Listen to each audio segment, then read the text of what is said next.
Hello? Yes, this is the Falcon speaking. Oh, Grace. Well, I'm glad you called. I'll have to cancel out tonight, Angel. I'm all jammed up. Some girl I know just brought me a very unusual proposition, and I'll be hanged if I touch it.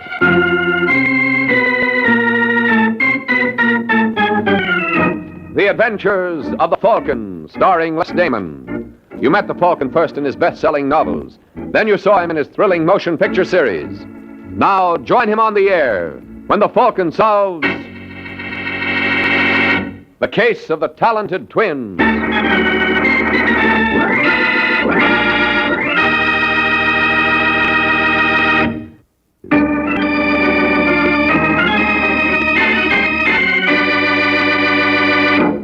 And now, the case of the talented twins. It's late evening in New York, and a yellow convertible tears down Riverside Drive. At the wheel is George Alexander, who operates the car as though he owned the streets. Yeah, Mr. Alexander is a big operator. And the blonde alongside of him knows it. You warm enough, Masha? Oh, I'm fine, Mr. Alexander. My friends call me George. Now, why don't... Oh, you passed it. Huh? You should have turned right on 76th. What for? Well, that's where I live. Oh, I'm not taking you home, Masha. Now, really, Mr. Alexander... George. The only reason I consented to go with you was because Mr. Kemp introduced us. You like singing at Mr. Kemp's club? Yes, of course. What's that got to do with it? It's got everything to do with sweethearts. I own the joint. Oh. Sure. Whose idea do you think it is for Kemp to give you a job in the first place? I didn't know. Well, anytime you don't know something, Masha, you just ask George. He's got all the answers. Well, if you don't mind, Mr. George, I'd like to go home. Really, I've got a splitting headache. That's okay. I have my boy fix you up something at my place. Why don't you sit a little closer? I'm perfectly comfortable over here. Nah, it's too far away. Please, Mr. Alexander, you better look where you're going. Come on, Masha, be sociable. What do you want to sit there all Look by... out! Huh? You're going to hit that man! Shut up! You're not going to leave him lying there. Why not? He may be dead. We can't do him any good. Let me out. Get your hand up that door, Masha. I'll let you go when I'm good and ready. And I'm not ready yet.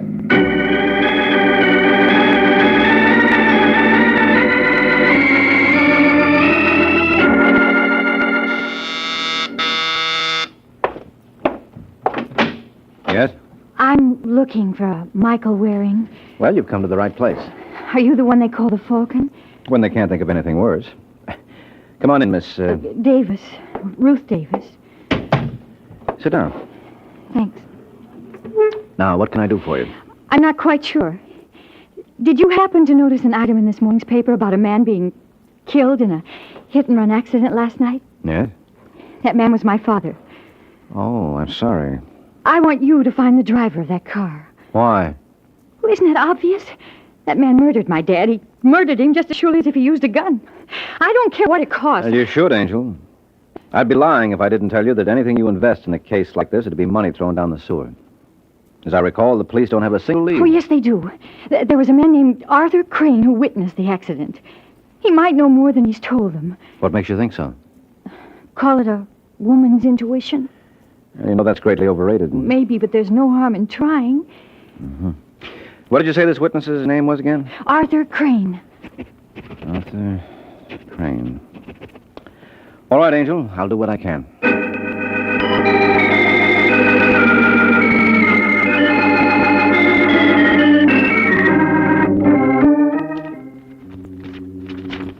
Here it is, Artie. Alexander George, real estate, 1792 Belmore. It's Elwood 06742. Wonder if that's the right Alexander. Well, it has to be. Didn't the license bureau tell you that was the name of the party who owned the car? Yep. Well, it's the only George Alexander in the book. All right, hand me the phone. Yeah. What's that number again? Elwood 06742. See who that is, will you? You expecting anyone? Nope. Too early for Jack to drop around. Just a second. Yeah. You Arthur Crane? No. Well, is he in? Who is it, Pete? It's some guy who wants to see you. How do you do, Mr. Crane? How do you do? My name is Mike Waring. I'm a private detective. Private detective? Yeah, at the moment I'm working for Ruth Davis. Who? Ruth Davis. She's the daughter of the man who was killed last night in that hit-and-run accident. Well, sit down, won't you? Pete, see if we got any beer on ice. Don't bother, Mr. Jordan. Pete Jordan, and it's no bother at all. Yeah, go on, Pete. Now, what can I do for you, Waring? Well, according to the police blotter, you were the one who discovered Davis's body after the accident. That's right. I was coming home from a club date. Club date? Mm-hmm. I'm a musician. I play piano with a small combo around town. Mm-hmm. Well, go on. Well, just as I got out of the subway, I saw this guy Davis laying in the gutter. What time was that?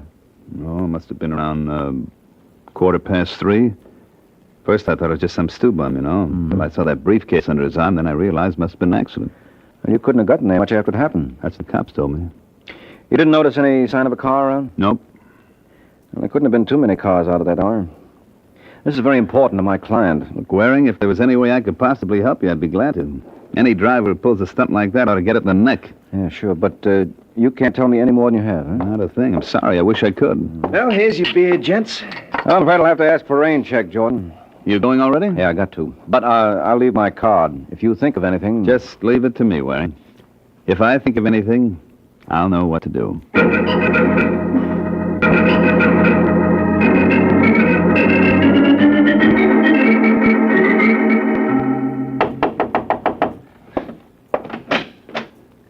Yeah? Is Mr. George Alexander around? Who wants to know? My name is Artie Crane, but I don't think it'll mean much to him. Just say I'd like to talk to him about a yellow Buick convertible. You what? Tell him I admire his taste in cars. You're nuts. Mr. Alexander doesn't own any convertible. That's not what the license bureau told me. Maybe you better come in, Buster. Yeah, maybe I better. Sit down. I'll get Alexander. Hey, that's a nifty-looking piano he's got there. Mind if I try it? Just so you don't break it.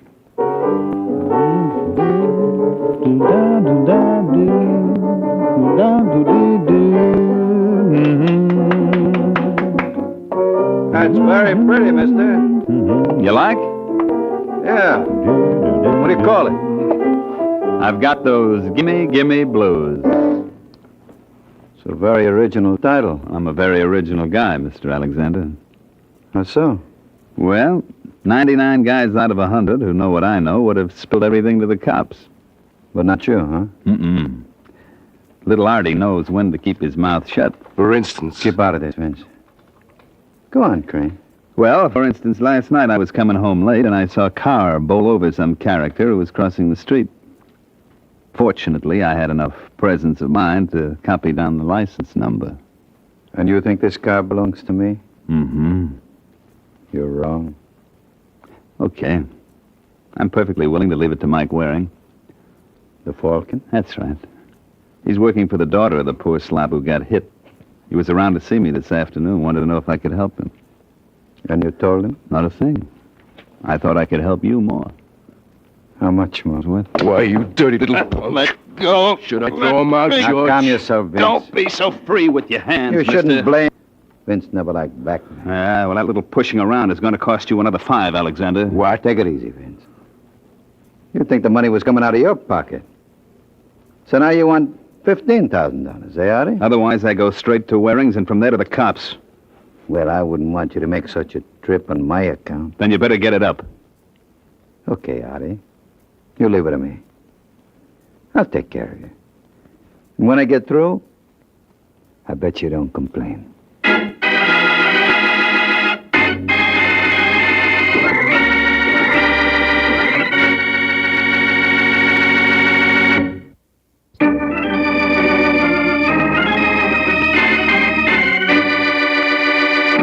Now back to the adventures of the Falcon. 2 hours have passed since Artie Crane made his little call on Mr. Alexander. Now we find Mike making a call of his own. Only his isn't nearly as successful. So when you come right down to it, Mr. Waring, you've made no progress at all. Well, I could give you a big song and dance, Ruth. No thanks. I'm in no mood for entertainment. You see, the truth of the matter is I'm stymied. The only potential witness we had was this musician, Artie Crane. And he couldn't tell you anything? No, not a single solitary... Oh, wait a minute. What's the matter? That briefcase your father was carrying... That won't help you. They found it clear across the street where it was knocked by the car. Well, if it was knocked there by the... Say that again. This Artie Crane character told me he realized that it wasn't some drunk sleeping it off when he noticed the briefcase under your father's arm. What's wrong with that? Hey, you just said it, Angel. The car sent that briefcase flying. If Crane saw it under your father's arm, it could only have been while your father was alive. Then Crane was lying. That he was. Well, you think... I think I ought to have another little talk with that boy. Oh, Let's see if we can get him up here. he won't suspect anything? Not if it's put to him the right way. What'll you tell him? Now, don't you worry, Ruth. I'll ad-lib something. Hello. Hello, I'd like to speak to Artie Crane, please. Who wants him? Mike Waring. Well, Artie isn't here. This Pete Jordan? No, Pete isn't here either. Well, where is everybody? Unless there's been a change in plans, you might try the morgue. Hello, you still there, mister? Yeah, I'm just waiting for the top Hey, wait a minute. Is this Sergeant Corbett? Sure is, Mike. All right, Corbett. Give it to me gently. Who did what to whom? Well, whom is your friend Artie Crane. The what was a half-dozen slugs through his head. As far as the who is concerned, we got no idea. Have you, Mr. Waring?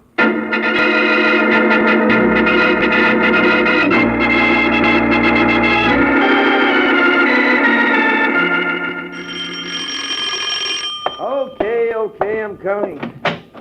Hello, Pete. Oh, hiya, Mr. Waring. Thought I'd drop around and redeem that rain check. Rain check? I asked for one the last time I was here. Oh, yeah. Well, I guess you heard about Artie. Mm-hmm. That his piano? Yeah. To think he'll never touch it again. Just how good was he on it? Oh, you can have the Duke and Count Basie. I'd have taken Artie any time. You a musician, too? Yeah, but I wasn't in his class. I used to sing a little. Oh. Well, how about an audition? What do you mean? Well, you never can tell, Pete. I may want to sponsor you. So let's hear how well you do in the voice department. Who killed Artie? Oh, look, you can't talk to me like that. Come on, Pigeon, sing. I did. Ouch. You wouldn't try that. Your big brother was around? Let me go. Not before we have a solo. Now, who killed Artie? How should I know? You should if anyone would. Who had it in for him? No one. Everybody liked him. Uh-huh. So one of his admirers pumped 6 slugs into his face so even his own mother wouldn't recognize him. Incidentally, how did you? There wasn't a thing on the body. Well, I found him here. Might have been a visitor from Mars. Yeah, but he had a flag tattooed on his shoulder. A patriot, no less. Who was the hit-and-run driver who killed Davis? I don't know what you mean. Yes, you do, Pete. Artie must have told you everything. He saw the car that killed Davis. No, he didn't. You know, you won't look so good singing without those dazzling white... Teeth. Well? There's a fellow named Alexander. Does this fellow have a first name? George. George? You mean Arthur tried to shake down George Alexander? You know him? Well enough to realize that Artie made a serious mistake trying it. Let's hope we all profit by his example.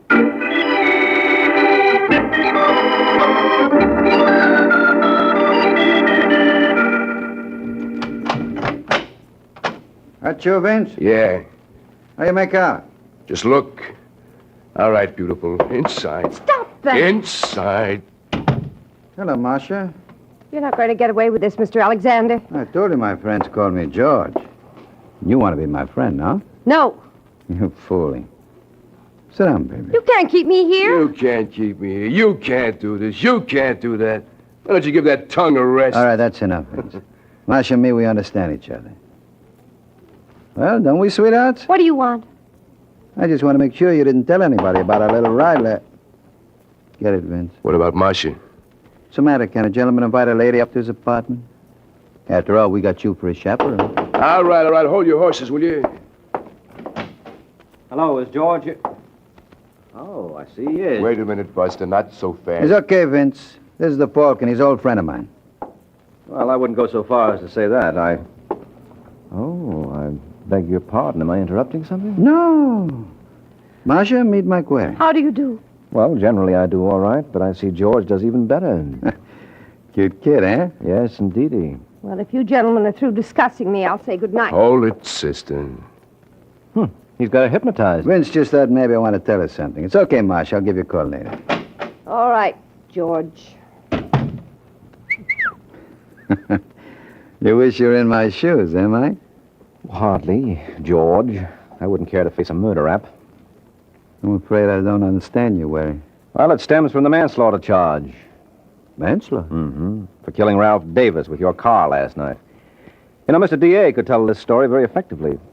It's got a wonderful moral, how one crime leads to another. Now, the opening scene would show you driving along. Get out. Well, you might let me finish, George. It's got great dramatic possibilities. You heard him. Get out. Who's this little Sir Echo? If you're not out of here by the time I count 3... You mean you're not interested in how my little script ends? No. And you keep up like this, Mike, and you won't be around for the end.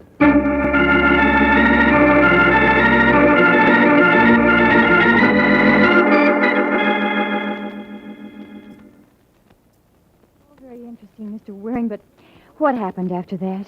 That's all there was, Ruth. You mean you know who killed my father and you let him go? I mean, he let me go. He bought you off. No, wait a minute, Angel. Sure, I was a fool not to see it before. But we'll see what the police think about... Sit down. Oh, You listen to me, Ruth. I walked out on Alexander because there wasn't a thing I could do. you know he ran over my father. Yeah, sure I do, but where's our evidence? There isn't any way I could tie it to him. The only witness was murdered. Well, Well, what? you know he murdered Arthur Crane. Can you prove that? Well, it stands to reason... Look, Angel, you can build as good a case against several other people. Who, for example? For example, you. What? Sure. You knew Artie Crane could identify the man who killed your father. And when he refused to give you any information, you murdered him. That's the most ridiculous piece of... Yes? Mr. Waring, That's right. my name's Marcia West. I don't know if you remember me. Oh, you underestimate your charms, Marcia. You're the kind of a girl my kind of man could never forget. Well, I'd like to talk to you. Well, what would be the point? I thought you were a close friend of Alexander's. Well, I was in his car last night. You what? Yes, he was taking me home when he killed that man. Where are you now? At the place where I work, it's called the TCOT Club. When can I expect you? Just open your door, Angel. I'm practically there now.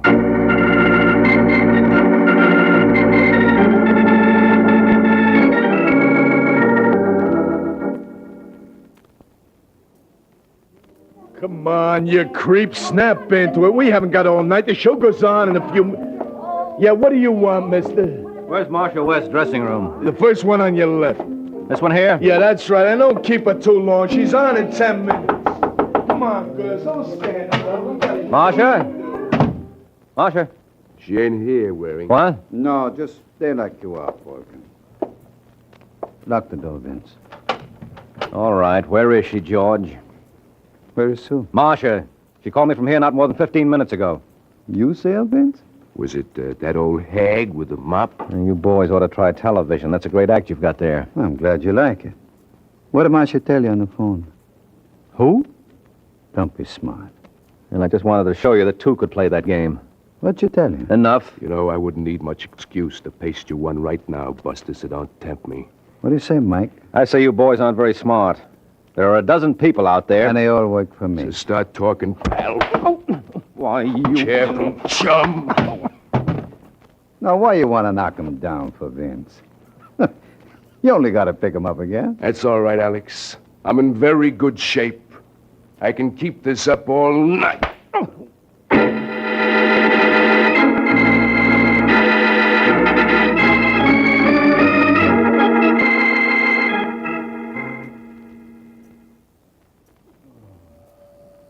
Well, Sleeping Beauty, I didn't even have to kiss you to wake you up. Huh? Yeah, this isn't the Princess Palace. It's Bellevue Hospital. No kidding. Okay, Mike, who slugged you? First, I want to know where you found me, Sergeant. On West 8th Street. How did I get down there? I can tell you one thing. I don't think you made it on foot. Someone must have given me a lift. Oh, A character named Vince, working at the behest of George Alexander. what do they want to do that for? Because Alexander was the one who drove the car that killed Ralph Davis last night. Last night. Well, isn't it Sunday? Where have you been? Don't bother answering. I know. All right. What day is it? Monday. Holy smoke. Where's Marcia? Who? Marcia West. She was in the car when Alexander killed Davis. She tell you that? Yes, and I wouldn't be surprised if she knew all about the Artie Crane killing, too. Is that tied up with this? Definitely. You see, Crane tried to blackmail Alexander, and Not so fast. Can you prove that? No, I can't hear Corbett. So let's go where I can.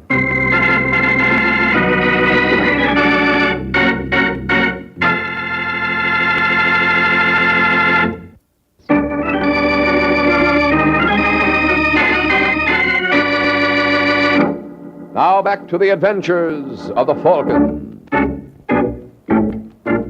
A half hour has passed since Mike Waring set out with Sergeant Corbett to try to tie the case together. Their destination, the apartment of George Alexander. You're a pretty sick man, Waring. You don't know what you're saying. It's no use, George. We've got all the evidence we need. Right, Sergeant? Right. So why don't I hear from the district attorney? You will, shortly. You're still bluffing, Mike. Admit it. All right, then how do I know you paid off to Artie Crane? You know? Yes, and I can prove it. How about that, Mr. Alexander? Well, you see, it's like this, Sergeant. It was no shakedown. I gave Artie the money. Oh, because you were impressed by his musical talents and wanted to see him further his career? Why, Mike, you take the words right out of my mouth. Oh, no. Something wrong? You don't think the DA will buy that? Why not? If it's okay for me to help young ladies interested in musical careers, why not young men? Sounds logical. Oh, come on, Corbett, be smart. You don't believe that? I didn't say I did. I just said it sounded logical. That's all I ask. Where's Vince? Why? I want to talk to him. You're going to have a long wait. Vince leave town Friday night. Friday? Yeah. I suppose that was his double who bounced me around backstage at the TikTok Club on Saturday. I don't know what you're talking about. Sure. Next you'll say you never heard of a girl named Marcia West. Of course I have. Oh, sweetheart. You call me, George? Marcia. Is this the girl you mean? All right, never mind the act, George. Listen, Marcia. This is Sergeant Corbett. I want you to tell him everything. Everything. Yes, beginning with your call to me on Saturday night. My call to you? Don't you remember? I don't see how I could be expected to, Mr. Waring, seeing this is the first time we've met. What? But it's been a real pleasure. Let's do it again sometime.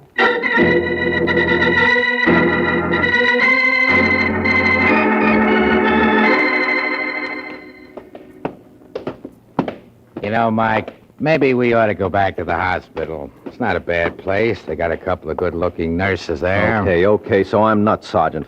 But just humor me a couple of minutes more. I still don't see what you're going to accomplish with Pete Jordan. I tell you, he knows that Artie Crane went to see Alexander. That still don't prove anything. Crane could have gone to see Alexander for a million reasons. Well, suppose Pete's willing to swear that he... Yeah? Well, if it isn't the gay troubadour. Hello, Pete, remember me? Now, look, Waring, I'm busy. Yeah, sure you are.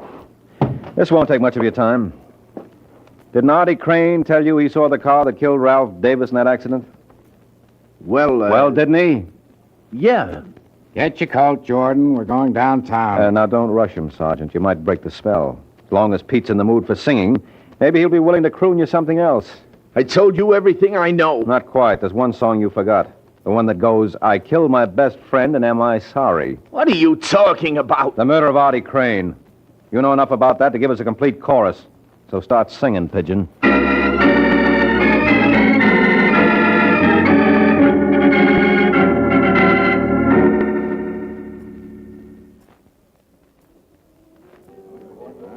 Well, girls, that's the whole story. Alexander goes up for manslaughter and Pete Jordan for murder. Any questions? I have one, Mike. Oh, so have I. I think Marcia was first, Ruth. All right, go on, Marcia. Well, first, I think I owe you an explanation. Yes, I wouldn't be surprised. Well, Alexander made me say I didn't know you. He and Vince caught me phoning you that night. Yes, I figured as much. I was afraid of what he might do, not only to me, but to you. Well. I thought she had a question to ask. Oh, well, all I wanted to know is what made you suspect Pete Jordan. Very simple thing, Angel. As you recall, when the police found Artie, there was nothing on him. So? So the question arises, Ruth, what happened to the hush money Alexander paid him? I don't get it. I pulled one bluff on Alexander that worked. The only reason he admitted giving money to Artie was that he thought I could prove he did. And you couldn't? No, because there was no money found on the body. Oh. And it stood to reason that Alexander and Vince didn't remove it. Otherwise, they would have known I was bluffing. So I figured maybe this was just a plain, everyday murder for money. And once you realized that, it was just a matter of picking out the only party who had the opportunity. That's right. And that gave me Pete Jordan. But I'll tell you one thing this business taught me. What? Never take a case where two beautiful women are involved. Makes for complications. How so? Well, it's too much of a good thing. You know the old saying, two's company, three's a crowd. He's got a point there, Ruth. He certainly has. Now, don't fight. I'm sure we can settle this peaceably. I'm sure we can. That's the spirit. Now, how are we going to work it? That's easy. Mm-hmm. Good night, Mr. Waring.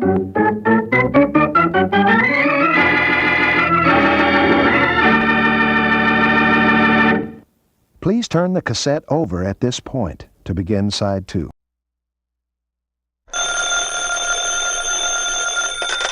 Hello? Yes, this is the Falcon speaking. Oh, Nancy. I'm glad you called. You busy tonight? Oh, you are? All right, Angel. You know what that means. Anything that happens to me this evening will be a dead loss.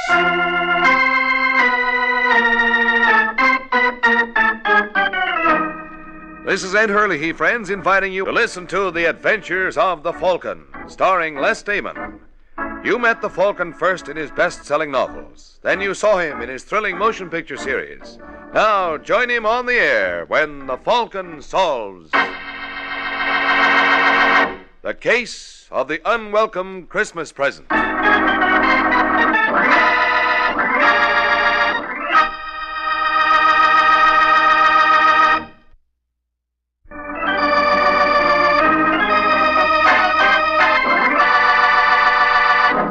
And now, the case of the unwelcome Christmas present.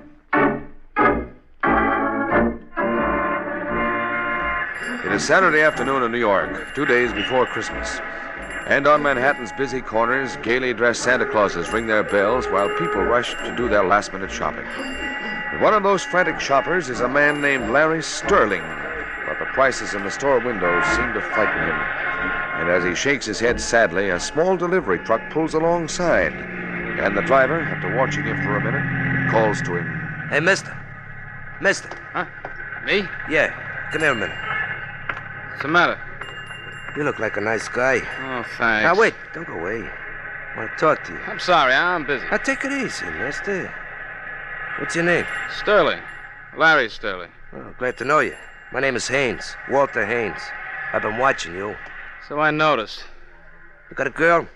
What's it to you? Look, Sterling, I want to do you a favor. Well, don't bother. Okay, if that's the way you feel. Hey, wait a second. What kind of a favor? How would you like to give your girl a silver fox jacket for Christmas? You crazy. Then you know what those things cost. Yeah, and I haven't got that kind of dough. Well, would you be willing to spend $75 for one? What? Get in the car. Well, make up your mind, Sterling. Either you want to look at this jacket or you don't. Well, why can't I see it out here? Because there's a cop watching us. Hey, careful, don't sit on the box. Is it in here? Yeah. Take a look. Pretty, huh? Is this stolen merchandise, Haynes? Now, look, Sterling, ask me no questions, I'll tell you no lies. All I know is that any gal who gets a jacket like this is going to think her boyfriend is plenty all right. $75, you said? That's right. And I'll throw in that gift box. Did you notice the label? DuPont Brothers. Yeah. Hey, that's one of the biggest furriers in town. Oh, sure. When your girlfriend gets a load of that, what do you think she'll say? She'll wonder where I got the money. Okay, if you don't want the coat. No. I'll take it, Haynes. You got yourself a buy there, Sterling. Take it from me, pal. You don't know what you walked into.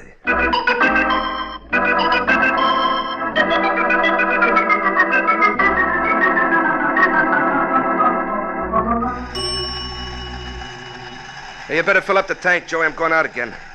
Only sold one silver fox today. Think I'll have to try Lower Broadway. I wouldn't if I were you. Huh? Oh. Hello, Bonnie. Hello, Haynes. Where'd you drop from? Steve Ellis told me you kept your truck here. What's up? Mr. Raynaud is looking for you. Raynaud? Uh-huh. What for? Don't you know? No, what'd I do? It's what Raynaud thinks you didn't do. Oh, he's crazy. Do you want to tell him that? Oh, there's no talking to him once he gets an idea in his head. Hey, Bonnie, what'll I do, huh? How would you like to hide out in my place? You mean you'd let me? Why not? Oh, but if Raynaud ever found out about this... Why should he? Well, somebody might rat. I'm not worried. Oh, I want you to know, Bonnie, I'll never forget you for this as long as I live. I know you mean well, darling. But if Mr. Raynaud ever discovers this little deceit, that's not saying very much, is it?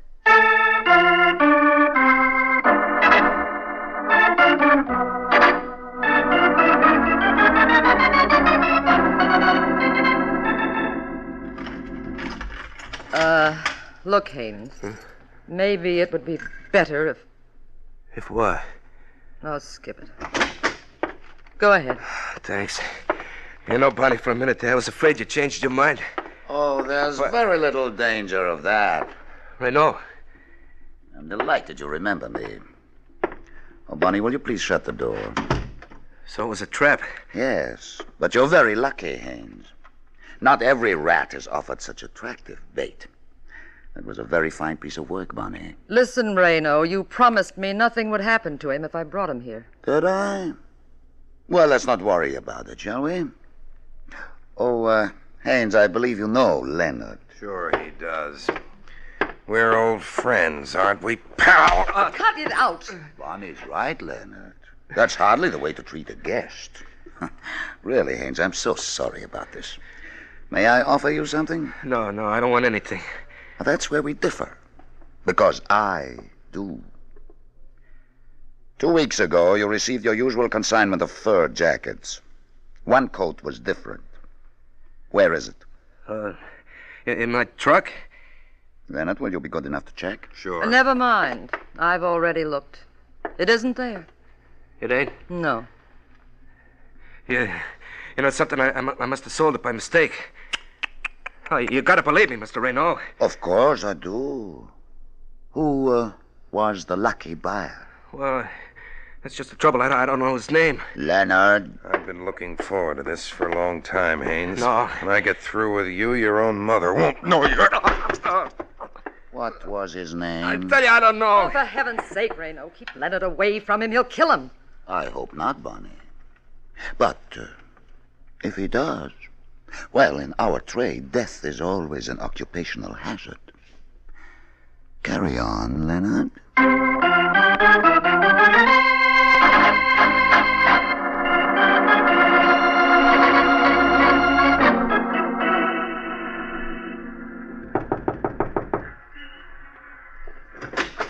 Yeah? You're the superintendent of this building? That's right. You got a Larry Sterling living here?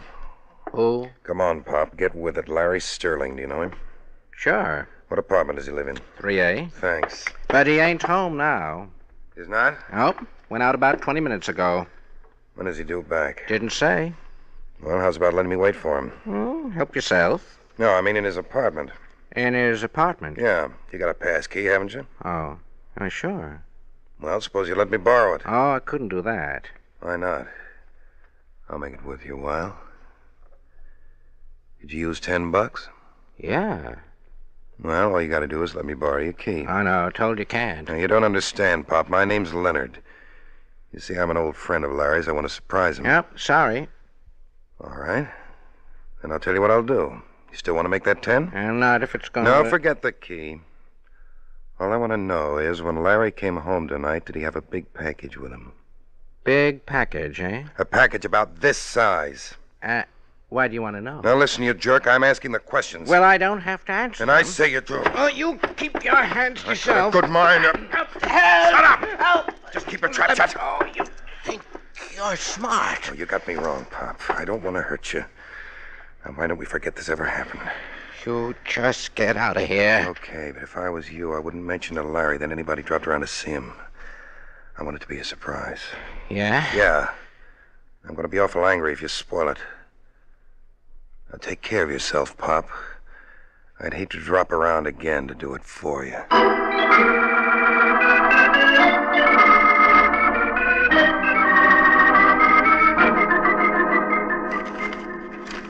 No, I shouldn't do this, Georgia. We promised we wouldn't open our presents till Christmas Eve. Now, Larry, 24 hours one way or the other won't make any difference. Is it a robe? Nope. Lounging pajamas?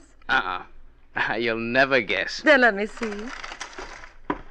Oh, Larry, it's... Didn't expect a fur coat, huh? No, I didn't. Well, what do you say? I think it's lovely, Larry. Go on, try it on. Oh, sure. You're certainly not enthusiastic about it. I'm sorry, honey. I guess I'm behaving badly, but you see... Oh, excuse me. Hello? Is that you, Miss Corwin? Yes. This is Parker, the superintendent where Mr. Sterling lives. Do you expect to see him tonight? As a matter of fact, he's here now. Oh, could I talk to him, please? Sure. It's for you, Larry. Who is it? The superintendent of your building. It's funny. Hello. Hiya, Mr. Sterling. Well, what's the trouble, Pop? I just thought you ought to know something. A fellow was around here tonight asking questions about you. Who? He wouldn't give his name, but he wanted me to let him in your apartment. Huh? He was awful interested in that big box you brought home tonight. When I wouldn't tell him anything about it, he almost hit me. Oh, listen, Pop, are you sure he was after me? Positive. If I was you, Mr. Sterling, I'd be careful. Oh. Yeah, thanks a lot, Pop. I'll be seeing you. What's the trouble, Larry? Somebody's awfully curious about that fur coat. Now, why would anybody in his right mind be interested in that coat? Well, it's a nice way for you to talk. I don't want to hurt your feelings, darling, but if you paid more than $20 for this, you were stuck. So you think I was a sucker? I do. You know, you could be wrong, too. How are you going to prove it? Maybe I can, but if you give me the classified directory, I'll find me someone who can.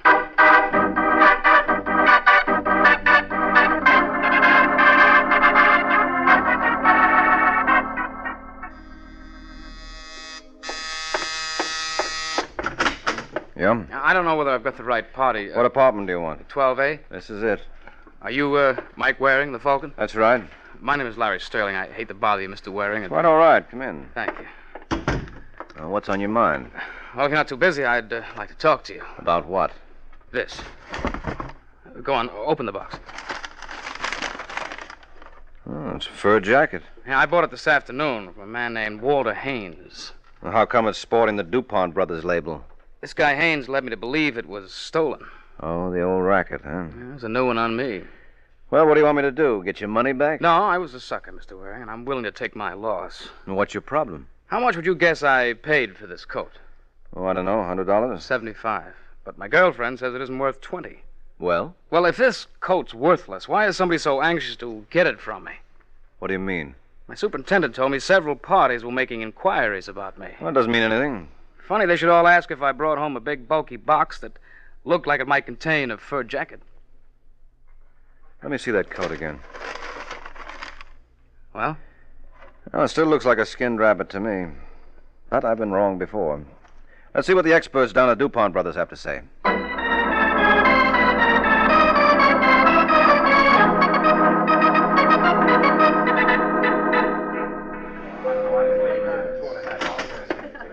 Yes, sir? Is there something I can do for you? There is. I've got one of your fur jackets in this box. Oh, I'm awfully sorry, sir, but the exchange department is closed till after Christmas. Well, I don't want to exchange it. I just wanted to praise. Oh, I'm afraid that's out of the question now, Mr. Waring. Well, as you can see, we're practically rushed to death. Uh-huh. Well, how long would it take you to look at it? My dear fellow, you just won't understand. Mr. DuPont himself would have to look at it, and I wouldn't dare disturb him now. Oh, I see. Well, then suppose I leave the jacket here. Well, I can't make any promises, Mr. Waring. Oh, that's all right. I'm willing to take my chances. I'll be back in an hour.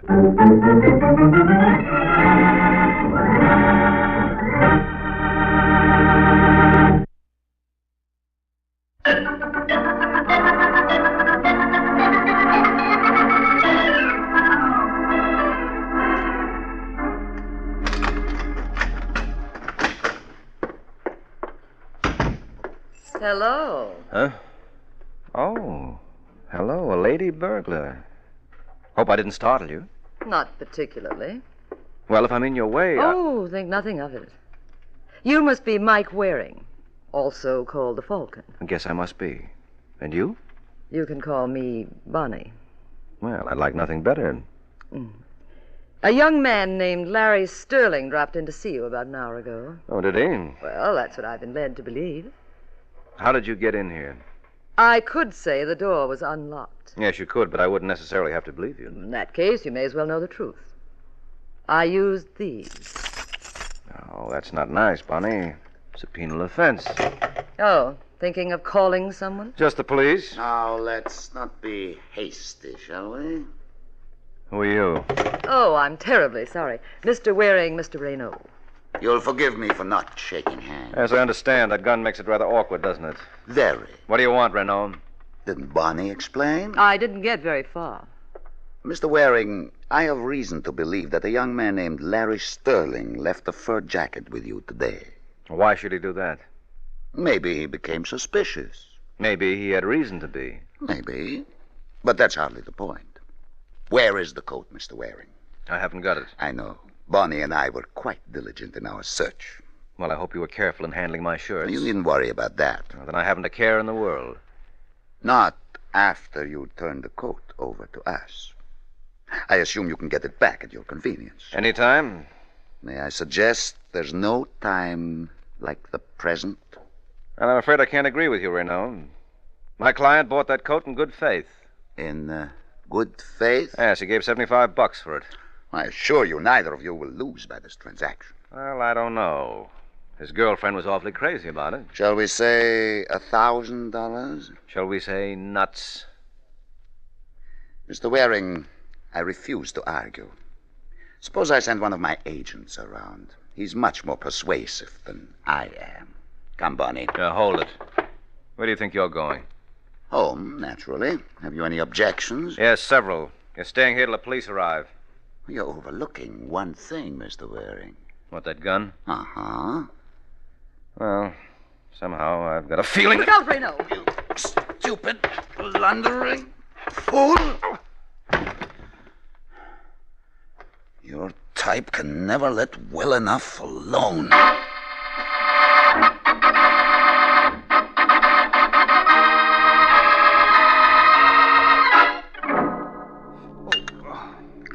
You better take a slug of this, Mike. No, never mind, Sterling. I want to hear the rest of your story. Well, it's just like I told you. When I walked in here, I found you stretched out on the floor. I'll start back a little further. What do you mean? How come you decided to pay me a visit? Well, I knew Renault was on his way over. And you didn't think it necessary to warn me? I tried to call you, but there was no answer. Why did you tell Renault you hired me? I didn't. Then who did? My girlfriend, Georgia Cohen. He found out where she lived, and, well, I guess it wasn't very bright of her, but Georgia told him I'd gone over to see you. Mike, that coat must be worth thousands. Mm-hmm. What was the name of that character you bought it from? Walter Haynes. Now get the phone book and see if he's listed. Don't bother, I can tell you. Waring. He lives at 2719 West 93rd, apartment 2D. Oh, thanks. And you're... Leonard. I think Mr. Renault told you I'd be around. Yes, he did. I want that coat wearing. You know, Leonard, Renault made a bad bet. You're no more persuasive than he is, and you're not nearly as pretty as Bonnie. Well, you haven't seen me in action. I can hardly wait. I'm glad you're taking that attitude, Waring. It gives me an opportunity to check up on some gossip. They tell me you're a pretty tough cookie. You don't want to believe everything you hear. Well, there's one way to find out. Get out of the way, Mike. Hey, what? Nice going, Larry. I hope you don't mind me ruining that decanter. Oh, no. I'll find it a lot easier to get a new bottle than this boy will a new head. Come on, let's go, fella.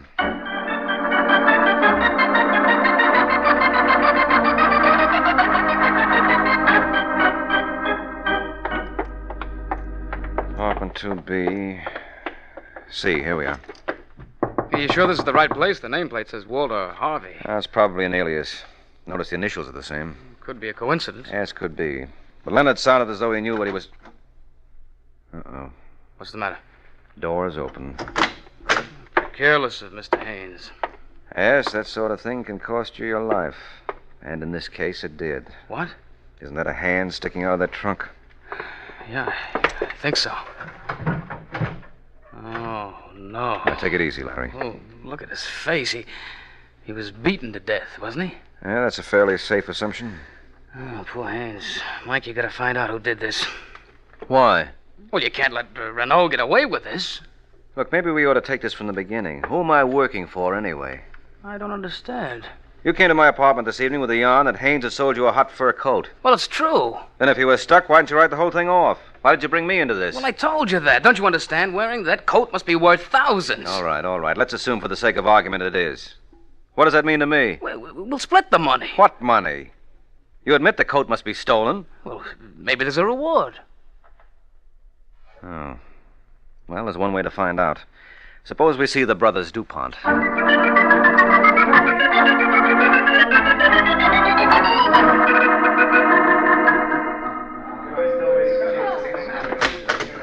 Yes, sir. Can I help you? I hope so. My name is Waring. I was in here a little earlier today. I left a coat to be appraised. Oh, yes, of course. I had Mr. DuPont look at it. Would you be good enough to identify your merchandise? That the same one, Larry? Yeah, I could never forget that fur. Well, what's the coat worth? Would you care to venture a guess? Well, judging by the trouble it's caused, I'd say 10,000. Oh, you're way off, sir. What did I tell you? 20? If I might be so bold, what did you pay for this coat? Well, you can't judge by that. My friend got it at bargain rates. And he gave? Believe it or not, $75. Really? Uh-huh. Well, strictly entre nous, Mr. Waring. This is a very rare example of genus felidae. Ooh. English translation, please. Skinned alley cat. And as such, it isn't worth a dime.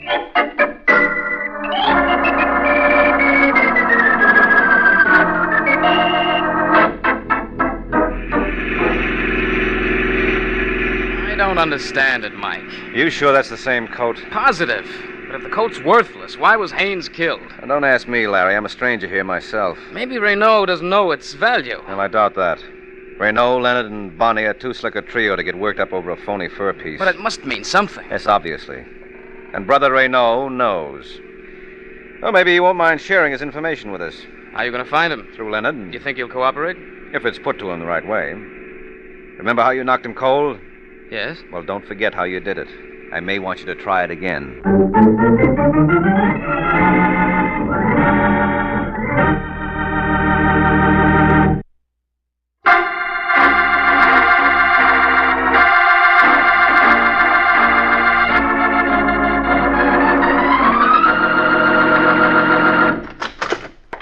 He's still here, Mike. Right where you left him. Uh-huh. Come on, Leonard, get up. Come on, palsy, you'll miss Santa Claus. Yes, but I won't miss you. Mike. Don't move, chum, or I'll let you have it from here. Well, that wasn't nice of you to fool us that way, Leonard. I would have sworn you hadn't moved an inch since we left. Now, don't feel too bad, Waring. I only moved 2. From here to where you left my gun and back. Where's the coat? Are you still harping on that? You're wasting your time. It's worthless. I don't mind. Hand it over. And if not... Don't be a sap, Waring. I'm not fussy. I'd just as soon take it over your dead body. I think he means that, Mike. Well, I don't. You're bluffing, Leonard. You shouldn't have called me, pal. Get down, Waring! Larry, you all right? Yeah, I think so. I didn't mean to frighten you, folks. Oh, that's perfectly all right, friend. Another second and this Falcon would have been cold turkey. What about him? Well, he's dead. Well, to whom are we indebted? Yeah, who are you? What's the matter, Larry? Don't you know me? Mister, the way your face looks, I don't think your own mother would. Hey, buddy, you got a girl? Haynes. Sure. Mike, this is Walter Haynes. Wait a minute. If you're Haynes, who's the stiff in your apartment? Renault. Leonard killed him. Oh, the old double cross, huh? Yeah. Well, where have you been? Well, they kept me tied up in some dame's apartment. Bonnie's? Yeah, Bonnie's. After I got loose, I went to Larry's apartment, and some other dame told me I could locate him here. That must have been Georgia. What's this all about, Haynes? What's what all about? This fur coat. Believe me, Waring, I don't know. I got it in a consignment with my regular merchandise.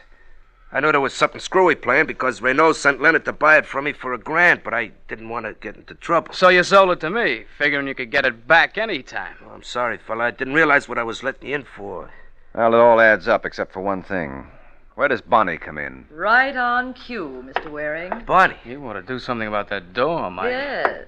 Next time, get a spring so it'll close. Where's the coat, Mike? I want it. And if you don't get it? Don't be silly, darling. Nothing's going to stop me. Not even if I have to shed a little blood. I wouldn't be surprised if you meant that. I do. Well, what do you say, Haynes? I say give it to her. No. She's a pretty determined young lady, Larry. But if you'd care to stop her... How about that, honey? Well, I guess that settles that. Here you are, Bonnie, and wear it well. No, just drape it over the chair. I'll take it from there. You're the boss. And don't you ever forget it. Now, all of you stay put for the next 5 minutes. The first one who gets careless enough to show his face out of the doorway will get it blown off. Good night, folks. Thanks a million. Get the phone, Sterling. Maybe we can head her off. Yeah, hurry it up, Larry. Call downstairs. I'll take care of it. I thought you were going to rush her, Waring. If you're worried about that coat, Haynes, forget it. She won't get away. Oh, she can keep the coat for all I care. I had my fill of this business. I don't blame you. Oh, incidentally, what happened to the box that came in? Oh, I threw it away. You're kidding. Why, it wasn't worth anything, was it? Now, look, I want that box, Waring, and I'm not clouding. Why make an issue of a little thing like that, Haynes? Unless it isn't a little thing. Suppose we see. Get away from that door. You want the box, don't you? I'm darned if I can see why. Looks like any other cardboard box to me.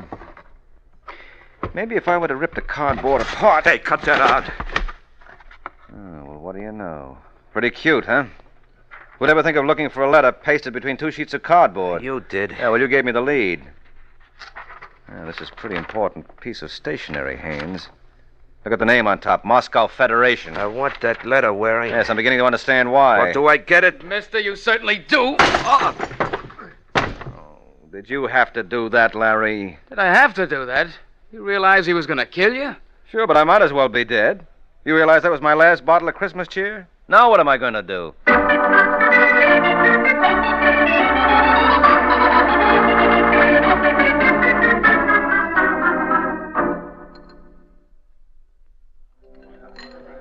Waring, that was a real great job. Oh, thanks, Larry. Say, hadn't you better be running off to see your girl? No, not till I get the complete story on what happened from yesterday morning till last night. What was in that letter, anyway? Something the boys in the Department of Justice have been looking for a long time. You've heard of the international movement known as Moscow Federation? Yes, unfortunately. Well, that letter contained a complete list of outfits here and in South America that are cooperating with them. Well, how did it wind up in Haynes' hands? Renault had it originally. He was an agent for Moscow. He was told to contact these organizations and keep them in line. Oh, then Haynes was working for Renault. Yeah, sure. Peddling hot fur was a blind for the mob. He was Renault's boy until he realized what a wonderful source of blackmail that list was. So he got you to hold the list for him while he carried out his plan. He killed Renault and messed up his face so it would pass for his own. Well, where did Bonnie figure in this? Poor kid, she didn't even know the score. She thought the coat was the all-important thing. How did you know it wasn't? That appraisal gave me the tip-off. And the one thing we'd overlooked in the case was the box that came in. Well, what made you realize Haynes was the killer? It was a story he told. He claimed he was beaten up and kept a prisoner in Bonnie's place, and he came to my house right after he escaped and learned where you were. But when I asked him about the corpse in his own apartment, he wasn't even surprised. Right off the bat, he knew it was Renault. I guess that'll learn me. Well, thanks a lot, Mike. I'll be seeing you. Say, wait a minute. Where are you rushing off to? In case you've forgotten, this is the night before Christmas. My girlfriend Georgia must still be wondering what happened to me. Oh, yes, of course. But, what about you? Well, I guess this is my unlucky night. I don't have a date. On Christmas Eve? Mm-hmm. Isn't that irony for you? Me and Santa Claus are the only 2 guys in town who are left holding the bag.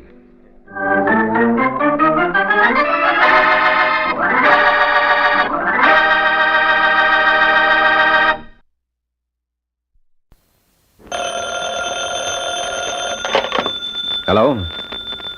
Yes, this is the Falcon speaking. Oh, Cora. Thanks for calling, Angel, but I have to take a rain check. Mm-hmm. Tonight I'm tied up with a guy who fell so hard for a girl, he never got up again.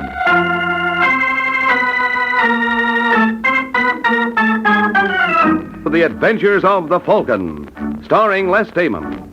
You met the Falcon first in his best-selling novels. Then you saw him in his thrilling motion picture series. Now join him on the air when the Falcon solves the case of the Invisible Thug.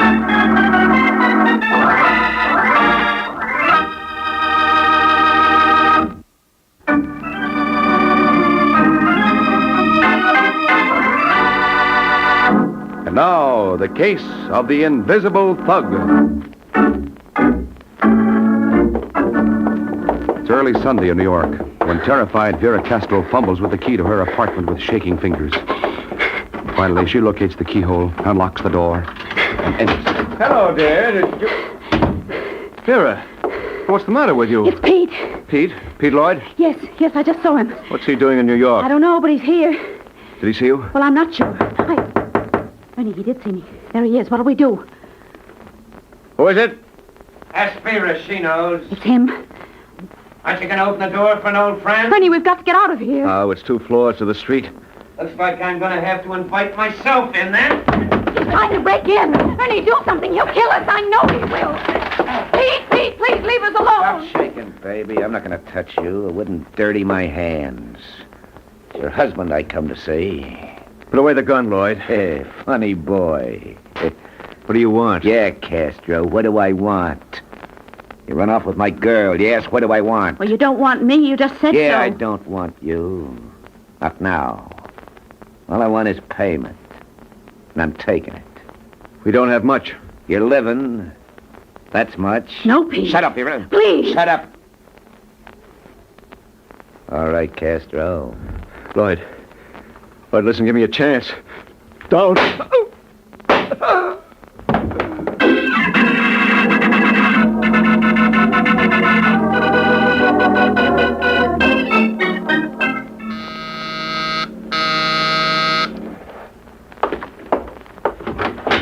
Yeah? Hello, my name's Pete Lloyd. I'm looking for Mike Waring, the detective. You found him. Oh, good. I want to hire you to do a job for me. In that case, come in. Right. I want to be sure I have the right boy, though. You are the one they call the Falcon, aren't you? Mm-hmm. I try to find your office. Don't you have one? Don't even have a trench coat. Hope I'm not making a mistake hiring you. You already made a mistake, or you wouldn't be needing a detective. I suppose you tell me about it. Well, Waring, I pick up the paper this morning, and what do you think I see? I don't know, fair and warmer. It says I'm wanted for murder. For murder! Well, nothing like starting the day off on a cheery note. I used to go with a girl in Pittsburgh. We break up, and she marries a guy named Castro. Mm-hmm. Well, last night somebody shoots Castro. Vera, that's the girl, tells the cops it was me. How do you like that? I like it fine. Huh? Well, it brought me a client. You have an alibi, no doubt. Well, I wasn't even in town. That's how come the law hasn't picked me up yet. Well, it's going to pick you up. What? I'm not shielding you. Oh, no, sure not, Waring. I'll give myself up. They can't hang this on me. Only, I wanted to hire you first. Mm-hmm. You got to prove I didn't do it. Suppose I prove you did. I'll take my chances. Oh, fair enough. I'll work on it. At $50 a day in expenses. Yeah, sure. But I can't figure. Why'd Vera do a thing like this to me? Why? Well, maybe she killed Castro. Thought you'd make a good patsy. Hey, let go. Take that back, Waring. Vera wouldn't kill nobody. Not Vera. You're not going to say... All right, chum, but let's call off the dance. I said let go. She didn't do it, Waring. I know Vera. All right. You didn't do it. Vera didn't do it. Nobody did it, but the guy's dead. I'm sorry, Waring. It's kind of edgy. You don't say. The paper says it happened fast. Maybe Vera didn't get a good look. Maybe she really thinks it was me. I don't know. Well, there's one way to find out. Yeah? Yeah, I'll ask Vera.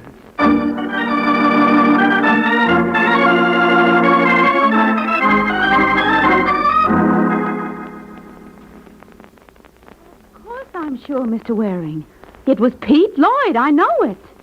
There can't be any mistake about it. I saw the whole thing. Mm-hmm. I talked to Pete. I begged him to listen to reason, but he wouldn't.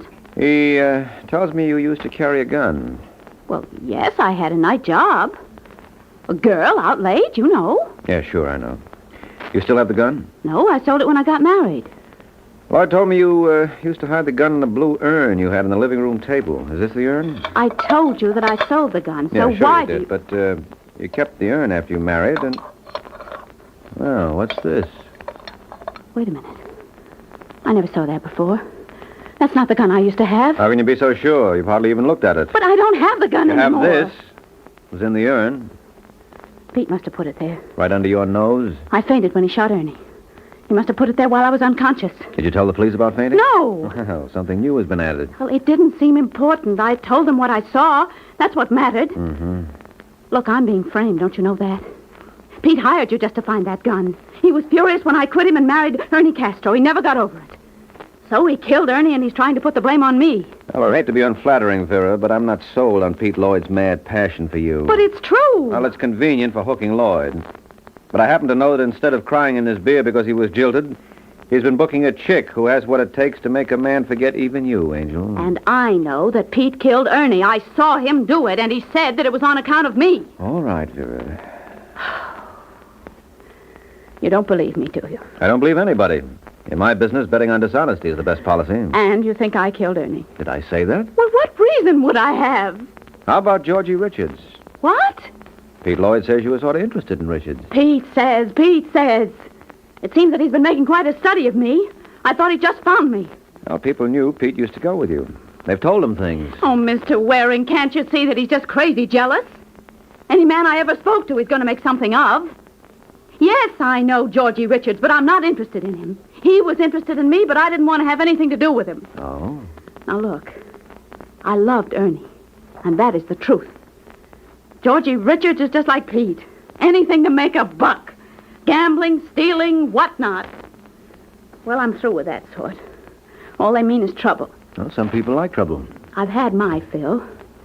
And now, if that is all, Mr. Waring... Yes, for now. Goodbye, Vera. Goodbye. I'll show him.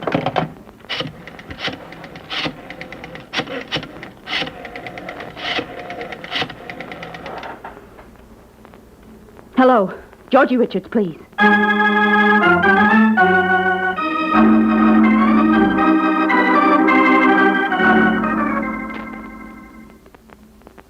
Action soon in the Triangle murder case.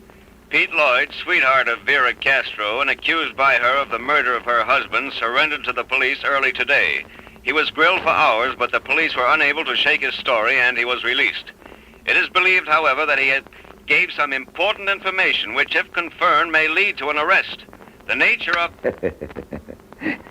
It'll be confirmed. The Falcon will see to that. Tell me something, Pete. Yeah, sure, Kay. What do you want to know? Did you kill Ernie Castro? Well, you heard what the man said, didn't you? Police couldn't shake my story. He couldn't shake it. You didn't answer my question. Now, stop worrying. They can't pin this on me. I'm not worried about that. Just want to know, is there blood on my hands? All right, Kay, look at him. Look at him. I just want to know, do you still have a case on Vera? That's all over. I told you. I wonder. Baby. Come here. I don't care what you do, Pete. I don't care how many men you kill, but not for another Will you woman. cut that out? I told you I'm through with Vera. All I want from her is for her to get what's coming to her. You hate her. I hate her. Well, that means you're still interested. Oh, I don't know. Hello. Hello, Pete. Vera. Yes, your address was in the newspaper. What does she want? Pete, I've got to see you. Can you come over here right away? Why? I'll explain when I see you. It's important. All right, Vera, I'll be over. You're not going to see her. The heat's on. She's squirming. I want to see her squirm. No, Pete. Forget her. Will you shut up? Pete, listen. I said shut up. My lip's bleeding. Here's a handkerchief. Now get out of my way, will you?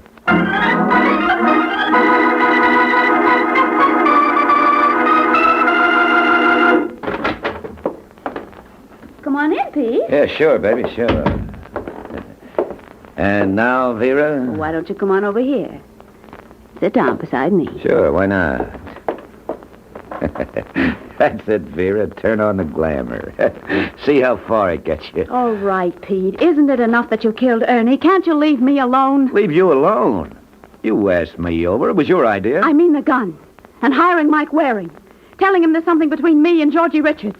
You're trying to put the blame on me for Ernie's murder. Like you tried to put it on me. Well, could we make a deal? If I change my story? Couldn't we make a deal? All right, laugh. Just laugh. But you had your chance. Remember that. I'll remember. I'll prove you killed Ernie. Is that a fact? Because you did kill him. You did. Relax, You baby. killed him. You're a murderer. How many times are you going to say that? Until you admit it. What's to admit? I killed him. You know that, I know it. But if you expect I'm going to admit it to anyone else, what are you grinning about? I'm not grinning. You were. What is it? Why did you make me... The other room. You got somebody in the other room, haven't you? Ow, you hurt me. Answer me. The other room. Maybe the law, huh? Will you answer me? Please, stop. Well, I'll find out. Hey, you come back here. Well, what do you know? Georgie Richards, huh? Let's go.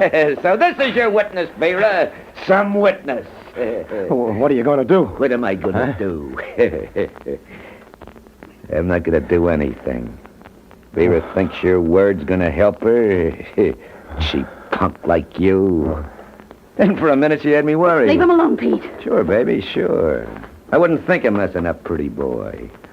All I'm trying to figure... Just what were you trying to pull here anyway? Nothing. Well, that's all it's going to amount to. You can bet on that. Just a great big zero.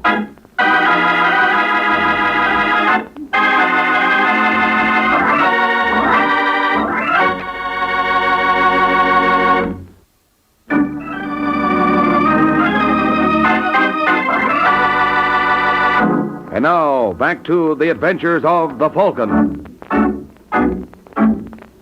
20 minutes have passed since Pete Lloyd was tricked by Vera Castro into revealing his guilt in front of a third party. Now in Mike Waring's combination apartment office. Hello? Is this the Falcon? Yes, this is the Falcon speaking. Well, this is Vera Castro. Oh, yes, Angel. I'm glad you called. Just got a report on the gun. It's the murder weapon, all right. Oh, so now you're sure I killed Ernie? I didn't say that. Not in so many words. Well, it's not important. What do you want? An apology. When I see proof. I have proof, positive proof, that Pete Lloyd killed Ernie. That's why I phoned. Oh? If you will meet me at police headquarters in half an hour, I'll show it to you. You will see that... Ow! Vera. Hello. Hello.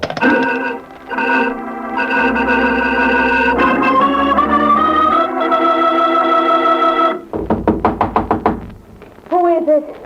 Me, Mike Waring. All right, just a second. Hello, Mr. Waring, come on in. What happened to you, Angel? I got knocked out. That proof you were talking about? Gone. Surprise. You don't believe me, do you? You think I just faked the whole thing? Well, it does look phony. As phony as the gun in the urn. Oh, then you realize that was a plant. No, I didn't say that. I just said it looked like it. But you never can tell. Just what was the proof you were supposed to have had? A tape recording of a conversation between me and Pete Lloyd. How'd you get it? Well, I remembered that Georgie Richards had a tape recorder, so I called him. I thought Richards was nothing but trouble. You weren't going to have anything to do with him. I needed his machine. Uh-huh. You don't believe me, do you?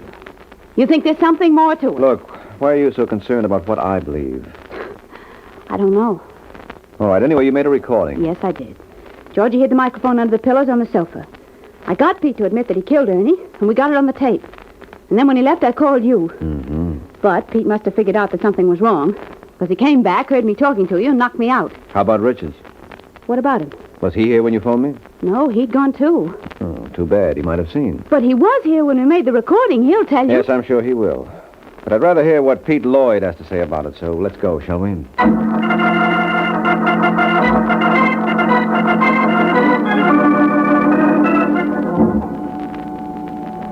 What are you going to say to Pete, Mr. Waring? Oh, just check his story against yours, Vera.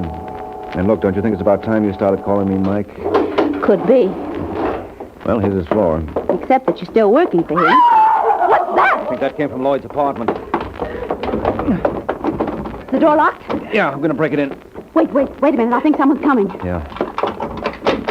Well, hello, Angel. What happened? It's Pete. Where is he? Right there. On the floor. Oh, Mike! I see him, Angel. Oh, no wonder she screamed. Is he dead? Yes, Vera. Somebody knifed him. He's very dead.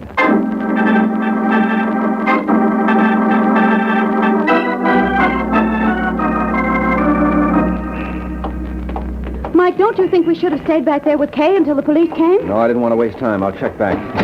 All right, get in. What's the hurry? Where are we going? To see Georgie Richards. Said you wouldn't take his word. I won't. Well, then why? Now, you'll see. Mike, Yeah? I didn't kill Pete. Mm-hmm. You don't believe me. I wish you'd believe me. Where does Richards live? Clyburn apartment. But I still don't understand. Look, you borrowed his recording machine. Now it's my turn, that's all. Well, what do you want it for? You didn't notice me pick this up at Lloyd's, did you? What's that? The tape! A tape. Whether it's the tape remains to be seen. It was lying on the floor. Well, that must be it. Well, we'll see. And if it is, will you help me? If it is, will you need help? Well, it'll prove that I didn't kill Ernie, but I may be accused of Pete's murder. So will you prove that I didn't kill him? You want to hire me, Angel? Yes. Well, I just lost one client, so I'm available. But considering what happened to that client, maybe you'd better think it over.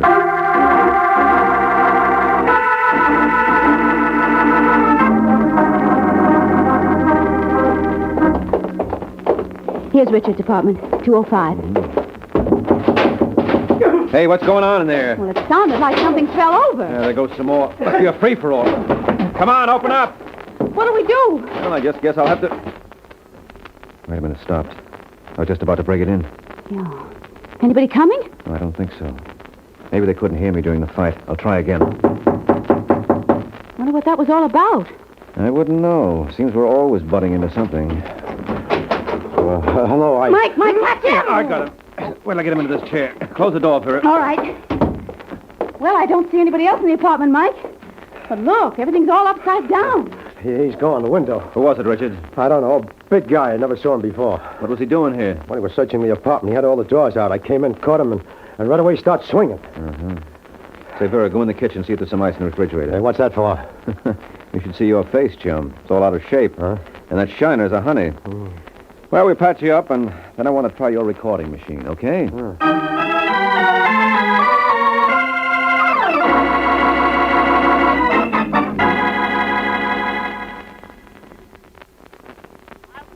Killed Ernie. Is that a fact? Because you did kill him. You did. Relax, baby. You killed him.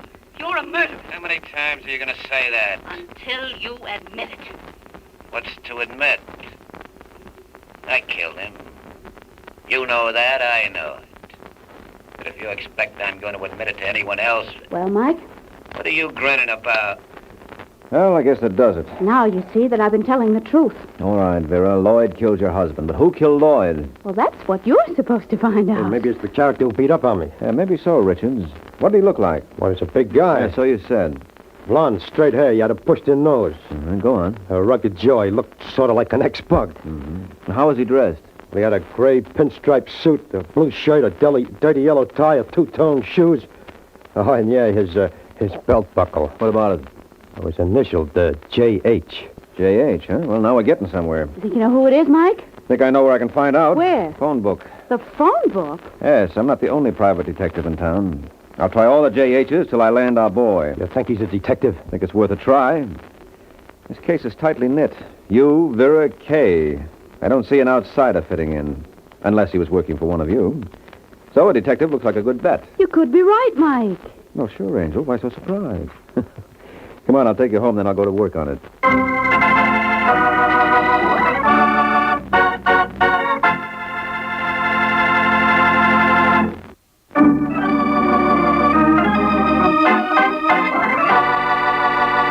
Now, back to the adventures of the Falcon.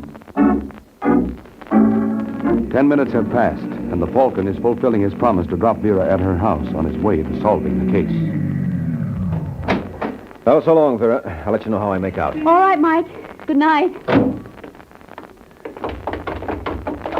I've been waiting for you, sister. Hey, stop it! Tear your eyes out. You'll have to tear out mine first, Kate. That's a good idea. Come on, break it up. Break it up. She killed Pete. She killed him, and now I'm gonna kill her. You're not gonna do anything. Ow, you're breaking my arm. Let go of her. Let go of her. Ow. All right. You all right, Vera? Yeah. Good. Now you, Kate. No use making like a maniac. That won't help anything. You don't understand. I loved him. Yeah, sure. Well, everyone to his taste. Why, you... Ow! I don't like to hurt you, Kay, but I can't let you go till you calm down. Now, come on, Kay. You better go with me. So long, Vera. Goodbye. Sorry if I hurt you, Kay. I don't like to rough a lady, but you haven't exactly been a lady, Angel. Now, come on.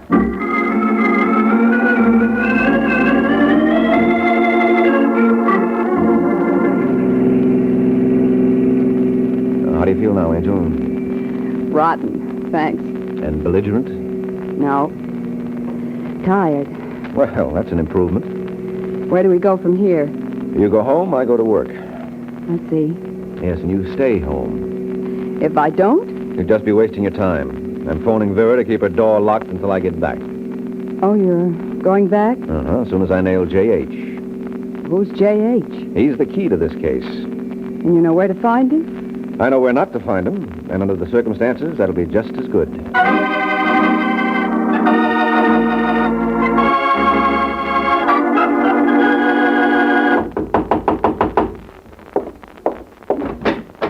Oh. Hello, Waring. Did you find J.H.? I have a lead on him, Richards. Oh, good. Come in and tell me, huh? Yeah. If you saw him again, Richards, could you identify him? Sure. Now, maybe I can arrange it. But I want to be sure I'm not making a mistake. Now, you said he's a big guy. Well, at least 6'2". Mm-hmm. Now, how'd you say he was dressed? Pinstripe suit, gray. Gray? Thought you said it was brown. Did I? I'm pretty sure you did. Vera remembered. Yeah, well, wait a minute. Yeah, that's right. It was brown. Brown pinstripe. I forgot. You should have kept notes, Richards. Well, so I made a mistake. Yeah, it's a big mistake. Because you did say gray before. Well, okay, then. I told you. Yeah, sure. And you switched when I bluffed. Because you weren't sure. Because you weren't describing J.H. from memory, you were describing him off the cuff, because there isn't any J.H. Are you nuts? Well, that's been so rumored, but verification is lacking. You think I busted my face out of shape like this myself? No. Whoa. I think Pete Lloyd busted it for you. Lloyd? Yeah, when you tried to blackmail him. What are you talking about? After you and Vera made the tape, you returned to Vera's. You conked her, you swiped the tape, and tried to blackmail Lloyd with it. He offered to pay, but when you produced the tape, he made a grab for it. There was a fight, and you knifed him. I suppose you can prove that. Now, come on down to police headquarters, and I'll show you. Well, I have a better idea. I'm glad you decided to put up a fight. It gives me a chance to black your other eye. Oh, no, you don't. No, I thought so. The knife. Come on, let go. Let go. Sure, when you drop that knife, go ahead, drop it. All right, all right. Yeah. Thought if we got in the fight, you'd pull that knife again. I have an idea the police lab will find specks of dried blood on it, Lloyd's blood. That's the trouble with playing with knives, Richards. You're likely to get stuck.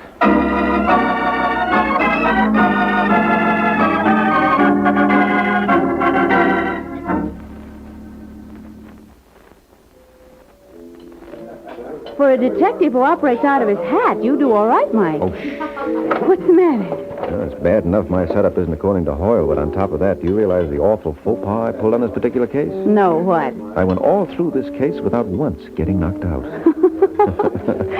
That's right. I took the lumps for you. Uh-huh. Well, don't you worry. I won't breathe it to a soul. That's my girl. Hey, but I know one way we can keep from being too unorthodox. What's that, Angel? Well, right now I can ask you, how did you know that Georgie Richards was the murderer? Oh, well, that business with J.H. The only time Richard saw that stranger was when they were struggling. Yet he gave me a perfect description. Yeah, but what was the purpose of creating the mythical J.H. anyway? To explain Richard's shiner. Richards killed Lloyd in a fight. The fight left marks on him. He had to explain them away, so when we arrived at his place, he staged the sound effects of battle and invented J.H. to account for the condition of his face. I see. And I pretended to go along with the gag to give him time to forget some details. Well, he did, and that's it. And now you see that I didn't have anything to do with either of the murders. You didn't want to believe that at first. Oh, what gave you that idea? I could tell by the look in your eyes. You mean you can tell what I'm thinking by just looking in my eyes? That's right. Well, can you tell what I'm thinking now, Angel? I certainly can. Good night, Mike.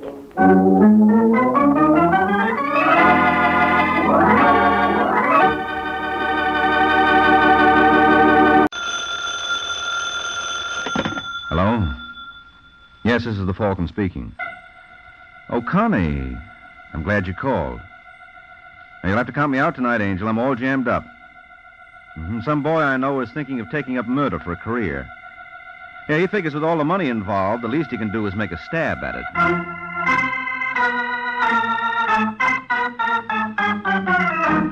This is Ed Hurley, friends, inviting you on behalf of the Kraft Foods Company to listen to The Adventures of the Falcon, starring Les Damon.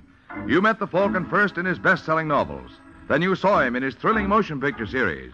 Now join him on the air when the Falcon solves the case of the Happy Hoodlum.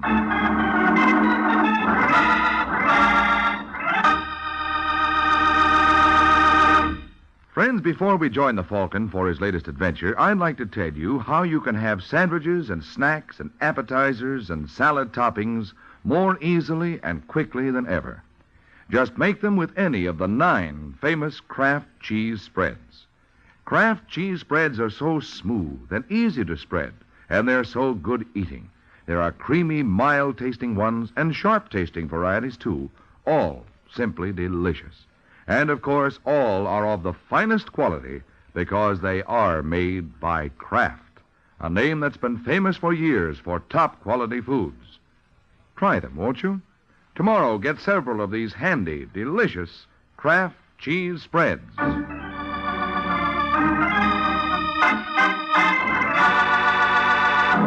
And now, the case of the Happy Hoodlum. It's late afternoon in New York, and a tall, thin man with a dirty trench coat walks up the steps of the Revere building. His name is Marty Kramer. Mr. Kramer is embarked on a mission where the chances are 1,000,000 to 1 against him. Apparently, that doesn't bother him. He smiles as he takes the elevator down to the basement where the Revere Express Company has its headquarters. Then, still smiling, he marches down the hall to a door marked Employees Only and barges right in. Hey, Just a second there, mister. Yeah? You don't work here. Do you? Yes. Good, then maybe you can help me out. Where do they keep the dough around here? Were you crazy? Don't tell me the stories I heard about this place aren't true. I saw a piece in the Sunday paper that said you always have $2 or $3 million on tap. Now, look, mister. No, you look, friend, because I got a little more than you have. That's right, it's a gun. And if you don't want a practical demonstration of how it works, you better take me to where they keep the dough. Okay, you're the doctor. Wait a minute. Where do you think you're going? You said you wanted to go into the bullion room, didn't you? That's right. Well, I've got to get my pass. They won't let me in without it. Where is it? In that drawer. Okay. Open it slowly. And don't put your hand in there until I can see what you're doing. Hold it. What's that? Oh, that? Why, that's the signal for one of the drivers that a bank wants him for a pickup. You wouldn't try to kid me, would you, friend? So help me, it's the truth. All right, where's your pass? Right here. Now, which way do we go? Down the hall. Okay, let's move. Say, tell me something, mister. Yeah? That piece you read in the paper. What about it? Did it tell you how many armed guards we have in the joint? 68, wasn't it? That's right. And you expect to pick up an odd million and walk out without anyone bothering you. I'm doing it, ain't I? You haven't got the million yet. Just give me time, pal. Where do we go now? In here. That's where they get the shipments ready for the trucks. Okay, open the door. Now, don't forget, I'm right behind you. And I'm right behind you, mister. What? Just drop the gun, Pally. You got him, Paul? Yeah, I got him. All right, Barney. Frisk him. Right. You don't have to do that. I'm clean. I know, but we don't believe in taking chances. I can see that. That drawer you opened was connected with an alarm, wasn't it? That's right. Real cute. What's your name, mister? Marty Kramer. You escaped from some lunatic asylum? You didn't think for a minute you'd walk in here and heist this place? Well, I guess I was over-optimistic, You're over something. Now, look, Kramer. What do you got up your sleeve? Not a thing. Ask your friend. He just frisked me. Don't be a wise guy. You're on the spot. So it would seem, wouldn't it? I don't get your angle. Angle? Yeah. You knew darn well you didn't have a prayer of getting away with this job. Now, why'd you do it? As long as you put it on that basis, I'll tell you. Well? I just wanted to prove to the kiddies that crime doesn't pay.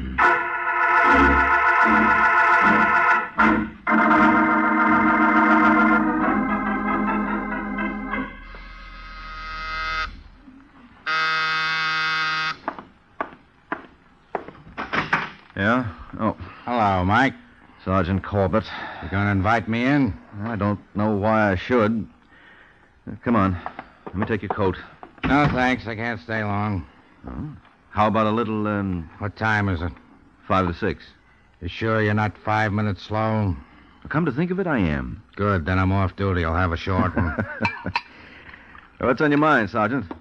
It's funny you should ask that. Why? If there is something on my mind. Did you read about that boy named Marty Kramer? Lad who tried to heist the Revere Express Company yesterday? Yeah. How do you figure it? Simple, he's crazy. No, he isn't. He's as sane as you are, if that means anything. Well, he certainly couldn't have believed he stood a chance of walking off with the loot. No, he wanted to get caught. Why? That's what bothers me. I can't make it out. Can you? Sergeant, what are you getting at? I'd like you to look in on Kramer. Are you out of your mind? I guess I am. You know, if you do this, there won't be a dime in it for you. You must think I'm as crazy as you are. I do. What do you say, Mike? Well, if everybody's going to act nuts, I might as well get into the act, too. Okay, I'll do it.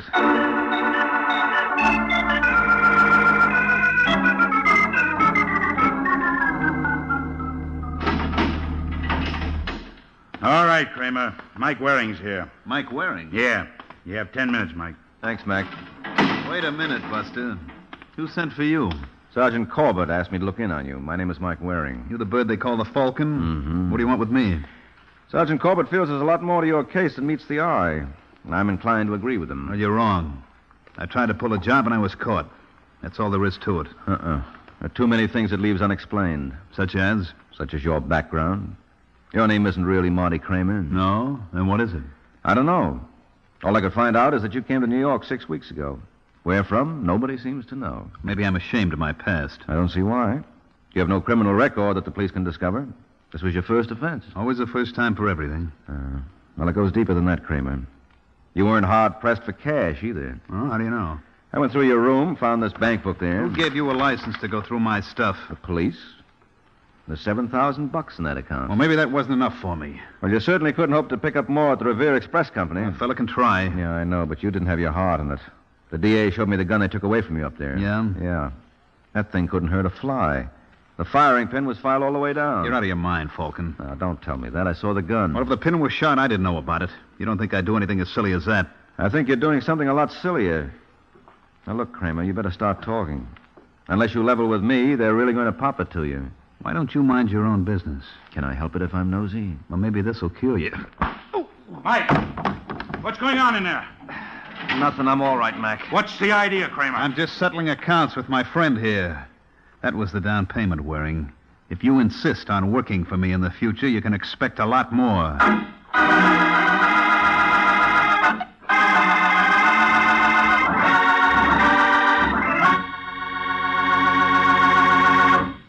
This is Ed Hurley again, friends. Say, I'd like to tell you how you can get compliments from the small fry. Next time the children want something to eat between meals, set out their favorite crispy crackers and a glass or two of Kraft pineapple cheese spread, one of the 9 famous Kraft cheese spreads. Then watch those youngsters go to it. Watch how their faces light up when they taste this delightfully mild cheese spread that's filled through and through with juicy bits of sweet sun-ripened pineapple. Mm-hmm. Kraft pineapple cheese spread is delicious. And it's smooth, too, for wonderfully easy spreading. And you know it's a snack the whole family can enjoy often. Because, like all the Kraft cheese spreads, it's a wholesome dairy food made from only the finest ingredients. It's a good idea to have several glasses of Kraft cheese spreads on hand always for a grand variety of snacks. Try Kraft Relish cheese spread, Kraft Olive Pimento cheese spread, Kraft Pimento cheese spread. In fact, all 9 delicious varieties. Look for them at your grocer's tomorrow. They come in bright, new tulip-patterned drinking glasses in a choice of 4 gay colors.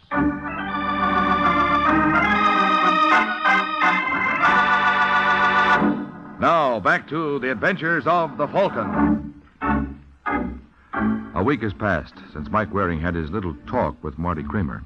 Apparently, it didn't do any good, for the next day, Kramer pleaded guilty to armed robbery and was sentenced to Sing Sing. Now, as we find him, he's making his grand entrance. Come on, Kramer. Hey, Bailey. Bailey. Wake up. You got company. What's the matter? I want you to meet your new roommate. His name is Marty Kramer. Hiya, pal. Hi. If there's anything you want, Mr. Kramer, just ring. We have 24-hour service here. Well, thanks a lot, McGraw, but I wouldn't think of disturbing you boys. Well, make yourself at home, Kramer. Thanks. My name's Bailey. Yeah, I know. I heard a lot about you. I've heard a couple of things about you, too. Have you? Yeah, a fella was telling me in the yard today that a Falcon was working for you. How come he couldn't get you off? Maybe I didn't want him to, Bailey. I don't dig you, pal. Maybe I wanted to spend some time up here. Why would anybody in his right mind want to do that? It's a long story. Well, that's okay. I got 10 years more to save. Yeah, want a butt? Yeah, help yourself, thanks. Not much. You see, there's a guy up here that I wanted to see. Well, you certainly took the hard way, Kramer. Well, 5 years ago, this guy was partners with my old man. My old man was a schnook. He trusted everybody. That was his mistake. One night, his partner cleaned him out and then put a match to the place. When the insurance dicks came over to investigate, this guy took a powder and my father was left holding the bag. And what happened? Well, he couldn't stand the disgrace, so he blew his brains out. Tough. Yeah. Anyway, I promised myself that I'd make it up to the old boy. I've been looking for his partner ever since. You find him? Yep. Through a private eye. The Falcon? No, another guy. He told me my party was serving time in Sing Sing. That's why I arranged to visit here. What's his party's name? Bailey. Huh? Oh, now isn't that a coincidence? Just the same as yours. Where you from, Bailey? Los Angeles. Oh, that's funny. So was this guy I was telling you about. Cut it out, Kramer. You don't remember me, do you, friend? No. Of course, I didn't call myself Kramer in those days. Now, look, you. Stay away from me. Hey, Mac! McGraw! You're going to get it, Bailey. I've waited 5 long years for this. Let go of me. Let him go, Kramer. Right after I squeeze the life out of him. No, you don't. Let me go. Come on. Break it up. After breaking my arm. Then behave. You okay, Bailey? Yeah, I think so. Leave me alone with him for 1 minute. 1 minute, that's all I ask. What you're asking for is a stiff dose of solitary. All right, Kramer. Let's go.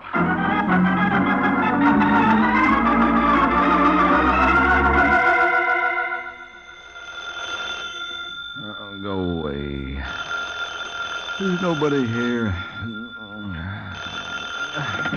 Yeah? That you, Mike? Who the devil is this? Now, that's no way to talk to an old friend. Well, this wouldn't be Sergeant Corbett, would it? Why not?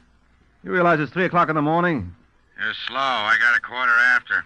Look, if your purpose is to annoy me, you're succeeding very well. Got a little news item I thought you might be interested in.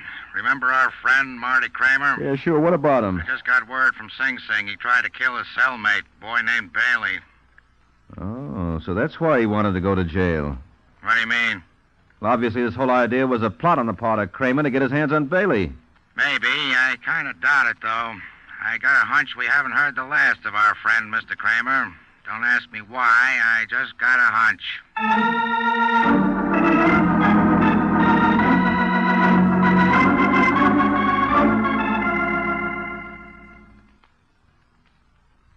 Imagine how I felt, Logan. A couple of seconds more and it would have been all over. Instead, the guard had to break it up.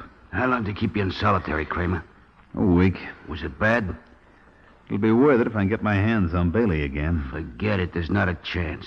That's why I transferred you in here with me. I'll work it somehow. What you got against Bailey, anyway? Ah, never mind. Come on, I won't give you away. It's something he did to my old man 5 years ago. Wait a minute. What's the matter? You got the wrong guy. Oh, no, I haven't. When'd you say this happened? 5 years ago in L.A. Well, that proves it. Bailey's been in here since 1940. What are you trying to give me? What's the truth, Kramer? Someone give you a bum steer. This ain't the same Bailey. You're lying. Okay, don't believe me, but I saw his record myself. I used to help around the warden's office when I first came here in 45. Well, that's true. I did all this for nothing. You ought to be glad you didn't kill him. I gotta get out of here, Logan. You kidding? Don't you understand? This was all a mistake. That's tough, pal, but can't be helped. Let me out! Let me out! Pipe down there, Kramer, unless you want another session in solitary. I gotta speak to the warden. Okay, I'll make an appointment. Cut it out, Kramer. It won't do you no good. I gotta get out of here, Logan. Sure. If I can't do it any other way, I'm gonna make a break. Don't be a chump. I tell you I can do it. Are you with me? You just sounding off to hear yourself talk? No, I tell you I can do it. How? Is there anyone outside you can count on for help? No. Aren't you married? No. I got a girl in Jersey. How about her? How do you think I got in here in the first place? She squeal on you? That's what a couple of people would like me to believe. I was running the biggest gambling joint in town till Martha got friendly with Philip Hernandez. Phil Hernandez? One of my competitors. He and Martha got awful chummy. Well, that doesn't mean she sold you out. It does when you add to it the fact that that's how we met originally. Only this boy she fingered was some character from Chicago, and he was married to her. The more I think of it, the more I'd like to ask Miss Martha Pierce a couple of questions. What do you say, Logan? Do you want in? What's the deal? Tonight, after roll call, one of us will pretend we're sick. When the guard comes in to investigate, we'll take care of him. With what? With this. Hey, where'd you get that hunk of lead? When I was in solitary, I noticed one of the water pipes was loose. I didn't think anyone would mind if I borrowed it. Yeah, they're bound to find out it's gone. Sure, the next time they throw someone in solitary, but that may be days. And we'll use it tonight.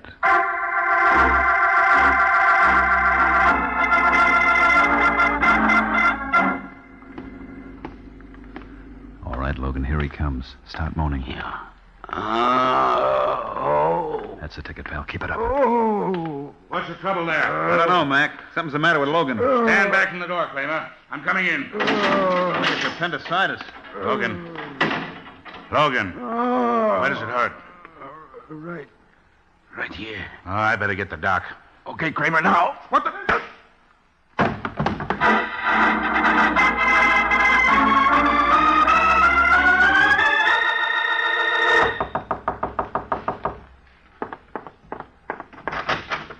Hello, Martha. Philip, what are you doing here? You heard the news? What news? There was a flash on the radio at 10:30. Your ex-boyfriend, he broke out of jail. Logan? Yes, he and a man named Marty Kramer. Well, what do you know? I know we better do something. Don't tell me you're frightened, Philip. Well, there's no point in taking chances. You know the kind of guy Logan is. Suppose you leave Mr. Logan to me. But maybe he'd think I made you squeal on him. Well, didn't you? No, it was all your idea, Martha. Remember, I didn't want you to do it. Aren't you the brave boy? Well, it's your fault. I was satisfied with the way things were. But no, you had big ideas. This is the first time I heard you complain. Well, I didn't know. You don't know a lot of things. Now listen, Phil. If Logan knew about us, we would have heard from him before this. But maybe somebody tell him now. Then all he's got are suspicions. And I can talk him out of them. I've done it before. You think he is in New York already? Well, if he is, he must be with his friend Kramer. You got any idea where they can be? Maybe. Where? Never mind. What you don't know can't hurt you. Tell me where, Martha. Let go, Philip. You're hurting me. Where are they? You're going to regret that, Mr. Hernandez.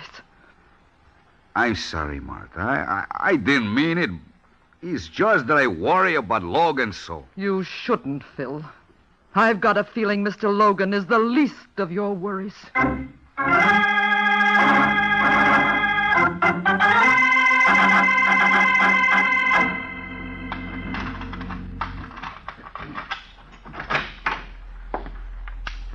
Turn off that light. Kramer. Yeah. This time, Waring, I've got a gun with a perfectly good firing pin. Now turn off that light so I can come out from behind these drapes. Okay. Now stay where you are until I switch on this lamp. Just as you say. All right, sit down. How'd you get in here, Kramer? Through that fire escape window? Oh. Now listen, Waring, I gotta talk to you. You've got to help me. You must be out of your mind. I wouldn't be surprised if you were right. I was crazy to do what I did. You mean break out of jail? No, break in. What are you raving about? I wanted them to send me to Sing Sing because there was a man named Bailey there that I thought was responsible for my father's suicide. So that's why you tried that phony holdup at the Revere Express Company, huh? Yeah. But when I got to the pen, it was the wrong guy. I realized how ridiculous the whole idea was. I could have told you that in the first place. What am I going to do, Mike? Why'd you crash out? I told you I wanted to see you. You could have sent me a letter. I was rattled. I didn't think of it. Well, you got to give yourself up. No. Look, it's your only chance, Kramer. Fortunately, that guard you slugged wasn't badly hurt. What do you think they'll do to me? I don't know. Your guess is as good as mine. But I'd gamble you won't even have to serve out your original sentence, providing... Providing what? We take Logan back with us. No, I won't rat on him. Don't be a fool, Kramer. Logan's dangerous. He's got a record as long as your arm. Now, don't be a chump. If the positions were reversed, he'd sell you out in 5 minutes. Now, what do you say? Okay, Waring. Call a cab. I'll take you to him.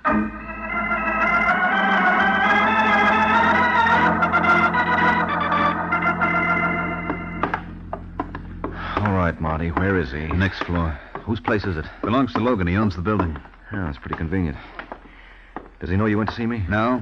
I told him I was going to get some grub. Hold it. This it? Yeah. You better let me go in first. I'll give you the high sign when it's okay for you to come in. Right. Logan? Logan, I'm back. Hey, Logan, where the... Waring! Yeah? What's the matter? What's the trouble? Oh, never mind. I see him. He isn't moving. A few people do when they're dead. All right, Kramer, what do you got to say for yourself?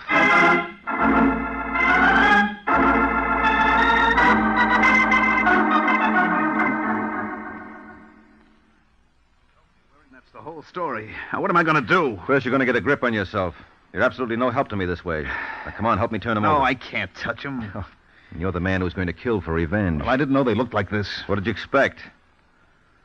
Well, judging by the signs, I'd say Logan got it around 9:45. Where were you at that time? Waiting for you in your apartment. Oh. Look, Mike, how will this affect my chances on the appeal? Not a bit if everything you say stands up. Cops couldn't possibly hang this on you. Well, they could try. You got a motive? No, but... There are no buts about it. Especially if we can deliver the right party to them. Now, when you left Logan to go to my place, did he say anything about expecting anyone? No. Well, somebody must have known he was here. Someone who had a key to this dive. Now, who could that be? I don't know. Now, come on, Kramer. You must have heard Logan mention some name. No, I tell you. All he ever told me was he had a girl in Jersey. Remember her name? No. You've got to. He only mentioned her once or twice. For Pete's sake, man, think. Your life may depend on it. Wait a minute. Yeah. Yeah, it was Martha. Martha Pierce. Phil Hernandez girl? Who's he? Big gambler in town. Yeah, I think you're right. Logan told me this Martha dame sold him out to one of his competitors. All right, Kramer, you stay here. I'll be back as fast as I can.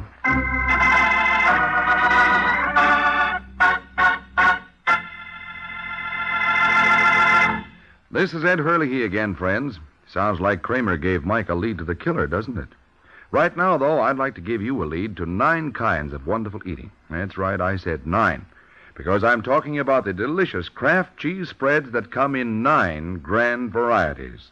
There are delightfully mild-tasting ones like Kraft pineapple cheese spread, Kraft relish spread, and Kraft olive pimento cheese spread. And there are sharp-tasting kinds, too, such as Kraft cheese and bacon spread, Roca brand cheese spread, and hearty Kraft Limburger cheese spread.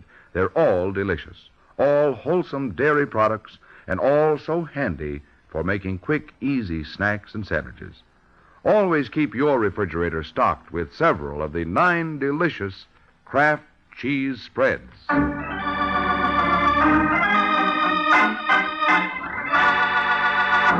now, back to the adventures of the Falcon.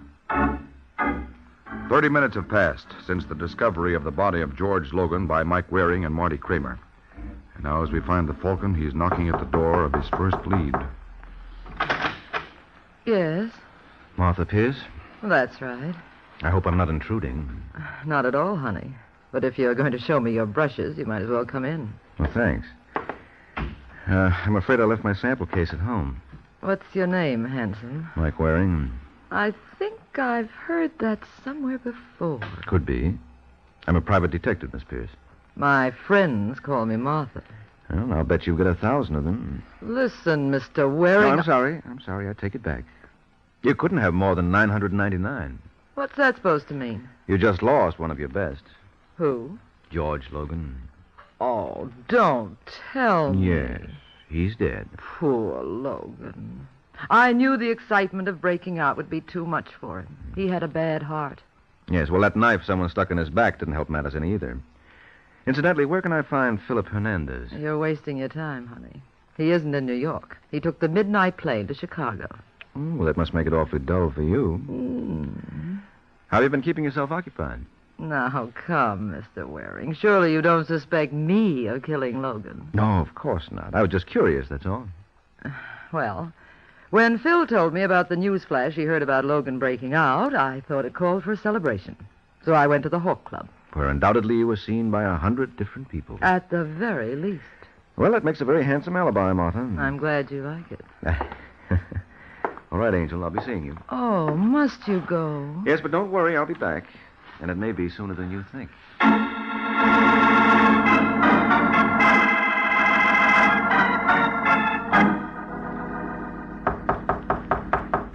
Who's there? It's all right, Kramer. It's only me, Mike Waring. Oh, just a second. How'd you make out, Waring? I didn't. You couldn't get a thing out of her? No.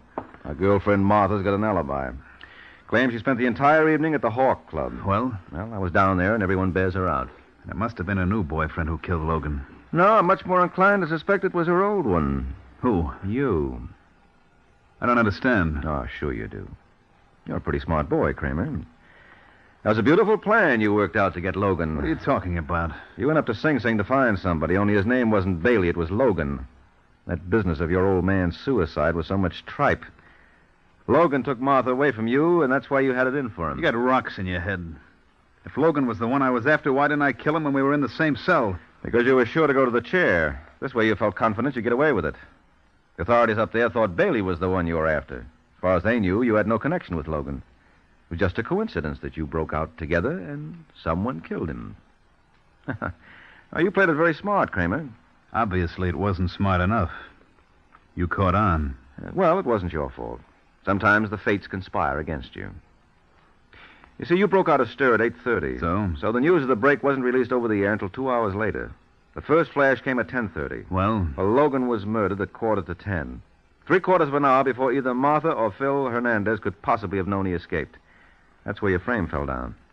It's too bad you made that mistake. We can't all be as clever as you, Waring. But speaking of bonus, you made a pretty bad one yourself. I don't see where. You shouldn't have come back here. Why not? You forget that I still have this gun. Oh, no, I haven't. Sergeant? What? Hiya, Kramer. Don't bother turning around. Just drop the rod.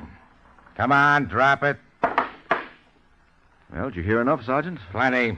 Okay, Kramer, let's be moving. I'll make this up to you, Waring. Oh, don't bother. I owe you plenty. You don't owe me a thing, friend. After all, if it hadn't been for you, I never would have met Martha. What? Mm-hmm. Take him away, Sergeant. I have work to do.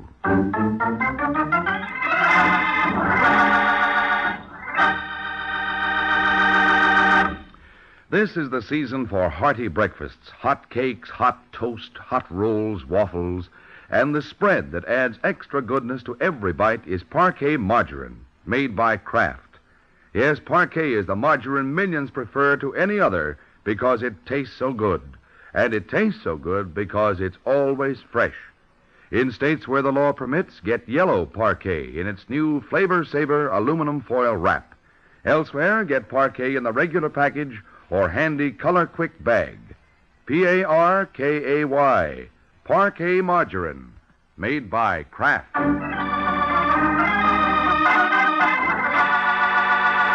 The case of the substitute target. The Case of the Substitute Target. That's the title of next week's adventure of the Falcon, when Mike Waring learns that just because a fella has a head on his shoulders is no sign he's going to be able to keep it there. So be sure to listen at the same time next week to another exciting adventure of the Falcon, brought to you by the Kraft Foods Company. The Adventures of the Falcon are based on the famous character created by Drexel Drake, produced by Bernard L. Schubert, written today by Eugene Wang, and directed by Richard Lewis. Music was by Arlo. Les Damon was starred as the Falcon, with Ken Lynch as Sergeant Corbett. Be sure to hear The Great Gildersleeve next Wednesday evening over most of these stations. In next Wednesday's broadcast, Gildy comes face to face with an hilarious problem and solves it in a way that will keep you laughing for days. Remember the show, the time, and the place. The Great Gildersleeve next Wednesday evening over most of these stations. Check your newspaper for time of broadcast. This is Ed Hurley speaking for the Kraft Foods Company. Hear Martha Ray and Jimmy Durante on The Big Show today on NBC.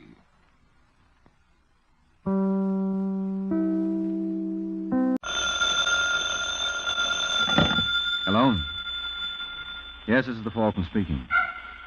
Oh, Barbara. Now, thanks for calling, but tonight is out, Angel. I have to teach some gangsters that you can't get away with murder. Especially since the murder they want to get away with is mine.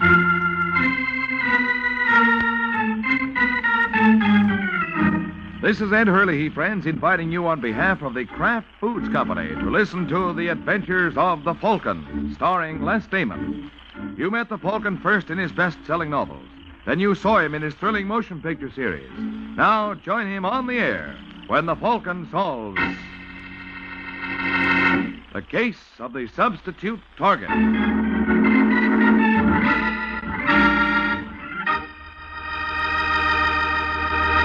Before we join the Falcon for his latest adventure, I'd like to tell you about 9 of the handiest little menu helpers you ever had in your kitchen. They're the 9 famous Kraft cheese spreads, and they really are handy for making snacks and sandwiches, salad toppings, and appetizers. All of the Kraft cheese spreads, the mild-tasting ones and the sharp-tasting ones, too, are delicious. And they're all the very finest quality because they're made by Kraft. The name Kraft on cheese or cheese foods means the very finest you can buy. So tomorrow, get several of the 9 famous cheese spreads made by Kraft.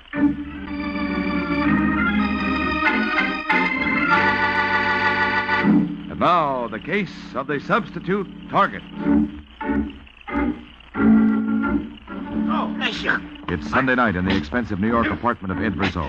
Rizzo is the fat, bald mobster who is at the moment taking a bad pushing around from a tall young man who seems definitely to mean business. All right, Rizzo, who is it? Lay off! When you talk... No, you don't. Oh, my finger. You shouldn't have reached for that drawer. What are you looking for, a gun? Well, here's one, only I'll hold it.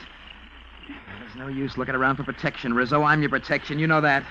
Only right now, I'm not protecting. Travers, if you'd only listen to I me. want the boss, the top boss. Now, who is he?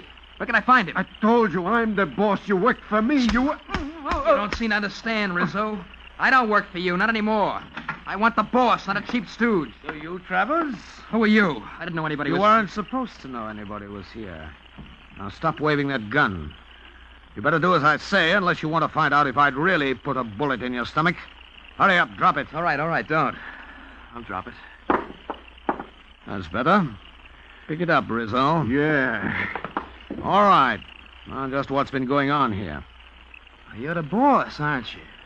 What gives you that idea? Looking at Rizzo. All right, I'm the boss. So what? So from now on, I'm working for you. I'm tired of taking orders from Rizzo. Ah? And what happens when you get tired of taking orders from me? Well, I won't. I know I couldn't run the mob myself.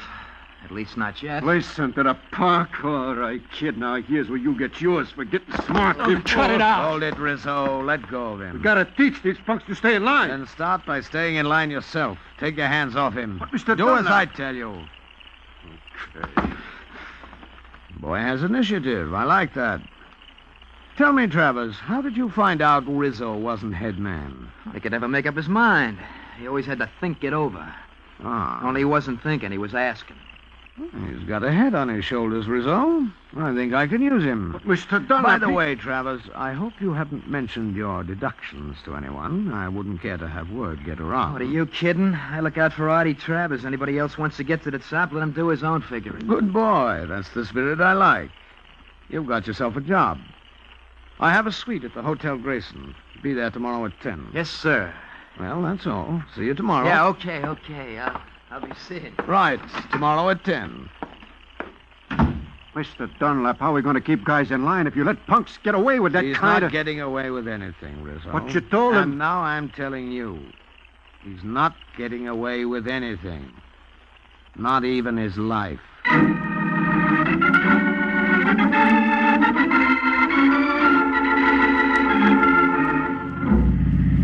Baby, did I pull a deal tonight. Little Artie is going places. I'm glad to hear it. You bet you're glad.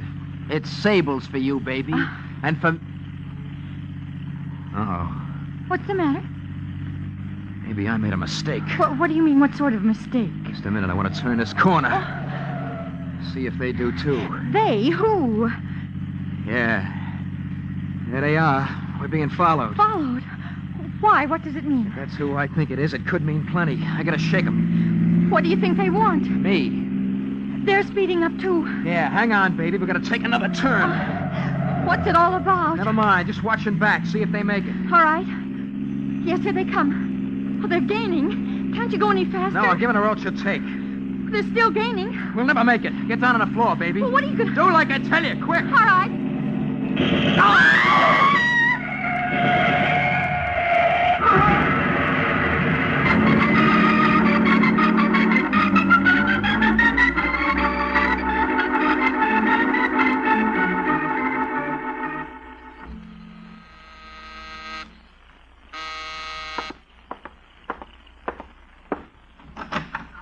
Hello. Hello. I'm looking for Michael wearing the Falcon. I was told I could find him here. You were told right. Come in. Thank you. I thought you'd have an office. Isn't it rather unusual for a detective to work out of his apartment? I'm a rather unusual detective. So I've heard. That's why I'm here. Mm-hmm. Well, Lorna, what can I do for you? You know my name? Sure. Lorna March. You are unusual. Don't give me too much credit, Angel. You were all over the front pages. Oh, that's when I was in the hospital. I didn't see. Yes, but I did. You're not the type to ignore. I'm not that unusual. Thank you.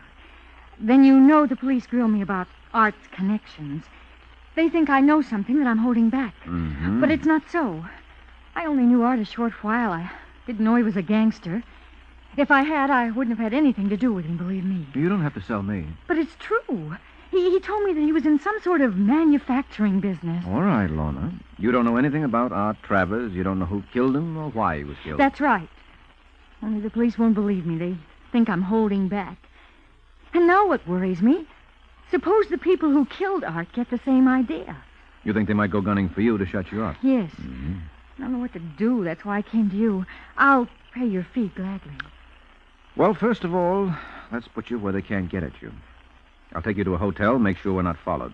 You stay in your room and don't open the door to anyone. But I can't stay locked in a hotel room indefinitely. No, just till we get things rolling. What things?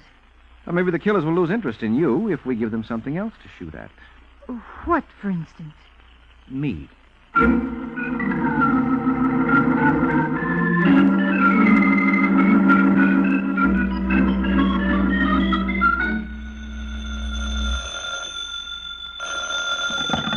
Homicide, Sergeant Corbett speaking. It's your lucky day, Corbett. This is Mike Waring. Goodbye, Waring. Hold it. I want to talk to you. I don't want to talk to you. I've already got a headache. The Art Travers killing by any chance? You've been listening at keyholes. Naturally, in my profession. All right, Waring, what do you want? I got no time for idle chit-chat. I want you to do me a favor. I told you I got no time. Oh, for this you have. You'll love it. What makes you think so? It might get me killed.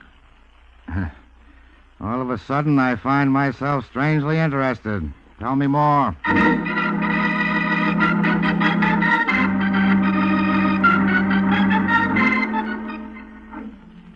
the Art Travers shooting.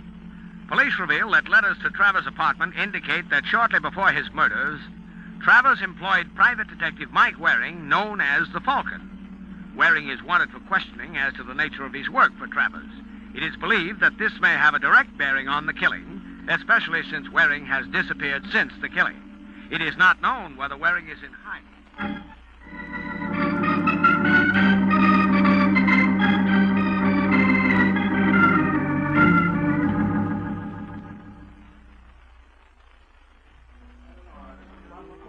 Hello, Joey. Mike Waring. Hey, didn't you hear? Well, don't you know the law's looking for you? That's why I'm looking for you. Huh? Have one on me, Joey. What are you drinking? You name it, I'll drink it. Okay. Bartender, double scotch for my pal. Gee, that's pretty swell, Mike. What's cooking? What can I do you for? I just thought you might let me hole up in your place until things cool off. Oh, yeah. Yeah, sure, Mike. Sure, anytime. Thanks, Joey. Well, I'd better get right up there. The sooner I'm out of circulation, the better. Here, this will take care of your drink. Thanks. Hey, just a second. Here's the keys. Oh, right. I'll be up a little later. All right, Joey. So long. So long, Mike. Hey, all the rest of the drink, Red. I'll be right back.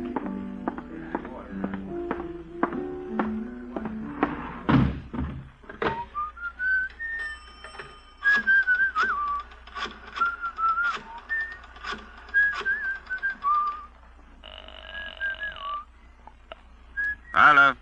Hello. Mr. Rizzo? Yes? Joey Jonas. I was just calling. I might happen to know where you could find Mike Waring. Oh? What's it worth? Come on up. We'll talk about it. Okay. I'll be right over.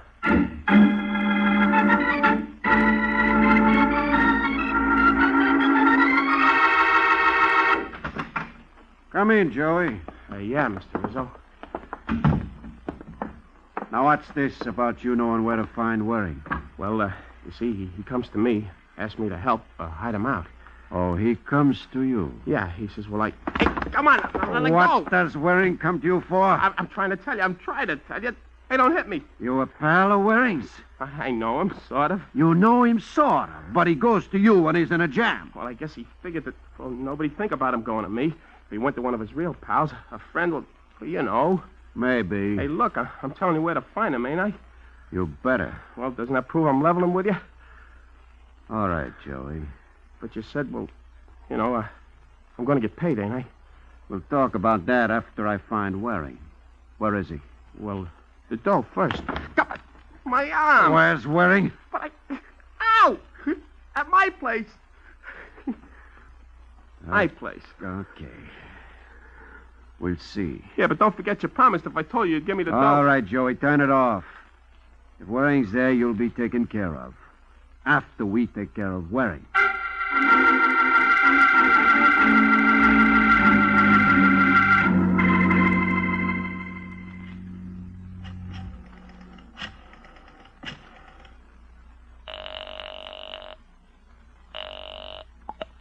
Hello.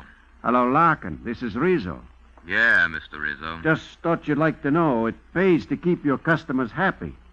What do you mean? Just that I've got another job for you. Oh? It wouldn't be Waring, would it? How did you know? According to the papers, he was tied in with Travis. Yeah. Well, will you take care of it? I know where you can find him. You want him to get what Travis got? Yeah. But first I want to talk to him, find out how much he knows. I want you to bring him here.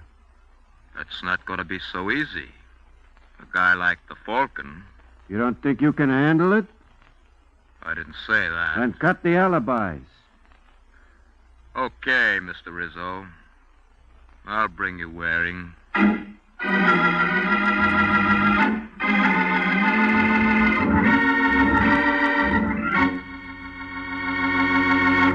This is Ed Hurley again, friends. Well, I guess Larkin plans to bring Mike to Mr. Rizzo, all right. Meanwhile, I'd like to bring you an idea.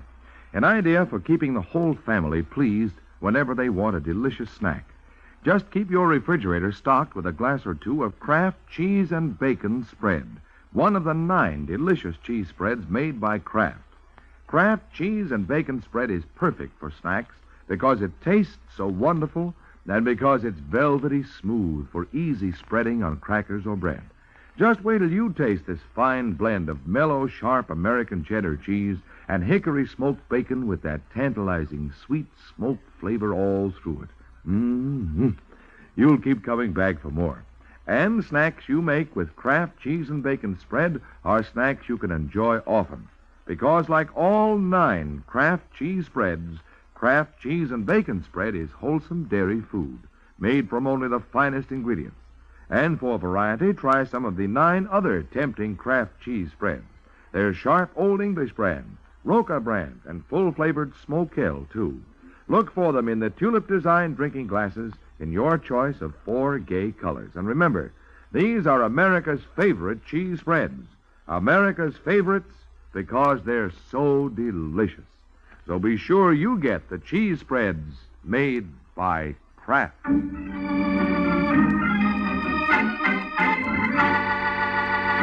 Now, back to the adventures of the Falcon. 20 minutes have passed since Rizzo ordered Larkin to deliver Mike Waring. Now, at the door of Joey Jonas's room, Larkin is ready to carry out his mission. Who is it? Joey sent me up. He thought you might be hungry. Got a couple of sandwiches for you. That's what I call a service. Just a second. All right. Hey! I expected the gun, pal. That's why I was ready to jump you. Double-cross. No, Joey, he didn't double-cross you. He double-crossed me, but I counted on it. Yeah, well, You won't do anything, pal. Not for a while.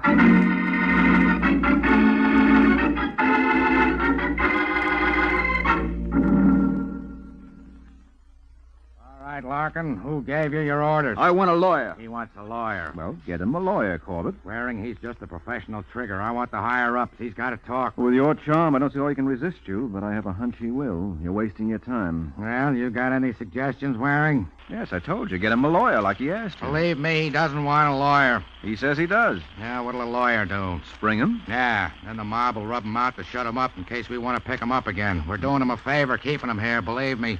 Well, Corbett, every man to his taste. You're such a help. Now, that's gratitude for you. I bring you the trigger. I want the higher-ups. No satisfying some people. Like the chief, for instance. He's going to be screaming. What, in your pretty shell-like ear? The thought shudders.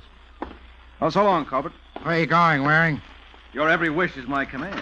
I'm going looking for higher-ups.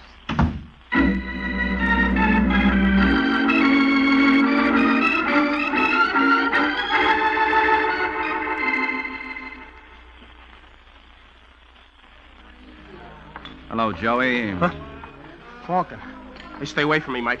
Stay away. Come here, Joey. I'm warning you. Now stay away or I'll let you have it with this beer bottle. Oh, Joey, if you're so anxious to give me that bottle, I'll just take it. Now cut it out, Mike. Yeah, sure. As soon as I get this away from you. That's it. All right, Joey. Now we talk. Please, Mike. Don't be sore. You sicked a gunman on me. Now, what are you so startled to see me walking around?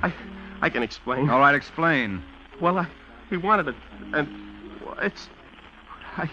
I guess I can't. As a matter of fact, you don't have to. I expected just what happened. Huh? Well, why? Because I know what a cheap rat you are. I suppose you wouldn't believe it. You're right, I wouldn't. But there's no use crying over spilled gunmen, Joey.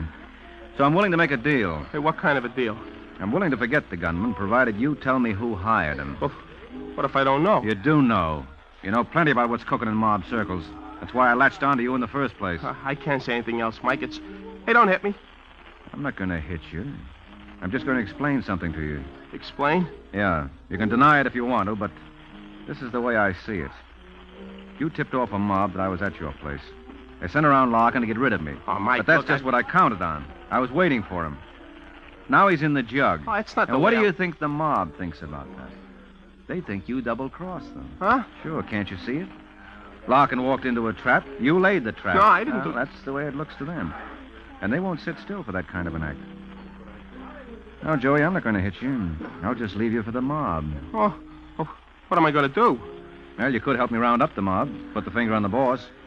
If they're behind bars, they can't touch you. Yeah, but if something goes wrong... So what? You couldn't be any worse off than you are. Think it over, Joey. All right, Mike. Mike, I'll tell you all I know.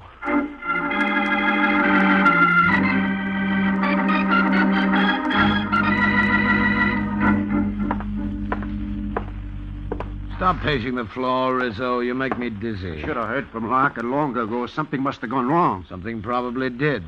I understand Mike Waring is pretty sharp. Joey double-crossed me. That's what happened, Mr. Dunlap. Maybe. He sold me out to Waring. Now Waring has Larkin to clinch it. He'll get him to talk. What can Larkin say? He can tie me to the Travers job. We've got to get to Waring before he gets to the law. How? I don't know. But if we don't, Mr. Dunlap, we're sunk. Let's not underestimate the advantages of our method of operation, Rizzo. Huh? You're afraid Larkin will talk. But how much does he actually know? He knows me. Oh, true, but he doesn't know me. That's a big help. Perhaps not to you. It is to me. Oh. And I don't count, I suppose. Oh, certainly you do, as long as you're an asset. Now perhaps you see why I insisted upon the breakdown in the organization. Larkin knows no one except you. You can name me, but you don't know any of my other lieutenants. Who cares about the other lieutenants? I'm thinking about me. Of course. But you see how the setup works. A chain, as it were. All that's necessary is to eliminate one link in the chain, and investigation comes to a dead end. So how are we going to eliminate Larkin? Waring's got him. True, Rizzo. Therefore, we're forced to move on to the next link. Huh? Hey, now, wait a minute. Sorry, Rizzo. Please, Mr. Dunlap, As long as we take care of the weakest link. I wouldn't talk. You don't have to worry about me. Too bad I have to do this myself, but there's no time, and I don't want to risk anything going wrong. Boss, look, I won't talk.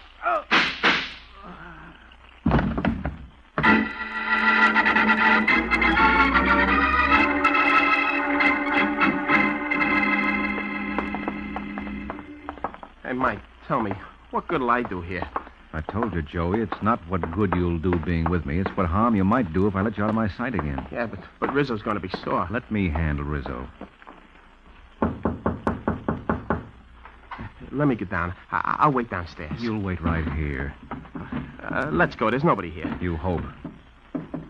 I hear somebody in there. Well, it was just maybe somebody upstairs. I don't think so. I heard somebody moving around inside. Well, it's funny they don't come then. Yeah, very funny. Well, Joey, I guess he's not here. Let's go. What's the... Shh, come on. Hey, you gone nuts? Yeah, sure. All right, Joey. This is far enough. Oh, what are we doing? Obviously, visitors aren't welcome. But maybe if we pretend to go... Or maybe if we really do go. Will you stop that? Well, what do we do? Just stand here in the hall? Yeah, for a minute. If nobody opens the door now, we'll have to try something else. Now, just be quiet. Okay. Here he comes. Oh, fine. You scared him. Back. What's the matter, Waring? Nobody home? Huh? Corbett, where'd you come from? Larkin finally cracked. Said Rizzo hired him, so here I am. Oh, good. There's something going on inside, but Hey, where's Joey? Joey? That must be the guy who just ducked down the stairs. I should have known he'd fade the second I turned my back. Well, maybe he doesn't matter for now. Look, we've got to get into Rizzo's. But that's not the kind of door you can break into. What's going on? That's what I'm trying to find out. I knocked at Rizzo's door. Nobody answered. But I could hear someone inside. So I hid and waited. Then somebody opened the door, but before I could see who it was, Joey chirped and the door slammed. Well, a door slammed in your face should be no new experience to you, Waring. All right, I'll waltz with you later, Corbett. Right now, this calls for a search warrant and an acetylene torch. Now get on it, huh?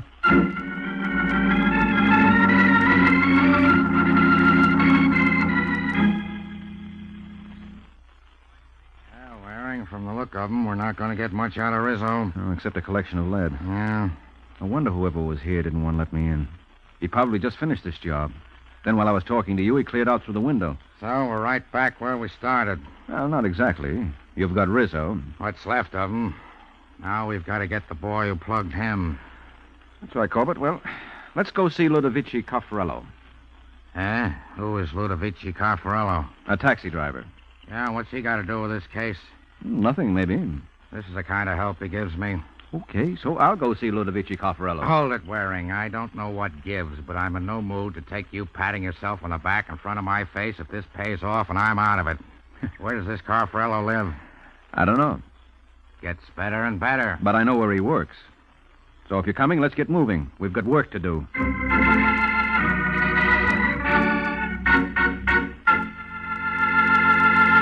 This is Ed Hurley again, friends, and while Mike and Sergeant Corbett go about finding Mr. Caffarello, I'd like to help you find out about the 9 most delicious cheese spreads I ever tasted.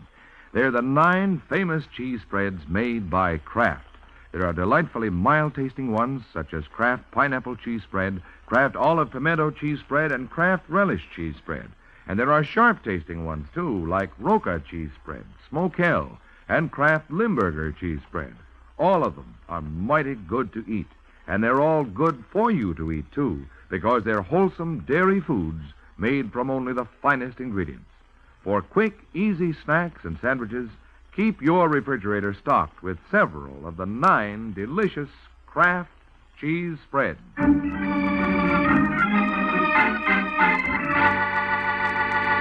Now, back to the adventures of the Falcon.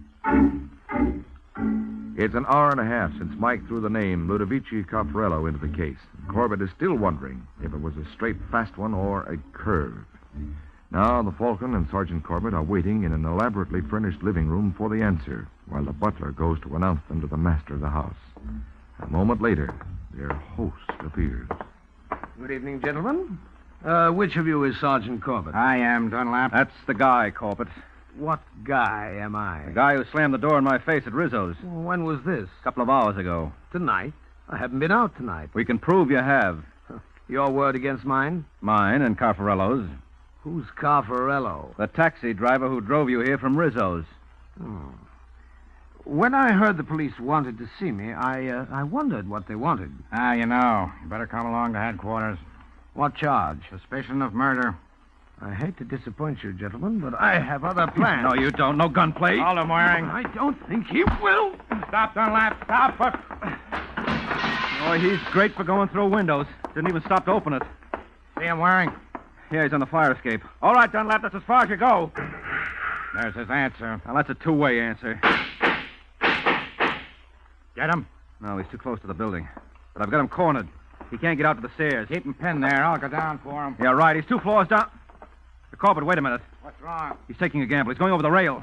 He's going to drop to the ground. It's 3 floors to solid concrete. If he makes Here, it. just a second. I can cover him from out here in the fire escape, even if he...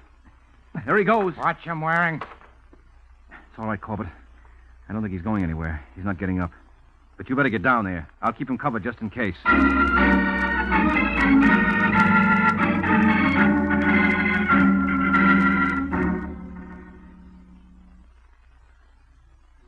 All right, Mike, so you and the sergeant found Rizzo's body, but then what?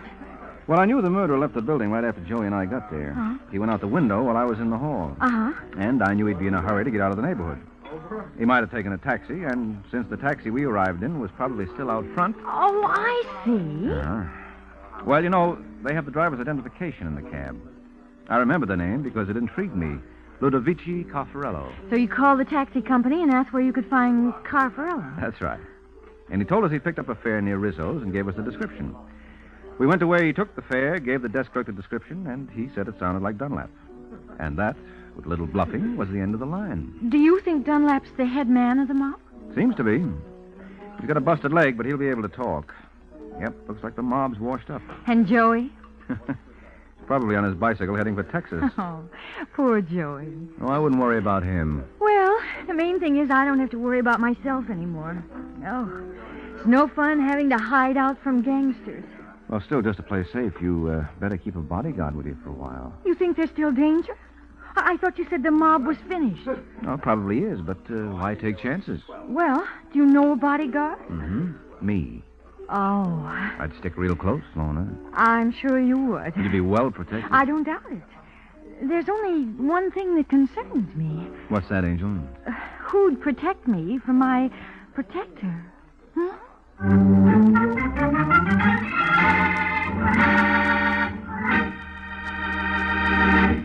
In many parts of the country, winter means ice and snow, dangerous road conditions, and dangerous road conditions may mean a bad accident to you, so drive extra carefully. For safer driving, do these things. Adjust your car speed to the road and weather, keep your windshield clear of snow and ice, fog and frost, use tire chains on snow and ice, brake slowly to avoid dangerous skidding, keep well back of the car ahead. Whether you walk or drive, be careful. Remember, an accident doesn't always happen to someone else.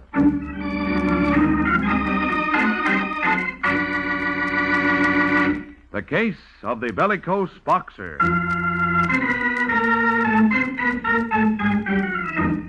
The case of the Bellicose boxer. That's the title of next week's adventure of the Falcon. And Mike Waring learns that when some fighters are knocked out, they may also be knocked off. So be sure to listen at the same time next week to another exciting adventure of the Falcon, brought to you by the Kraft Foods Company. The Adventures of the Falcon are based on the famous character created by Drexel Drake, produced by Bernard L. Schubert, written today by Jerome Epstein, and directed by Richard Lewis. Music was by Arlo. Les Damon was starred as the Falcon with Ken Lynch as Sergeant Corbett. Be sure to hear The Great Gildersleeve next Wednesday evening over most of these stations. In next Wednesday's broadcast, Gildy comes face to face with an hilarious problem and solves it in a way that will keep you laughing for days. Remember the show, the time, and the place. The Great Gildersleeve, next Wednesday evening over most of these stations. Check your newspaper for time of broadcast. This is Ed Hurley, he's speaking for the Kraft Foods Company. Hear Mr. and Mrs. Blandings later today, then the big show on NBC.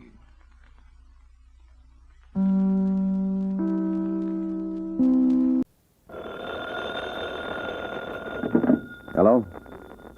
Yes, this is the Falcon speaking. Oh, Dolores. I'm glad you called. You'll have to count me out tonight. I'm going to the fights. Yeah, I know some of them are dull, Angel, but this one ought to be a killer.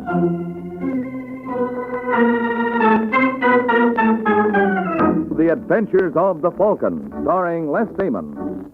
You met the Falcon first in his best-selling novels. Then you saw him in his thrilling motion picture series. Now join him on the air when the Falcon solves the case of the Bellicose boxer.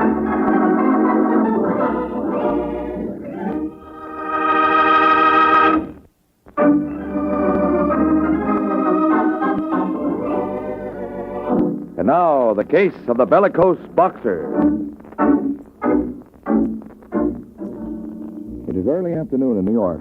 In the Stamford's gymnasium, the young man whom experts hail as the slickest thing to hit the ring since Benny Leonard dances around in the shower. His name is Freddie Lane.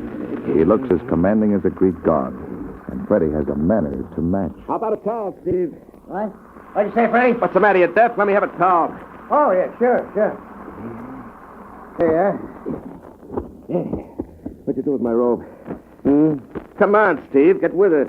Oh, I'm sorry, Freddie. I guess I was thinking of something. Oh, that's a novelty. Hand me my robe, huh? Yeah, sure, kid.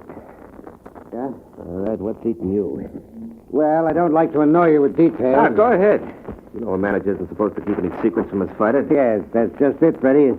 As of 12 o'clock tonight, I'm no longer your manager. That's right. Your contract expires then, don't it? Yeah, you forgot to sign the new one. No, I didn't forget, Steve. Oh, what'd you do with my copy? I tore it up. I don't get you, Freddie. I guess that proves you're not as smart as you're supposed to be. Now, let me get this straight. I don't know why you're having so much trouble, Steve. It's simple. I'm packing you in. You don't know what you're saying. Why, when I found All right, you, don't give me that tired routine about all you did for me. You got paid for that and paid plenty. From here on, little Freddie don't split with anybody. Well, listen, Freddie. Sorry, pal. I haven't time. I got no... Come in. Hello, boys. What are you doing here, Vincent? Keep your shirt on, Steve. I just want to talk to you, boy. You're making a mistake, Mr. Vincent. Am I? Yeah. I'm not his boy. Oh, really? Oh, really. As of 12 o'clock tonight. Then if I want to discuss business, who do I talk to? Me? All right, Steve. Would you mind giving us a little privacy? I'm staying here. Buzz. You want me, Mr. Vincent? Yeah, would you take this gentleman for a little stroll? I think some fresh air would do him good. Okay, Steve, you heard him. Let go of me. Come on, friend. Unless you want that fresh air to go right through you. All right, Freddie. I'll be seeing you. Don't bother, Steve. It won't do you any good. Okay, Mr. Vincent. What's on your mind? You are, Freddie. Night and day. Well, that's very flattering. What do I owe it to? Your coming fight with the champ. Oh, that? Yeah, that. How do you think you'll do against him? What's your guess? Oh, I think if you wanted to, you could take Kenny. You're not kidding. I said if you wanted to. Well, why shouldn't I? I think the crown would look real good on me. I think $100,000 would look even better. Oh, meaning you want me to take a dive? Meaning just that. You know, Mr. Vincent, I like a guy who don't beat around the bush. When do I get the dough? Right after the fight. Oh, no. I don't do business that way. When would you want it? Tonight. Okay, Freddie, you got yourself a deal. I'll have Buzz bring it over to your apartment. Fair enough. I guess that does it. Take care of yourself, kid. Mm-hmm. Keep punching. You too, Freddie. Just be careful where and when.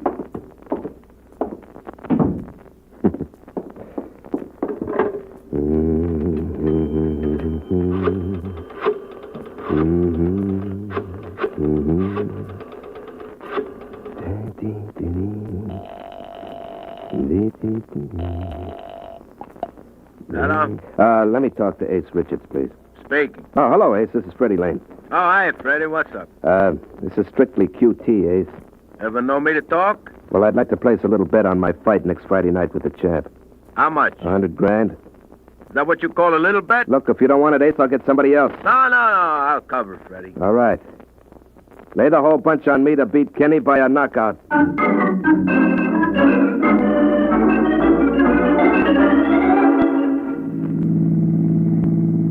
I don't like this business, Freddie. I don't like it one bit. All right. Now, what's the matter, Ruth? Steve Douglas did a lot for you.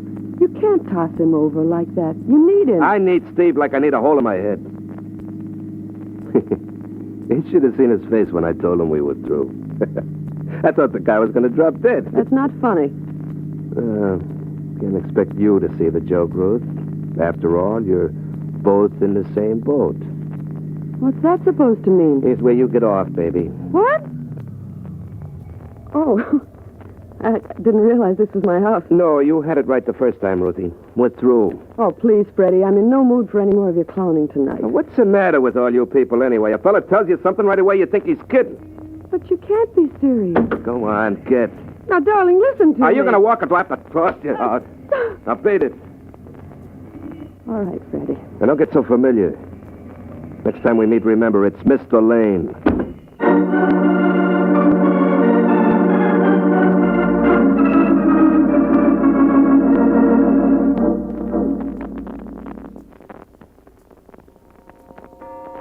Is that clock right, Buzz? No, it's about 5 minutes slow, Mr. Vincent. Oh, then you better turn on the radio. If you don't mind my asking, how much dough is your syndicate laying on this match? Enough. Is that the right station? Yeah. Oh, yeah, there it is now. And in just a moment, we will bring you this blow-by-blow account of the first championship fight held in New York in 2 years. It's a 15-round match between Dan Kenny and the challenger, Freddie Lane. They're in the center of the ring now, getting their final instructions from the referee. Both boys look in great shape. Now, they've just gone back to their corners, and there's the bell for the first round. Both fighters come out of their corners swinging. The champ feints with the left and then tries another left, which catches Freddie going away. Why don't they cut out Now the acting and get down to out right, business? but Freddie dances back. Lane must feel that there's plenty of time to show what am I saying? Freddie just brought up a roundhouse that caught Kenny right on the jaw. Boss, shut up. And now Lane throws a right and a left and still another left. Oh, that one hurt. The champ staggers and Freddie moves in for the kill. Hold on, you jerk. Kenny is trying to clinch now, but Lane won't let him. Freddie brings up a right from the basement. And Kenny is down. He's badly hurt. The referee is bending over him. Just listen to that crowd. Get up, Kenny. Come on, you bum. 5, 6, 7, 8, 9, and it's all over, folks. There's a new champion in New York tonight. Turn it off. And his name is... Well, what do you think, Buzz? Gee, Mr. Vincent, what can I say? You're sure you gave that $100,000 to Freddie Lane?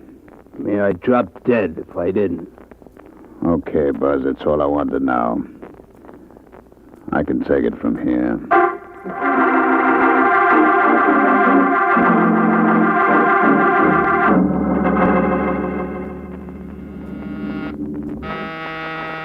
Who's there? All right, Mike, open up. Who is it? Open up and find out. Oh, Steve Douglas. Surprised you, didn't I? In no small way. Yeah, considering you're the one and only Falcon, that's no easy trick. Am I disturbing you? No. Nothing I like better than entertaining company at 3 in the morning. It won't take much of your time. Can you get me a gun? Can I what? Get me a gun, you know, a bang-bang. One that can't be traced. Why? I got a little exterminating job I want to do. You're drunk. Sure I am. Don't worry, I won't miss. I figure to get real close to him before I let him have it. Who are you talking about? Freddie Lane, the new champ, that's who. You out of your mind? I don't think so. The way I see it, so many guys hate Freddie, the cops will never pin it on me. Especially if you can get me a gun that can't be traced. You're crazy. You think I'm kidding, don't you? No, that's what scares me. Now, look, Steve. Why don't you bunk here on the sofa and we'll talk this over tomorrow morning? Nah. I'm going to get him tonight. Look, I think you better sober up. You mean you won't get me a gun? That's exactly what I mean. Well, a swell pal you turned out to be. Okay, if that's the way you feel, I got other friends. Now, hold it. You're staying here. Who's going to make me? You know, Steve, you're leaving yourself wide open for a crack there. There's no reason why you shouldn't get it. No. And good night, sweetheart. I'll see you in the morning.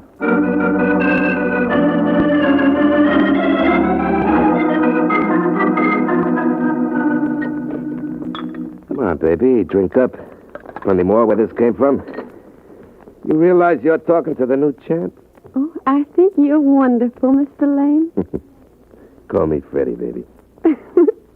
All right, Freddie. But hadn't we better get back to the party? Ah, what's our rush? Told him I had to go up to my room to get my bags packed. Well, there they are. Oh, sugar, you ain't gonna wait. Yeah. I'm grabbing a 12 o'clock plane for Seattle. How'd you like to go with me, huh? Well, I don't know. Well, you better make up your mind fast, baby. We got 15 minutes to make the airport. That must be the boy I've been waiting for. All right, just a second. I'm coming. Well, if it is... Oh,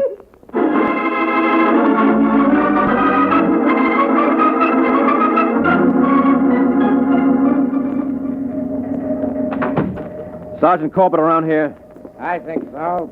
Listen, you lame brain. What's the idea of getting me down here at this hour? Well, I had a little news for you. I didn't want to trust to the telephone. Freddie Lane's been murdered. Is that supposed to be a scoop? It's in all the papers. Yeah, but the papers didn't say anything about you entertaining Freddie's ex-manager early this morning. But you mean Steve Douglas? Uh-huh. According to our information, he went up to see you at 3 a.m. So? So, where's he now? You tell me. Okay. Your elevator boy brought him down about 5. Well? Well, the jury might think, inasmuch as Freddie was killed at 6, there might be a connection. Where's Steve now? Winslow. Send Douglas in here. Hello, Steve. Hi, Mike. Don't look so good for the home team, does it? Now, don't you worry. We'll have you out of here in no time. Who are you kidding? Look, Corbett, you mind if I talk to him alone? I certainly do. You don't think I'm letting you alone with a murderer? You're talking through your hat. Steve didn't kill Freddie. Funny he can't supply an alibi. All right, Steve. Tell him what you did after you left my place. I walked around. Where? I don't remember. You don't remember. Has he been identified by the girl? What girl? According to the papers, there was a cutie in Lane's apartment when he was gunned. We haven't found her yet. Well, let me congratulate you. You think you can do better? Well, I certainly couldn't do any worse. Wait a minute, Mike. You got any idea who this girl is? Maybe. I'll be seeing you, Sergeant. Sure. Why don't we make a date now? Suppose we meet at Sing Sing on the day Steve goes to the chair. That makes it nice and definite.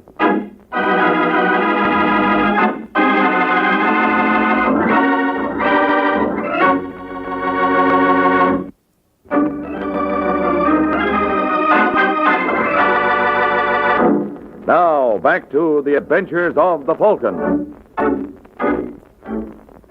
A half hour has passed since Mike had his little talk with Sergeant Corbett. And now, as we find Mike, he is making the rounds. Just a second. Yes, Hello, Ruthie. I beg your pardon. You don't remember me, do you? No. Well, I'm Mike Waring. Steve Douglas introduced me one night after one of Freddie's fights. You certainly pick a strange time to renew old acquaintances. Well, I might have been around sooner, but I kept thinking of Freddie's left jab. All right, Mr. Waring, what do you want? Well, may I come in, Angel? I have a feeling you can say all you have to right there. Okay. Who killed Lane? How would I know? You were up in his room last night when he was murdered. Now, who told you that? Well, it's just a matter of simple arithmetic. You were Freddie's girl, and that naturally followed you'd be doing some celebrating after his victory. You better go back to school. You don't know your addition. The last time I saw Freddie was 2 days ago when we agreed to disagree. Oh, so you're another member of the club, huh? What kind of a crack is that? Well, Freddie used to change girls as often as he did his shirts. So? So maybe that agreement to disagree was all on one side. And if he gave you the old heave-ho... Yeah? that would make you a very logical suspect. That's very amusing. Well, you've got an overdeveloped sense of humor. Maybe I have, but the joke's on you. You wouldn't happen to know what time Freddie was shot. I would. Approximately 6:05. I suppose you have an alibi for the time. Mm-hmm. And it's supported by half the police force of New York. Meaning? Meaning at 6:05, I was in jail for reckless driving.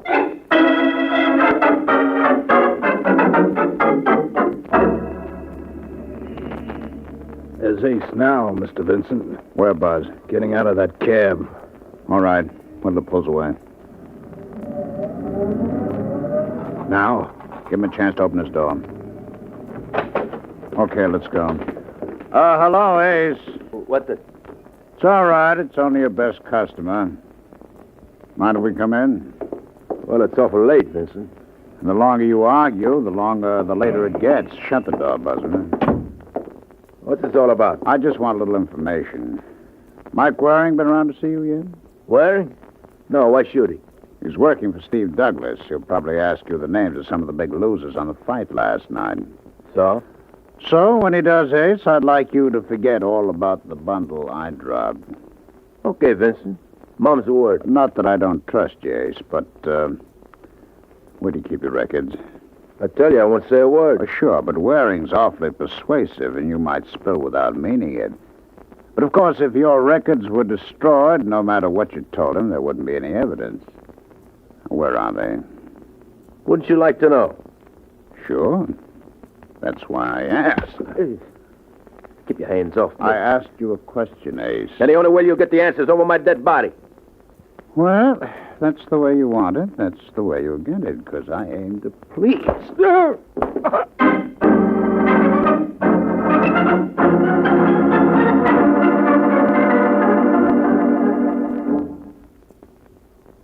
Take it easy, Ace. You want some more water? Please. Here you are. You better let me call a doctor. No.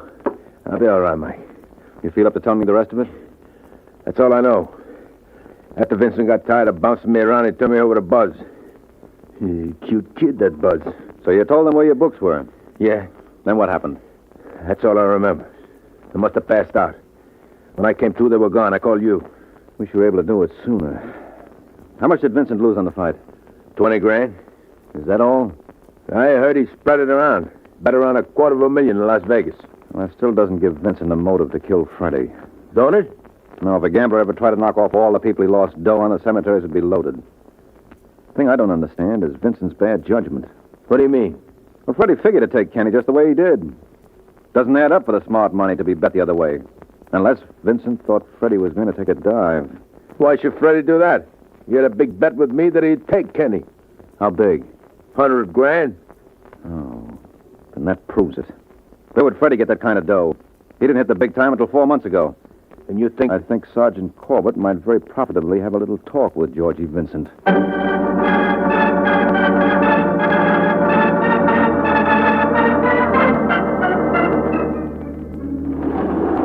What floor do we get off on, Mike? The 4th. I don't know why I'm humoring you with this. Because you know I'm right, Sergeant. Vincent paid Freddie to take a dive, and when Freddie crossed him, he knocked him off. And suppose Vincent has an alibi. Well, he probably has. Everybody has an alibi except my client. No, this is our floor. Now, where do we go? Department over there. What do you mean everybody has an alibi except your client? I'll tell you about that later. You better keep your gun handy, because if I know Vincent, Yeah? we'd like to... Well, hello, Ruthie. Who's she? Well, that's right, you haven't met. Sergeant Ruthie Kent. She and Freddie used to be closer than 2 minutes, so you can understand my surprise. What are you doing here, Angel? None of your business. Is Vincent in? No. Mind if we look? Yes, I certainly do. You know that's not going to stop us. Well, how about this? You better put away the gun, Ruthie. Corbett doesn't approve of women carrying firearms. Stop it! You're breaking my wrist. Come on, baby, drop it. All right, Mike. I got the gun. You can stop wrestling now. Oh, that's a shame. I'm just beginning to enjoy it. Well, the load. Never mind. Did you do that? No. Did you do what? Why do you think she didn't want us to come in here? What's behind that sofa? Dead? Yeah. I didn't kill Mr. Vincent. I swear I didn't. Who says you did? You nuts? Because I believe she didn't kill Vincent? Well, she didn't. I can prove it. How? By the body, Sergeant. You see, that's not Vincent. That's his boy, Buzz. All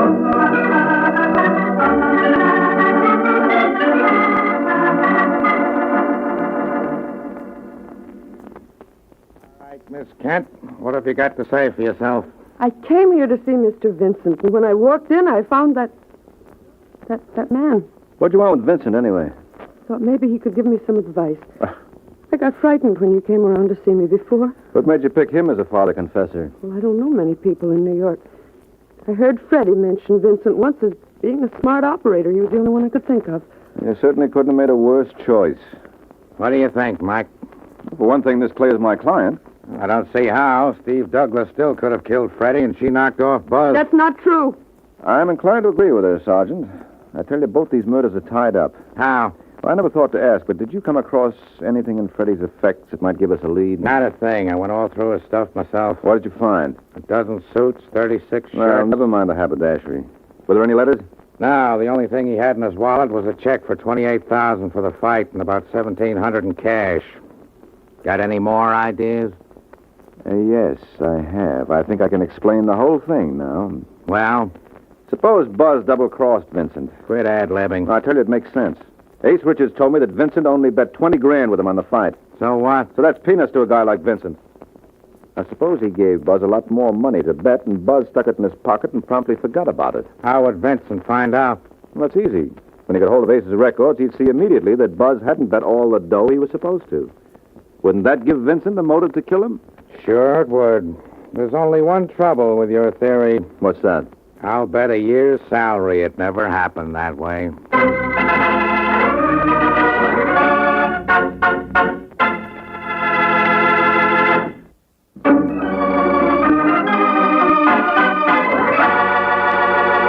Now, back to the adventures of the Falcon. 15 minutes have passed since Mike Waring advanced his theory on the murder of Freddie Lane. And now at Ace Richards' apartment, Mike and Ace are receiving the results of Mike's effort to confirm it. All right, pal. Thanks a lot. Well, it was a bad guess, Mike. My first estimate was right. Buzz placed close to $250,000 for Vincent. Well, there goes a perfectly good hunch down the sewer. You don't seem too upset about it. Well, to tell you the truth, Ace, I half expected it. If the possibility of checking up on Buzz occurred to me, it must have occurred to Vincent, too. Well, what are you going to do now? Take stock again. Isn't it possible that you've overlooked the best prospect of all? I don't know who. Steve Douglas. Just because he's your client doesn't mean he couldn't be guilty. Oh, I realize that, but even granting that Steve killed Freddie for revenge, he couldn't possibly have killed Buzz. He was in jail at the time. And if there's one thing I'm sure of, it's that both murders were committed by the same party. Yeah? Uh-huh. I'm convinced that some member of our little group benefited financially from Freddie's murder. I can't see who. Well, that's because your approach is wrong. Now, if you apply the test of who stood the most to gain, one person sticks out like the proverbial sore thumb. Who? You. Cut the clowning, Mike. What makes you think I'm clowning? You better get a bet down on yourself, Ace. You're a sure thing to finish in the chair.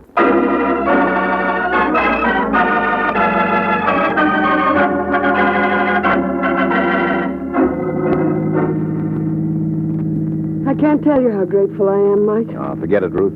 I don't forget things like that. I want you to send me a bill. Look, you don't owe me a dime. Steve Douglas is my client. The fact that you were cleared is incidental. Then Ace Richards also killed Buzz, Yes, but that was just window dressing. The all-important thing was the murder of Freddie Lane. Well, what made you pick on Ace?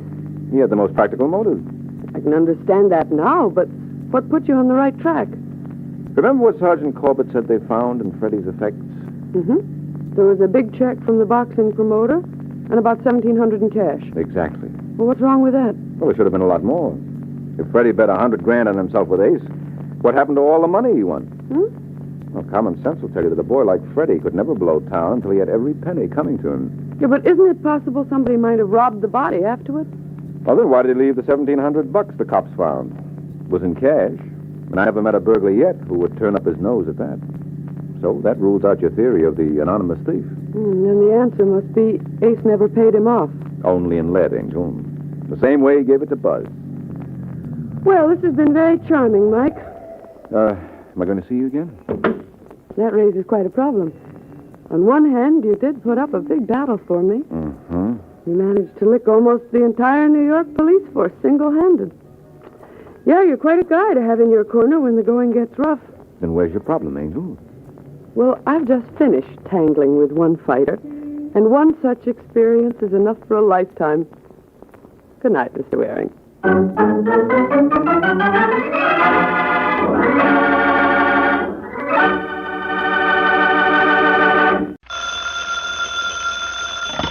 Hello?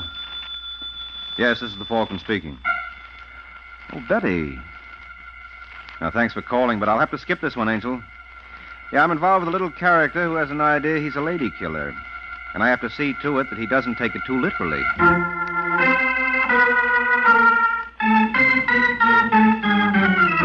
This is Ed Hurley, friends, inviting you on behalf of the Kraft Foods Company to listen to The Adventures of the Falcon, starring Les Damon. You met the Falcon first in his best-selling novels. Then you saw him in his thrilling motion picture series. Now join him on the air when the Falcon solves the case of the neighbor's nightmare.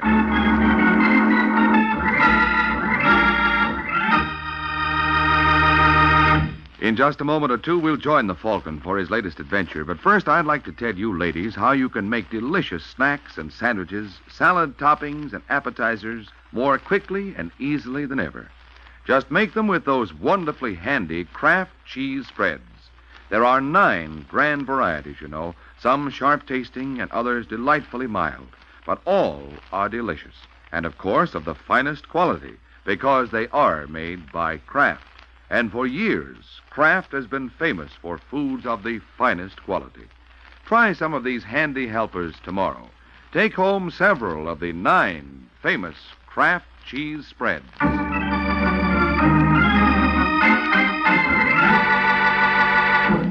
It's late Sunday night, and at one of New York's most expensive hotels, short, baldish Gordon Daly is asleep in his room when there's a loud knocking on his door. Daly sits up, fumbles for the bedside light, then staggers sleepily to the door while putting on his bathrobe.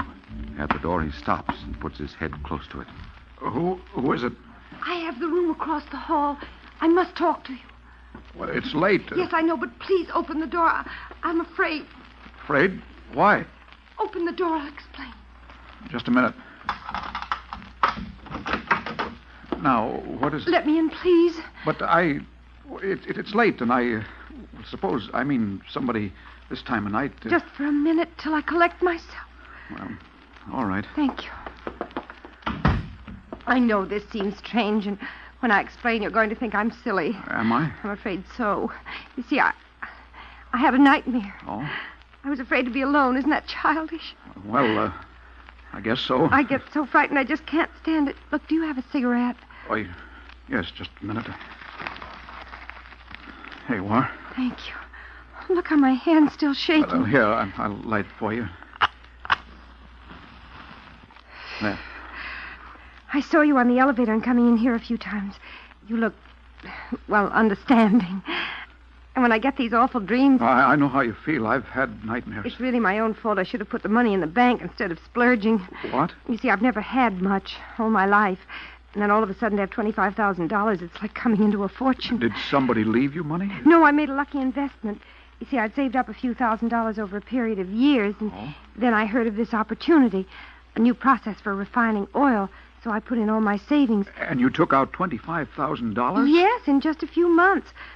I probably should have left it in. I might have been really rich. But $25,000 seemed like rich to me. I bought furs and jewelry, and I'm living here. Your $25,000 won't last long at that rate. Well, I may reinvest some of it, but I want to have my fun first. Yes, I see how you feel. The only trouble is I never had anything before. I was always so careful. That's how I saved up the few thousand I had. So now with my room full of expensive things, I keep getting these nightmares that somebody's trying to break in and rob me. Yeah, but now about this investment... I get so frightened when I have those dreams. I suppose it's because I... Oh, listen to me rattling on about myself. I'm sorry. I didn't mean to bore you. Oh, you didn't bore me. You're kind. I knew you would be. This investment, a new process you said for refining oil? Well, let's not talk about that now. Maybe tomorrow if you'd care to see me. Oh, may I take you to lunch? Oh, I'd be delighted. You know, maybe this was a lucky accident. I don't know many people in New York. Well, now you know me. I think maybe we'll turn out to be good friends. I know we shall.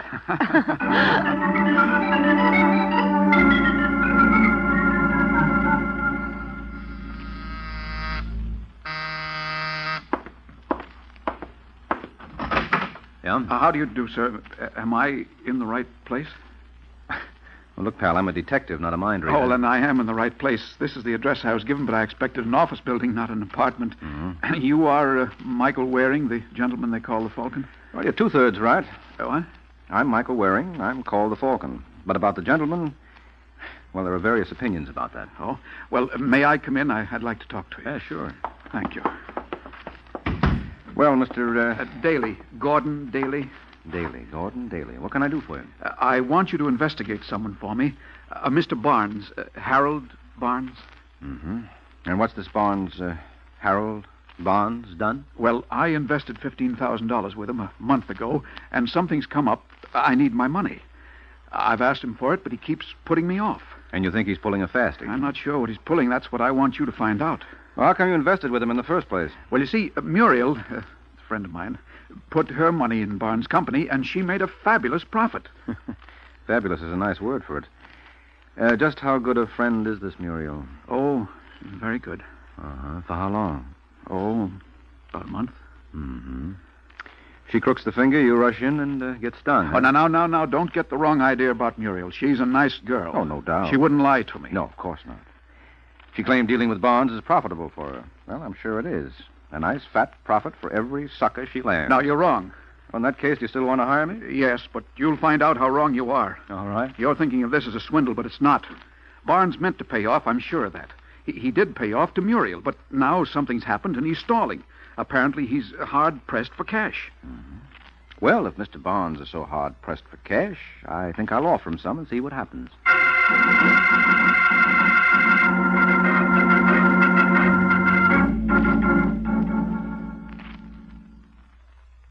Oh, you're interested in investing with us, hmm? That's right, Mr. Barnes. And you say Mr. Daly recommended us? Mm-hmm. Oh, strange. To be perfectly frank, Mr. Daly hasn't been too happy with us lately. Oh, he's not afraid of getting his money. It's just a matter of time. He happens to need it now. But me, I'm in no hurry, so if you'd care to outline the proposition... I'd be glad to, Mr. Warren, did you say it is? That's right. Oh. Are you sure you didn't mean Waring? What gives you that idea? Don't be so modest, Mr. Waring. The Falcon is a famous man. And the cops and robbers set. Which are you? Well, I can't pretend to be a cop. As for the other, that's what you're trying to find out, isn't it? Yeah, and this conversation seems to give me my answer. But not your proof. Well, I imagine any fair to middling accountant could take care of that. Why not get one and see? That's a good idea. Well, so long, Barnes. Sorry I bothered you. Oh, that's all right, Waring. Oh, but before you go... Yeah? Take this!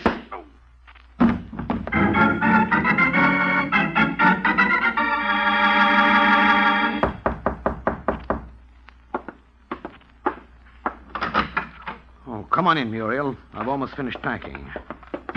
Say, where are your bags? I haven't packed yet. Why'd you want me to drop by here? Because I wanted to know what happened. I thought you were going to keep Daly in line. I said I'd keep him happy. He's happy. Yeah, so happy he hires a detective. Well, he's the cautious type. Well, this is the end of the line. With Waring on us, we've got to move. They were stretching it pretty thin anyway. One of the suckers was bound to get restless. We're just lucky we have time to pull up stakes. But we'd better hurry. That gunbutt's not going to keep Waring asleep all day. You shouldn't have slugged him. You'd bluff. What's to bluff? He could smell the setup. You didn't have to tip that you knew him. You could have played along. That would have given us more time. We have enough time if we don't waste it gabbing. All right. Where's the cash? In this suitcase. How much does it come to? Oh, somewhere around 80 grand. That's 40 apiece. Not bad. I was counting on more. Well, if Daly hadn't got itchy... I'm not interested in ifs. I want cash. You'll settle for what's here. Not 40. I have plans. They call for big money. Now, don't get the idea I'm cutting you in for more than half. Oh, I'd never make that mistake, Barnes, knowing you. So I'll have to do my own cutting. I'll settle for 80. What? I said I'm taking the full 80. You're out, chum. If you don't believe me, maybe this gun will convince you. Hey, now, kid, wait a minute. I don't have a minute. So get out of my way. I'm taking the bag. That's what you think? No, don't. Oh.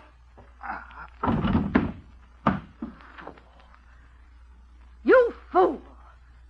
Why did you make me do that?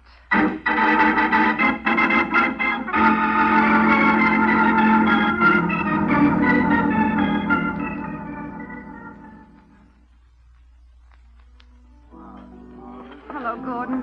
Oh, Muriel, there you are. I've been waiting since 6. I know, I'm sorry. I'm so late. Something awful happened. Yes, I can see you. You look like you've had another nightmare. This one's real. I've got to talk to you, but I don't want anybody to hear. Well, there's a table in the corner. All right. I see Mademoiselle has arrived. You wish to be seated now, Mr. Daly? Yes, please. That table over there, if we may. Oh, certainly. You said you got here at 6, Gordon? Yes, that's when our reservation was for. And you gave your name when you arrived, didn't you? Yes. Yeah, good. This table, monsieur? That's right, thank you. And before we order dinner, I think we'd better have a double brandy for the young lady and a glass of sherry for me. Yes, monsieur, right. Yes. Thanks, Gordon. Well, now, what's wrong? It's terrible. You've got to help me. I'll try. I knew you would, darling. You're wonderful. Well, now, Gordon, Mr. Barnes phoned me. He said he wanted to talk to me at his apartment. His apartment? Yes, he said it was very important, so I went. But when I got to the door, I heard arguing inside, and then a shot. You mean a shot? Yes.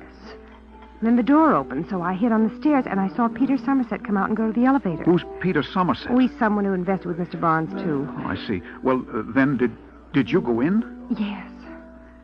It was awful. Mr. Barnes, he was dead. Oh, dear, that means my money... You never know. Maybe Somerset took it.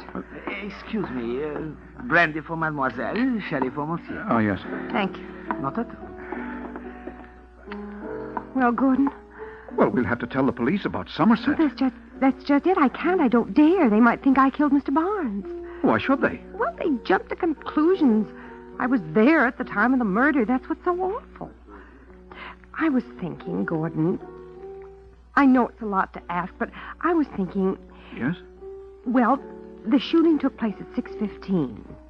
You were here in this restaurant. You got here at 6. The waiter saw you. You have a perfect alibi. Well, yes, but what's that? Well, suppose you say that you were at Mr. Barnes tonight at around 5:30.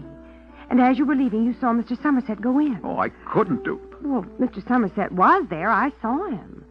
And you're in the clear as far as the murder goes because you were here when it happened. I know, but a thing like that... For me? I don't know what to say. Look, Mr. Waring, he's a detective. If I tell him what you saw, no, maybe no. You mustn't tell anyone that I was there, especially a detective. No, if you won't help me, Oh, you know I'll help you. But if there's only some other way... There isn't any other way. The only way you can help me is to say you were there yourself. All right, Muriel. I was there. At 5:30.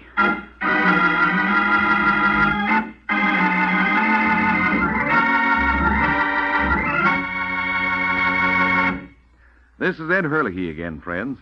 Well, it looks like Muriel is a girl with ideas. And here's an idea for all you folks who really like good salads. An idea for a wonderfully different salad dressing you can make easily. Just empty a glass full of Roca cheese spread, one of the 9 delicious cheese spreads made by Kraft, into a little bowl.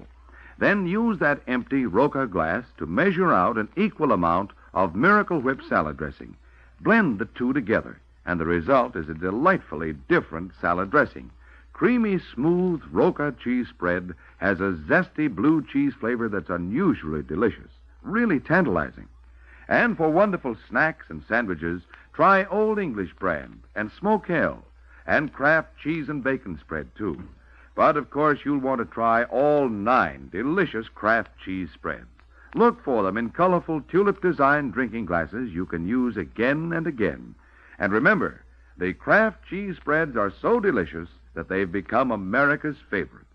So, enjoy the best.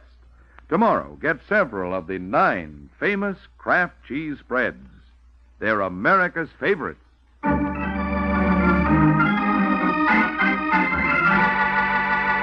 Now, back to the adventures of the Falcon. A half hour has passed since Gordon Daly agreed to save Muriel's neck by placing himself at Barnes' apartment at 5:30.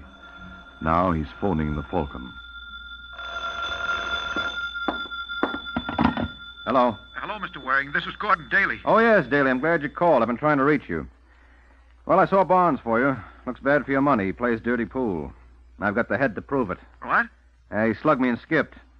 I called in his description to the police. They're looking for him. What, they found him. I just heard on the radio he's been murdered. What? Yes, that's why I'm calling. I think I know who did it. Yeah, who? Mr. Somerset, Peter Somerset. How do you know that? I saw him. You see, I went up to Mr. Barnes' apartment this afternoon. You went up there? Why? Well, he phoned and asked me to. What did he say when you got there? Nothing much. He asked you to go over so he could tell you nothing much, huh? Look, why are you asking me all these questions? Aren't you working for me? Well, I thought so, but you seem to be taking matters in your own hands. Well, but Barnes asked me. Uh-huh. That's the truth. And as long as you're so skeptical, before you get the idea I had anything to do with the murder, I want you to know I was in a public restaurant in front of witnesses at 6:15 when the murder was committed. I see. Now, how come you know when the murder was committed? What? Oh, that was on the radio, too. Well, if you weren't at Barnes' at 6:15, how come you're so sure Somerset is the murderer? Well, I'm not sure, only he was there. At the time of the murder? I don't know. He just went in as I was coming out. When was that? 5:30. 45 minutes before the murder. Well, it's just a lead, but I thought you ought to know. The important thing now is my money. If Mr. Somerset is the murderer, maybe he... Yeah, maybe he. Where can I find him? He's in the phone book. All right, I'll check on him. So long, Daly.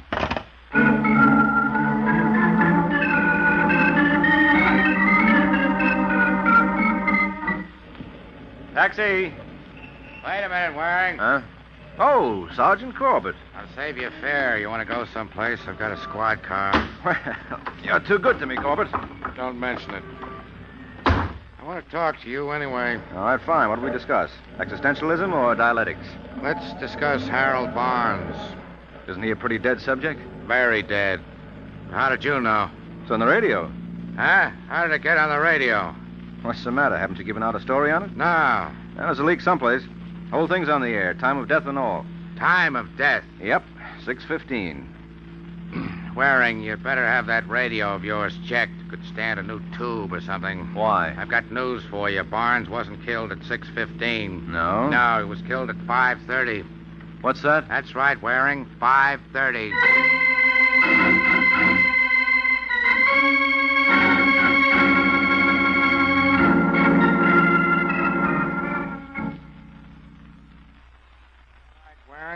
talk? I've been talking. Ever since we got to headquarters. But you haven't said anything. What do you know about the murder? Nothing. You admit you had a fight with Barnes. Some fight. He slugged me when I wasn't looking. This is not going to make you love him. All right, so I killed him. You want to sign a confession? You don't have enough rubber hose for that, Corbett. I don't say you pulled the trigger, Waring, but you know something. You're covering for somebody. Now, that's a brilliant piece of deduction. Who is it? No comment. What's with the phony radio yarn you handed me? That's what I want to know. If you'd stop wasting my time, maybe I could find out. And if you'd cooperate... You'd die of shock. I couldn't do it to you, Corbett. I simply couldn't. I ought to book you, Waring. On suspicion? On general principles. But we've just cleaned the jail, so get out of here. You say the sweetest things. If this case isn't cracked in 24 hours, I may change my mind. Now beat it.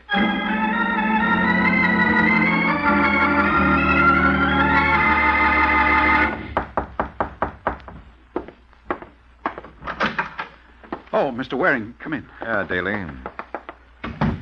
Daly, where'd you get the idea Barnes was killed at 6:15? Oh, I told you, the radio. Wasn't on the radio. But I heard it. No, it's no use, Daly. That's too easily checked. Well, I have nothing else to say. You know, chum, when somebody has the facts of a murder before the story is out, it usually means he had something to do with it. But I have an alibi. Uh-huh. So this isn't the usual situation, especially since those facts of yours happen to be incorrect. What do you mean? I mean that the murder didn't take place at 6:15. It didn't? No, it didn't. It happened at 5:30. What? Yes, just the time you admitted being at Barnes'. Oh, no, there's some mistake. And you made it. I didn't kill him. Well, I don't think you did. You wouldn't have stuck your neck out so far if you had. I'm glad you realized that. Yeah, so that leaves just one explanation. Does it? You mentioned a friend when I first talked to you, Muriel. Yes? Nice girl, you said. She wouldn't lie to you. Not much. She'd just trim you out of your savings and then frame you for murder. Well? I don't know. It was Muriel, wasn't it? Now, come on, Daly, wasn't it? Stay right where you are, Waring. Don't you move. Oh, dear. How chivalrous can you get? A gun because I accuse your girl? I trusted her, Waring. I believed her. I loved her. As long as you're putting that all in the past tense, why the gun? You don't think I'm going to let her get away with this, do you? You don't need the gun to get even. All we need is your testimony. If we can pin the killing on her... If. Well, I'm not going to wait.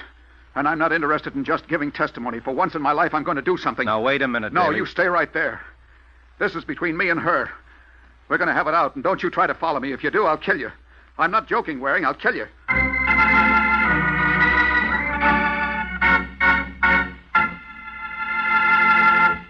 This is Ed Hurley again, friends.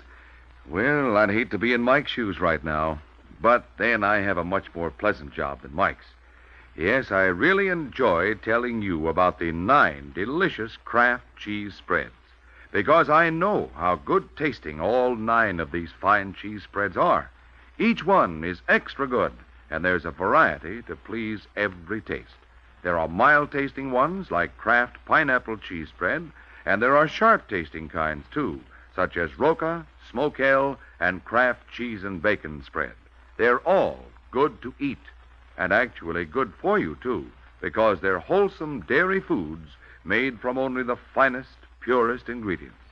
For easy sandwiches and snacks your folks can help themselves to, keep your refrigerator stocked with several of the 9 delicious Kraft cheese spreads.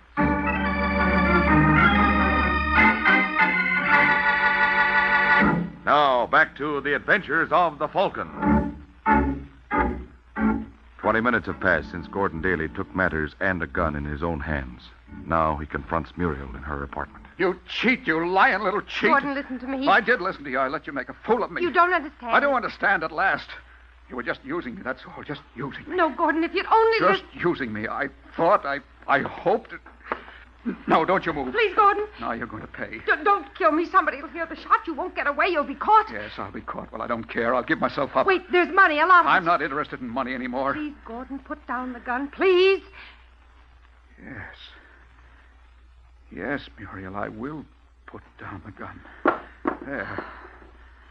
Thank you. I won't need it for what I'm going to do. What do you... No, stay away. Oh! I don't need a gun. Don't. Wait. All right, Davy, that's enough. Waring, where did you come from? The window. Now let her go. Thanks, stranger, for giving me a chance to get the gun. Now put up your hands. That's gratitude for you. I saved your life. Oh, thanks. All right, Gordon, get up. Yes. Waring, how did you get here? I made sure you didn't follow. Now, you're not too good at the rough stuff, Daly. You shouldn't try it. You left me in your room. Muriel's address is on your phone pad. Oh, of course. When I got here, I knew you wouldn't let me in. That's why I tried the window instead of the door. Well, if you're all through congratulating yourself, maybe you'll tell me what this is all about. Yeah, sure. It's all about your pretty neck, as if you didn't know. Daly wanted to ring it. I wanted to save it, so that you can face the murder rap you're trying to pin on him. Murder rap? Now, don't tell me it's news to you. Your frame isn't going to work, Angel. Daly was supposed to put his neck in the noose by admitting he was at Barnes's at 5:30. I don't know what you're talking about. Well, we won't argue that. Anyway, so far he's only said it to me. He didn't tell the police, and if I deny he told me, where's your proof against him? Maybe there isn't any. But aren't you overlooking one thing? What's that? Where's your evidence against me?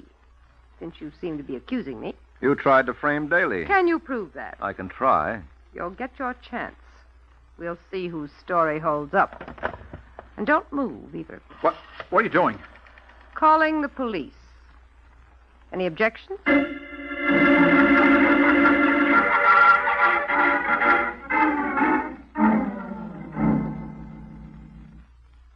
Gordon has admitted being at the murder scene at 5:30, Sergeant. That's why he tried to kill me. No, that's not it. Daly, you and Waring both admit you tried to kill the girl. Well, I lost my head. Sure, just like you lost it when you killed Barnes. But, Corbett, can't you... Yeah, Waring, I see you're trying to build up Daly as a nice, innocent little sucker. So what's a nice, innocent little sucker doing with a gun? I told you, Sergeant. Muriel, she gave it to me. She told me Peter Somerset might try to harm me because I accused him, and I'd needed to protect myself. Sergeant, you don't believe... You bet I don't believe. Waring gives me a lot of double talk. Now he admits he was covering for Daly. He admits Daly pulled a gun on him, and the gun turns out to be the murder weapon. Murder weapon? That's what ballistics says. So, with the gun, with the second murder attempt, with Waring's double talk, no. There's only one answer this time. Can't you see it's a frame? Did you ever see a murderer who wasn't being framed, Waring? But the girl told him what to do. She didn't tell him to pull a gun on you. She didn't tell him to try to strangle her. She didn't tell you to hold back on me. Her story makes sense. Yours and Daly's still doesn't. All right, Corbett, you win. But do you know how much I win, Waring? What? I could hold you, too, for obstructing justice, and don't think I wouldn't love it. Oh, come now, Corbett.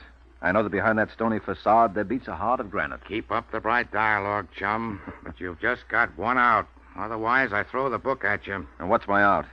You sign a statement saying Daly admitted to you he was at Barnes at 5:30. All right, Corbett. No, Waring, don't. The truth, Daly. But it'll clinch the case. I don't mind about myself, but this means Muriel will go free. She'll get away with everything. What can I do? Go ahead, Corbett. Have the statement typed out. I'll sign it.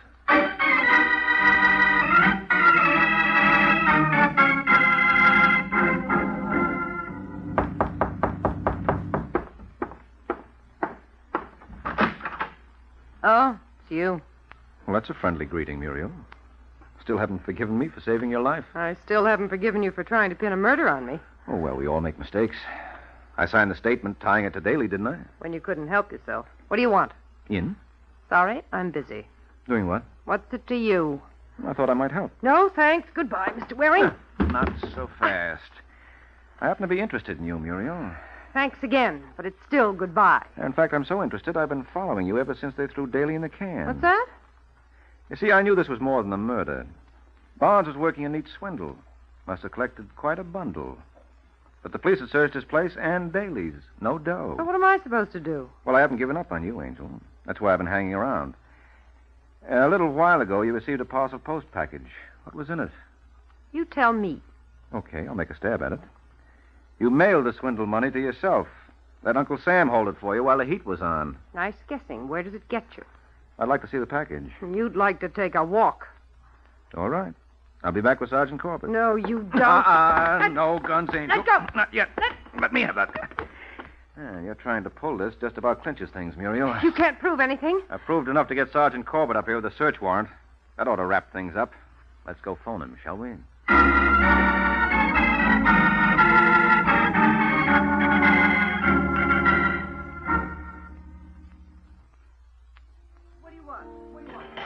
For a while, Waring, I thought you'd let me down. Oh, for a while I had to, Daly. Well, you worked with Sergeant Corbett before. Wasn't there any way you could convince him? Sure, by getting proof. That's what I did. And in the meantime, I had to sit in jail. Or wasn't it worth it to save you 15 grand? Not to mention your neck? It was worth it to get even with Muriel. You sure are one for revenge. I think of how much I love that woman. I still do, I guess. That's why I hate her so much. Well, that makes sense. It does. Well, at least I've learned my lesson. From now on, I'm through with women. They're nothing but trouble. That's all they are, wearing trouble. Uh-huh. Well, I've got to be going. Oh, yes? Where? Oh, just out looking for trouble. Good night, Daly.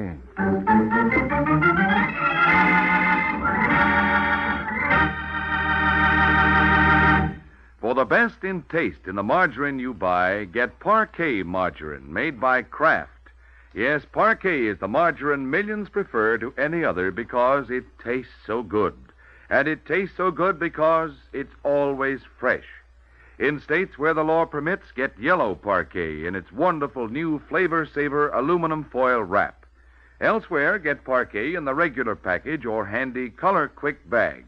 In any package, Parquet is the margarine that tastes so good because it's always fresh. That's Parkay, Parquet margarine, made by Kraft.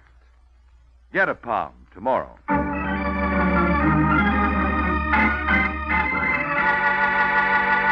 The Case of the Mighty Muscle. The Case of the Mighty Muscle. That's the title of next week's adventure of the Falcon, when Mike Waring learns that some people don't need a moving van to move in. A little Colt 45 can carry a lot more weight. So be sure to listen at the same time next week to another exciting adventure of the Falcon, brought to you by the Kraft Foods Company. The Adventures of the Falcon are based on the famous character created by Drexel Drake, produced by Bernard L. Schubert, written today by Gene Wang, and directed by Richard Lewis. Music was by Arlo. Les Damon was starred as the Falcon, with Ken Lynch as Sergeant Corbett. Be sure to hear The Great Gildersleeve next Wednesday evening over most of these stations. In next Wednesday's broadcast, Gildy comes face to face with an hilarious problem and solves it in a way that will keep you laughing for days. Remember the show, the time, and the place, The Great Gildersleeve, next Wednesday evening over most of these stations. Check your newspaper for time of broadcast. This is Ed Hurley, he's speaking for the Kraft Foods Company. Jimmy Durante, Fred Allen, and Judy Holliday visit the Big Show today on NBC.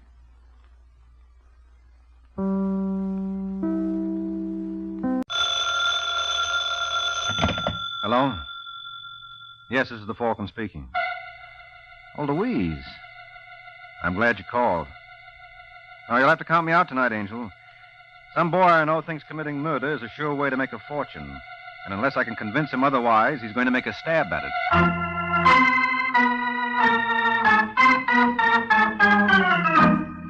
This is Jack Costello, friends, inviting you on behalf of the Kraft Foods Company to listen to the adventures of the Falcon, starring Les Damon.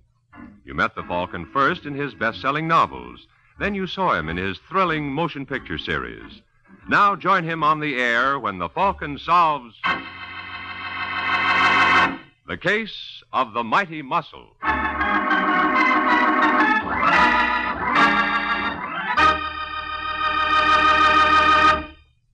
Friends, before we join the Falcon for his latest adventure, I want to tell you about the handiest little menu helpers a homemaker can have in her kitchen. They're the 9 famous Kraft cheese spreads. Every one so handy for quick, easy snacks and sandwiches, appetizers, and salad toppings. They're creamy, mild-tasting Kraft cheese spreads, and sharp-tasting varieties, too. All delicious, all of the finest quality, because they're made by Kraft. Tomorrow when you shop, get several of the 9 famous cheese spreads by Kraft.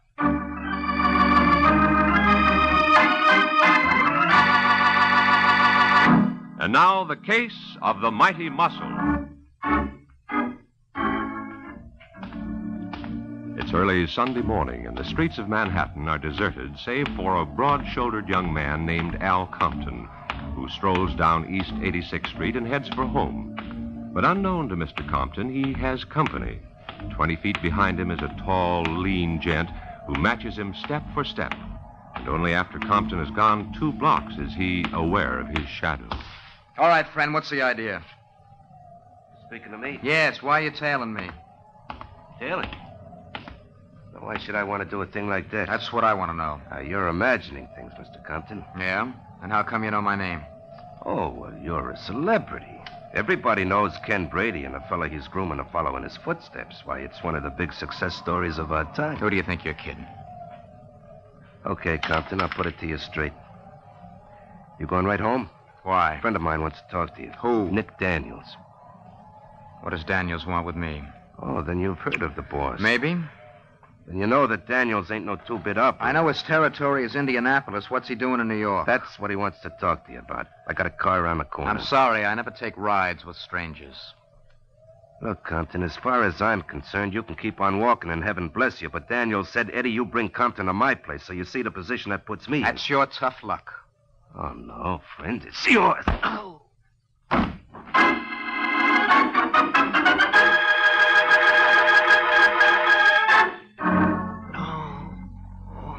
You must really enjoy your work, Eddie. What'd you hit him with? Hey, Nick. I heard it. Think it could be the cops? No, Brady wouldn't have missed him this fast. You want me? No. I'll take care of it. You look after our friend here. Just a second. I'm coming. Hello, Nick. What are you doing here, Claire? I thought I left you in Indianapolis. Well, you're such an irresistible creature, I had to follow you. I want to talk to you. You'll have to pick another time. I'm all jammed up. With what? Oh. Well. What goes on under our little roof? That's none of your business. Now, will you leave? Isn't that handsome hunk of man on the bed Al Compton? Didn't I tell you to beat it? All right, darling, if you don't want me to stay. Hold it, Claire. I changed my mind. I thought that was a woman's prerogative. You wouldn't be thinking of going up to see his boss, Ken Brady, would you? Would you mind? Very much. You don't want to jump to conclusions, Claire. Mr. Compton just dropped in to chat. He had a couple too many, and he passed out. That hard stuff is awful, isn't it? Especially when you get it from the end of a blackjack. Now, listen, Claire. Sure. What's it worth to you? What's what worth to me? Keeping my mouth shut. $1,000. Oh, now, Nick. Now, make up your mind, baby. If you don't want it, that's all right with me, too. Now, don't be cheap, darling. After all, in your bracket, how much can you keep? I anyway? said I'll give you $1,000. Take it or leave it. I'll take it. Though I'd like to try for two. Look, Nick, you're going to talk all night with that dame. We got work. Just a second, Eddie. Listen, Claire, I want you to take a little walk for a while. Come back in a couple of hours. 4:30 be all right? 5 will be even better. And you'll have that money ready. I said I would. Okay, Eddie, get him up. Come on, Compton. Wake up. Let me alone. Come on, you can go back to sleep after the boss talks to you. Huh? Hello, Compton. Oh, you're Nick Daniels, aren't you? That's right. I'm awfully sorry about this fella, but I had to talk to you. No good. Sit down. Now, I've got a proposition for you, Compton. I'm not interested. Why don't you hear me out? I've been doing a little checking up on you. They told me you're Brady's fair-haired boy. Treat you like his own son. So? So I'm going to show you how to commercialize on it. Now, I'd like to open up a couple of gambling clubs around town. You're crazy. You think Brady would stand for it while he's in the business? That's just it. He's not going to be in business much longer. What do you mean? We're going to knock off his club regularly. What? Yes. And when his customers see the rough stuff that goes on, I don't think they'll be flocking there anymore. You're out of your mind, Daniels. You don't think it'll work? No, we got spotters all over the place. It's armed like a fortress. How are you going to get your boys past the guards? That's where you come in. You think I'd sell out Brady after all he's done? I think you'd sell out your own mother if the price were right. Look, you can take your money. Who's talking about money? There are other things in life besides that. You're not making sense. Ever hear of a man named Sam Richards? No. Funny. I found a guy in Mobile who's willing to identify you as the lad who killed Richards in a fight over some girl. That's a lie. Seems this friend of mine was living across the street and saw the whole thing from his window. You're bluffing. You think so? Well, take a look at these pictures. Where did you get them? Oh, I forgot to mention that this friend of mine is a camera enthusiast, and he thought a picture of you bending over the body might come in handy. Well, you're not frightening me, Daniels. Brady knows all about that mess. Yeah, but the cops don't. What do you say, Compton? Do you cooperate? When would I get the pictures? Don't give 'em a thought. I'll deliver right after you do.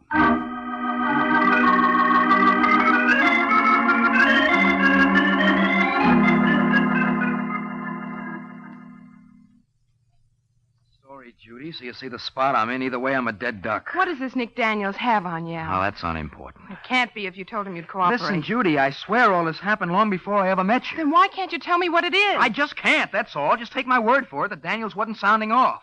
If I double-cross him, it can mean my life. Well, what are you going to do? Well, what can I do? When I came to New York, I was a bum. Brady took a liking to me. He gave me a job. You mean you're going to tell him about Nick Daniels? Yes. Oh, no, you can't do that, Al. You got a better idea? Yes. Why don't we leave town? How far do you think we'd get? Daniels probably has a boy now watching the hotel. Then why don't you do what Daniels wants? Brady'd never suspect Will you forget it? If you really loved me, I do. Then don't say anything to Brady. Just get out of my way, Judy. No. I won't let you go, Al. You can't stop me. I can try. Al. Al!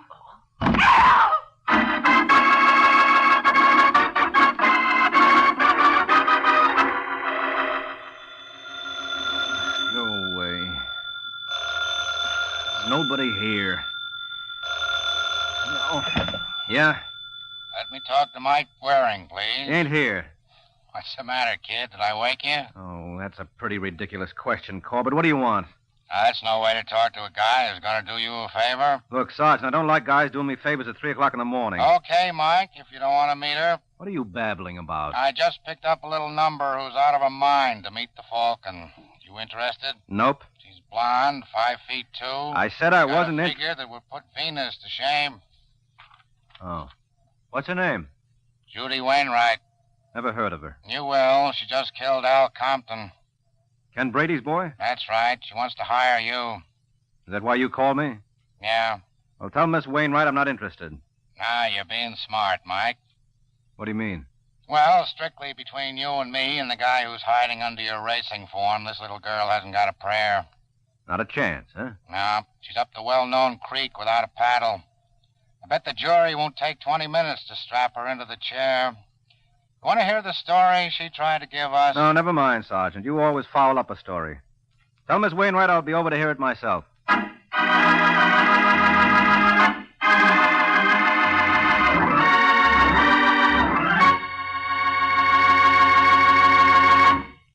This is Jack Costello again, friends. While Mike is on his way to listen to Judy Wainwright's story, I have a little success story I'd like to tell you. It's about a hostess I know who helped make her latest party a special success by serving extra delicious appetizers. Here's how she made them. She took small strips of dried beef, spread them with Kraft's tempting relish cheese spread, and then just rolled them up jelly roll fashion. Good eating? I should say so. Mighty good eating. And of course, it's no wonder because Kraft relish cheese spread has a flavor that's delightfully mild and yet tantalizing. And it's smooth, creamy smooth for easy spreading, too. And like all 9 Kraft cheese spreads, Kraft Relish is a wholesome dairy food made from only the finest, purest ingredients. Kraft spreads are perfect for appetizers and for between-meal snacks and sandwiches, too. Try Kraft Pimento, Roca, Kraft Pineapple. In fact, try all 9 grand varieties. Look for them in gay, colorful, tulip-designed drinking glasses you can use again and again. And remember, Kraft cheese spreads are America's favorites because they're so delicious. Tomorrow, get several of the 9 delicious Kraft cheese spreads.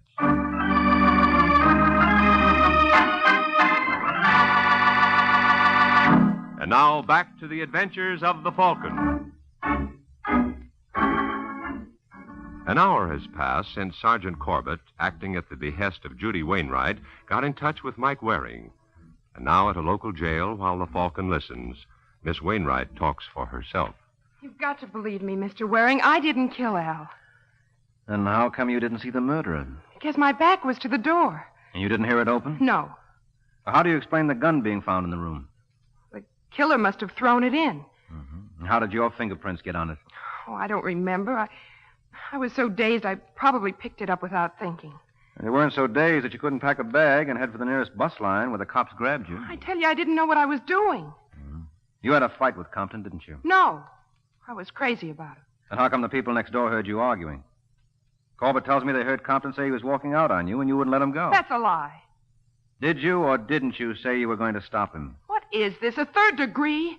Just what side are you on, Mr. Waring? I haven't decided yet. Well, if that's the way you feel, I'll get someone else. Falcon's not the only private detective in town. Okay, Angel. No hard feelings. Hey, Sergeant. No. Wait, Mr. Waring. Yeah? I'll tell you anything you want to know. Okay. Suppose we start with the last question I asked. Well, Al and I were arguing, but it wasn't over what you think. Al worked for Ken Brady. You're not telling me anything new. Well, late last night, a man came to Al with a proposition. Either Al helped him ruin Brady's club, or else. Or else what? I don't know. It was blackmail of some sort. Or what was Compton's decision? He was going to tell Brady the whole story, even though it meant his life. That's why I wouldn't let him go. Mm-hmm. And would you know the name of the party who tried to blackjack him into line? Yes. It was Nick Daniels. Oh, the gentleman from Indianapolis? I think so. Do you know him? No, but I've always wanted to. And this may be my chance. Hey, Sergeant, I want out.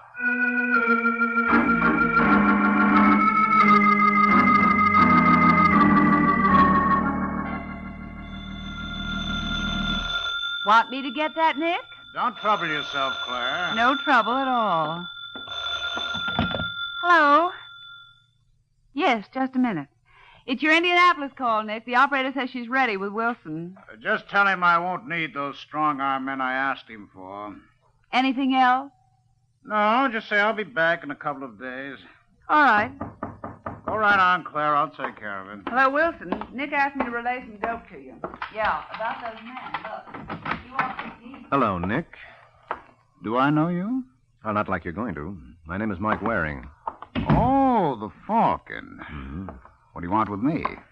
Well, I'm working for a girl named Judy Wainwright. I don't believe I know her. She was engaged to Al Compton. Oh. Too bad it was broken. Then you know he was murdered, huh? Sure, I heard it on the radio. Sad, wasn't it? Yes, very. But doesn't it strike you strange that he should be knocked off right after you worked on him to double-cross Brady? Who told you that? Little birdie. What's this little birdie's name? What difference does that make? It's got a long tongue. Maybe somebody ought to pull it out. Eddie. Yeah. First game. Right. Get your hands off me. Shut up. Nick, what are you doing? I said get your hands off me. I heard you the first time. Why, you... Tough guy, huh? Come on, break it up. Let go. I said break it up. Quit playing around, Eddie. Use the sack. No, you don't. I can't. He's got my arm. Well, in that case, I guess I'll have to take a hand. You all right, Eddie? My arm feels like he tore it out of its socket. It's dirty. Make him stop, Nick. I'll fix him. Cut it out, Eddie.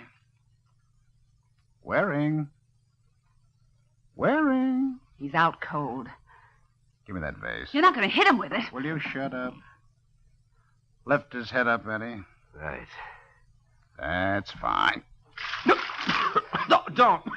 It's only water, Waring. It can't hurt you.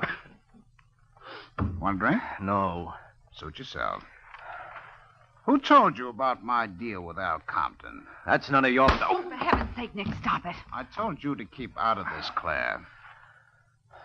Well, Mr. Waring? You don't think I'd tell you? Sure I do. Well, you're going to be disappointed. Okay, Eddie. Take off his shoes. Hey, what's the idea? I'm going to show you how we make it hot for guys like you back in Indianapolis. Nick, you wouldn't. No? We'll watch and see. You got a match, Eddie? Sure. No. Nick!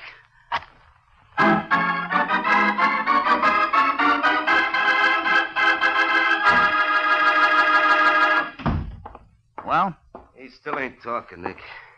What'd you come out for? Go back in there with Claire and work on him till he does. That's no use. He's out cold. From the looks of it, he will be for another 3 or 4 hours. Oh, that's fine. Now, how am I going to find out who told him I got to Compton? Maybe he just guessed it. No. You don't guess things like that, Eddie. Somebody's been talking out of turn. Maybe it was Claire. Maybe. Then again, maybe it was you. Well, what kind of a crack is that? Claire stood to make $1,000 if things had broken right, so take it any way you like.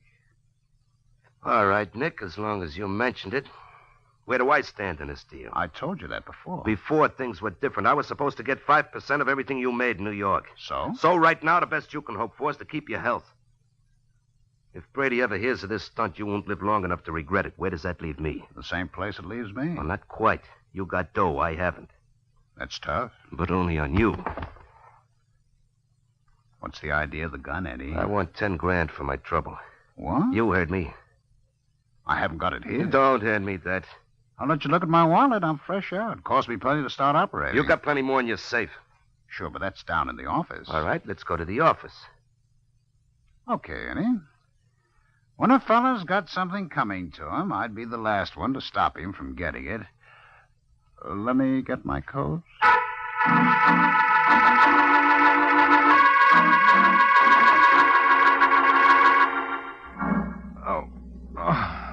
Take it easy, handsome. You're going to be all right.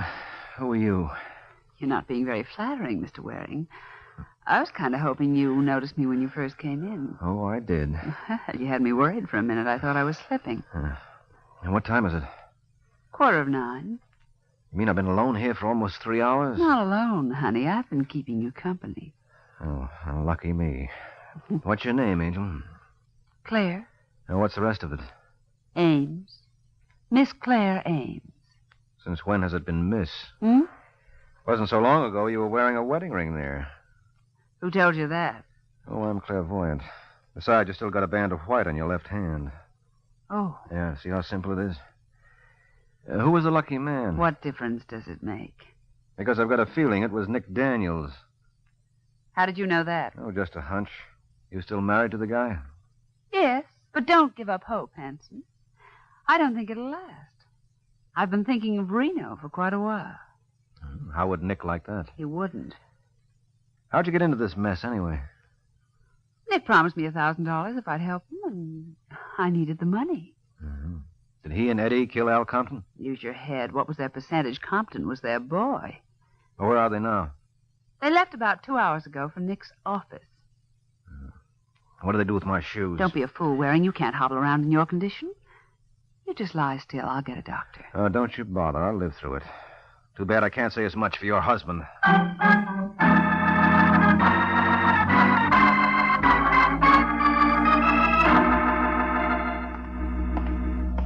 Where's Nick's office, Claire? Last one down the hall. Look, Mike, what's your interest in this case? Well, isn't it obvious? I'm looking for Al Compton's murderer. Why? Because I've got a client named Judy Wainwright the police think did it. I see. Do you? Yes. So that's where the leak was, huh? That's how you knew that Nick approached Compton. Uh-huh. And the police think that your client is guilty. Yep. What makes you so sure she isn't? Oh, I don't know. Call it blind faith. I wish I could find someone to believe in me that way. Well, maybe we could work out a deal. Maybe. This the place? Yes.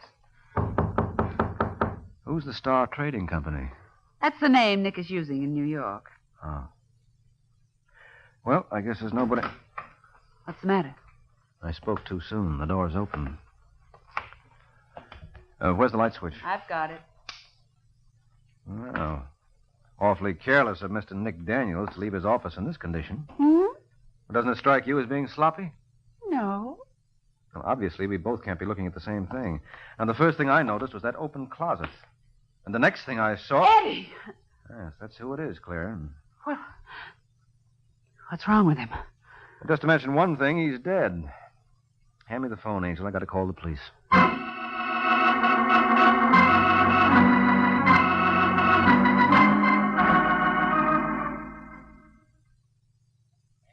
Precinct, Sergeant Corbett speaking. Hello, Corbett. This is Mike Waring. Well, where you been keeping yourself, friend? Your client's been asking for you. Well, you tell Miss Wainwright she's got nothing to worry about. I'll be down in 5 minutes with the proof that she didn't kill Compton. What do you call proof? I just found Eddie Nichols' body. Say that again? I just found Eddie Nichols' body. Nick Daniels' boy. Someone let him have a butcher knife right in the back. Where'd you find him? In Nick's office. How do you figure that clears Miss Wainwright? I'll explain it all when I see you, Sergeant. But it stands to reason the same party who killed Al Compton killed Eddie. I still don't see how that gives the girl an out. Oh, come off it. What's wrong with you, Corbett? Eddie's been dead for less than an hour, and for the last 5, you've had my client under lock and key. Guess again, Miss Wainwright raised 10 grand worth of bail at 7 o'clock tonight. That was 3 hours ago. You're joking. If you think so, wait till you hear the payoff.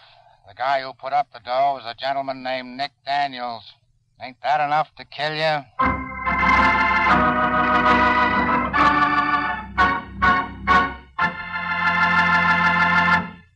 This is Jack Costello again, friends, and I'd like to say a few words about those 9 delicious Kraft cheese spreads. That's right, I said 9. There's a variety to please every taste. There are the creamy, mild-tasting ones like Kraft Pineapple Cheese Spread, Kraft Olive Pimento, and Kraft Relish. And there are sharp-tasting kinds, too, such as Kraft Limburger, Smokell, and Kraft Cheese and Bacon Spread. All of them are delicious, and good for you, too, because they're wholesome dairy foods made from only the finest, purest ingredients. For easy sandwiches and snacks, keep your refrigerator stocked with several of the 9 famous Kraft cheese spreads.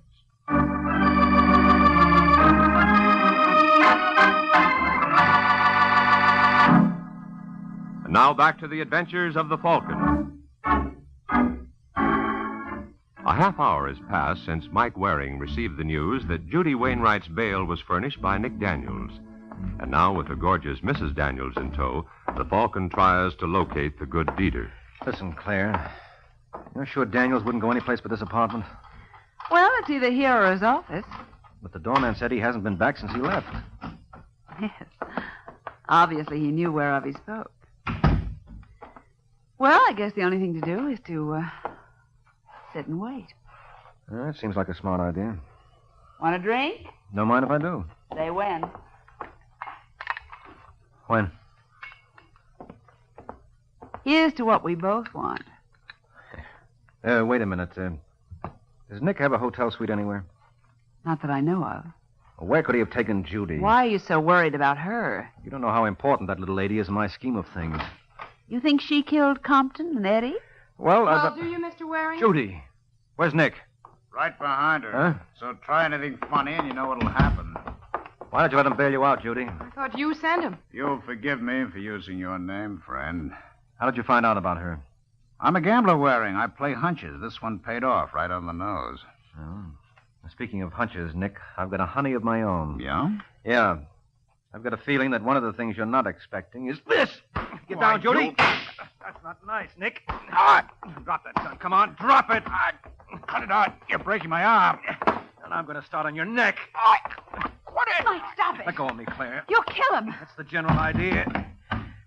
Come on, Nick, get up. Let him be, Mike. He didn't kill Al Compton. No? No. How would he know Compton was going to double-cross him and tell Brady? I tell you, Nick had no motive. Who said he did? What? I never claimed he had a motive, Claire. I just don't like this guy on general principles. I don't get you. No. I'll see if this is any better. You killed Al Compton. You're crazy. And what's more, you killed Eddie Nichols when he stumbled on the truth. You let go of me. Now, don't struggle, Angel. Because now that I've finished with Mr. Daniels, I'd just as soon start on this missus.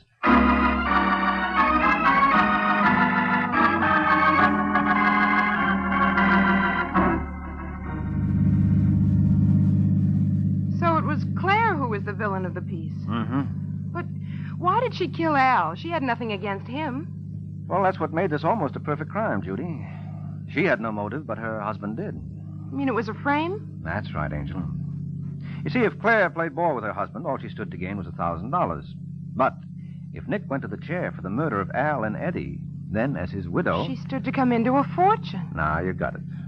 While I was out cold, she followed Eddie and her husband to the office, where she let Eddie have it. And you mean to tell me Nick just stood by and did nothing? What was your reaction when you saw Al die? Oh. I recall you were a little on the bewildered side. Yes, that's true. Well, the same thing happened to Nick. But didn't Claire say she was with you while Eddie and Nick were gone? What could you expect her to do, break down and confess? After that going over I got, I was in no condition to tell whether or not she was lying. Well, I still find it hard to believe she was in that hotel room while I was arguing with Al. Why? You were both so worked up you didn't notice the door open. Oh, now admit it. You're guessing. No, she had to be in that room, Judy. You see, she knew something she never could have known otherwise.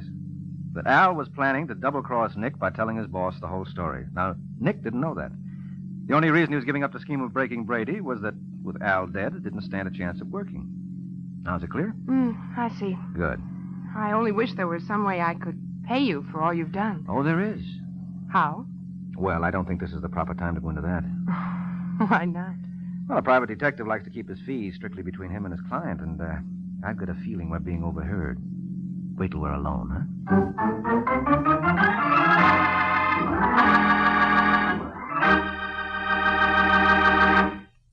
This is Boy Scout Week, the 41st anniversary of the beginning of the Boy Scout movement in America. All over the country, special Scout activities are in progress, including Scout open houses to which the public is invited. The Kraft Foods Company salutes the Boy Scouts and urges all America to support this character-building work among our youth. Why not get in touch with your local Scout organization this week? Drop in and get acquainted with the Scouts, their leaders, and their program.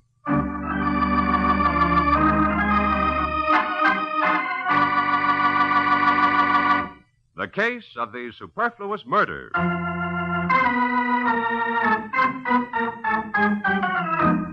The case of the superfluous murder. That's the title of next week's adventure of the Falcon, when Mike Waring learns that if a woman wants something badly enough, not even murder will stand in the way. So be sure to listen at this same time next week to another exciting adventure of the Falcon, brought to you by the Kraft Foods Company. The Adventures of the Falcon are based on the famous character created by Drexel Drake, produced by Bernard L. Schubert, written today by Gene Wang, and directed by Richard Lewis. Music was by Arlo.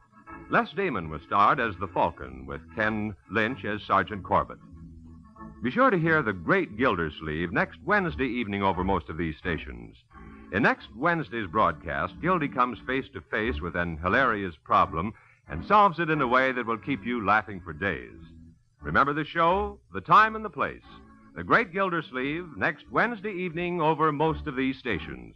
Check your newspaper for time of broadcast. This is Jack Costello speaking for the Kraft Foods Company. Groucho Marx joins Tallulah Bankhead's Big Show today. Be sure to hear it on NBC.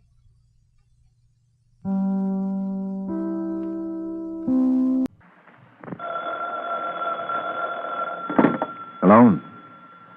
Yes, this is the Falcon speaking. Oh, Marcia. I'm glad you called. Now, you'll have to count me out tonight, Angel. I'm going to be entertained by some comic. And when this boy makes with the gags, he really slays them.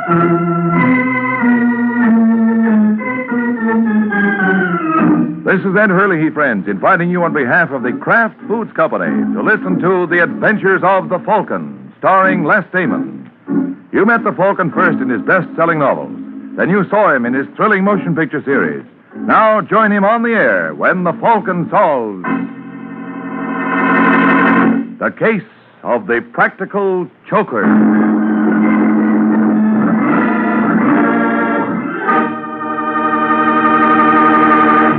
Before we join the Falcon for his latest adventure, I'd like to tell you about 9 of the handiest little menu helpers you ever had in your kitchen. They're the 9 famous Kraft cheese spreads, and they really are handy for making snacks and sandwiches, salad toppings, and appetizers. All of the Kraft cheese spreads, the mild-tasting ones and the sharp-tasting ones, too, are delicious. And they're all the very finest quality because they're made by Kraft. So, tomorrow, get several of the 9 famous cheese spreads made by Kraft.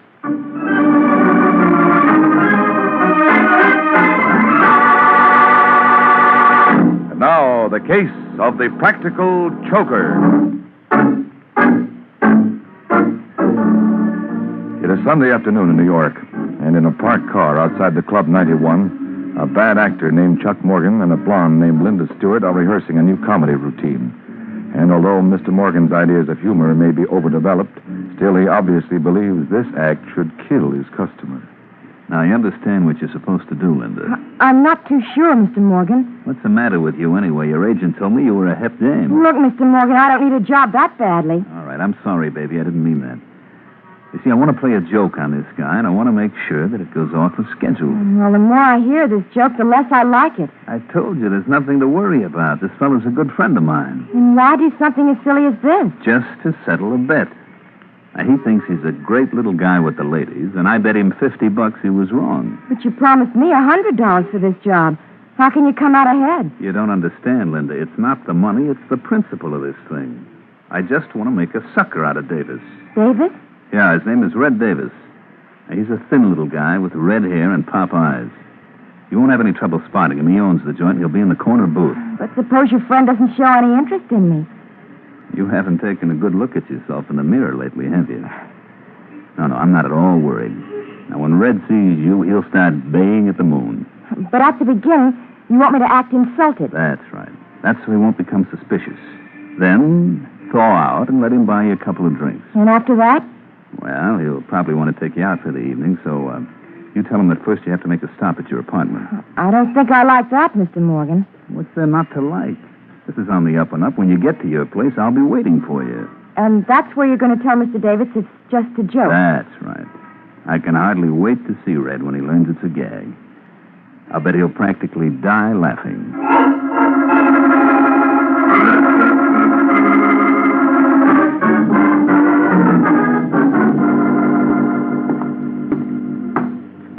Hey, where do you live anyway, Linda? It's just the next floor, Mr. Davis. Oh, cut it out. You promised you were going to call me Red. I'm sorry. Red, do you know a man named... Man named who? Forget it. You know, I don't get you, Linda. When I first saw you in the club, I immediately said to myself, now there's a dame with class. I was surprised when you gave me a tumble. Well, I don't often do things like that. It was an impulse, huh? Yeah. I understand. I get them all the time. Where do we go now? Is this apartment here? Oh, here. Let me help you. It's all right. I can manage. Come in. Thanks. Hey, nice layout you got here, Linda. I think I'm going to like this. I wouldn't bet on that, Red. Morgan. Oh, then you do know each other. You dirty little double-crosser. But he told me it was a joke. The joke's over now, honey. You can beat it. Now, see here, Mr. Morgan. I said beat it. Oh, I don't If you're a smart girl, you'll keep your trap closed. Now, go on. Listen, Morgan. Shut up. I don't want any conversation from you, Red. I just want my dough. What dough? Don't play dumb. The $60,000 you owe me on the Robinson fight. Oh, that. What'd you think I was talking about? Well, you see, I'm kind of low, Chuck. I've been running in tough luck lately. From now on, it's going to get worse. You know, all the boys are laughing at me for letting you hang me up. A man in my position can't afford that. It might give other people ideas. Look, Morgan, suppose I pay you a little at a time, huh? What do you call a little? Well, I can give you $10,000 now and the balance Keep next... your hands up. I was just reaching for my wallet. You got that dough on you? Yeah. Okay, let's have it. Sure. I was going to give it to you all the time. All right, Morgan. Put him up. Put away that gun, Davis. Act your age. Well, Mr. Morgan, who's the joke on now? I guess it's me. And you're not kidding. That's okay, Red. I'll see you again. And I'll lay you odds. Next time, you won't be this lucky.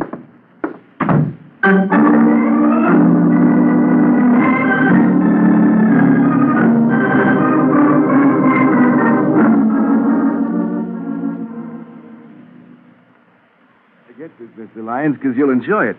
After Chuck Morgan goes to all that trouble, Red pulls the gun and leaves Chuck with his tongue hanging out. Well, that's very amusing, Hudson. What happened after that? Oh, Morgan started looking for him again. And what do you think will happen if he finds him this time? The same thing. You don't believe Morgan will kill him? No, Morgan's all talk. You think so? I know so.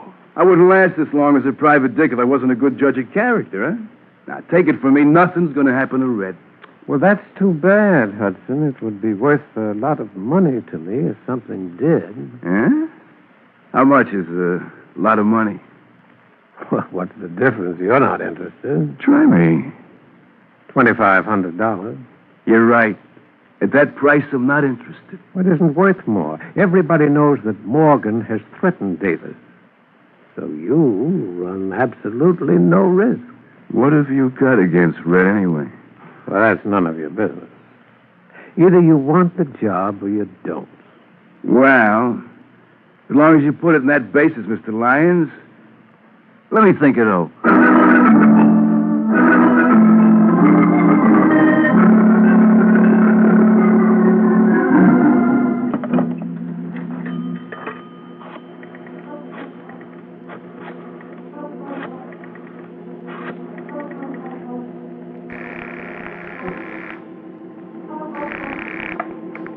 Club 91, good evening. Hello, Victor. This is Red. Oh, yes, Mr. Davis. I'm in a booth at the corner of Madison and 46. Anybody been around the joint asking for me? Several gentlemen. What'd you tell them? That I had not heard from you all day. Good. Norma there? Who? My wife, stupid. No. Mrs. Davis has not been in all evening. Well, when she gets there... cut that out. What's the trouble? Some character's in a hurry to use the phone. Hold it a second, Victor, till I take care of this pest. Now, listen, you. How would you like a good... Oh, punch.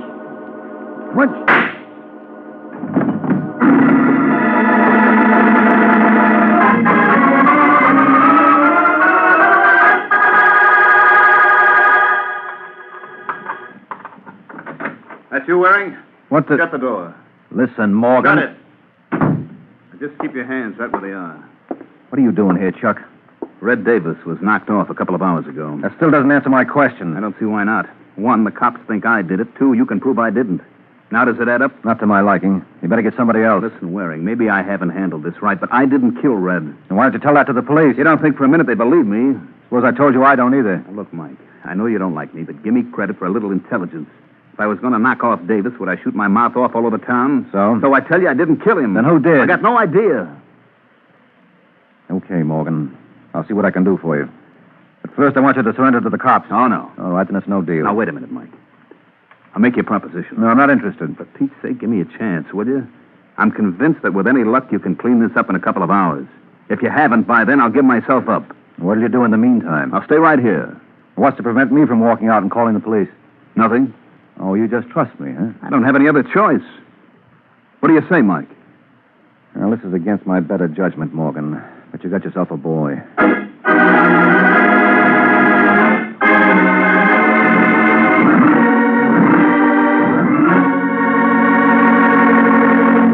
This is Ed Hurley again, friends.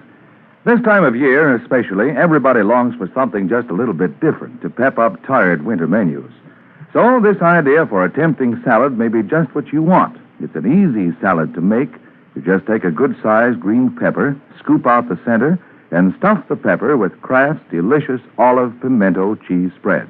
Then chill, slice into pinwheels, and serve each slice on a crispy lettuce leaf. Mmm. Oh, what wonderful eating.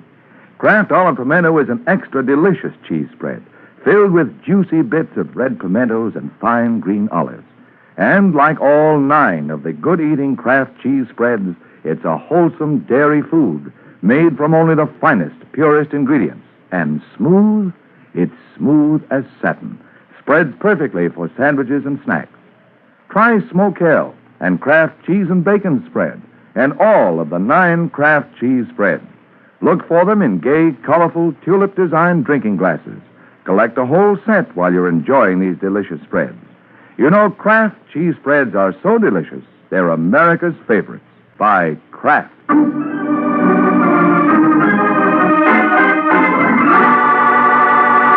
Now, back to the adventures of the Falcon. 20 minutes have passed since Mike Waring agreed to go to work for Chuck Morgan. And now, as we find Mike, he's about to earn his fee. Yes, Mrs. Norma Davis? that's right. My name is Mike Waring. I'm sorry to bother you at a time like this, but I'd like to ask you some questions about your husband. But I've told the police everything I know. Well, I'm working on a different angle. Come in. Thank you.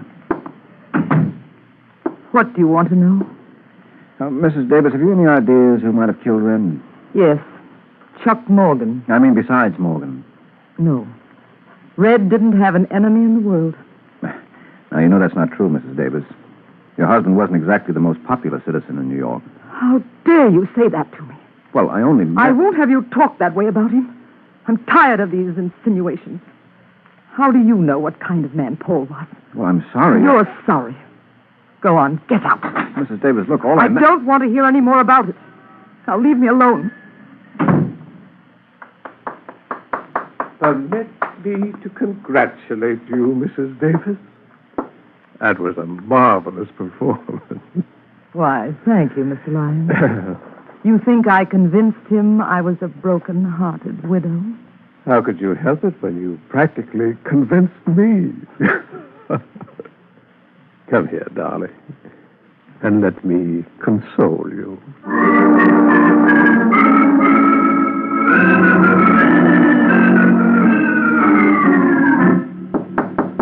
Just a second. Yeah? I'm looking for a guy named Larry Hudson. Well, look no further, Mr. Morgan. You, Hudson? That's right. One of my friends told me you wanted to see me. He told you right. Care for a drink?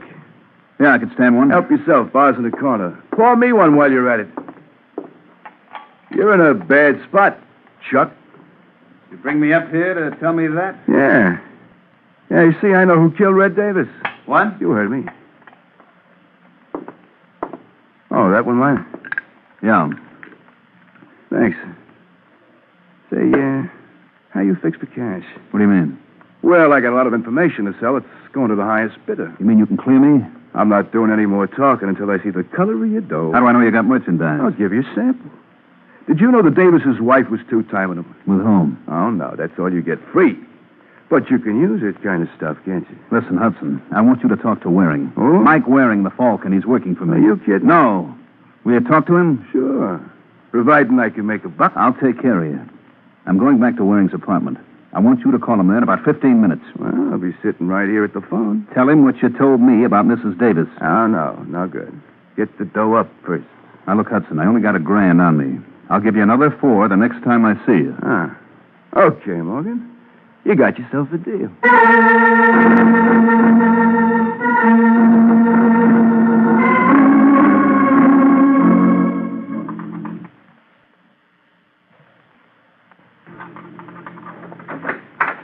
Morgan? Chuck!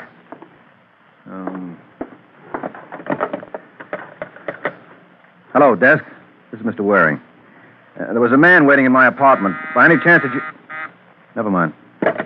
Come in. Hello, Mike. I'm just asking for you, Morgan.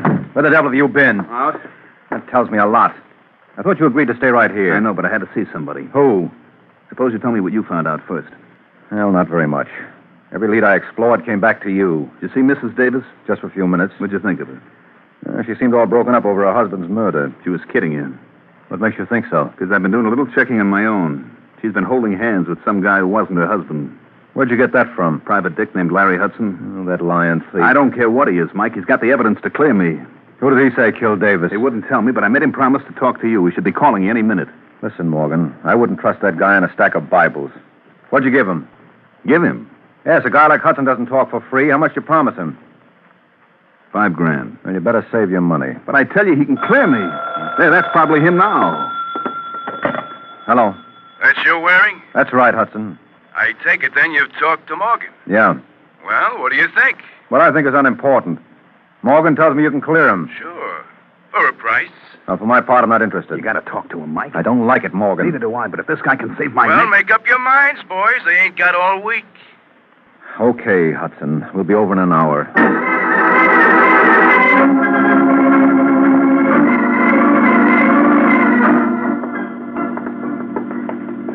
4A, 4B. It's over here, Mike. Now, look, I want you to let me handle Hudson and keep your mouth shut. You're the doctor. What's keeping him? I don't know. Maybe he went out. I doubt it. How can you tell? Take a peek at that keyhole. I can't see a thing. Sure, because the key is still in the lock.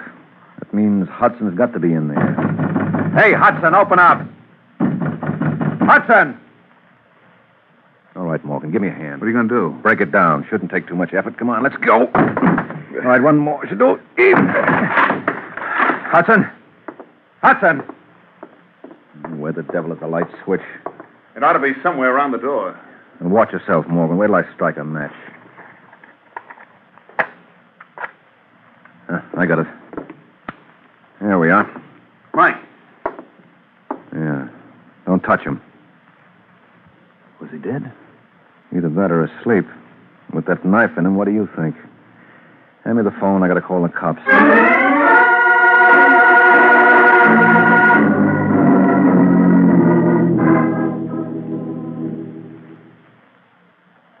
A nice piece of work, Mike. A very nice piece of work.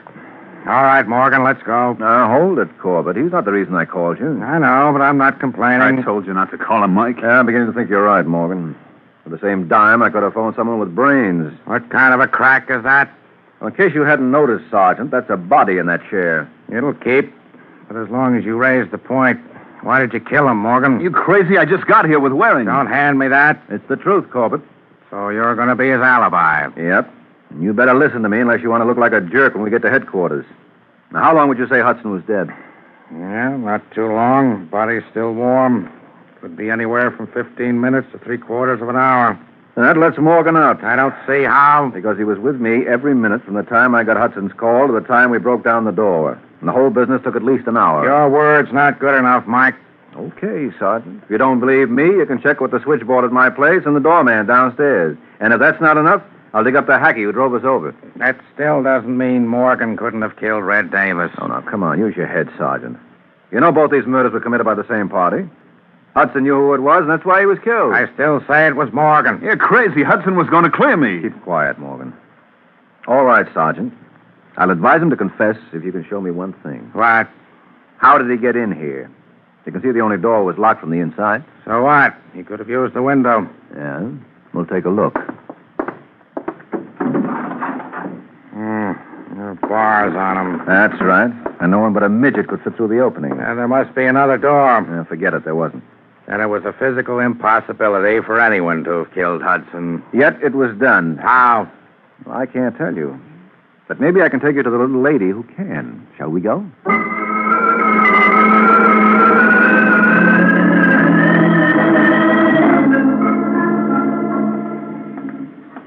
Listen, Mike, if the DA ever finds out I let Morgan go, he'll have...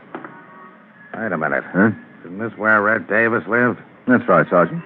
Well, you can't bother his wife now.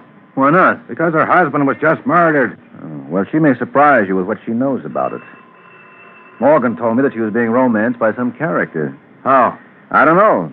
And apparently neither did Red. If you ask me, Sergeant, Yes?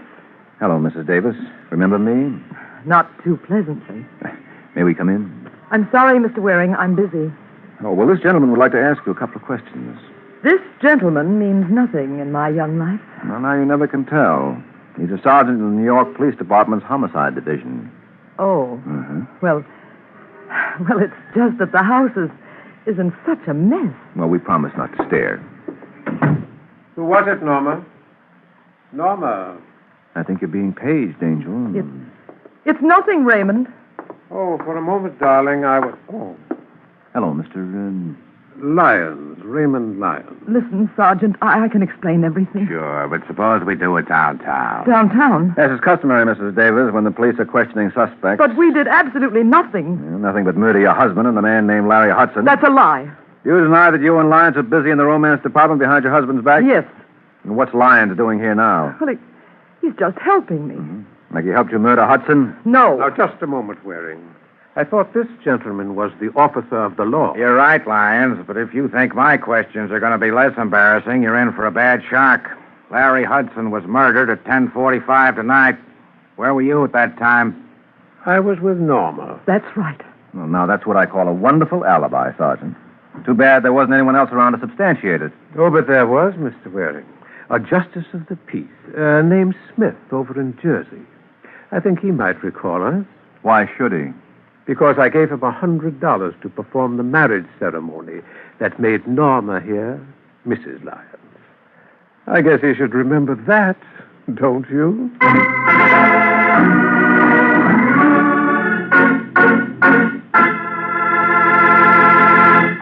This is Ed Hurley again, friends, and I'd like to help you find out about the 9 most delicious cheese spreads you'd ever want to taste.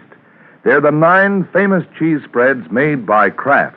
They're delightfully mild-tasting ones, such as Kraft Pineapple Cheese Spread, Kraft Olive Pimento, and Kraft Relish. And there are sharp-tasting ones, too, like Roca, Smokell, and Kraft Limburger Cheese Spread. All of them are mighty good to eat. And they're good for you to eat, too, because they're wholesome dairy foods made from only the finest ingredients. For quick, easy snacks and sandwiches, keep your refrigerator stocked with several of the 9 delicious Kraft cheese spreads.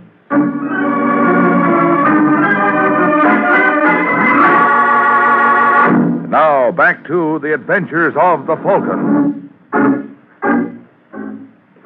A half hour has passed since Norma Davis and Raymond Lyons punctured Mike's theory by coming up with an unbreakable alibi. And now as Mike drives home with Sergeant Corbett, he still refuses to accept the obvious. Doesn't make sense, Corbett. I tell you, it doesn't make sense. Hey, will you watch where you're driving? Something screwy about that marriage. You saw the license? Well, doesn't it strike you as strange that within 12 hours after her husband is murdered, Mrs. Davis marries another man? Of course it does. There's no law against it. No, but an alibi like that must have a hole in it. Yeah, you show me where. After you do that, show me how either Mrs. Davis or Lyons could have murdered Hudson. If it was a physical impossibility for Morgan to kill him, it applies to them, too. Uh-oh, hold everything. What's the matter? Oh, what a chump I've been. Well, they say confession is good for the soul.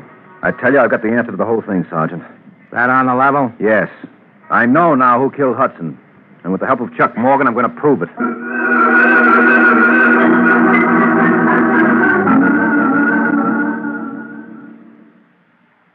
You're driving at, Mike. I don't know anything about Mrs. Davis except what I told you before. Well, how did you discover she was seeing Raymond Lyons? I didn't know it was Lyons. All Hudson told me was that it was some man. Mm-hmm. How well did you know Hudson? I met him for the first time today. He got in touch with one of my friends and said he wanted to see me. Well, that puts us right back where we started. Look, Mike, why don't we drop the whole business? Yeah, you'd like that, wouldn't you? Well, sure. The cops know now that I couldn't have killed Hudson. That's where you're wrong. You mean they still No, they don't.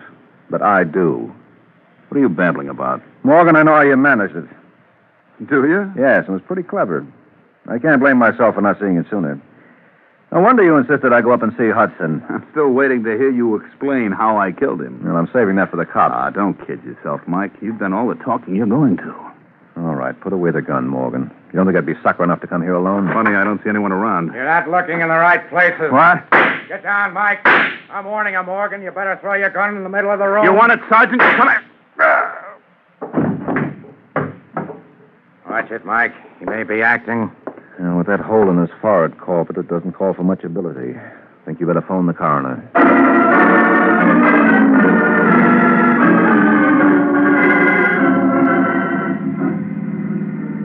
You can drop me off at the corner, Sergeant.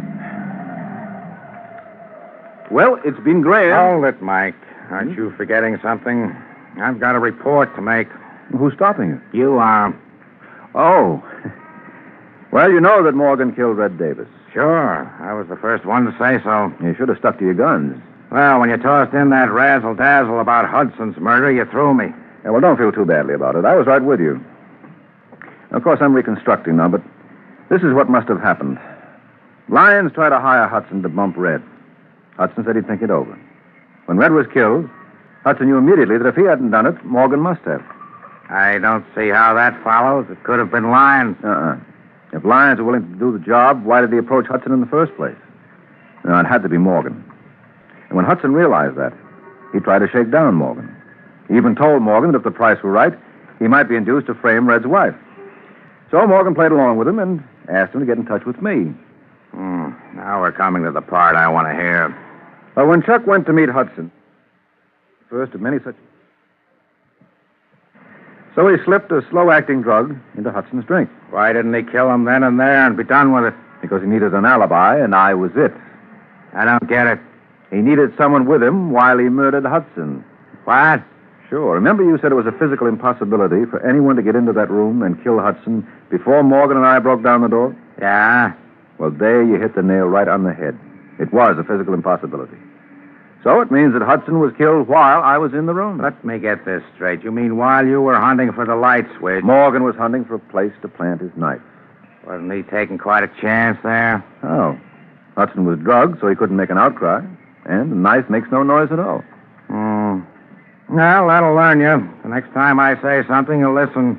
I told you Morgan was the killer all along. Yeah, well, you'll have to forgive me. I've been hearing so many radio shows. I forgot it wasn't unconstitutional for a cop to be right. Let's hope this establishes some sort of a precedent. Huh? Good night, Sergeant.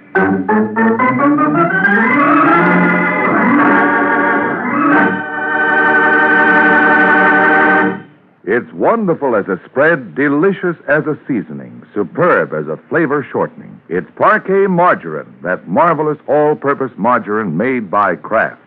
Yes, millions prefer Parquet to any other spread, seasoning or shortening, for one big reason. It tastes so good. And it tastes so good because it's always fresh. In states where the law permits, get yellow Parquet in its new aluminum foil Flavor Saver wrap. Elsewhere, get the regular package or color quick bag. Get Parkay, Parquet Margarine made by Kraft. It tastes so good.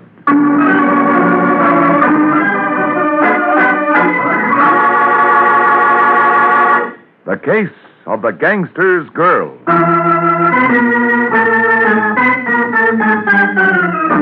The Case of the Gangster's Girl. That's the title of next week's adventure of the Falcon, when Mike Waring learns that somebody who starts out to be a stool pigeon is likely to end up being a dead pigeon. So be sure to listen at this same time next week to another exciting adventure of the Falcon, brought to you by the Kraft Foods Company. The Adventures of the Falcon are based on the famous character created by Drexel Drake, produced by Bernard L. Schubert, written today by Gene Wang, and directed by Richard Lewis. Music was by Arlo. Les Damon was starred as the Falcon, with Ken Lynch as Sergeant Corbett. Also heard on today's broadcast was Miss Ann Williams of New Orleans, Louisiana, who was chosen by this program from among the dramatic students of Sarah Lawrence College in Bronxville, New York. Be sure to hear the great Gildersleeve next Wednesday evening over most of these stations. In next Wednesday's broadcast, Gildy comes face to face with an hilarious problem and solves it in a way that will keep you laughing for days. Remember the show, the time, and the place. The great Gildersleeve next Wednesday evening over most of these stations. Check your newspaper for time of broadcast. This is Ed Hurley speaking for the Kraft Foods Company. Monty Woolley, Jack Haley, and Judy Holliday join the big show on NBC.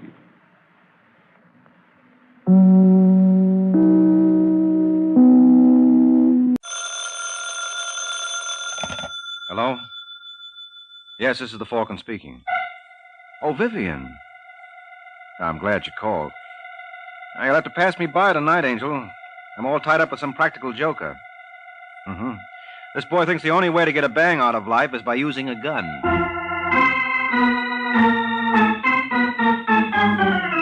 This is Ed Hurley, friends, inviting you on behalf of the Kraft Foods Company to listen to The Adventures of the Falcon, starring Les Damon. You met the Falcon first in his best-selling novels. Then you saw him in his thrilling motion picture series. Now join him on the air when the Falcon solves the case of the Unsilent Butler.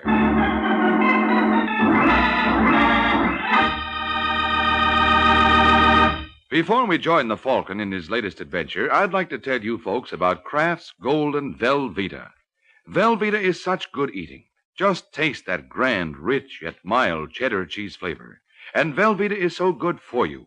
It's rich in important food values from milk, and it's digestible. Velveeta is as digestible as milk itself.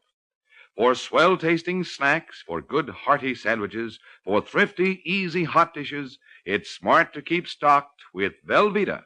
Get it tomorrow in the handy half-pound package or in the economical 2-pound loaf. The pasteurized processed cheese food of top quality, Velveeta, is made only by Kraft.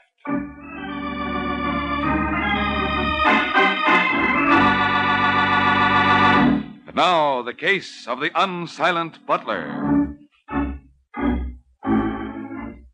It's early afternoon in New York, and in the swank offices of the Conrad Oil Company, the president of the outfit thumbs through a stack of correspondence. It's quite obvious that Mr. Conreed is a big operator, and if you're wondering how he got there, just watch him in action. What is it, Miss Rogers? I'm sorry to bother you, Mr. Conreed, but there's a Daniel Lyons here to see you. Daniel Lyons? He used to be with the Cooper Detective Agency. He says he has a 3:30 appointment. Oh, yes. Send him in. Mr. Conreed will see you now, Mr. Lyons. Miss Rogers. Yes, sir. See that we're not disturbed. Mr. Conrad? That's right. I'm Danny Lyons. This is indeed a pleasure, sir. Won't you sit down? Thanks. You're probably wondering why I sent for you.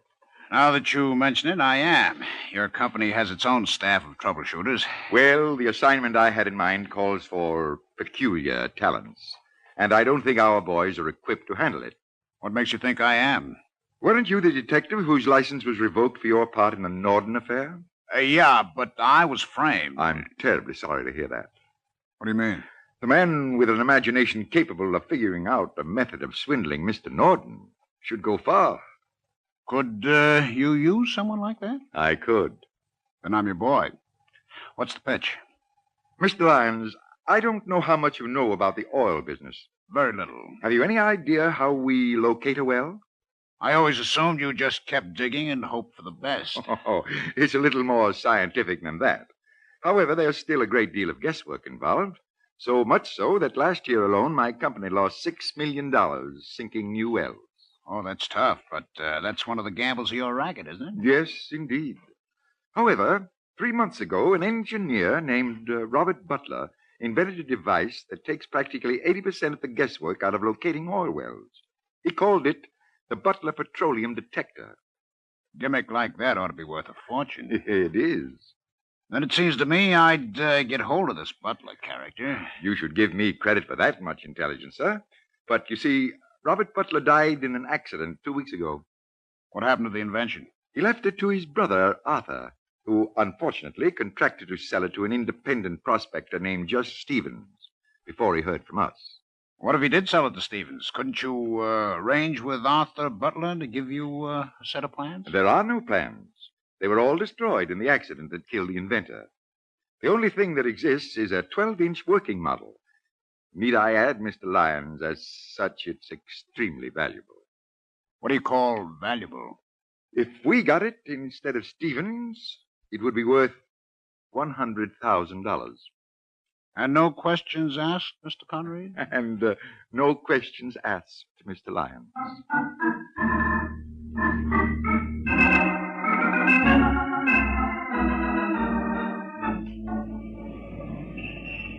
Taxi!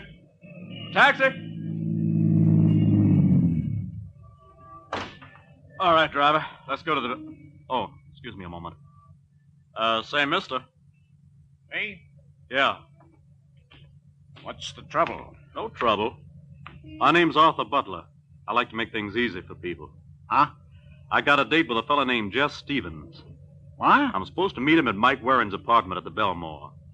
What's that supposed to mean to me? Well, it should mean something. You've been trailing me ever since Friday, and seeing as how I'm only going to be in town another few hours, I wouldn't want to lose you now. So long. All right, driver, let's go.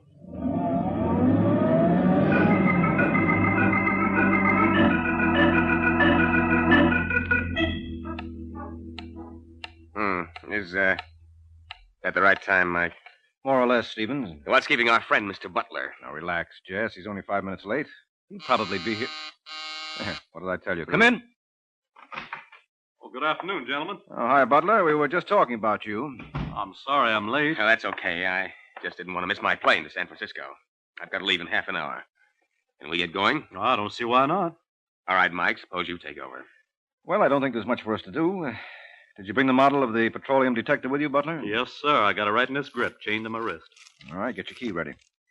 According to the contract, you were to get $25,000. Stevens gave you $1,000 when the contract was signed, and right here I have his check for the balance. Mm-hmm. Is it certified?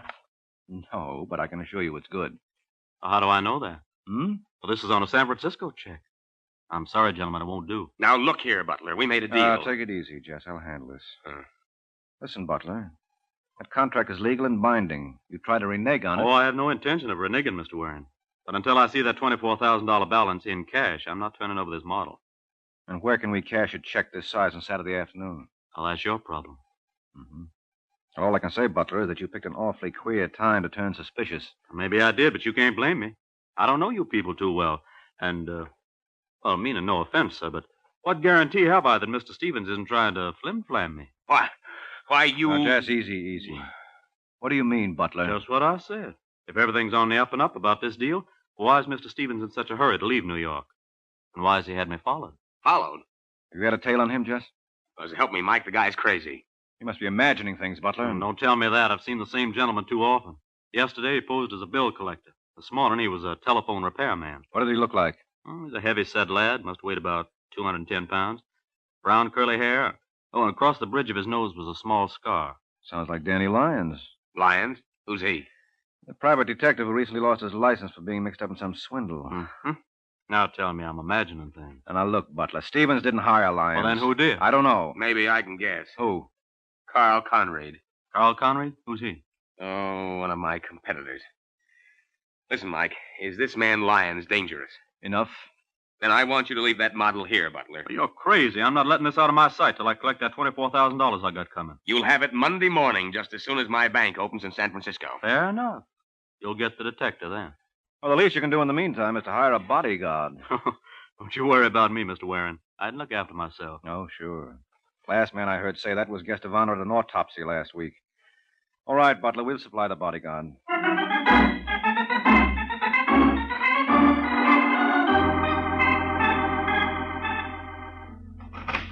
Yes? Is John Webster in? Do you have an appointment? Well, I think he'll see me. Where is he, in there? Just a second. That's all right. I'm an old friend of the family. Come back here. You can't walk in like that. Hey, what goes on here? Hello, Johnny. Mike Waring. I tried to stop him, Mr. Webster, but That's he wouldn't... okay, Pat. This is the Falcon. We used to play hooky together. Oh, I'm sorry. I didn't know. How could you? Sit down, Mike. Thanks. Haven't seen you in months. How's it going, Johnny? Oh, it couldn't be better. Right, Pat? Oh, yes. Everybody seems to want to hire Mr. Webster. Well, what about the... Oh, the furniture? Well, I was referring to the lack of it. Oh, we took it out. We ordered a new batch. You know, that modern chrome stuff. Pat thinks it's kind of flashy for a private dick's office, but I didn't. What do you say, Mike? Well, I say I'm awfully glad to hear you're doing so well. Yeah. I'm working on a case now that's a humdinger. $5,000 fee. Well, I guess I'll have to find myself another boy. What do you mean? Oh, I had a little routine bodyguarding job, but I could see you wouldn't be interested. Whoa. Sit down, huh? No, I really got to go, Johnny. Not until I get that job. But this would only last 48 hours and pay $20 a day. That's 40 more than Pat and I saw all week. Oh? I was bluffing, Mike. I haven't had a case in months. Do I get yours? Sure, Johnny. Thanks. What's the story? Well, there's a man named Arthur Butler staying at the Belvedere. He'll give you all the dope. He the boy you want me to keep an eye on? Mm-hmm. You're not to let him out of your sight for a minute. He's got an oil detector gadget on him that's worth a fortune. You expecting me? Yeah, but I better call him and tell him you're on your way over. Oh, Mike. Huh? That don't work. The phone company and me are feuding. You mean they're sore because you don't pay your bills? Ain't that ridiculous? Oh. Okay, Johnny, I'll phone him from outside. There's a booth in the lobby. Yeah, I'll see you. So long, Pat. Been nice knowing you. Thank you. Well, baby, what do you think? I don't like it, Johnny. Why? Don't ask me. I just don't like it. Don't be silly, Pat. I got a hunch this is where our luck starts to change. On a $40 case? Guys have made fortunes in this racket starting with less. I wonder how much that gadget this Butler character owns is worth.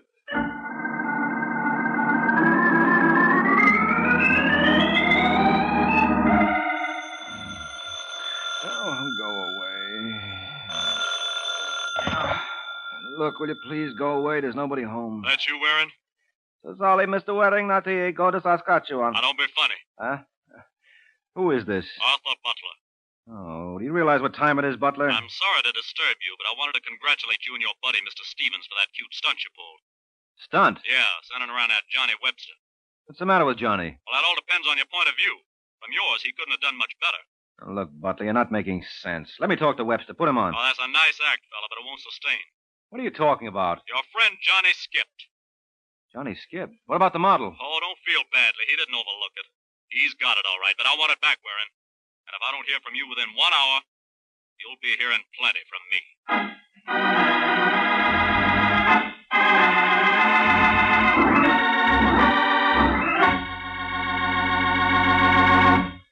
This is Ed Hurley again, friends. Well, it seems that if Mr. Butler doesn't hear from Mike, there'll be trouble. And if you ladies don't hear this idea I have for you this afternoon, you might have more trouble than necessary in planning your Lenten menus. So let me tell you how you can melt Kraft's famous pasteurized processed cheese food, Velveeta, for a golden, smooth cheese sauce that's perfect with vegetable plates or seafood or rice or just over toast for a grand Lenten main dish. And this sauce is so easy to make. You just melt a half-pound of Velveeta in the top of your double boiler. You don't need to cut it up because Velveeta melts so easily and smoothly without any lumps at all. Then stir in a quarter cup of milk, season, and there it is, a cheese sauce that's simply delicious, with a grand, rich, yet mild cheddar cheese flavor. And you know this wonderful Velveeta sauce will add extra nourishment to your meal, because Velveeta is so rich in important food values from milk, and it's as digestible as milk itself. So it's perfect for all the family, the youngsters and Grandma, too. Make Velveeta your handy helper, Mother. Melt it for fine hot dishes. Slice it thick for hearty sandwiches and between-meal snacks. Get a 2-pound loaf tomorrow and enjoy America's favorite pasteurized processed cheese food, the one and only Velveeta, made by Kraft.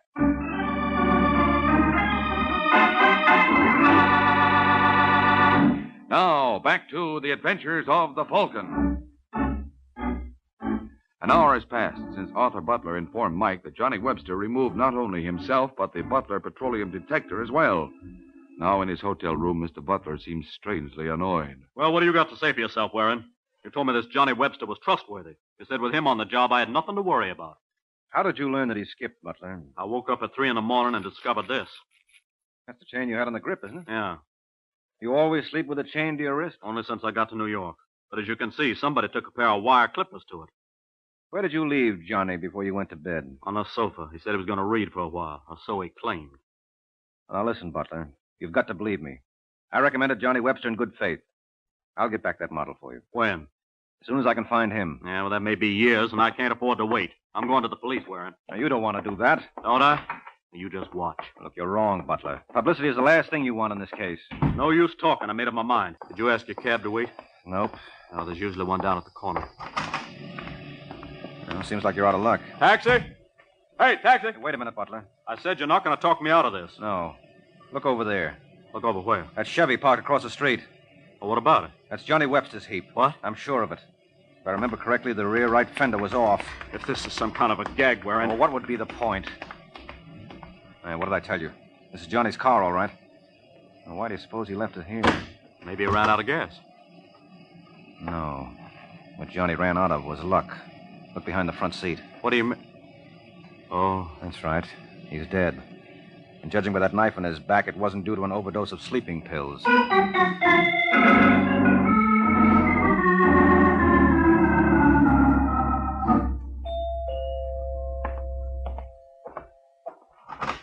Yes? I'm looking for a party named Danny Lyons. Lyons? Mm-hmm.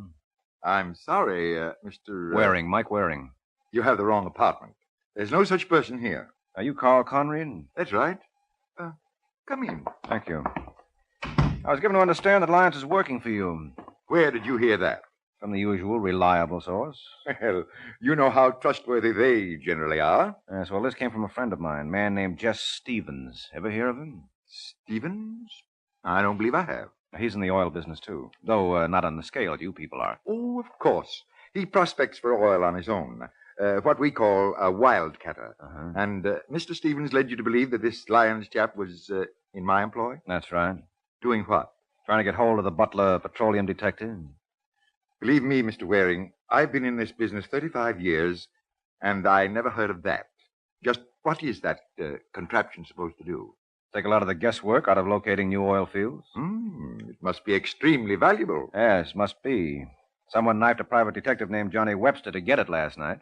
Surely, Mr. Waring, you don't think... Yes, I do. I don't know whether you're aware of it, sir, but you're being very insulting. If I am, it's entirely intentional. Then you can understand, under the circumstances, I must ask you to leave. Oh, sure.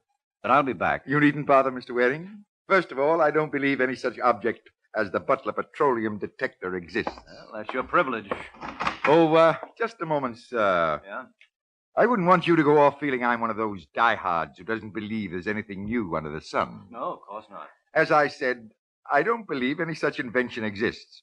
However, I'd be willing to pay $100,000 to the man who can furnish the necessary proof that I'm wrong. I hope I'll be seeing you, Mr. Waring.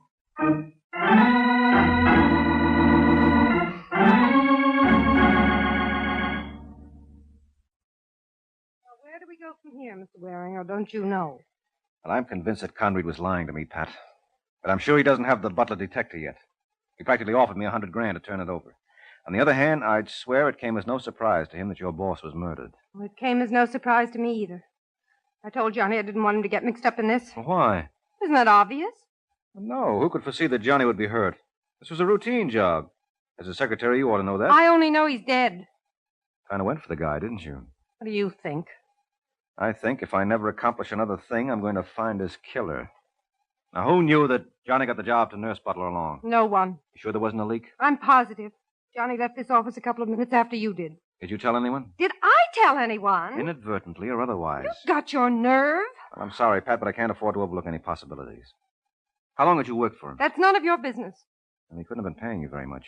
If my memory serves me right, he said this was the first case he'd had in months. You think you can browbeat me because I'm a woman. I notice you haven't tried it with Danny Lyons. I haven't been able to locate Mr. Lyons yet. Well, what about your friend Jess Stevens? What about him? Well, it seems to me if you're going to ask personal questions, he ought to take his turn in answering them. How well do you know him? Well enough. I was in the Army with him. So what does that prove? Just because a man wears a uniform, does that make him a solid citizen? Suppose Butler was right. About what? That check Stevens tried to give him for $24,000. Suppose it was rubber, and since Butler wouldn't accept it, Stevens knew that the only way he could get the model was to steal it. And Johnny caught him in the act. Got it all figured out, haven't you? Well, it makes as much sense as any theory I've heard you advance. Yes, it does. Even I'll have to admit it's worth looking into. I'll let you know how I make out.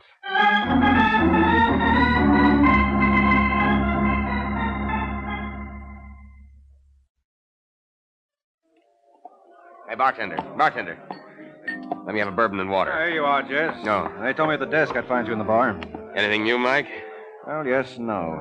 What do you say we squat, huh? Yeah. I've been doing a lot of legwork this morning. Okay. You want a drink? No, I'll sit this one out. Say, bartender, serve that drink over here, will you? Well, what's the story, Mike? How long do you think it'll be before we can locate that model? You seem more concerned about finding that than nabbing Webster's murderer. Okay, if you want an honest answer, yes. I want to get my hands on that detector. To me, that's all that counts. Well, let me tell you something, Jess. I don't care if I never see that miracle machine again. I'm only interested in one thing. I'll bet you are. You've been in touch with Conrad, haven't you? And what's that supposed to mean? Just what it sounded like. What'd they offer you? You accusing me of selling you out? All I know is you seem to have forgotten suddenly that you're supposed to be a friend of mine. Yeah, well, friendship works two ways, Jess. We have a mutual agreement. I can drop you just as you can cancel me out. Thanks for reminding me, Mike. I may have to do just that.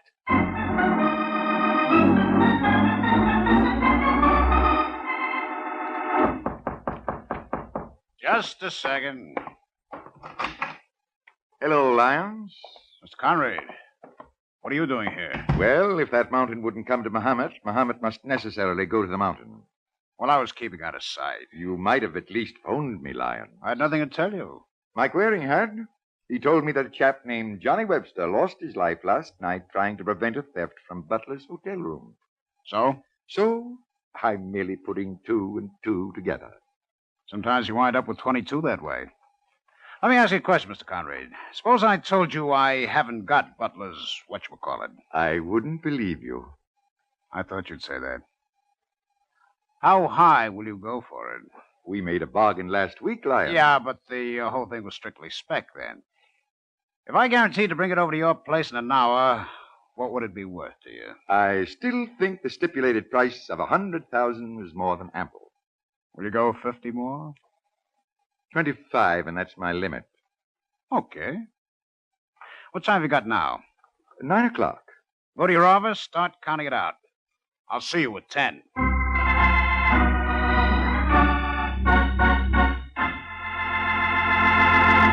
This is Ed Hurley again, friends. Sounds like Lyons and Conrad have made a bargain.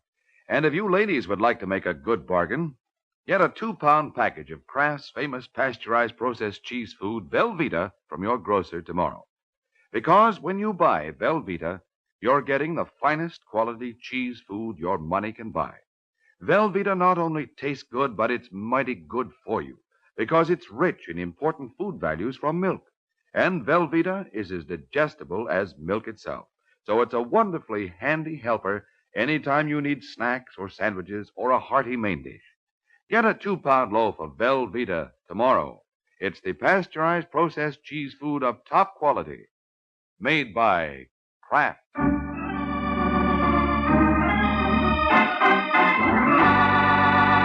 Now, back to the adventures of the Falcon. An hour has passed since Danny Lyons promised to deliver the Butler petroleum detector to Mr. Conrad.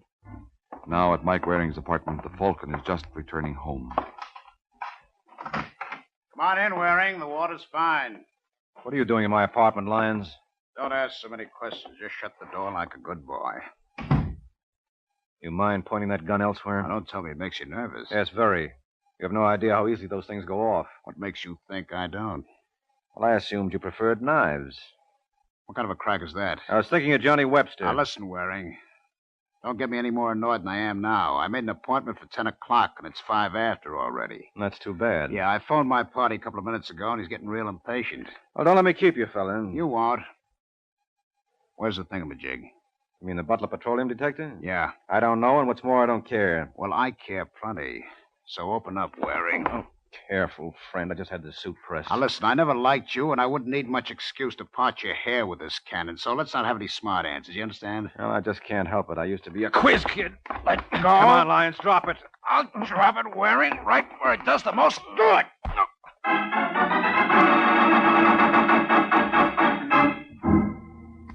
Waring? Waring. Oh, cut it out, Butler. You all right? How can I tell with you slapping me silly? I'm sorry. Can I get you anything?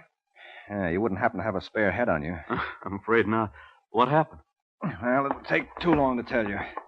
How'd you find me? I came up to see if you had any more information. What about the police? There's nothing new there. You know if they've spoken to Pat Dryden yet? Pat Dryden? Who's he? It's a she. She was Johnny Webster's secretary. Well, what's she got to do with this? Well, she's a gal with plenty of ideas. Hey, is she hooked up with Stevens? Because I'm convinced he's the boy I'm after. I'll bet you anything you want he killed Webster and stole my model. Now, look, Butler. Don't misunderstand me, Waring. I don't think you had anything to do with it. Oh, thanks. What time have you got? 10:30. Why? Because I've got a hunch. And with a little luck, I may be able to wrap this whole thing up in a couple of minutes. Who you calling? Carl Conread. You're barking up the wrong tree. I've been riding a merry-go-round for the past 24 hours. It's time I got lucky and caught the gold ring. Hello? Hello, that you, Conread? Yes? Mike Waring. I have nothing to say Now, to you. don't hang up, Conread. You'll be sorry. Remember that proposition you made me this afternoon? No. All right, I'll refresh your memory. You offered me $100,000 for the working model of the Butler petroleum detector. I'm no longer interested, Mr. Waring. What? I don't care to buy. I'll sell it for $75. I guess there's only one way to convince you I'm not interested. Hello, Conread. Conread! Well, he hung up. Forget the number back. No, there's no need to do that. I proved my point. Oh? What was it? Oh, I'm sorry, Butler. I thought you knew. I was just proving that you killed Johnny Webster.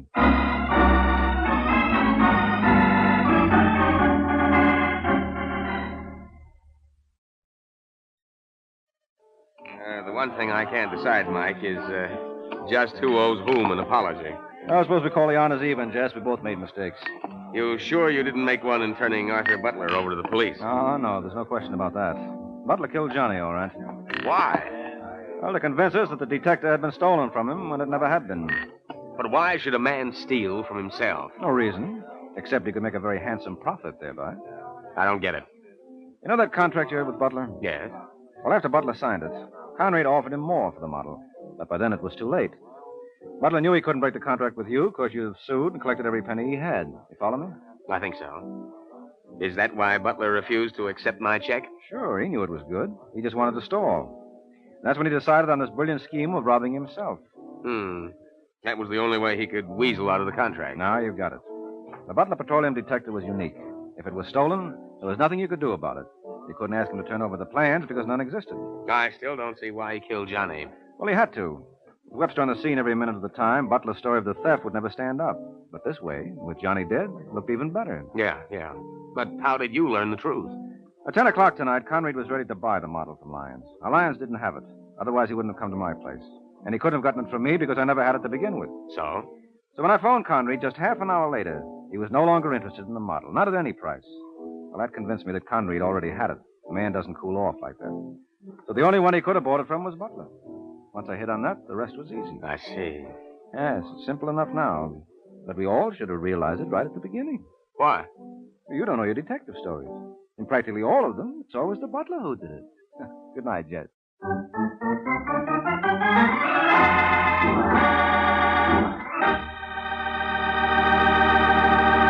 There comes a time in the life of every homemaker when she has to fix a dinner fast. And that's when Kraft Dinner is such a help. You see, in just 7 minutes cooking time, Kraft Dinner makes delicious macaroni and cheese. Wonderful, tender macaroni with fine cheese flavor all through, just like I said, in only 7 minutes cooking time. That's because every package of Kraft Dinner gives you a special quick-cooking macaroni and just the right amount of Kraft grated for that grand cheese flavor. So, tomorrow, get a couple of packages of Kraft Dinner.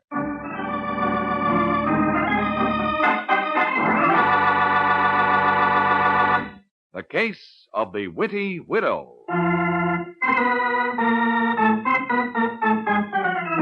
The Case of the Witty Widow. That's the title of next week's adventure of the Falcon, when Mike Waring learns that some women use guns on their menfolk only because they have scruples about divorce. So be sure to listen at the same time next week to another exciting adventure of the Falcon, brought to you by the Kraft Foods Company. The Adventures of the Falcon are based on the famous character created by Drexel Drake, produced by Bernard L. Schubert, written today by Eugene Wang, and directed by Richard Lewis. Music was by Arlo. Les Thamon was starred as the Falcon, with Elspeth Eric as Pat. Be sure to hear the great Gildersleeve next Wednesday evening over most of these stations. In next Wednesday's broadcast, Gildy comes face to face with an hilarious problem and solves it in a way that will keep you laughing for days. Remember the show, the time, and the place. The Great Gildersleeve, next Wednesday evening over most of these stations. Check your local newspaper for time of broadcast. This is Ed Hurley, he speaking, for the Kraft Foods Company.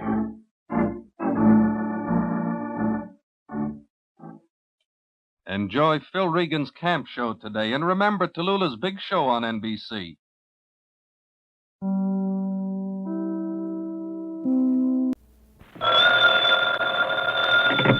Hello? Yes, this is the Falcon speaking. Oh, Denny. Now, thanks for calling, but it can't be tonight, Angel. I'm on the case of a guy who jilted a girl. You'd think it would break her heart, but instead of being sad about it, looks like she's trigger happy.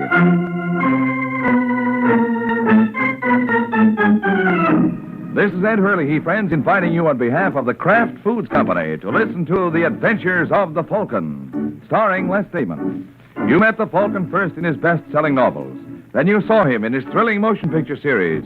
Now join him on the air when the Falcon solves The Case of the Worried Wife.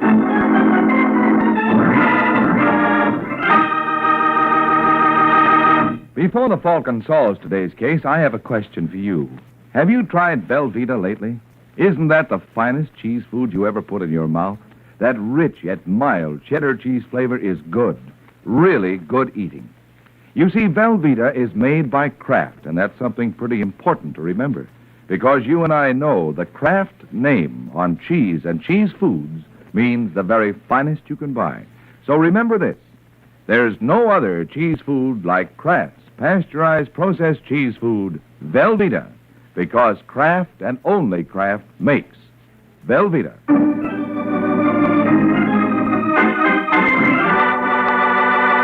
And now, the case of the worried wife. It's Sunday night in New York when pretty dark-haired Penny Layton pushes the button of an apartment overlooking the East River. While she's waiting for someone to answer, Penny opens her handbag and takes out a small pistol. She closes the bag and thrusts her right hand in with the pistol into the pocket of her fur coat and gnaws nervously on her lip as she hears someone approach the door. Yes? Are you Mrs. Sheffield? Yes. I want to see your husband. Well, what's it about? Just tell him Penny wants to see him. He'll know what it's about. All right. Wait here. I'll see what he says. I'll wait inside. But I don't know. I said I'll wait inside. All right, now you can close the door. I'll wait right here. Well, what are you waiting for? Who are you, anyway? I told you. Penny. Penny who? Ask Arnold. He'll tell you. And you can tell him I'm not leaving until I see him. Alone. All right. I'll tell him. Maybe he can explain what this is all about.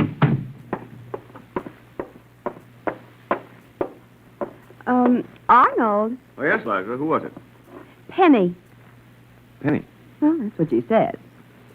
Who is she? Oh, a girl I knew in Florida. I don't want to see her. Well, she says she won't go until you do see her. She's in the living room. Yeah, all right. Might as well get it over with. You wait here. I'll get rid of her. Penny, what are you doing here? Why, Arnold, is that any way to greet me? After I followed you all the way from Miami? I wrote you. It's all over. I figured as much when I saw in the paper you got married. That's why I came up. What do you hope to gain? For one thing, I wanted to see her. She's pretty. Oh, thank you.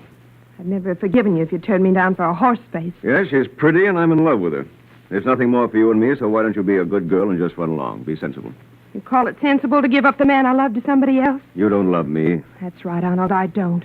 But I did, so I'm not giving you up so easy. There's nothing you can do. Isn't there? You little fool, be careful. She's not going to have you, Arnold. I'm going to kill you, and then I'm going to kill myself.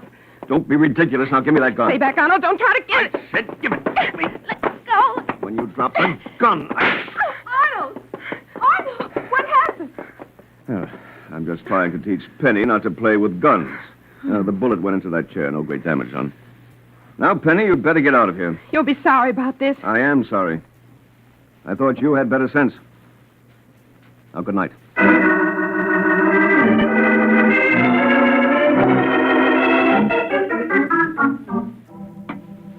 More coffee, darling? No, thanks. Arnold. I couldn't get that girl out of my mind all night. No, stop worrying about her. But suppose she comes back. She won't come back. Well, you can't be sure. Maybe we better call the police. Why, I don't want to make trouble for her. Oh? You don't still... I mean, it's all over. You're sure there's nothing... Oh, for heaven's sake, darling, don't be ridiculous. She must have cared an awful lot to follow you all the way here. Yes, I suppose she did. You must have done something to make her care. Will you stop worrying about it? It's all over. I hope you're right. Now, look, if there was any question about it, last night certainly settled it. You don't think I could be interested in her after that, do you? I hope not. You sure she won't come back? Yes, I'm sure. She worked herself up to a pitch. When nothing came of it, she was bound to cool off. Maybe. But I'd feel happier if you'd tell the police. Darling, will you answer one question? What? Are you afraid that if she comes back, she'll try to kill me again? Or are you afraid that this time she won't?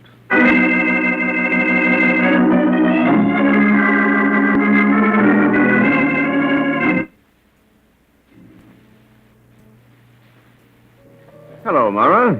Drinking alone? Oh, hello, Sheffield. I'll join you. Okay. Hey, you're looking good. Guess marriage agrees with you. Yes, great institution. I'm all for it. But it has got its little problems. That's why I'm looking for you. Oh, looking for me? I thought this was a coincidence. No, I need my money. You need money? Millionaire playboy needs money? Well, you see, most of my cash is tied up, and I really went overboard on the wedding and the honeymoon. Huh? I always heard two could live as cheap as one. Try it sometime. I have enough trouble. Well, I hate to add to it, Mara, but I'm going to have to insist on my money. Well, I don't know what I can do. Things haven't been going so hot. I don't like to put the heat on you, but, well, your note's been overdue for a long time. I don't think it's too much to ask. That's right. You gotta have your champagne, your private stateroom. What kind of an attitude is that? Well, it's my attitude, You've been drinking too much. That's right. I'm just a no-good drunk. Now, look, I lent you that money in good faith. You had big ideas. It's not my fault they didn't pan out. That's right, Papa. Give me a lecture. Don't worry, pal, I will. When you're sober enough to know what I'm talking about. It'll be a long wait. It better not be. We're going to get this settled. Of course, Sheffield. We'll get it settled. For keeps.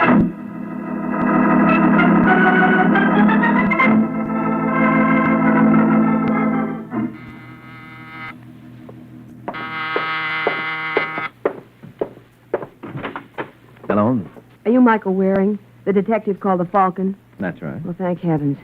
I had the awfulest time finding you. Don't you have an office? No. Why not? Well, if I had an office, I'd have to have a beautiful blonde secretary. If I had a beautiful blonde secretary, I'd have trouble keeping my mind on my work. And if I didn't keep my mind on my work, I'd lose business. Then I wouldn't be able to pay the rent, so I'd lose the office. So I just saved myself the trouble. Come in. Thank you. Your name? Liza Sheffield. What can I do for you? My husband Arnold spent December in Florida. You didn't go with him? But we weren't married then. In fact, we didn't even know we were going to be. Mm-hmm. But while he was there, he started going with a girl, and I guess it was pretty serious. Last night she showed up in New York, and she tried to kill Arnold. Tried to? Well, Arnold got the gun away from her, and then he threw her out of the apartment. Well? I'm afraid she may come back. I asked my husband to notify the police, but he refused. He says he doesn't want to make any trouble for the girl. That's why I came to you. What do you want me to do? Well, I thought if you could find the girl and talk to her. What do you want me to say to her? I don't know. Find out what she's planning to do. Where's she staying? I don't know. Well, what's her name? Penny. Something. I don't know her last name. You don't know her name. You don't know where she's staying. You don't know exactly what you want me to say to her. This is the sort of case I love. Well, if it was easy, I wouldn't need the Falcon. Mm-hmm. I think I'd better have a talk with your husband. No. He can fill in some of the details for me. But he may be angry about my hiring you. I don't want him to know. Well, if you can't give me anything more to go on... I thought you were supposed to be such a good detective. Well, I won't argue that point. But even Sherlock Holmes wouldn't guarantee quick results with what you've given me. Well, do the best you can. What happens if Penny catches up with your husband while I'm still looking for him? She'd kill him, wouldn't she? That's right. Mm-hmm. Well, then, Angel, do I go see your husband or don't I? You win, Mr. Waring. Come on.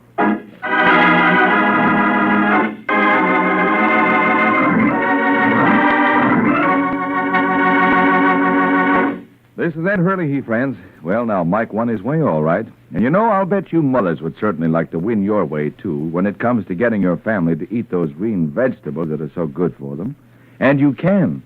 Just glamorize those vegetables a little by melting delicious Velveeta, Kraft's famous pasteurized processed cheese food, for a smooth golden cheese sauce to pour over them.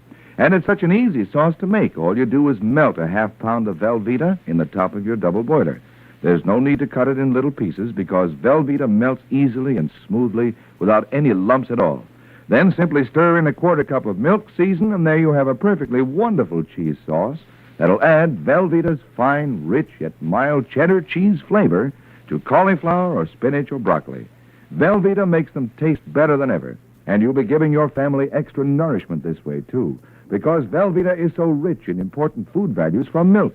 Even the smallest youngsters can enjoy their vegetables a la Velveeta, because Velveeta is digestible as milk itself. So, Mother, make it your handy helper. Get Velveeta in the economical 2-pound loaf so you'll have plenty for cold snacks and sandwiches, too.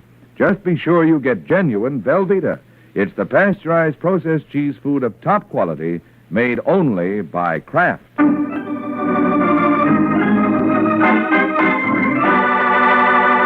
Now, back to the adventures of the Falcon. 20 minutes have passed since Mike and Liza Sheffield started for the Sheffield apartment to see whether Liza's husband, Arnold, would object to his wife's efforts to keep him alive. Now, as they approach the apartment, they see a sharp-faced little man standing at the door. Oh, dear. It's Mr. Ballard. Unwelcome guest? Very. Hello, Liza. No wonder you didn't answer the door. Have you been ringing? Yeah. Funny. I thought Arnold was home. Well, he ought to be here pretty soon. You can come in and wait, Mr. Waring. Right. As for you, Mr. Ballard, I can't see you now. I'm going to be busy. Oh, I'll wait. Call me tomorrow if you want to talk to me. Now, is that any way to treat an old friend? Please. I haven't time. It'll only take a minute. But I don't have anything for you now. Call me in the morning. Now, look, I want to get things settled. All right. Tomorrow. Now. You heard what the lady said. Tomorrow, now, scram. Now, listen, mister. I said scram. Okay. You don't have to get tough. I'm going. What's with him? Oh, he's just somebody I used to know. Not important. Now, come on, let's go in. He's not exactly the sort of character that I would... What's the matter? Uh-oh. Is this your husband? Well, Mr. Sheffield, I'm afraid we're too late. He's dead.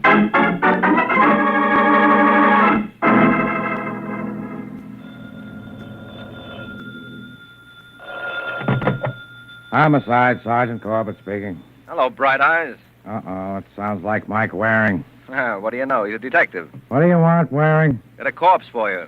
I'm busy. Why did you have to dig one up today? I didn't dig him up. He hasn't been buried yet. The boy's sharp. Anything to brighten your day, Corbett.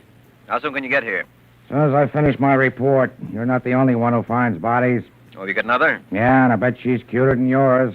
Could be. Of course, she may not be as dead, but she made a good try. A suicide attempt? Yeah, I jumped out of the 4-story window. All because some guy gave her the brush. Love, it's wonderful. Did you leave a note? No, I talked to her. She bounced off an awning. Doc says she'll live. What's her name? Penny Layton. Why? Penny. Yeah. Hey, could be a package deal. Let's get together. Maybe we can wrap it up.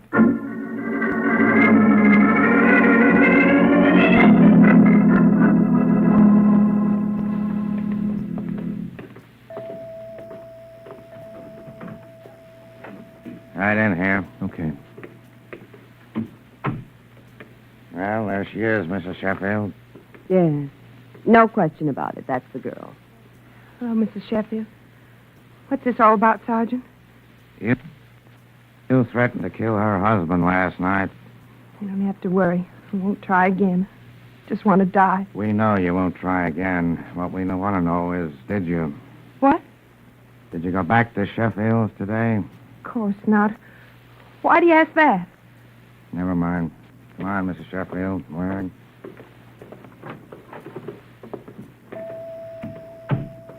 She killed him. I know she did. Well, that meant she got another gun. Why didn't she shoot herself instead of jumping? Maybe she counted on the awning saving her. A 4-story jump? I don't think so. But she must have killed him. Who else would have done it? How about your slimy little pal? Who? Ballard. Why, he had nothing to do with Arnold. What did he want? I tell you, it had nothing to do with this. Who is this we're talking about, Waring? Oh, a character who was very determined to see Mrs. Sheffield today. Oh. Want to tell us what he wanted, Mrs. Sheffield? It has nothing to do with the murder. Suppose you let us decide that. Was it blackmail? What makes you think that? No, it certainly wasn't a friendly visit. And you said you didn't have anything for him. What would he be expecting from you? Well, it doesn't matter. I wish you'd believe that. Okay, if you won't tell me, I know somebody else who may. Who? Ballard.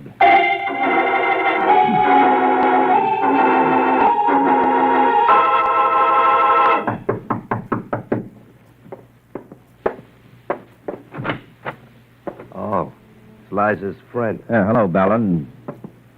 What do you want with me? What you wanted with Liza. Didn't she tell you? Think I came here because your company is so charming? I don't know why you came here. Who are you, anyway? Mike Waring. Oh, the Falcon? That's right. Did Liza hire you? Mm-hmm. Why? To find out a few things. Not about me. She knows about me. She doesn't know if you were coming or going when we met you at the door today. What difference does it make? Well, if you really don't know, it doesn't make any. Now, look, Warren, are you going to tell me what you want or you're going to get out of here? All right, Ballard. What did you want to see Sheffield about? I didn't want to see Sheffield. I didn't see him. Well, somebody did with a gun. Oh, so that's it. That's it. Well, it wasn't me. You got to believe that. Maybe I do. But you strike me as the sort of character who sticks his nose into things. So if you really want to clear yourself, here's a chance to put the knot on somebody else for the honor. Yeah. Have you tried Mara? Who's Mara? Joe Mara. He borrowed a mittful from Sheffield to open a pool hall. It folded. I was thinking, what if Sheffield wanted his money and Mara couldn't pay? It's a thought. Where do I find Mara? Well, you might find him at Freddy's Bar on 43rd Street. Only please don't tell him I tipped you. No, I won't breathe a word. I hope not, because if you do, I could stop breathing for keeps.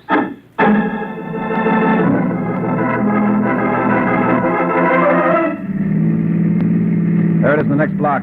Yeah, I see it. We made pretty good time, huh? Haven't made any better time, you'd be doing time. No, I'm fast, but I'm careful. Uh-huh. Well, don't put down your flag. If my man isn't in there, I'll be right out. Okay. But what if he is in there? Wait anyway. It may not take too long. Right. Hey, mister, look out! Mister, are you all right? Yeah. When you shouted, I dropped. Yeah, those shots came from that alley. Yeah, I know. You get back. There may be more. I'll go see. You see anyone? No, the alley's empty. Did you get a look at who fired those shots? No, whoever it was standing close to the building in the alley. All I saw was the hand with the gun, and it come around the edge of the building, and I hollered. Or could you tell if it was a man or a woman? I wouldn't know. Like I say, all I saw... I know, a hand with a gun. I hope whoever it was thinks he got me. I'm not anxious to have him try again.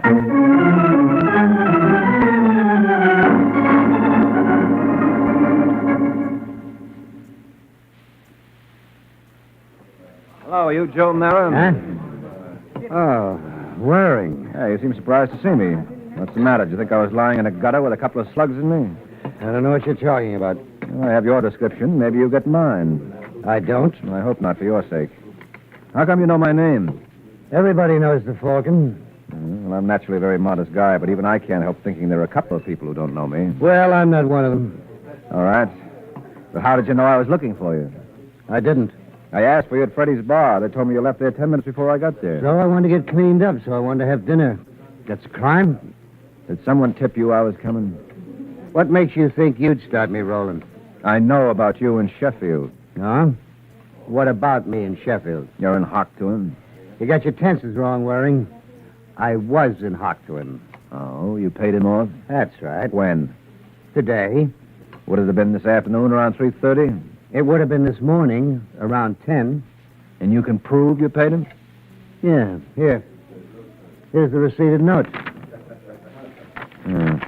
Now, just what are you trying to prove? I don't know what I'm trying to prove, but it looks like I have proved that a certain character named Ballard is going to have to improve his singing. Looks like he's way off key.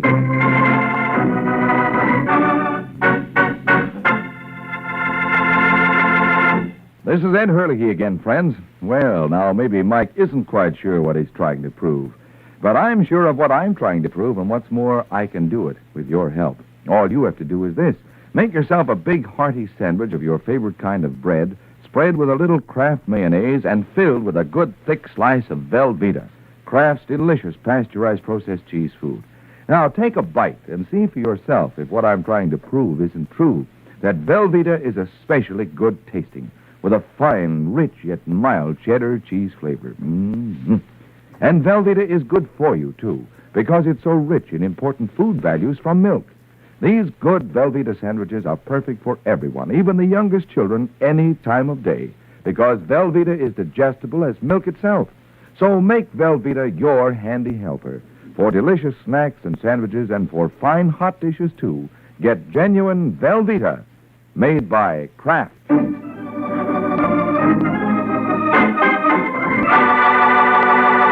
Now, back to the adventures of the Falcon. It's 20 minutes since Ballard's lead led Mike no place.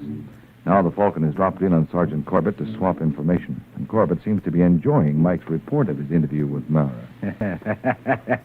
So you went off half-cocked, Waring, huh? All right. Before you break a rib laughing, I still think it's Mara. Where's his motive if he paid off Sheffield? I don't know. But it must have been the murderer who shot at me, and that couldn't have been either of the girls. Why not? Well, you were questioning Mrs. Sheffield. What time were you shot at, Waring? About 5:45. I left the Sheffield woman a little after 5. Well, at least it couldn't have been Magnolia Blossom. She's in the hospital. I have news for you, Waring. Well, don't tell me Penny's been released. At 5. Isn't that just peachy? And then there's Ballard himself. Yeah, tell me something about Ballard. Did you learn any more about him from Mrs. Sheffield? Yeah, when you said you were going to see him, she cracked. Admitted he's been blackmailing her. I thought so. Glad I was right about something. What did he have on her? Scandal in her past. She didn't want Sheffield to know about it. So the little guy likes sweat money, huh? Hey. What's the matter? The tip-off could have been to protect his pickings. What? No, we better go see Ballard. I have an idea he can give us the answers we're looking for. Yeah? Yeah. But we better hurry because we want Ballard to talk, and they say dead men don't.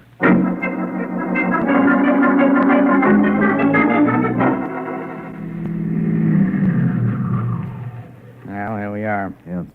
Oh, wait a minute. Don't get out of the car. Why not? Look, Ballard's just coming out. Oh, yeah. If he doesn't notice us, maybe we can follow him. He didn't see us. I'll let him get a little lead, and then I'll follow. Right. You better start your motor. He's hailing a taxi. Yeah. Wonder where he's going. Well, there's one way to find out.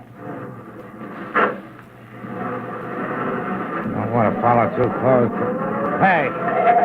Of all the dumb drivers, did you see that guy cut out right in front of me? Yeah, to a police car yet. Well, never mind him. The taxi just turned the next corner. We better get going. Yeah. Hey, the guy who cut in front of you is turning at the corner, too. Is he following Ballard, too? Could be. Makes a nice parade, huh? Look behind us, Waring. Well, what for? I just wonder if anybody's following us.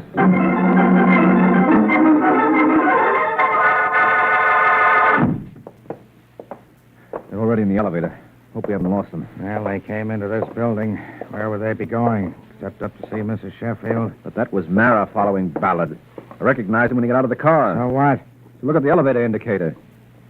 Basement. Yeah. That's not Sheffield's unless she's moved since this afternoon. Push the button. Right. Wonder what they're doing down there. Well, it's not a maypole dance. You can bet on that. All right, they're slugging it out. Why? Mara wants to find out what Ballard knows. Here we are. Get in. Okay. But I still don't see how you figure it, Waring.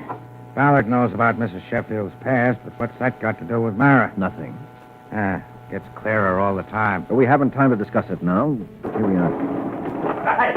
There they are. Yeah, come on. All right, Mara, that's enough. Let him go. Where did you... Drop that gun, then we'll talk. Go on, drop it. Do you want to see if I'm only kidding with this one? Okay. There you are. Pick it up, Waring. Now, what's going on here? He was trying to kill me. Guy's lying. I was trying to make him talk. About what? Well, the papers say Sheffield was murdered. Waring was asking me about it. Ballard must have figured me, and I wanted to know why. He put a gun on my back. He made me come down here in the basement. We know that, Ballard. And there are a couple of other things we know. That you were blackmailing Mrs. Sheffield, for instance. You can't prove that. And you forget that now that Sheffield's dead, she's willing to talk. And we can certainly prove you were at the apartment today around the time of the murder, because I saw you. I was there after the murder. Maybe. Anyway, you better go along with Sergeant Corbett. Now, wait a minute. I didn't kill Sheffield. I didn't say you did. But you know who did, and when you talk...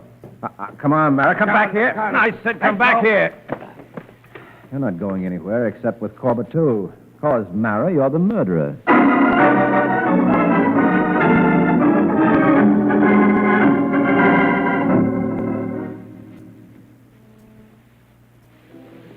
Oh, sorry to spoil a little joke, Corbett. It was Mara after all. Doesn't your arm ever get tired, Waring? From what? Patting yourself on the back. Well, I'd just like to give credit where credit is due. You weren't so sure it was Mara yourself when you saw that receipt? Well, I admit it threw me for a while, but I bounced back. It's cute of Mara. Sheffield wants his money, so Mara scrapes it up and gives it to him. Gets a receipt for it, then plugs Sheffield and takes back the money. Uh-huh. He figured it was safe enough because he'd read in the paper about the Leighton girl threatening Sheffield. And he counted on her taking the rap. He might have gotten away with it, too, if Ballard hadn't queered the deal. Yeah, in fact, I still don't think you solved this one, Waring. You were simply lucky that by following Ballard, we happened to stumble on Mara. Well, that's what I was counting on. Yeah? Yeah, sweetheart. See, I knew that Ballard had tipped off the person who shot at me. How did you know that? Because the person was waiting for me at Freddy's bar. That meant he had to know where I'd be going. And Ballard was the only one who knew. Couldn't it have been Ballard himself who was waiting? No, because I went straight to Freddy's from Ballard's. And my driver drove fast. Ballard could never have beaten me there. All right, it wasn't Ballard. No, but it was somebody who had been tipped off by Ballard. At first, I thought it was somebody working with him, but when you confirmed my suspicions about him being a blackmailer, I changed my idea. You figured Ballard was following a pattern and blackmailing again. Yeah, that's right. He was on the scene at the time of the murder. It was perfectly possible for him to have seen the murderer leave the apartment. So I figured it was blackmail, and he tipped the murderer that I knew too much so the murderer could get rid of me. He didn't want me nabbing the killer and spoiling his chance for blackmail. But Ballard's the one who put you on to Mara in the first place. I know. He could rattle when I was accusing him and try to get out from under. But after I left, he couldn't see that nice opportunity for blackmail going out the window. I see. Well, that's all there is to it. Once I realized Ballard was up to the old game of blackmail, I knew all we had to do was follow him. And sooner or later, we'd cross paths with the murderer.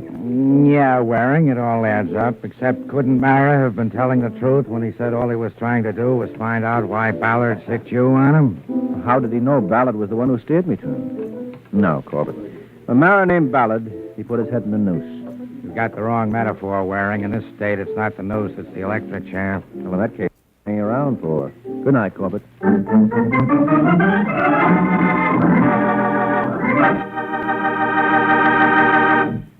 This is Mike Waring, friends. Our Falcon programs bring you stories of the detection and prevention of crime. And right now, I'd like to say another word or two about preventing crime. You can help, you know. You needn't give money. Just give your sincere support to the Boys Clubs of America. These clubs build good citizens with strong, healthy bodies and minds. Boys who are completely honest, who respect property and individual rights, and who realize that America is a land of opportunity if you're willing to learn and work and try hard. These non-sectarian, non-profit boys' clubs are operated by groups of public-spirited adults so that boys from 8 to 20 can enjoy the right kind of recreation and companionship in their own clubhouses.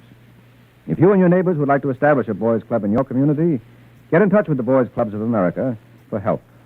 Think about it, won't you? Thanks a lot.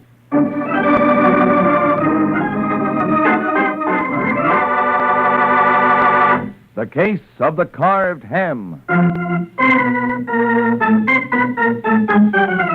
The Case of the Carved Ham. That's the title of next week's adventure of the Falcon, when Mike Waring learns sometimes a gun can change a great comedian into a bad actor.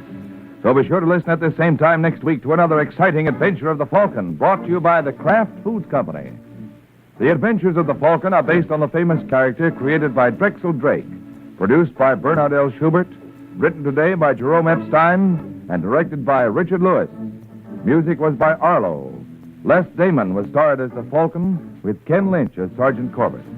Be sure to hear the great Gildersleeve next Wednesday evening over most of these stations. In next Wednesday's broadcast, Gildy comes face to face with an hilarious problem and solves it in a way that will keep you laughing for days. Remember the show, the time, and the place. The great Gildersleeve next Wednesday evening over most of these stations. Check your local newspaper for time of broadcast. This is Ed Hurley, he speaking for the Kraft Foods Company.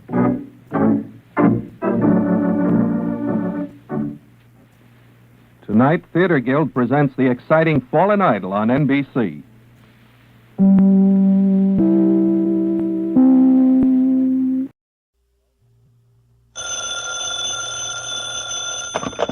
Hello? Yes, this is the Falcon speaking. Oh, Nina. I'm glad you called.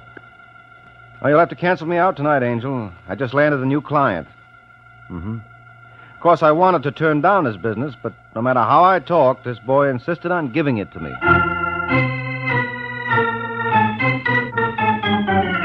This is Ed Hurley, friends, inviting you on behalf of the Kraft Foods Company to listen to The Adventures of the Falcon, starring Les Damon. You met the Falcon first in his best-selling novels. Then you saw him in his thrilling motion picture series. Now join him on the air when the Falcon solves The Case of the Big Talker.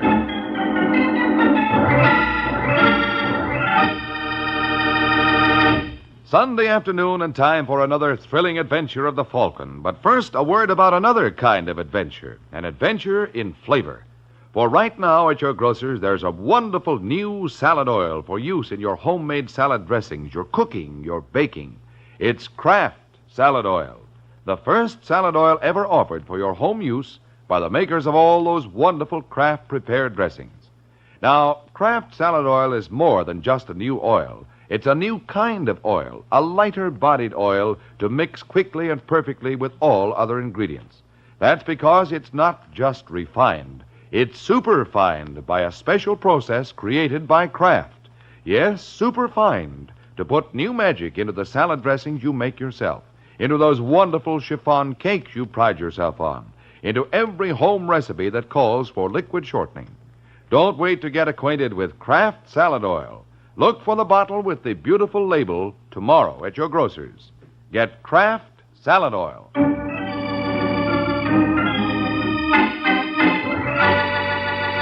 And now, the case of the Big Talker. It's Sunday evening in New York, and a trio huddles in the rear booth of the Pelican Club. Reading from left to right, they are Joe Greco, Danny Bell, and William Palmer. And from the deference accorded Mr. Palmer, it's obvious who leads this band, which is no more than Mr. Palmer deserves. All you have to do is listen, and you'll hear some of the slickest arrangements. Well, of course, the big thing in our favor is the element of surprise. Weber's had everything his own way so long, he won't be expecting any opposition. Yeah, that's smart operating, Palmer. We pulled the same deal in St. Louis. Oh, did you, Danny? Oh, sure. I just walked into this guy's place and gave him 24 hours to leave town. Uh-huh, and what happened? He was gone in 4. They play awfully rough in St. Louis, don't they? Yeah, you're not kidding. Maybe this league won't be fast enough for him, boss, huh? There's always that possibility, Greco. Why, I remember one time... much as I'd love to hear you reminisce, Danny, I'm afraid it's getting late. Oh, well, that's okay. Just remind me to tell you sometime about Lefty Wilson. I'll make a note of it. But getting back to Weber... You don't have to draw me a diagram, Palmer. I got the picture already. This Weber gets the big gambling play from the society crowd, and you want it. Very much so. Okay, I'll have a little talk with the man. Oh, I don't doubt that you're a brilliant conversationalist, Danny, but Mr. Weber is also gifted. And let's assume that nothing you say moves him. What's your next step? Well, we take over. You see, Greco, nothing baffles him. We take over. Sure, it's as simple as... As falling off a log? Yeah. Wonderful. When can we expect this eviction to take place? Hey, now, wait a minute, Palmer. Don't tell me that you haven't an answer for that. Well, don't forget, I'm a newcomer in town. Oh, I've got news for you, Danny.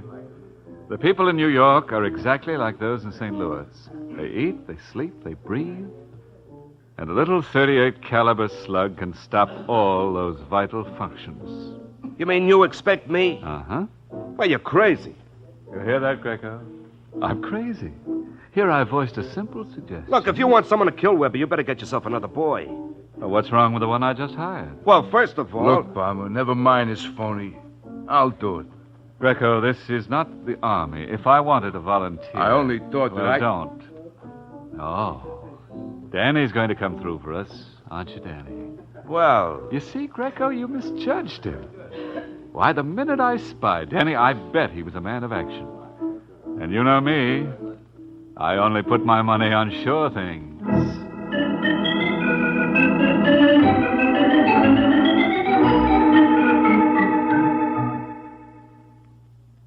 You and your big mouth.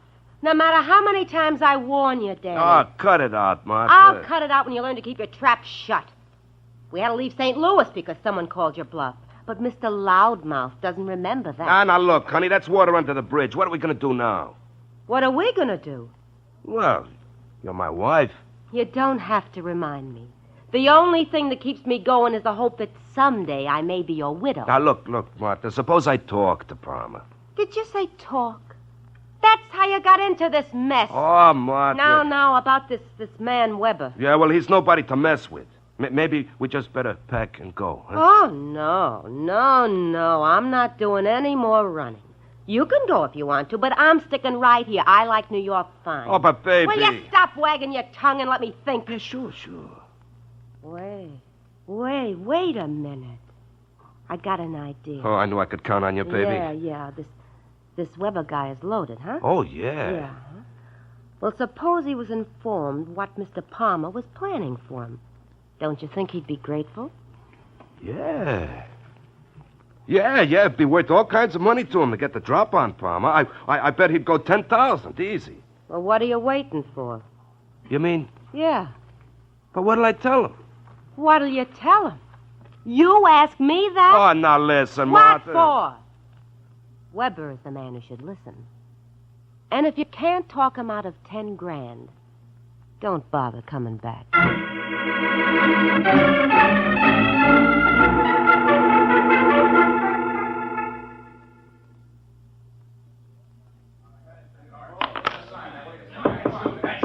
Yes? Mr. Weber? That's right, sir. My name is Stanley Bell. That's a nice gambling layout you got out there. Oh, you're very kind. Well, of course, it's not as big as a couple of places I've got back home. Home? Yeah, St. Louis. Greatest little town in the world. I'm sure. Yeah, I hated to leave, but I got a proposition I couldn't turn down. If you'll excuse me, Mr... Bell. Danny Bell. Well, I'm very busy. Take it easy, Weber. You see, this proposition concerns you. I can't imagine how. Oh, you think I'm running off at the mouth, huh? That's rather an inelegant but accurate way to describe it. Well, suppose I was to tell you that someone was planning to knock you off. Now you have aroused my curiosity. Well, is it worth 10 grand for the complete details? Definitely. Well, the name of your party is William Palmer. Oh, Mr. Palmer, eh? Yeah, he figures on taking over this place. It just occurred to me, Mr. Bell. How do I know this isn't a hoax? You don't know who you're talking to. No. Well, Palmer and me are just like this, see? He wanted me to knock you off. It's a lucky thing for you got friends. Oh, have I? Oh, sure. They told me you were a swell guy. They were exaggerating. Yeah, that's the only reason I came here. Well, I appreciate it, Mr. Bell. Forgive me, I have a horrible memory for details. What about that 10 grand? I'm running a big risk, you know. Then you'd better start running. Look, Weber. But perhaps you need something to send you on your way. Well? All right, I'm going. Thank you. But don't you worry, Weber. I'll be seeing you. I doubt that, sir. I don't ever expect to hear from you again. Is that understood?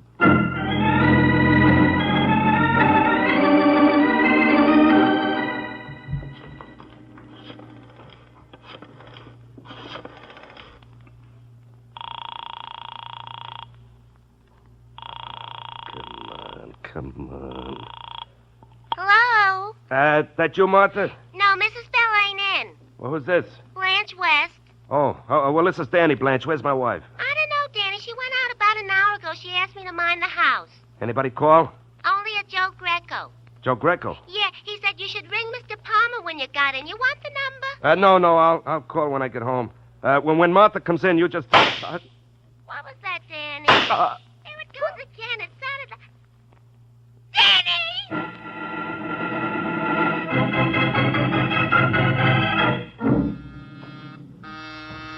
Second, Louise. Right with you. Hiya, Ain't. Why, Mr. Waring. I'm sorry. I was expecting someone else. Little girl named Louise Mason? How do you know? Oh, I'm a guy who knows everything. Greco's the name. Joe Greco. What do you know about Louise? I know she had a date with you and she ain't gonna make it. Why not? Let's just say she was indisposed. If you're gonna call her, Waring, you'll be wasting your time. I don't think she'll answer. Believe me, friend, I know wherever I speak.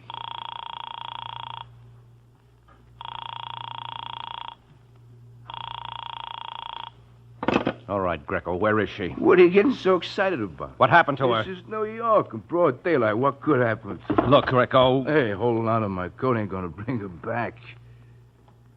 If you really want her, all you gotta do is say the word. What's the word? Yes. Yes, what? Yes, you work for Bill Palmer. What are you talking about? Did you read about this jerk Danny Bell getting himself knocked off last night? Well? Well, the cops think the boss did it. Why? Did you ever try to reason with a cop? Yes. You've been pretty successful. That's why Palmer wants you to work for him. Was it his idea to grab Louise? Who says anybody grabbed her? You jump to conclusions. All right. When will she be released? The minute I get your word, you go to work. How do you know I won't break it? That's where guys like us got the advantage over guys like you. We trust you. I suppose I turn up evidence to prove that your boss did kill Danny Bell. And he deserves to fry. Okay, let's go see Palmer. That's just what I was going to suggest. Lucky I got a cab waiting.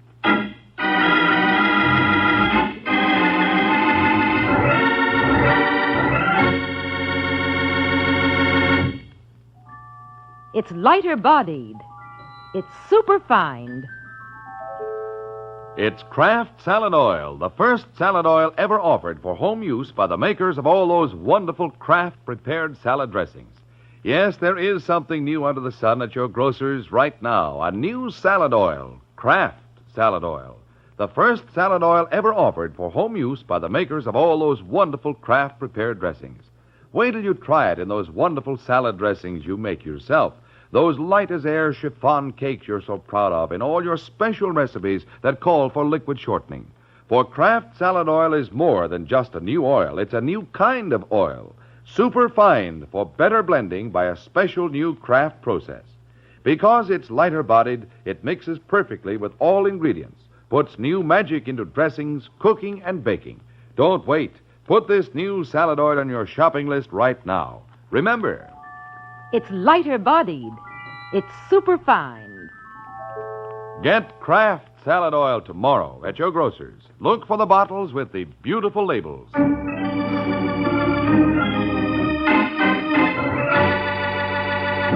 Now, back to the adventures of the Falcon.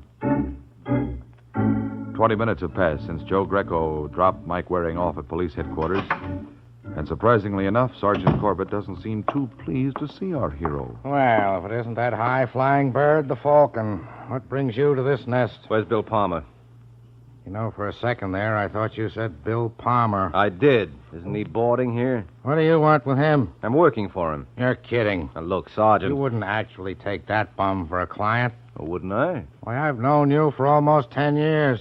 Well, I guess it only proves you don't know the real me. Maybe I don't. They say everybody's got his price. Now, who's the they that's always doing all the saying? Elliot, tell Palmer Mike Waring's here. Look, Sarge, suppose I Why told... bother, Mike? You don't owe me any explanation. Oh, all right, as long as you're going to be pig-headed. Hello, Waring. Oh, come in, Palmer. Well, I see Joe Greco got to you. He certainly did. Now, listen to me, I wouldn't want to waste your valuable time. Well, what's he sore about? Oh, he feels I let him down. I hope I never know that feeling. Listen to me, Palmer. If anything happens to that girl... Now, wait, don't go hammy on me, Waring. Nothing's going to happen to her. She's probably back home now. Well, if I find out you killed Danny Bell... I know. You're going to let me fry. I'll pull the switch personally. Well, I hope you got a union card. How long will it be before they let me go? Well, that depends on how much help I get from you. You'll get everything you need. All right. If you didn't kill Bell, who did? Mike, I'm going to surprise you. You have no idea. No, I've got a wonderful one. What do you think of Weber? Who? Hans Weber. I understand Danny had some trouble with him. Over what? I couldn't say, but I know Danny threatened to kill him. Well, maybe I ought to have a few words with Weber. I don't care how many words you have. Just make sure they're the right ones.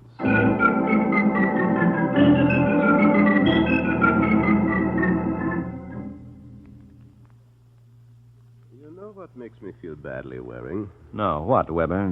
It's only on occasions like this you come up to the club. Well, I can't afford it. Even with Bill Palmer for your client? Now we're right back where we started.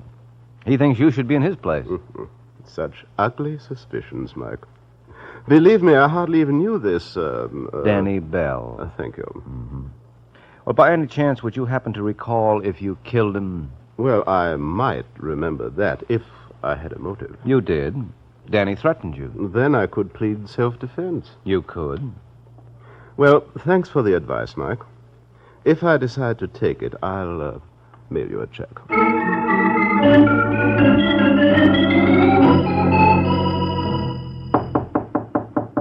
Come. Hello, Sergeant. What are you doing here? I brought a lady around to see you. I'm not interested in any of your friends. No, you will be in this one. Now, look, Waring. Mrs. Bell. You want me? Yeah. This is Sergeant Corbett. We've met. What's going on here? Well, if you'll listen for a minute, you'll find out. Mrs. Bell, tell him the story you told me earlier today. Where do you want me to begin? Right at the top of the page. Remember the time of your husband's murder? Yeah. It was 9:45. And where were you at that time? She doesn't need an alibi. Well, why don't you give that mouth a rest? Do you happen to recall where you were, Mrs. Bell? Yeah. I was at the Pelican Club. Did anyone see you there? Bill Palmer. What? That's right. I was with him from 9 to 10:30. And if Palmer was with you, he couldn't possibly have killed your husband. No. Why didn't you tell me that before? You didn't ask, honey. You satisfied now, Sergeant? No. Well, maybe I can find someone who won't be so difficult. Come along, Mrs. Bell. We'll go see the DA.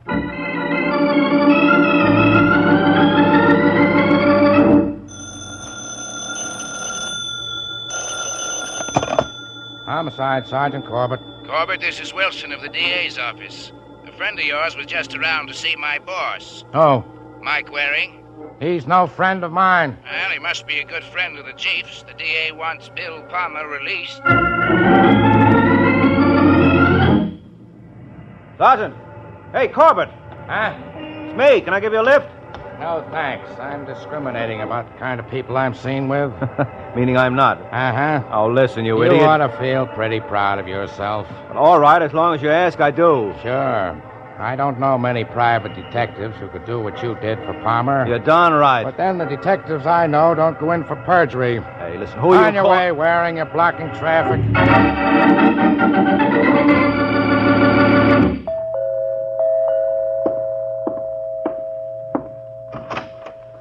Hello, Mr. Palmer.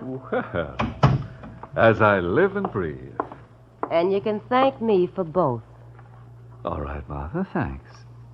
Satisfied now? Not quite. I like people to show their gratitude in a more tangible way. I don't think I understand you, Martha. I was supposed to get $5,000 for lying to the cops.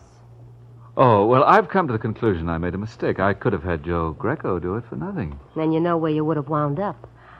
I saved your life, Palmer, and don't ever forget it. If I do, I'm sure you'll remind me. Yes, indeed. Suppose I told you I didn't kill your husband. Don't make me laugh. Oh, they let me go. And we both know why. So you better dig up that money, otherwise... You'll... What?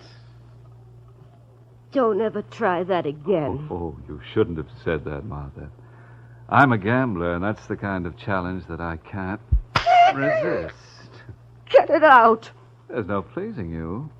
First you complain because I don't give you anything, then when I do, you yell twice as loud. I don't know what I'm going to do with you.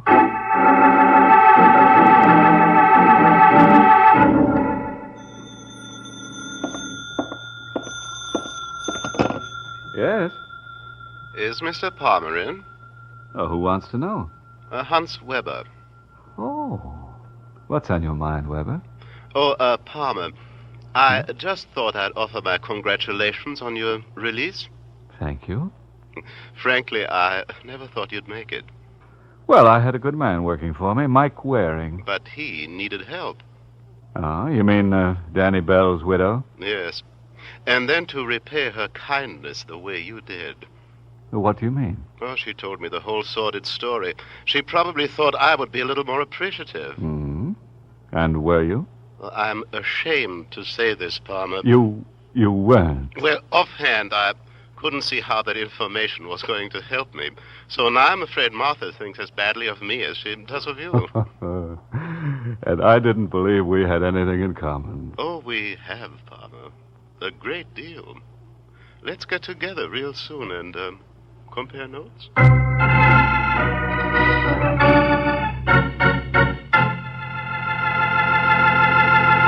Remember, tomorrow at your grocer's, you can get a wonderful new salad oil for your homemade salad dressings, your cooking, your baking. It's Kraft Salad Oil, the first salad oil for home use ever offered by the makers of all those wonderful Kraft dressings. Kraft Salad Oil is a lighter-bodied oil, superfine to blend perfectly with other ingredients. Get a pint or quart bottle tomorrow at your grocer's. Ask for Kraft Salad Oil.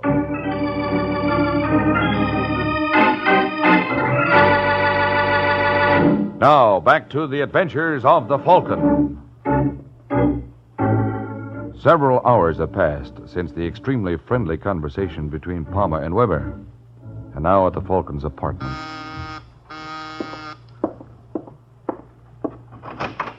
Hello, Mike. What are you doing here, Sergeant? I just dropped by to apologize. You what? Yeah, Louise Mason called me at home and told me why you agreed to work for Palmer. Oh. Why didn't you say something? I would have understood. I tried to. I know you did. Am I forgiven? Yeah, sure, Corbett. Come on in. Thanks. Care to join me in a drink? Yeah, I'm off duty. Start pouring, boy. You know, I never thought you were going to get Palmer out.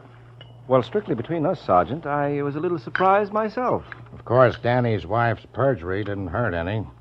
What are you talking about? Oh, didn't you know, Mike? She was reached. You're crazy. She admits it herself. When was this? About a half hour ago. She's out of her mind. I don't know why she came to you with that story. She saw her. She claims you wouldn't pay her off. I wouldn't pay her off. Uh-huh. She says you made the deal for Palmer. She's lying. If she was bribed, Palmer did it himself. Without your knowledge or consent, like they say. Yes. Still, it's kind of embarrassing for you. Is it? You get Palmer released, and according to the law, we can't pick him up again. I know that. Just wait till I get my hands on him. A couple of the boys downtown think you already did. Now what are you babbling about? Somebody put a slug through his brain. You'll die when you hear who that somebody is. Want to get a coat, Mike? Will you go like that? Now, look. I don't know anything about Palmer's murder, and I know less about Martha's perjury. You don't have to yell. I believe you. Huh? Of course, the opinions expressed here are my own and in no way reflect the opinions of my sponsor, the New York Police Department. Now, listen, Corbett. You got to give me a break. What do you want? A chance at Martha Bell. That can be arranged. And I want to see Joe Greco. You don't think... Why not? He worked for Palmer. Yeah, so did Danny Bell, remember? And while you're at it, pick up Hans Weber. Hey, you don't want much, do you? I don't think so. Well, maybe you're right. There are 7 million people in New York, and you could have involved them all. All right, I'll get a call out to pick them up.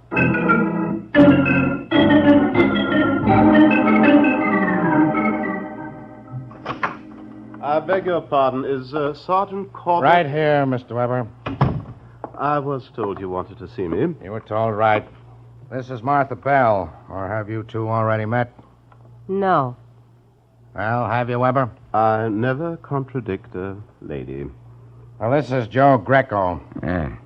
Likewise, I'm sure. Listen, Sergeant, what's the big idea? Yeah, what are we waiting for anyway? The star of our show. Thank you, Sergeant Corbett. You just made it, Mike. They were ready to walk out. I don't know what they would have missed. Yeah, you're funnier than Groucho Marx. And I don't even wear glasses. You tired, Weber? No, just bored. Oh. Well, we'll see if we can make it interesting for you. Gentlemen, and Mrs. Bell, we are gathered here together to determine the murderer of one William Palmer. Here, here. Now, would anyone care to hazard a guess? Oh, is this an audience participation program? Yes. So suppose I pass among our contestants. First, I have a question for you, Martha. How nice.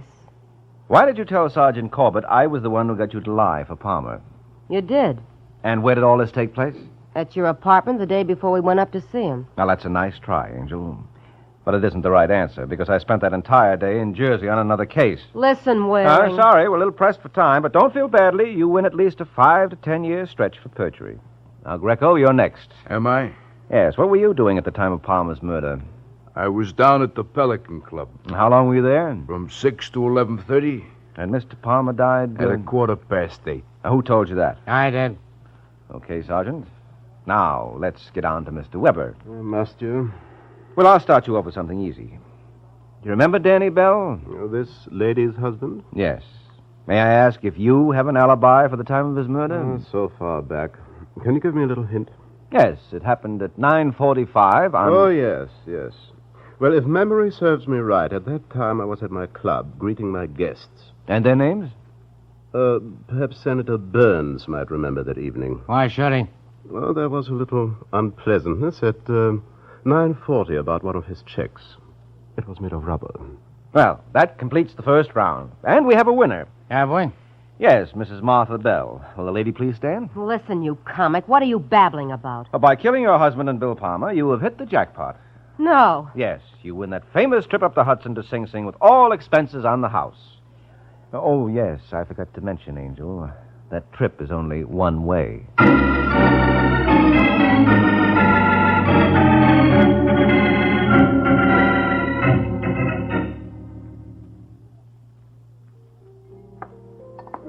Say, Mike. Oh, look, Sergeant, I'm tired. I need a rest. Don't be ridiculous. We couldn't get along without you. Why did Martha kill Danny? Well, simple. She was fed up with him. He never did anything right in his life. And when he tried to shake down Weber and didn't get a dime, that was the final straw. What kind of a motive is that? Well, the newspapers are full of stories about wives who have murdered their husbands for less. And what about Palmer? Well, she killed him because he wouldn't pay off after she bailed him out with her alibi. Did she dream up that alibi deal? Well, sure. That was a smart piece of work. Smarter than you think. Because Palmer didn't need the alibi. He was with Joe Greco at the time. Why didn't he say so? Who would have believed it? No, she was shrewd. You see, she sold Palmer the idea that she could help him. And at the same time, she helped herself. I don't see how. Well, if Palmer was with her, naturally it follows that she must have been with him. And if he didn't kill her husband, neither did she. Well, the thing that gets me is why you took this case in the first place. Well, I told you, Sergeant. One of Palmer's boys abducted my girlfriend. I know, but that's no reason. What? If you ask me, she's a lucky girl. Oh, are you out of your mind? Well, the way I look at it, being kidnapped is bad enough. But she'd have been in a lot more trouble if she'd kept that date with you. Good night, Mike.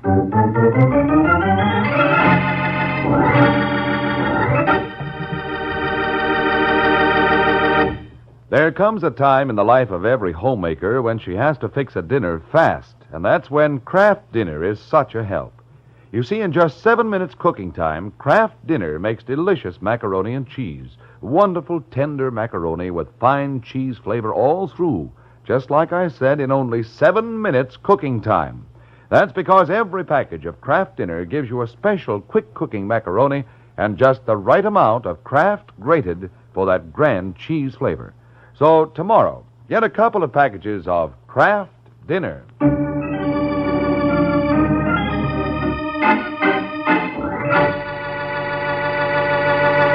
The Case of the Flaming Club.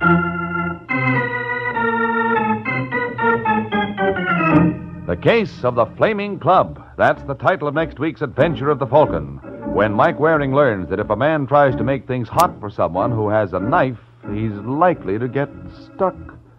So be sure to listen at this same time next week to another exciting adventure of the Falcon, brought to you by the Kraft Foods Company. The Adventures of the Falcon are based on the famous character created by Drexel Drake, produced by Bernard L. Schubert, written today by Eugene Wang, and directed by Richard Lewis. Music was by Arlo. Les Damon was starred as the Falcon, with Ken Lynch as Sergeant Corbett. Be sure to hear the great Gildersleeve next Wednesday evening over most of these stations. In next Wednesday's broadcast, Gildy comes face to face with a hilarious problem and solves it in a way that will keep you laughing for days. Remember the show, the time, and the place. The Great Gildersleeve, next Wednesday evening over most of these stations. Check your local newspaper for time of broadcast. Ed Hurley speaking for the Kraft Foods Company.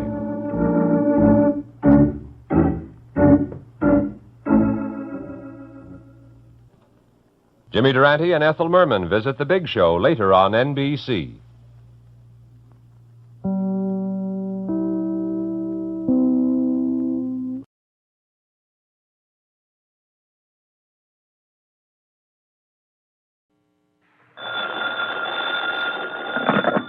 Hello?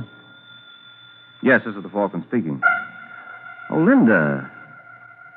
Thanks for calling, Angel, but I can't make it tonight. The fellow was caught playing with matches, and it made him so mad I have to get to him before he gets all burned up.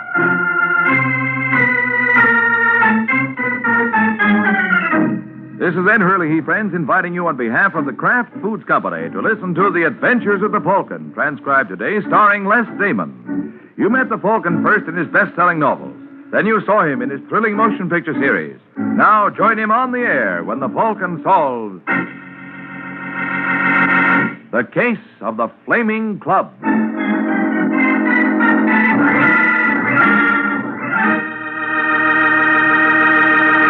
Before we join the Falcon for his latest adventure, here's exciting news from Kraft. It's more news about a new salad oil, Kraft Salad Oil, the first salad oil ever offered for your home use by the makers of all those wonderful Kraft-prepared dressings. Wait till you use this new oil in one of your salad dressings or baking recipes. For Kraft Salad Oil is more than just a new oil. It's a lighter-bodied salad oil that blends perfectly with other ingredients, adds new magic to every recipe it's used in. That's because it's not just refined, it's superfined by Kraft. Tomorrow, when you shop, be sure to get a bottle of lighter-bodied, superfined Kraft Salad Oil. Look for the bottle with the beautiful label.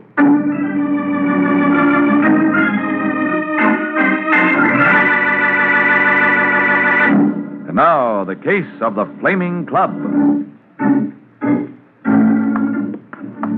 It's late Sunday night in New York when Eric Dean walks slowly to the door of his apartment. He looks through the keys on his key ring for the one which fits the lock. He tries one. After a couple of tries, gets it in the lock, but finds it won't turn. He's fumbling for another key when he hears someone on the other side of the door. Eric? Nah? Is that you? Yeah, it's me, Georgia. Who are you expecting? Just a minute. Come on in. Yes, ma'am. No. You've been drinking. Is that a fact? Well, who wouldn't be? Went over the books with Larrabee tonight. We keep getting further in the red. In fact, we're broke. Now, isn't there any way to cut expenses? Cut expenses. Cut expenses? What are we going to do? We fired the band. Got to keep a bartender and a piano player. Oh, there must be something. We can stop eating. Cut expenses at home. Cancel my life insurance. Sure, we can cut expenses. No, it's no use talking about it now. I can see that. But tomorrow... I don't want to talk about it tomorrow. Just want to sing and dance. Come on, Georgia. Oh. Let's dance. Stop it. Hey, what's the matter? Don't you want to dance? Nobody wants to dance. Nobody wants to have fun. I want to have fun. Lots of fun. Laughs. Want to blow my brains out.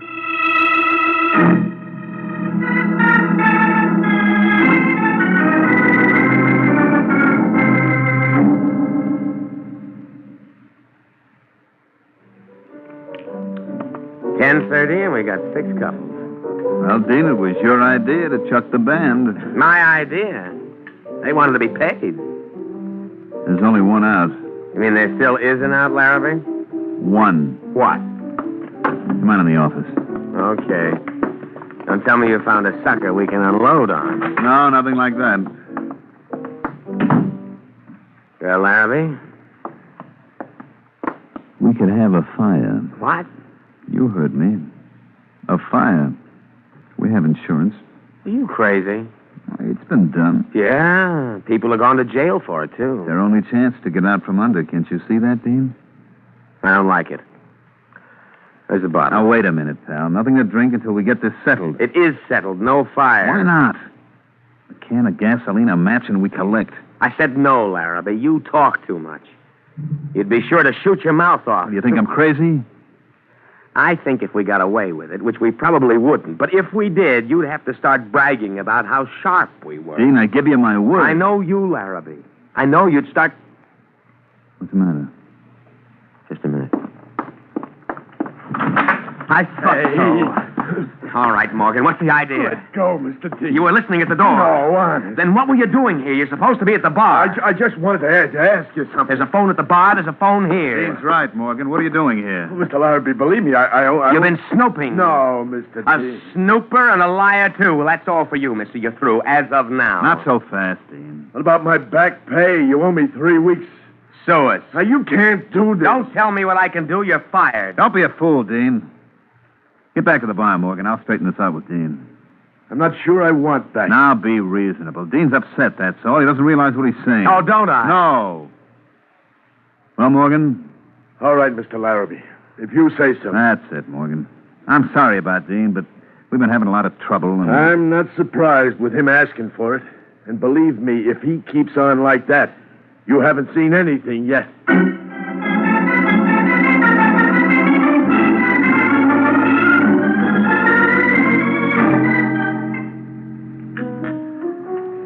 What'll it be, mister? I'd like to see Mr. Dean. No, you wouldn't. Oh, why do you say that? Nobody likes to see him. Okay, then let's say he'd like to see me. He phoned me. Oh. Well, try that door back there. I think he's in the office. Thanks.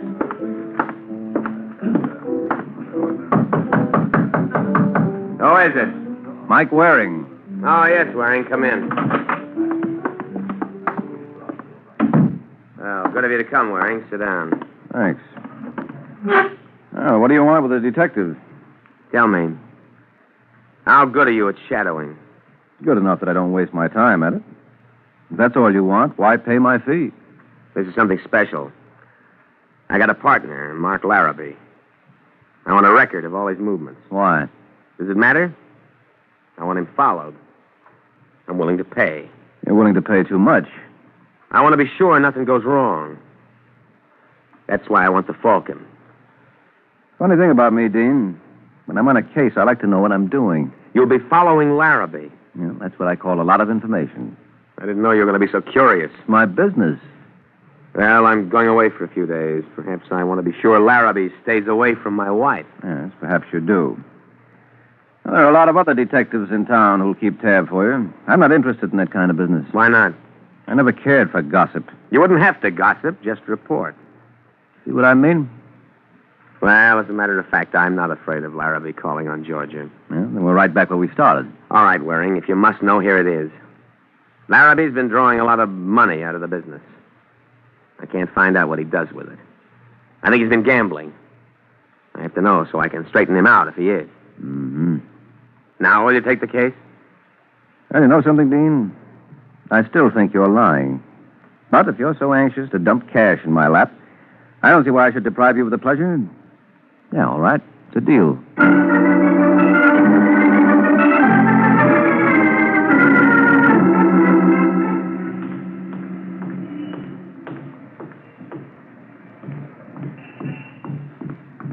Here I am, mister, in this doorway.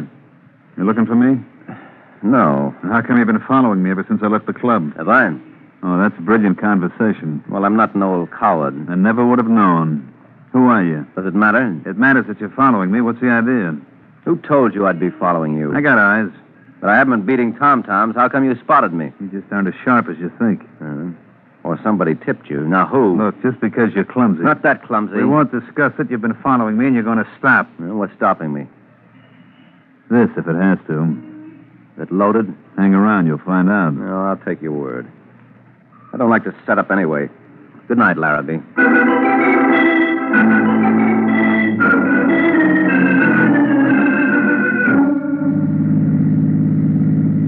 Hey, mister, I just noticed the time. You're out of luck. No, not necessarily, driver. Yeah, but it's after 2. The club will be closed. Well, I'm not going for entertainment. Just want to talk to the bartender. He may still be around. Okay, just thought you might want to know. Oh, thanks. Some guys raise holy Ned if you don't... Uh-oh. What's the matter? Fire engines.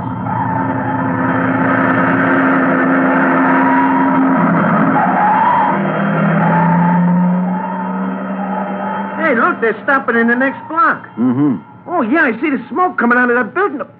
Hey! Well, what? Look up there. Isn't that the club where you wanted me to take you? Is it? Yeah, you're right, it is. It's on fire. Yeah, so I see.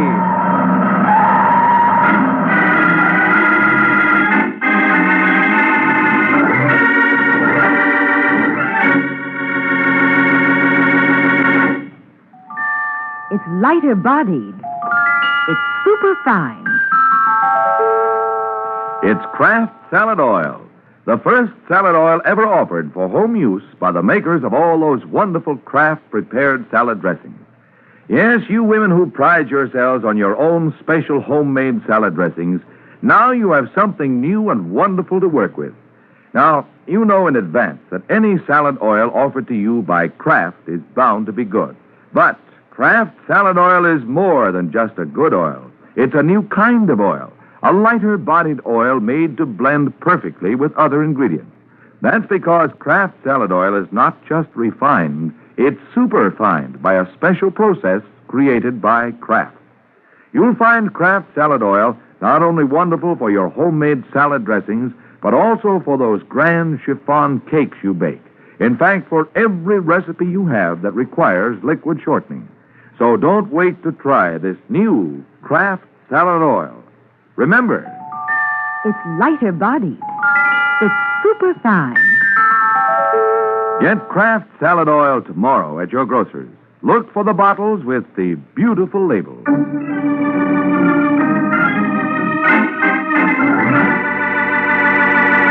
Now, back to the adventures of the Falcon. It's a few minutes since Mike Waring discovered that his client's club could briefly boast of the hottest show in town. Now the Falcon is pushed through the crowd and into the burning building. He makes his way through the smoke and flames to the basement steps, hurries down until he's stopped by a fireman at the bottom. Hey, where do you think you're going?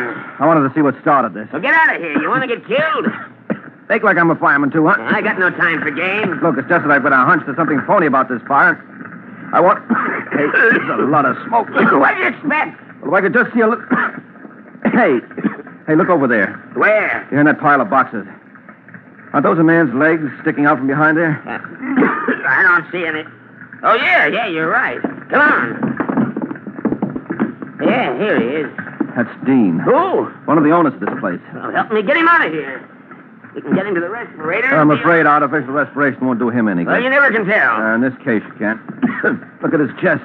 He's been stabbed to death.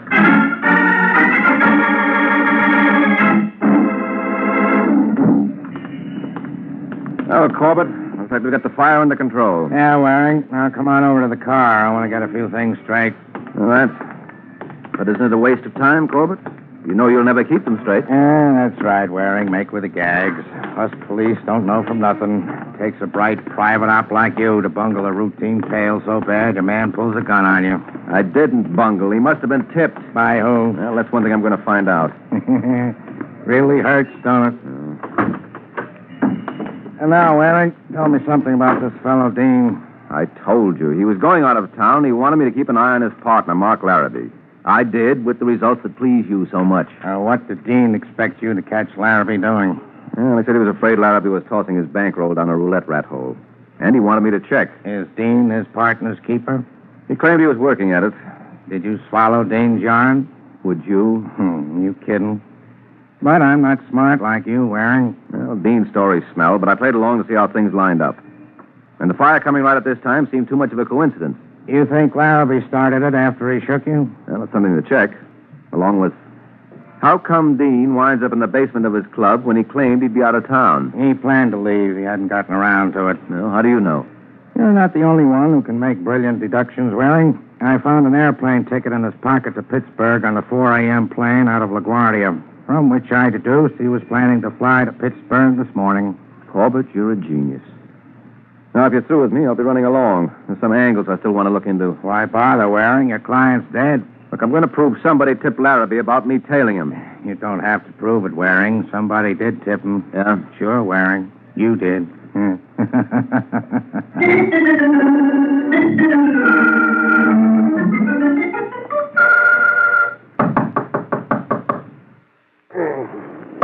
Wait a minute, will you? I'm coming. Oh, it's you, Waring. Don't you know it's the middle of the night? No, I didn't. My watch stopped. I'm laughing. Well, I wanted to get to you before anyone else did. Why? If you work for Dean and Larrabee, I thought you might be able to tell me something about them. Like what, for instance? Like why you tipped Larrabee that I was hired to tail him. What are you talking about? How would I know? You could have listened to my conversation with Dean. Listened in? Me?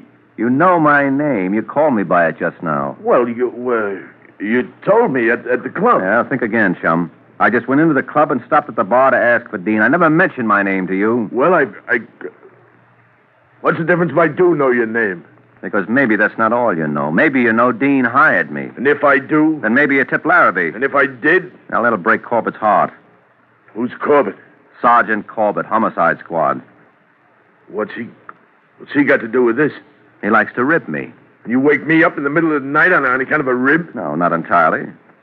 There's been a fire. Did you know anything about that? Fire? Yes, the club burned down. What? Kind of a coincidence, wouldn't you say? Why? Coming right when one of the owners is suspicious enough of the other to hire a detective to tail him? You think Larrabee or Dean, the fire? Yeah, Larrabee or Dean, the fire. It didn't start itself. But they couldn't have done it? Why not? Well, you were following Larrabee, you say, and Dean was on a train to Chicago. Train to Chicago? Where'd you get that idea? Well, he told me. Dean, when? When he left the club last night around 6. Dean said he was taking a train to Chicago? I told you. Yeah, I know, so you did. But that's not what the plane ticket says. What plane ticket? The one that's not for a train to Chicago. That don't make sense. Oh, pal, you're catching on. But why should it make sense? Nothing else in this case does.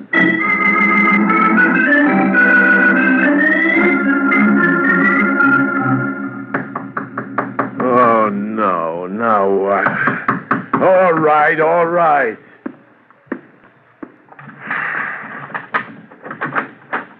Oh, Mr. Larrabee. Hello, Morgan. I'm coming in. Sure. After all, why should you be an exception? Someone been here already this morning? Hey, let go. Answer me. Waring was here. Waring, did you talk? No. You didn't say anything about what you heard the other day, me and Dean talking about a fire. No, I didn't tell Are you sure? Yeah, I'm sure. Hey, what's the idea? I asked you a question. I answered. I want to be sure you're telling the truth. I am. You better be, because that was just a warning, Morgan. If I find out you've been shooting your mouth off, maybe that's not all that'll get shot. Think it over.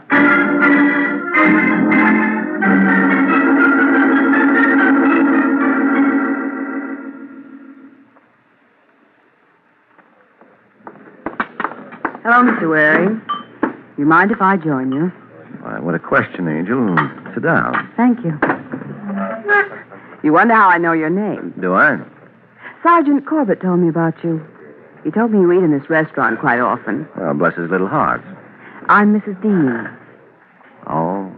The sergeant tells me you're suspicious about last night's fire. Mm-hmm. So I understand there's going to be trouble getting the insurance company to pay off. Yes, I wouldn't be surprised. You were following Larrabee, so you know he didn't start the fire. How do you know about that? Corbett? No. I talked to Morgan, the bartender. Ah, you're a busy little chicken for someone who's just lost a husband. Well, I'm on my own now. I have to look out for myself. Mm-hmm. But didn't your husband have life insurance? Yes, Then you looked after him. The fire won't affect that. I know. But I have a right to collect on the fire insurance, too. My husband wouldn't have started the fire. He wanted to prevent it. That's why he hired you. Yes, that's what I figured. But how do you know about it? He told me. He and Larrabee had an argument about it. Larrabee wanted to burn their place, and Eric was against it. You realize you're admitting that Larrabee had arson on his mind. Yes. But you were following him, so you know that he didn't do it. How do you know I didn't see him start the fire? Because then there wouldn't be speculation. You'd have had him arrested. All right, I didn't see him. But here's something Morgan didn't tell you. Larrabee shook me before the fire, so he could have done it after he left me. I don't believe it. Don't believe. It's the truth. Oh, dear. I didn't know that changes things. Yes, it certainly does. So I'm afraid I can't help you. But maybe you can help me. How? Your husband told me he was going out of town. Do you know where he was going? Well, of course. And do you know how he was going? Train or plane? Well, train. He doesn't like planes. He gets sick. I see. But I guess he missed the train. Yes, so it would seem. He had plenty of time. He left the apartment at 8 and said the train didn't leave until 9. Then he did intend to take the 9 o'clock train to Chicago. Chicago? Well, yes. What's the matter? Well, he wasn't going to Chicago. He was going to Palm Beach.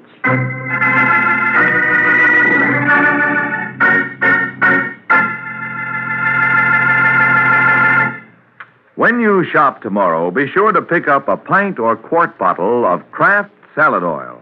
It's the wonderful new oil for your homemade salad dressings, your cooking, your baking. The first salad oil ever offered for your home use by Kraft. Remember, it's lighter-bodied because it's superfined. Lighter-bodied to blend perfectly with other ingredients.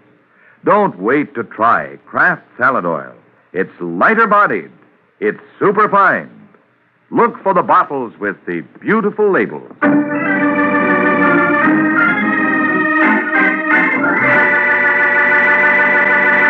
Now, back to the adventures of the Falcon. Half an hour has passed since Mike Waring learned that his client apparently had tried to dash off in all directions only to wind up where he started, with a knife in his chest. Now the Falcon is at headquarters and has tossed the confusion to Sergeant Corbett. Wait a minute, Waring. Wait a minute. Sure, Corbett. I'm not going anywhere. Let's get this straight. Dean tells the bartender he's taking the train to Chicago. Then he tells the wife he's taking the train to Palm Beach. If they're telling the truth. And when we find him in New York, he has a plane ticket to Pittsburgh. Mm-hmm. Well, I think I finally figured it out, Corbett. Yeah, I know. He really intended to go to Kennebunkport, Maine. No, I'm not kidding, Corbett. You see, I checked with the Weather Bureau. Weather Bureau? Where do they fit? They told me there was a bad storm in Virginia. Very interesting. There was also an earthquake in Peru. So what? So I checked with the railroad. Dean got on the train to Chicago last night. Then I suppose he got on a train to Palm Beach. Well, I wouldn't know. Gets clearer all the time. Well, if we can get that bartender to talk, it will. Yeah? Yeah. He had a fight with Dean a few days ago, and Dean tried to fire him. Oh, so you think this makes the bartender so sore he murders Dean and burns down the club? No. He'd hardly go that far just over the loss of a job. Check. But he knows something. And he's one up on me. Well, in that case, let's go catch up with him, shall we?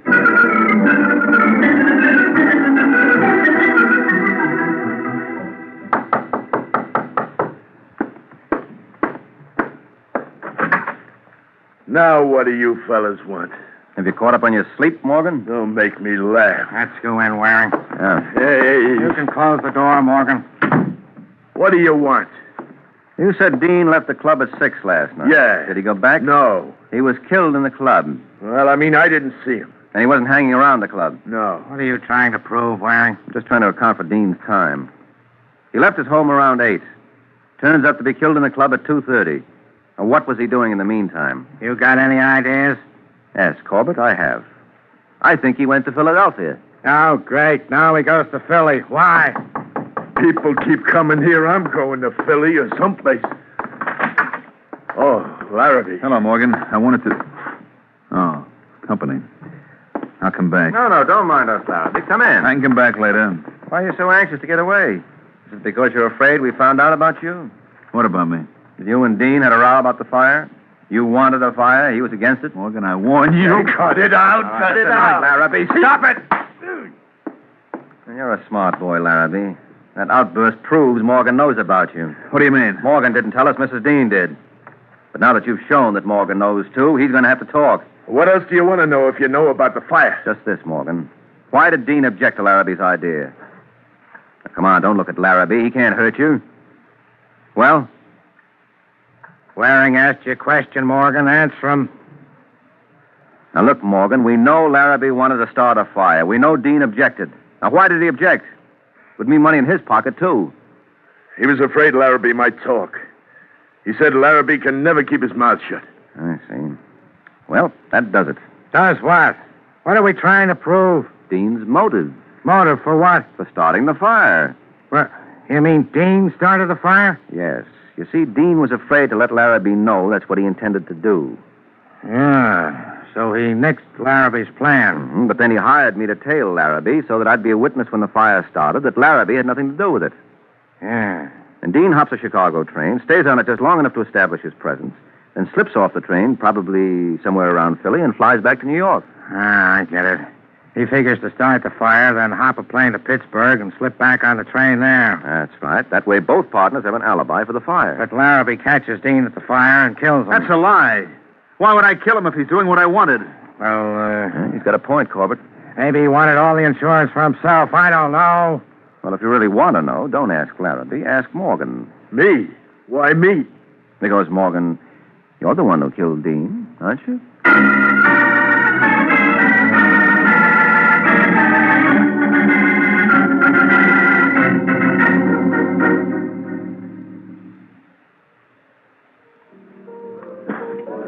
Yeah, you were right, Waring.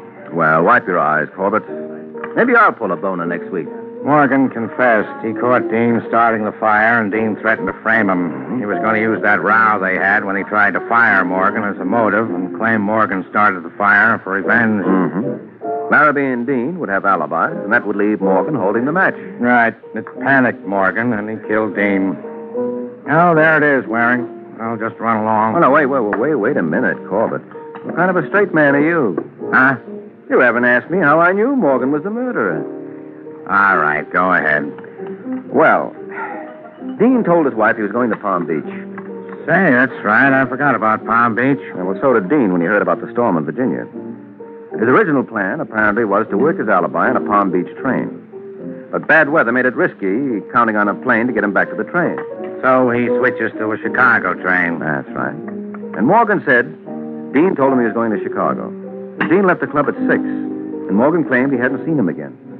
Still, when Dean left home at 8, he told his wife he was going to Palm Beach. So he hadn't switched plans by 8, which means Morgan was lying. He must have seen Dean again after 8. All right, Waring. Do you feel better now that you got that off your chest? Oh, yes, much better, Corbett. Thanks. Well, that's good, Waring. You need something to cheer you up. Do I? You will when I tell you. Morgan has confessed to the murder, but he still denies tipping off Larrabee about you tailing him. So it looks like it was just your own bungling. Good night, Ware.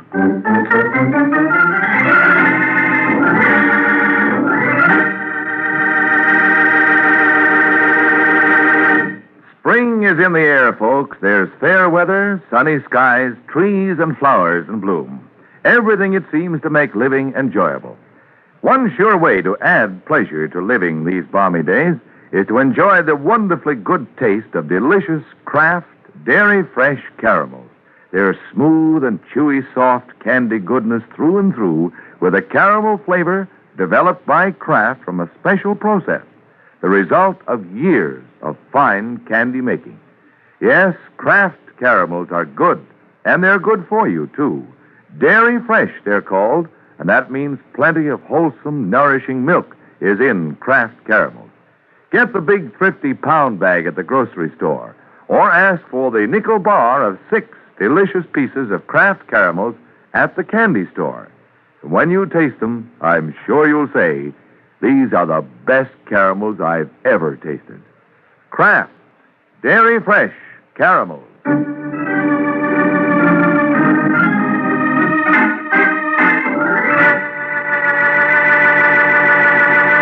The Case of the Dutch Doll.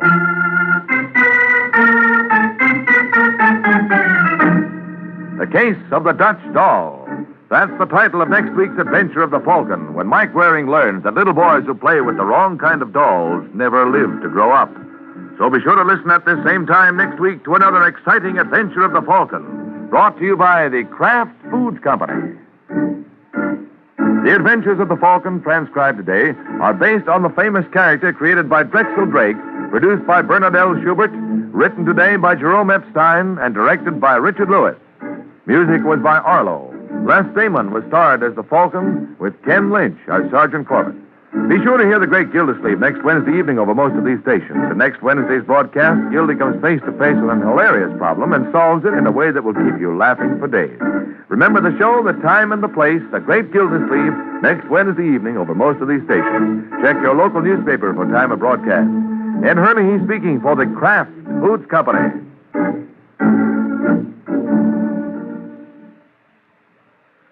1 hour from now, Cary Grant and Betsy Drake star in another adventure as Mr. and Mrs. Blandings, the owners of the famous troublesome Dream House.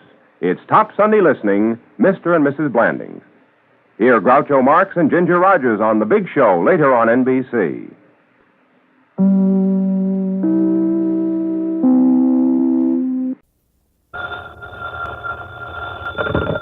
Hello? Yes, this is the Falcon speaking. Oh, Norma. I'm glad you called. Oh, you'll have to include me out tonight, Angel. I'm all jammed up. There's a party around who's been shown how to parlay a 2-bit pocket knife into a killing.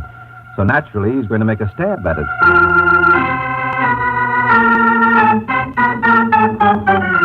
This is Ed Hurley, friends, inviting you on behalf of the Kraft Foods Company to listen to The Adventures of the Falcon, starring Les Damon. You met the Falcon first in his best-selling novels. Then you saw him in his thrilling motion picture series. Now join him on the air when the Falcon solves The Case of the Curious Cop.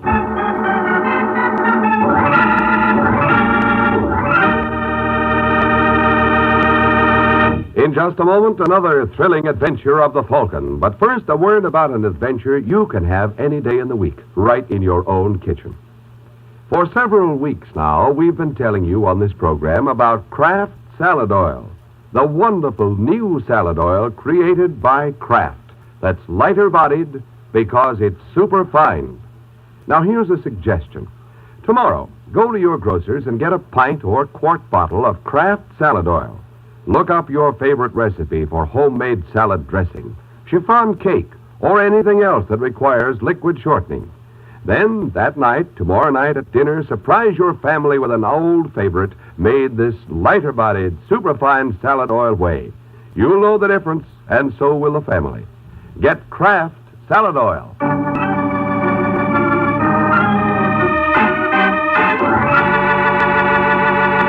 And now, the case of the Curious Cop. It's late Sunday evening in New York. And Hunter's famed gambling club on East 84th is closed for the night. But that doesn't seem to deter plainclothesman Jack Craven or his partner Frank Walsh from their decision to look in on Mr. Hunter.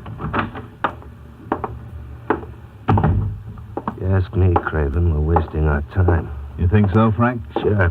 Hunter's probably gone. What about that light we saw from the outside? Must have forgotten to turn it off. No, not Mr. Hunter. He watches his pennies. Five will get you 10. He's still here counting the take. Where was the light coming from? This room here, I think. Yeah. Then this must be the office. Want me to go in with you? No. You wait out here. If you hear any commotion, get back to the car. Understand? Right. Come on in, Brock. Did you get to... Just a second, you're not Brock. No, my name is Craven, Mr. Hunter. What are you doing here? Ever see one of these before? It's a badge, isn't it? Also known as a buzzer or a potsy. So? So I don't like people running gambling houses on my beat. I see. Especially without consulting me. And suppose I did consult you? Well, that might be different. Now, if you were to consult me, say, once a week with $500... You'd have no objections at all? No. Live and let live is my motto. Well, $500 is a lot of money, Mr. Craven. Well, I can be a lot of trouble, Mr. Hunter. Suppose I had you reported to the commissioner. You'd be wasting your time.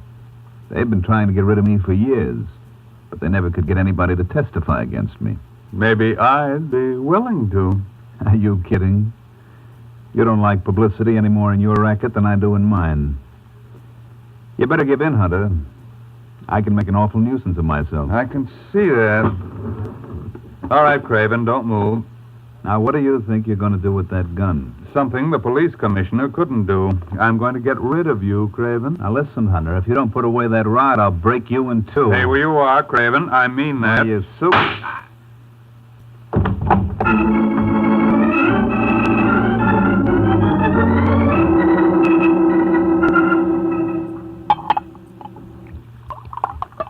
Give me another bottle, Hazel. This one's gone. But Frank, oh, for Pete's sake. Can't a man get anything in his own home without a million arguments? Now get it.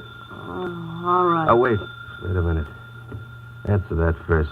If it's Sergeant Corbett, tell him I'm still sick and the doctor says I can't see anybody. Hello? Mrs. Walsh? That's right. This is Sergeant Corbett again.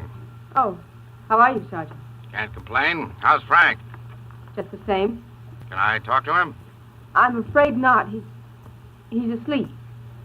Okay. Tell him I called, will you? I certainly will, Sergeant. Well? I think he's suspicious. So what? He can't prove anything. What's all this about, Frank? What's what all about? Why are you avoiding Corbett? Ever since the night Craven disappeared... I told you I didn't want to talk about that. But you were with him. I was not. Craven got out of a car to see somebody. He left me on Lexington and 84th. I never saw him after that. Then why did they suspend you from the force? Because they're a bunch of thick-headed jerks. Frank, you're not telling the truth. What are you calling me a liar? All right, Hazel, so you want to know what happened to Craven, do you? Well, I'll tell you. He was murdered. No. Yes, now do you feel better? Who did it? I have no idea. Then how do you know he was murdered? I'm psychic. Frank, you've got to tell Sergeant Corbett. You're nuts. If you don't, they'll drop you from the force. Who cares? I do. What'll we live on? Don't you worry about that, Hazel. From now on, it's easy street. And you do know who killed Craven. Yeah, that's right. I bet this party will appreciate me keeping my mouth shut. We're not thinking of blackmail. Well, what am I thinking of, baby? Where's my coat? No, I won't let you go. Get your hands off me, Hazel. No, Frank. I said get your hands off. Stop it, Frank. You're choking me. Frank.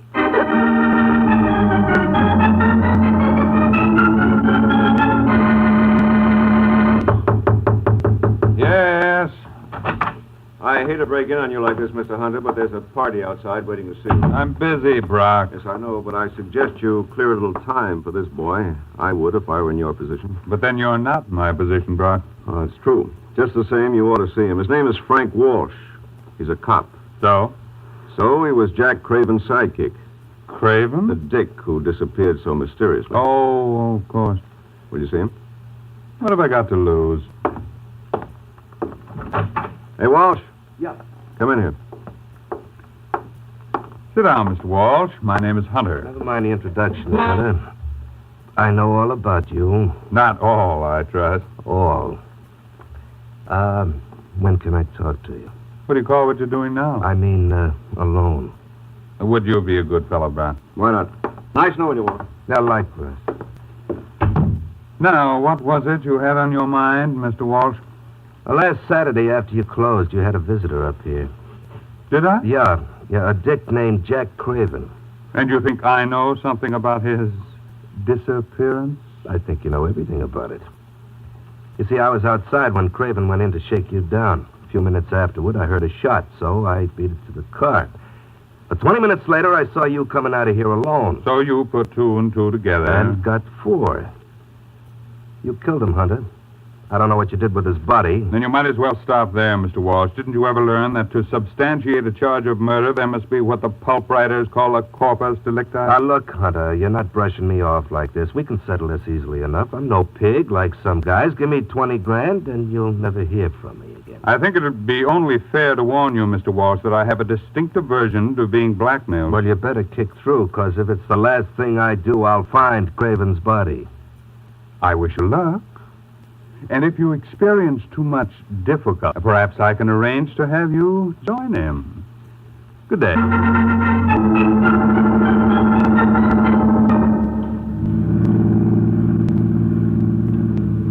the matter, Sergeant? You look worried. I am, Mike. Still thinking about that Craven mess? Yeah, a cheap, rotten grafter. Well, if you ask me, you've heard the last of that cookie. I wouldn't be surprised if you were right. You think he's dead? I don't know. Maybe he skipped. Who knows? It's funny about Frank Walsh having a nervous breakdown so soon afterwards. Very funny. Turn right at the next corner. Where do you want to go? Over to see Frank Walsh. He lives a couple of blocks down. Didn't his wife tell you he's sick? Well, doctor's orders or not, I'm going to have a talk with that guy. Hey, hold it, Mike. Stop the car. What's the matter? Thought I saw something in the gutter. Back up.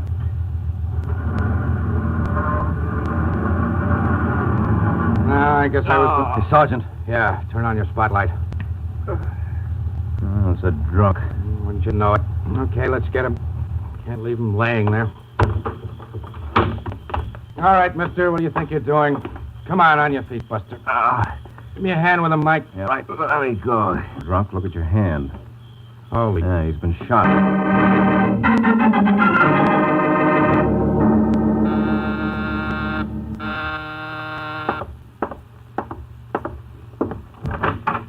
Yes? I'm looking for Michael Waring, the Falcon. Well, you made it. What? But I bet it was pretty difficult. What do you mean? And you couldn't do much looking through that veil. Come on in. Thanks. Just make yourself... What's the trouble? Well, I was going to ask you to make yourself comfortable, but somehow I've got a feeling you don't quite trust me. I don't trust you? Why else would you carry a gun in your purse? What are you talking about? Well, don't tell me it's a compact, Angel, because nothing Elizabeth Arden ever turned out was shaped like that. Is that the gun that killed Frank Walsh? Killed Walsh? Yeah, your husband. You're crazy. Aren't you Hazel Walsh? No. Well, lift your veil. Well? Who told you who I was? Well, it doesn't take an Einstein to figure that out. The police are looking for Hazel Walsh in connection with her husband's murder. So when a heavily veiled woman carrying a heater walks in on a private detective 12 hours later, the chances are she didn't come to consult him for pleasure. I didn't kill Frank, Mr. Waring. I was with Sergeant Corbett when we found him. He named you as his killer. I didn't do it. You had a motive. If you mean his insurance policy, No, I'm not talking about money. According to Corbett, Frank's favorite indoor sport was bouncing you around. That's not true. Well, it'll be easy enough to prove. Look, Mr. Waring, I swear I didn't kill Frank. Well, you've got nothing to hide. Who are you calling? Sergeant Corbett. We're going over and have a talk with him. Put down that phone. Now, look, Mrs. Walsh. Put it down. If you want me to work for you... No, thanks. I've just changed my mind. Now, look, you're acting like a 6-year-old. Now, I'm going to call the police. And I say you're going to do nothing of the kind. Oh. See what I mean? Pleasant dreams, Mr. Waring.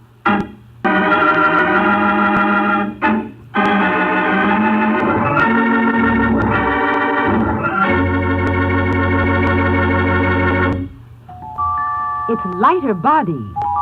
It's super fine. It's Kraft Salad Oil. The first salad oil ever offered for your home use by the makers of all those wonderful Kraft salad dressing products. When the Kraft Foods Company puts a new product on the market, you can be sure that it's not just another product of its kind, but that there's something really new and different about it. And that's exactly what you'll discover in Kraft salad oil. Not just a new salad oil, but a new kind of salad oil. Kraft salad oil is a lighter-bodied oil, lighter-bodied to blend smoothly and perfectly with the other ingredients. And the reason Kraft salad oil is lighter-bodied is that it's superfined.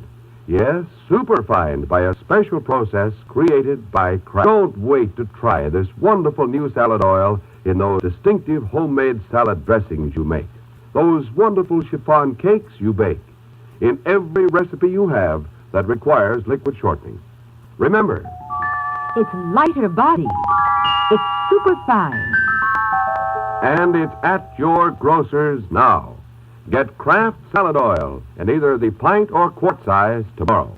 Look for the bottles with the beautiful labels.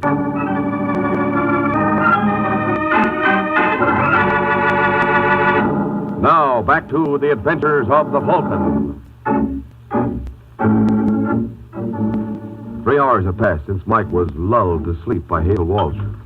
And now, as we find Mike, he's recuperating in Ed's luncheonette under the tender administrations of Sergeant Corbett. Hey, how about some service here? What'll it be, Sergeant? A cup of Java for me and a couple of aspirin for my friend here. What's the matter, Mike? Got a headache? Yes. Temper. I get my hands on that Hazel Walsh. And you're not going to work for her? Of course I am.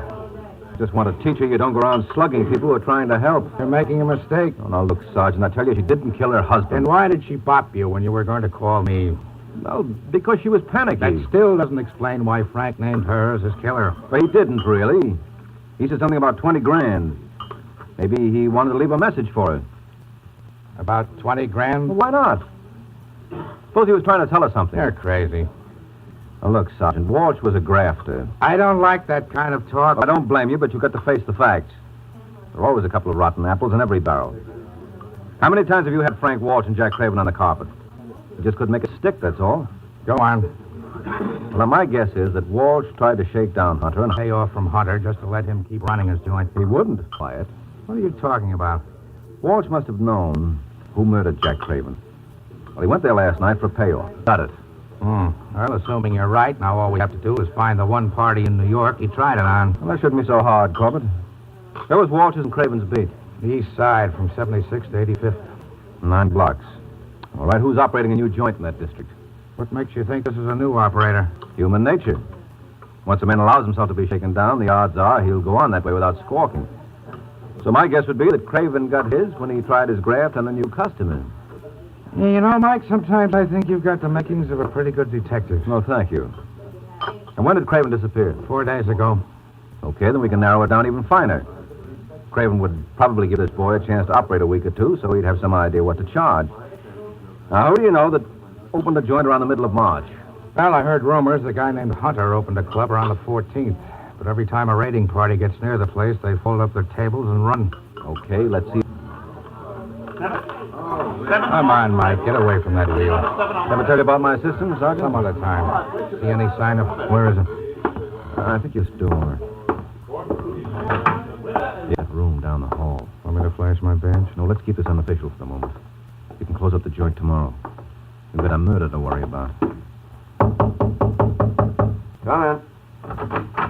Hello, Brock. Well, the Falcon, isn't it? Are we interrupting anything? Nothing that can't wait. Oh, who's your friend, Mike? Oh, sorry, Mr. Brock, Mr. Corbett. Hi. Glad to know you. Well, what can I do for you, gentlemen? We'd like to see Hunter. What for? Oh, I just want to congratulate him on the establishment he's got here. Well, I'll tell him when I see him. Could you arrange for us to do that? I'm afraid not. Hunter's out of town. Any idea where? No, I think he said he might take a little run down to Mexico. When was this? About a week ago. Funny, I would have sworn I saw him on the street Friday night. Well, you're imagining things. Must be. Of course, if he's been gone a week, he wouldn't know anything about Walsh and Craven, huh? Walsh and Craven? Those 2 cops who ran into bad luck. Oh, seems to me I read something about that. Of course, that's all you'd know about it, huh? Of course. Yeah. Well, thanks a lot, Brock. I'll be seeing you. Yes, do that. Coming, Corbett? Huh? Oh, sure. So long, Brock. Boy, you really handle that brilliantly. Shut up. Listen, Mike. Shut up and cover me in case anyone comes. You know, it's not polite to peek at keyholes. I know, but it can be awfully informative. What's he doing? Making a phone call. Who's he calling? Well, if you keep quiet, I'll find out. Hello, is that you, Mr. Hunter? This is Brock. No, business is all right, but some of the customers could be better. You know who was just asking for you? Waring. Yes, that's right, Mike Waring, the Falcon, and there was a cop with him. Well, of course I'm not making a mistake. You asked me. What? Wait a minute. Someone just walked in. Oh, it's all right, Brock. It's only us. Told you we'd be back. Oh, now you went and hung up on Mr. Hunter. That's not nice, Brock. He's going to be awfully hurt. What do you want, Waring? Well, I think you owe Mr. Hunter an apology. And what would be nicer than if we all went over together while you paid it?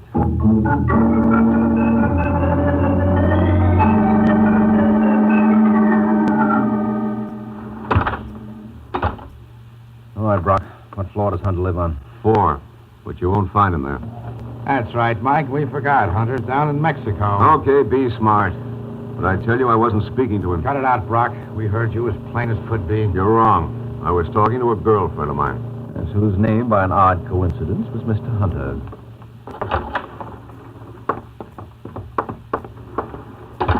Okay, where do we go now?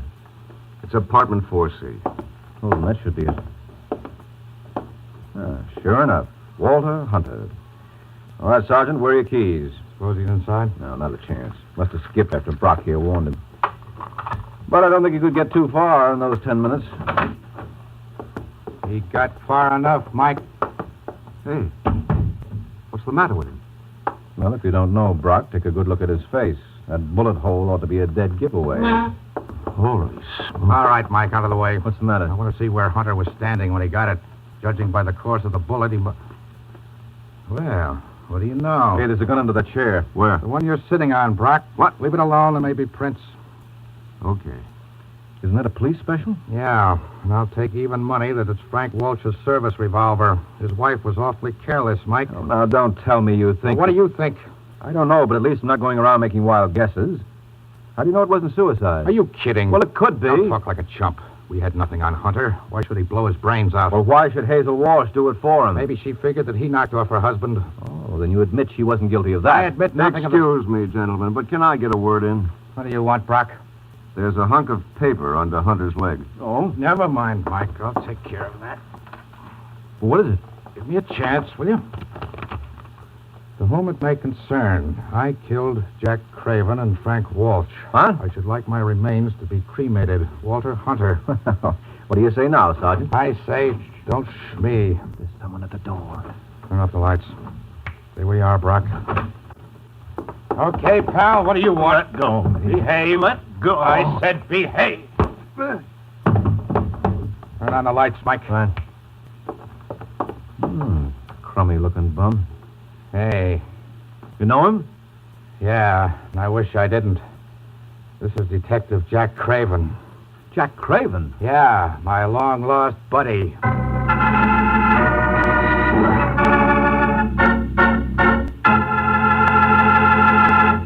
Tomorrow when you shop, don't forget about that wonderful new Kraft salad oil that's waiting for you at your grocer's right now.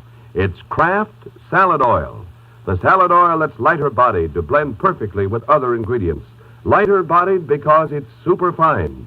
Try this wonderful new aid to kitchen artistry in your homemade salad dressings, your cooking, your baking. Remember, it's lighter-bodied because it's super-fine. Get Kraft Salad Oil. Look for the bottle with the beautiful label.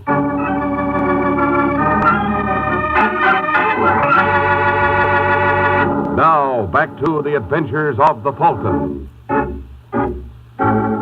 Just 5 minutes have passed since Jack Craven made his dramatic entrance. And strangely enough, Sergeant Corbett doesn't seem any too pleased by his reappearance. Come on, Craven, start spilling. I want to hear you make like Niagara. I don't know what you're talking about, Sergeant. Why, you cheap little... Watch it, Corbett. You keep out of this, Mike. This is strictly departmental. How do you think all the other boys on the force feel? We work like dogs to make the public trust us. And along comes a rotten grafter like Craven and gives every honest cop a black eye. All right, but there are strangers present. Oh, don't mind me, folks. I'm broad-minded. You keep your mouth shut, Brock, if you know what's good for you. I'll be as quiet as a mouse. All right, Craven, I asked you a question. Let go. Answer me. Why did you kill Hunter? I didn't. No? Then why did you come back to his apartment? I didn't come back. That was the first time I was there. Don't give me that. Can I put my 2 cents in, Sergeant? Go ahead. You've been gone for almost a week, Craven. Where have you been? Los Angeles. Why'd you go there? None of your business. Listen, Craven, you answer Waring's questions just as if I was asking them. Why did you go there? I wanted to see my relatives. And you certainly didn't travel in the Super Chief. From the look of it, I'd say you did most of your riding in a cattle car. What's the matter? Couldn't Hunter afford any better transportation? Hunter had nothing to do with it. Your pal Frank Walsh doesn't support your story. Walsh? Did he stool on me? What do you think? You had a fight with Hunter, didn't you? Yeah, he plugged me. Over what? That doesn't matter. He dumped me in a cattle car. When I came to, I was in L.A. Why didn't you wire us? I had no dough. You could have done it collect. I didn't want to involve the department. Well, that's understandable. Especially if you wanted to come back to kill Hunter. I tell you, I didn't kill him. I just got into town tonight. That doesn't prove a thing. Where were you at 10:15? Why? Because according to the coroner's report I just got, that's when Hunter was killed. Now, listen, Sergeant. Don't start that suicide routine again, Mike. If Hunter wrote that note, he would have known darn well he hadn't killed Craven here. Where were you at 10:15, Craven? Being chased all over the freight yards by some railroad dicks. What? If you don't believe me, you can call the yards and check. And don't think I won't. Just a minute, Sergeant. Does this mean you're writing off Hazel Walsh as a suspect? No. Well, then I'd like you to double the force looking for her. Let me understand you, Mike. You think Craven here is telling the truth? I do. Then Mrs. Walsh is our party. Oh, I didn't say that. I ask you, Brock, ain't it enough to drive a guy bats? Oh, don't ask him, Sergeant. If this thing is driving you crazy, who do you think is responsible? Just what is that supposed to mean, Waring? Just what it sounded like, Brock. You killed Walsh and Hunter.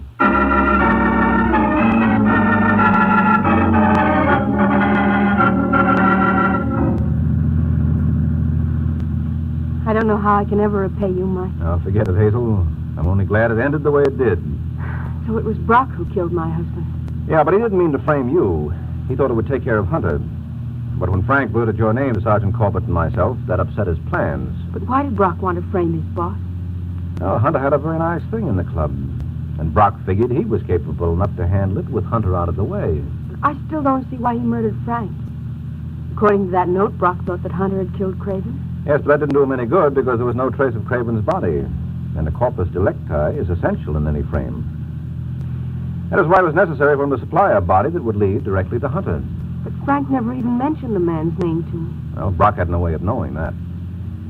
Then when it looked like all his plans were going for naught, he wrote that suicide note and killed Hunter, thinking that would tie up all the loose ends. Well, where did Brock give himself away? When Sergeant Corbett and I were at the club. Before we went into the office to see Brock, I asked Corbett the time. He said it was 11:15. A few minutes after that, we eavesdropped on Brock talking to Hunter on the phone. What's wrong with that? Well, it was a conversation that never could have taken place. According to the autopsy report, Hunter was killed at 10:15, a half hour earlier. And that business on the phone was staged by Brock to give himself an alibi. He felt pretty sure that Corbett and I were listening in. So, does that answer all your questions? Mm-hmm. I'll suppose you answer one of mine. Where did you bury yourself so that the entire New York police force couldn't find you? I stayed with my sister, Lenore. Your sister Lenore, huh? Yes. She looked like you? She's much prettier. Well, if there's one thing I've learned from this case, never to believe any testimony based on hearsay evidence. Well, I don't know what I can do to convince you. Oh, that's very easy, Angel. Just give me her address and let me see for myself.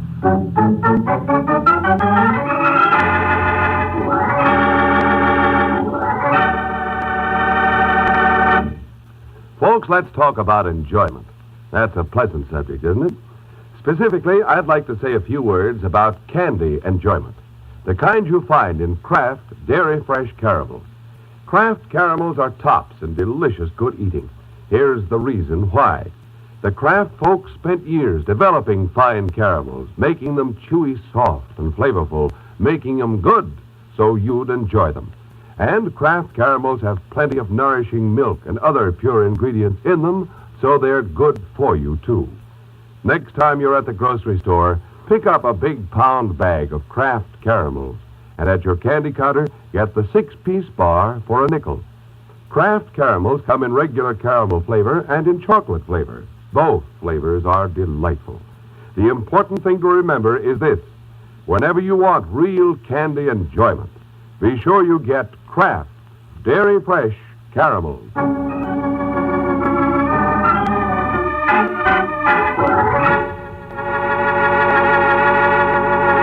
The Case of the Unwelcome Wife.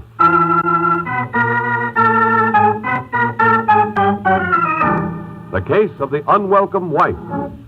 That's the title of next week's adventure of the Falcon, when Mike Waring learns that when a girl pretends to be married to an already married man, the results can be murder. So be sure to listen at this same time next week to another exciting adventure of the Falcon, brought to you by the Kraft Foods Company. The Adventures of the Falcon are based on the famous character created by Drexel Drake, produced by Bernard L. Schubert, written today by Eugene Wang, and directed by Richard Lewis. Music was by Arlo. Les Damon was starred as the Falcon with Ken Lynch as Sergeant Corbett. Be sure to hear the great Gildersleeve next Wednesday evening over most of these stations. In next Wednesday's broadcast, Gildy comes face to face with an hilarious problem and solves it in a way that will keep you laughing for days. Remember the show, the time, and the place. The Great Gildersleeve, next Wednesday evening over most of these stations. Check your local newspaper for time of broadcast. This is Ed Hurley speaking for the Kraft Foods Company.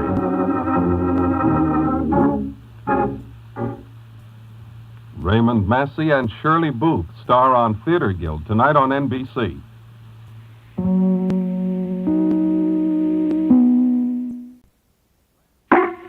The Kraft Foods Company brings you The Adventures of the Falcon, starring Les Damon. Hello? Yes, this is the Falcon speaking. Oh, Vivian. I'm glad you called. No, you'll have to count me out tonight, Angel. I'm all jammed up.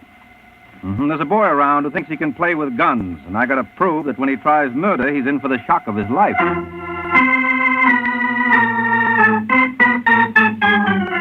This is Ed Hurley, friends, inviting you on behalf of the Kraft Foods Company to listen to The Adventures of the Falcon. You met the Falcon first in his best-selling novels. Then you saw him in his thrilling motion picture series. Now join him on the air when the Falcon solves the case of the sweet Swindle.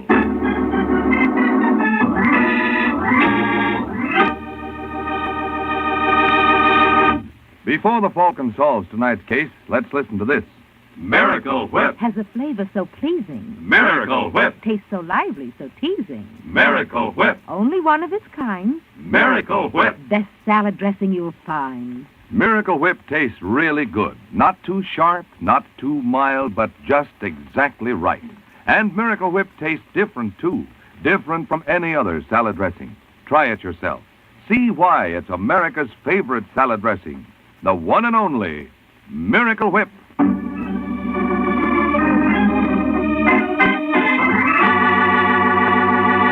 And now, the case of the sweet Swindle. It's early Sunday afternoon in New York, and a stocky character named Joe Hardy runs up the steps of a small rooming house on New York's west side. And the reason for Mr. Hardy's haste is apparent. Joe has just struck gold, and he's on his way to notify a fellow prospector. Irene! Irene, open up. That you, Joe? Yeah. Okay, wait a second. It's good to see you, baby. How are you? A lot you care. Oh, you're not sore about my standing you up last night? Oh, of course not. Oh, come on, Irene. I got great news. Don't tell me you got a job, Joe. I couldn't stand that. Yeah? Well, take a look at this. Where'd you get that money? Never you mind. This is just the down payment. There's plenty more where this came from. Joe, what have you done? Nothing they can grab me for. You sure? I'm positive. You ever hear of a guy named Walter Blake? No. How about Larry Nichols? Nichols, the bookie? That's the boy. This guy Blake is bankroller. Well, wait a minute. Seems to me I remember reading something about him. Isn't Blake the guy whose wife ran off and took his daughter with her about 15 years ago? It's longer than that, Irene. Almost 20. The cops never did find them, did they? No, the cops didn't, but someone else was luckier. What are you getting at? I know where Blake's daughter is, Irene. What? Uh-huh. And there's a 50 grand reward still out for her. Well, where is she? Not very far from here. In fact, I'm looking at her right now. Are you out of your mind? What's the matter? Doesn't being Walter Blake's daughter appeal to you? No. Blake would know in a minute I'm not the right girl. I doubt it. The kid was only 7 years old when her mother dragged her off, and kids change a lot in 20 years. Incidentally, I forgot to mention, her name was Irene, too. How's that for a coincidence for you, huh? It stinks. Joe, you can't be serious about this. Can't I? No, you'll never get away with it. What if I told you that someone very close to Blake is furnishing me with all the necessary information about the kid? Who? That's none of your business. But this party is in a position to get everything we need. By the time you and Daddy Blake meet, you'll know all the answers. I'm not going to do it. Oh, yes, you will. Oh, no, I won't. Every time I've listened to you, I've wound up beyond the 8 ball. This is different. You've said that before. Now, let's get this straight, Irene. I've got an appointment with Blake tomorrow afternoon at 3. By that time, I expect you to know everything there is about his daughter. Now, here's a list of stuff I want you to memorize. Hey, what's the idea of tearing it? I'm not going to do it, Joe. Pick up those scraps. No. I said pick them up. Oh! Oh! Well? All right, now sit down and put them together. By the time I get through with you, you're going to know those questions and answers so well, you'll be able to do a guess shot on the quiz kids.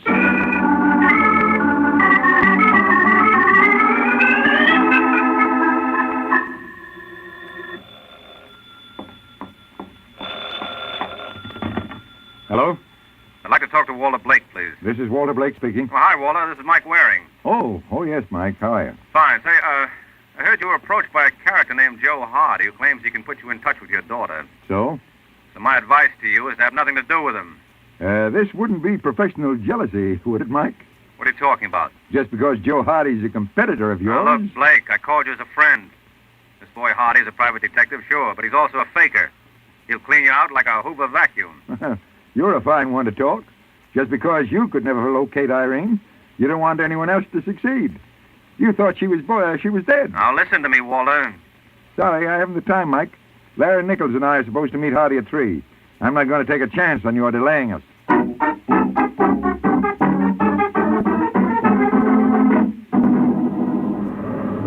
Hey, will you look at it rain, Blake?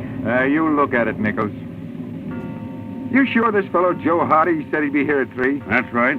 Well, that clock's almost a half hour slow. What do you suppose is keeping him? Maybe it's his conscience. What do you mean, Nichols? I wouldn't kid you, Blake. We've been partners too long. From the little you've told me, I wouldn't be surprised if this boy Hardy's a phony. Mike Waring claims I don't care what he claims. Hardy had a piece of the dress Irene was wearing when her mother took her away. Is that why you gave him $1,000? Yes. You're supposed to be a tough mark. Look, Blake, I know how you feel about this, but didn't it occur to you Hardy could have gotten the description of the dress from the papers? No. We never released it. Well, I still think you've heard the last of him. Why don't you just forget the... Come in. Hello, Uncle Walter. Oh, it's you, Jerry.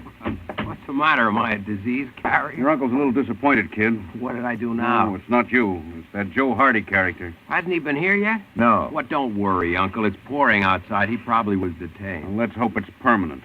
Why? I think your uncle's throwing his money away. Well, I don't agree with you, Mr. Nichols. He's got no family but me. If there's the slightest possibility of this girl turning out to be Irene, why shouldn't he gamble a few dollars? It's not just a few dollars. It's 50 grand. Well, I still think they're good odds. If you ask me... That must be Hardy. Come in. That's no, Mr. Blake. Sorry I'm late. I couldn't get a cab. Well, the important thing is that you're here now. I don't believe you know these gentlemen. No, I don't. This is my partner, Larry Nichols. A pleasure. Hello. And this is my nephew, Jerry. Glad to know you, Mr. Hardy. It's mutual. Well, now we can get down to business. Well, if you don't mind, Mr. Blake, I'd rather be alone. You afraid of witnesses? Oh, now cut it out, Nichols. He's a crook, Jerry. You want to be careful with those accusations, mister. All right, Nichols, that's enough. I'm old enough to look after myself. Well, if that's the way you want it, Blake. That's the way I want it. You coming, Jerry? Good luck to you, Uncle. Nice knowing you, Mr. Hardy. Yeah, I'll see you around sometime. Nice boy, your nephew. Yes, Jerry's all right, but... You're interested in someone closer home, That's right. Well, I promised you more evidence that this girl was your daughter, Irene. Well? Would you happen to know offhand what she was carrying the day she disappeared? Yes. There was a red school bag trimmed with black leather. Anything else you remember about it? Her initials, IB, were embossed on the top. Let me open this package. That's Irene's bag. I was sure it was. Where did you find it? In Los Angeles. Took a lot of work to dig it up. Where is she now? Aren't you forgetting something, Mr. Blake? Huh? Oh, you mean the reward money? Uh-huh. I've got it right here. Here. It's in $100 bills, just as you asked. That's fine. Well, where is she? 2126 Chalmers Avenue. 2126 Chalmers. Yeah, she's living in a furnished room under the name of Irene Kent. Does she expect me? Yeah, I told her you'd be around 5. I can't thank you enough, Hardy. Oh, don't thank me, Mr. Blake. It was a pleasure to serve you. I'm sure you and your daughter will be very happy together.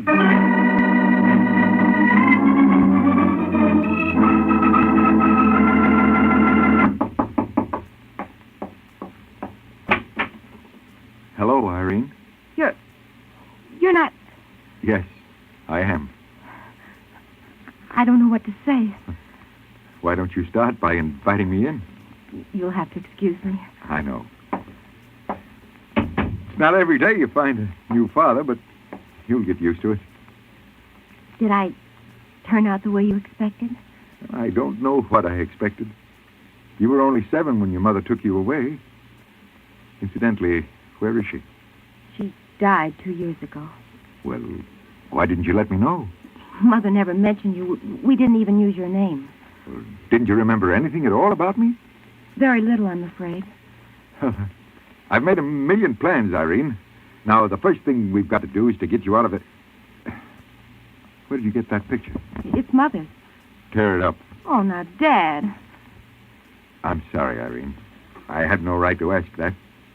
Your mother did a terrible thing to me, but she was crazy about you. Yes, she always worried about me. Remember how she wouldn't let me use the skates you bought? Yeah.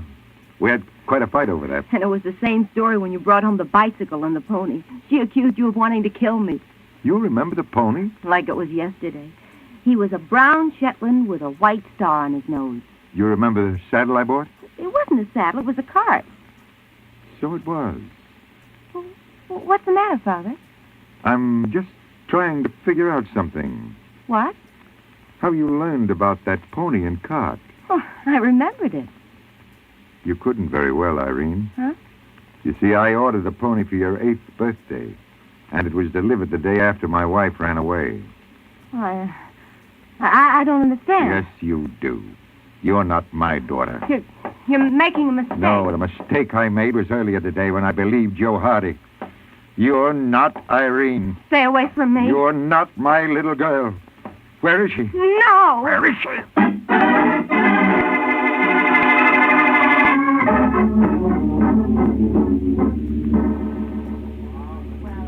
Hey, Waring, you use this place as an office or something? Oh, please, Nichols. My friend Ed is a very sensitive fellow.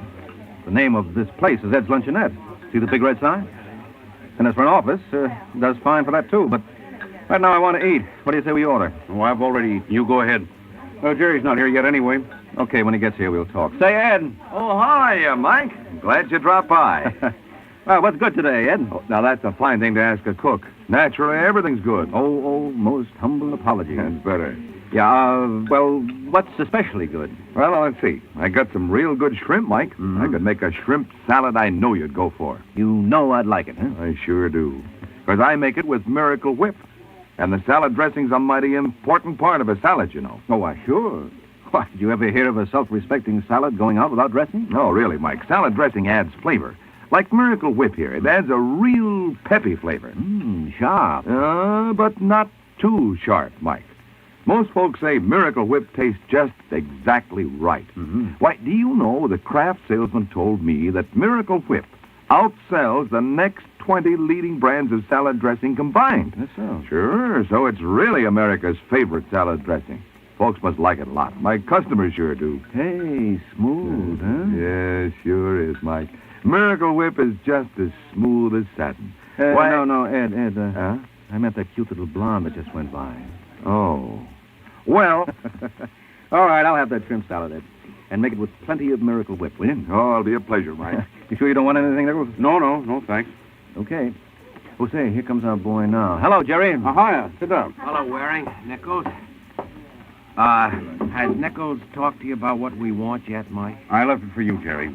Well, now, you're my uncle's friend, Mike. You've got to do something and do it fast before there's any more trouble. Well, maybe I'm sick, but I don't see what you two want done. Now, don't look at me, Waring. This is Jerry's baby. I'm washing my hands of the whole business. You didn't approve of Blake giving Joe Hardy that money, Nichols, No, I smelled a rat right from the beginning. I warned Blake this would happen.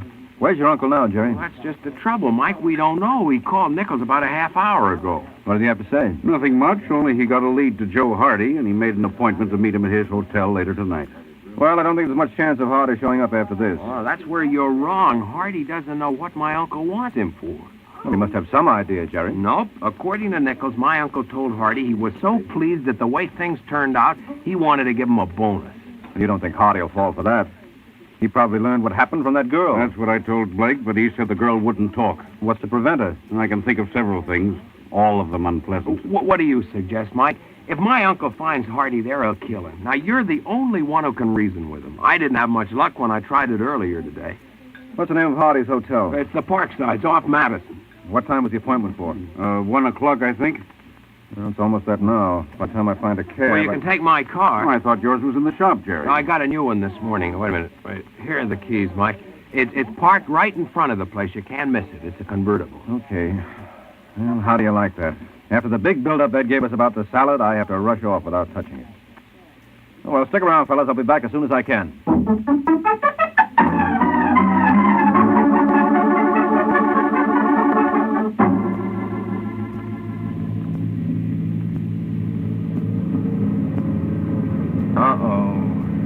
All right, mister, pull over to the curb. Listen, officer, I'm in a hurry. You can't stop me now. Who can't? Well, I guess you can. Now, get out. What for? Don't ask so many questions. All right. Where's your license? I got it right here in my... That's funny. You left it in your other suit. I must have. All right, give me the ticket. Let's get it over with. Just take it easy. But where's your ownership card? I don't have any. What happened to that? This car doesn't belong to me.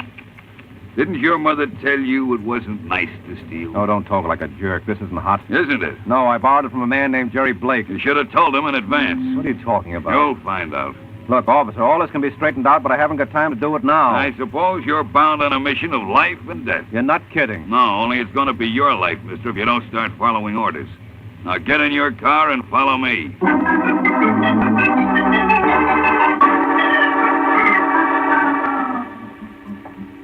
All right, Baker, open them up. You got a visitor, Waring. Jerry. Hello, Mike. Look, will you tell this big I skipper... already Now, have. Don't blame me, mister. I'm just a cop. I got a signal to pick up a hot car, and I did. What hot car? Well, I showed you the records, didn't I? We got a call at 9:45. Jerry, did you report that car stolen? No. Well, then who else could it... Hey, where's Larry Nichols? Nichols? Yes, he was with you when I left Ed's luncheonette. Well, he left right after you did. Is that so? Yeah, he said he had to get back to work. Well, maybe I can imagine what that work is. What do you mean? Come on, we're an hour late now. I'll draw you a diagram on the way over.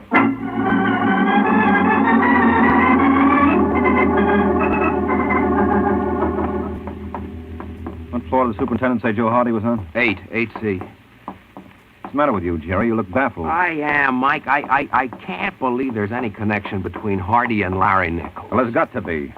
Nichols was the only one who knew I borrowed your car, so he must have been the one who reported it stolen after he left Ed's place. But what was the point? To delay me in getting here in time to keep your uncle from laying hands on Hardy. Here's the elevator. Come on, get in. Okay. It just doesn't make sense. If Hardy and Nichols were working together, all Nichols would have to do was phone him and warn him that my uncle was on his way over. Well, maybe he didn't want to warn him. I don't get it. Maybe Nichols wanted Joe Hardy to get himself killed. How do you figure that? Well, who would take the rap? Why, my uncle, I guess. And your uncle and Nichols were business partners. And if Nichols has been playing fast and loose with partnership funds, he might want your uncle tucked away where he couldn't ask any embarrassing questions. You're crazy, Mike. Well, we'll soon see. Must be down this way. Then you think we're going to find Joe Hardy's body? Don't you? I don't know what to think anymore. 8A, 8B. Ah, here we are. I borrowed the keys from the superintendent. Good boy. Hope Hardy won't object. I don't think he'll be in a position to. The light switch ought to be somewhere around. Oh, I got it. Mike. Yeah, shut the door. You were right. No, I wasn't. I was wrong. What? Look again, Jerry. This isn't Joe Hardy. This is your uncle, Walter Blake.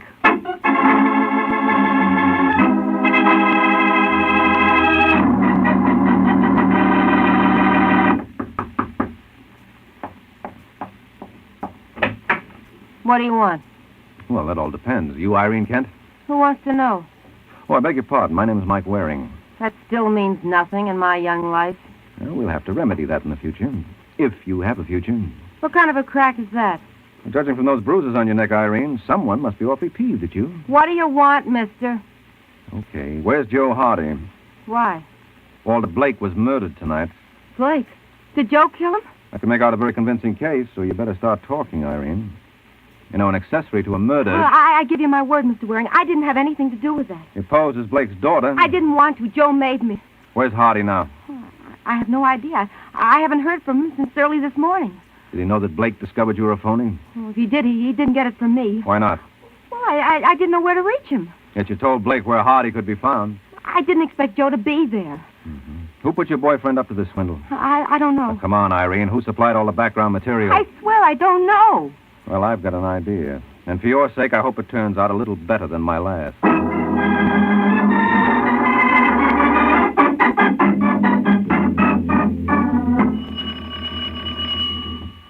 Just a second. Sorry to disturb you at this hour, Nichols. Oh, Mike. Can I come in? Sure. Thanks. Hear about Blake? Yeah. Tough, huh? Well, I warned him not to have anything to do with Hardy. So did I. But I still can't help feeling this is partly my fault. Why? Maybe I would have gotten there in time to stop it if I hadn't been grabbed by the police. Grabbed by the police? Yeah. Oh, didn't you know? They picked me up while driving Jerry's car. They had a report it was stolen. Well, who did that? But I'm glad you asked me, Nichols. Because I had an idea it might be you. Have you blown your top, Mike? Thought you were going to stay at Ed's place until I returned. Well, I had some business to attend to. Yeah, and you gave it all to me. Well, you're out of your mind. Did it ever occur to you that Jerry might have notified the cops? Oh, sure. But I like your qualifications better. First of all, you were working with Joe Hardy. You gave him all the information he needed to pass Irene off as Blake's daughter. And you're forgetting I was the one who told Blake not to pay. Sure, that was smart of you, Nichols. That way, you gave yourself an out. I couldn't have been too smart if you got the goods on me. Well, I had help. Irene told me your name. You're lying. She didn't... Yeah, go on, Nichols. Finish it. She didn't know that you were in the operation. No, you told me that yourself. Jerry might have dug up that picture of Mrs. Blake and a few other bits of information, but he never would have known about the dress and the pony. He was only a kid himself at the time. Got it all figured out, haven't you? I like to think so. Well, tell me something. Did you figure on this? Put away the gun, Nichols. That isn't going to get you anything. That's where you're wrong. For one thing, it's going to get me a head start. And yours is just the head to supply it. Oh.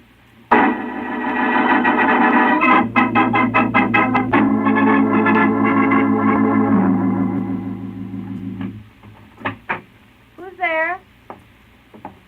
Who's there? Nothing to get frightened about, Irene. It's only me. Joe. What's the matter, baby? You act like you're seeing a ghost. Well, I thought that... What, I'd skip out on you? Now, you know, Irene, that's not my type. What are you doing here? I got a date to meet a friend of mine, a fellow named Larry Nichols. Nichols? Yeah. I don't think he'll be here, Joe. Why not? Well, a man named Mike Waring was here about an hour ago, And? That's all there is to it. No, there must be a little more. What'd you tell Waring? Nothing, Joe. Except? Well, when he said Walter Blake was murdered, You gave him every little bit of help you could. I didn't tell him much, Joe. Well, that's not your fault, honey. After all, how much did you know? What bothers me is what you might say if Waring got back to you again. No, We can't take a chance on that, baby. Listen, Joe. Now, Irene, you can see that for yourself. The first opportunity, you'll crack wide open. Now, what are we going to do about that?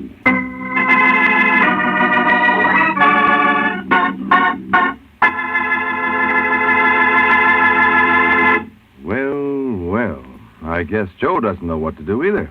I say either because I think there are lots of folks who don't know what to do at times.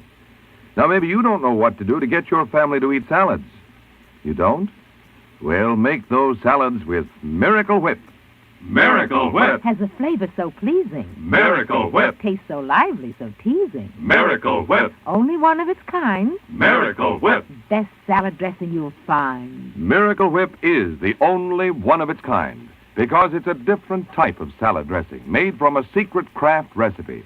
Miracle Whip combines the best qualities of boiled dressing and old-fashioned mayonnaise, so it's truly distinctive and delicious, with a flavor millions of folks call just exactly right. Try it, won't you? One taste will tell you why it's America's favorite salad dressing. The one and only Miracle Whip.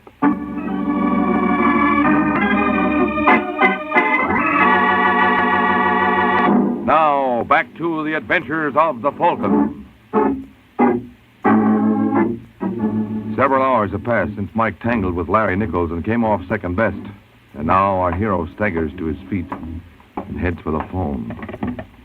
Then, with none too certain fingers, he dials the police.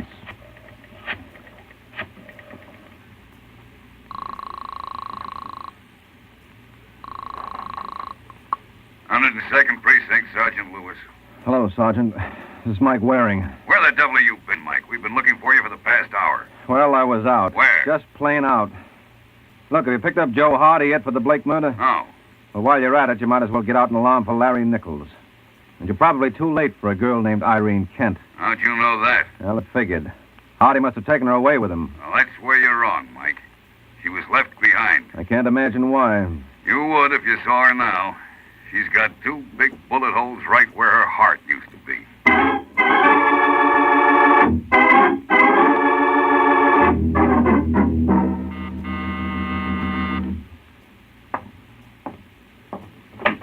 Yes? Hello, Jerry. Mike, hey, what happened to your head? Oh, just trying to prove what goes on when an irresistible force meets an immovable object. Come on in, sit down. Thanks. Anything new? Yeah. Irene Kent was murdered. What? Shot, to be exact. Apparently an hour or two after I first spoke with her. Was she able to tell you anything? Enough to convince me I was right about Nichols. He was working with Joe Hardy. I can't believe it. Well, you can take it from me. It's true. Where do you think I picked up this knot on my head? Nichols? Who else? Did he get away? Yes, but I don't think he'll get very far. I still say you're wrong. Why, he told my uncle in front of me that it was a mistake to deal with Hardy. Yeah, well, I explained the reason for that before. You're even using it to clear him. But the fellow I'd like to lay my hands on is Joe Hardy. You think he's the one who did the actual killing? We'll know as soon as we get a look at the gun. I suppose if the slug they took out of my uncle matches those they took out of Irene, that'll be it. Just about. Yeah, but suppose Hardy gets rid of the cannon. I don't see how he could. If anyone was to do that, it would have to be you. What are you babbling about? Well, I'm sorry to give away your little secret, Jerry. But you killed your uncle and Irene Kent.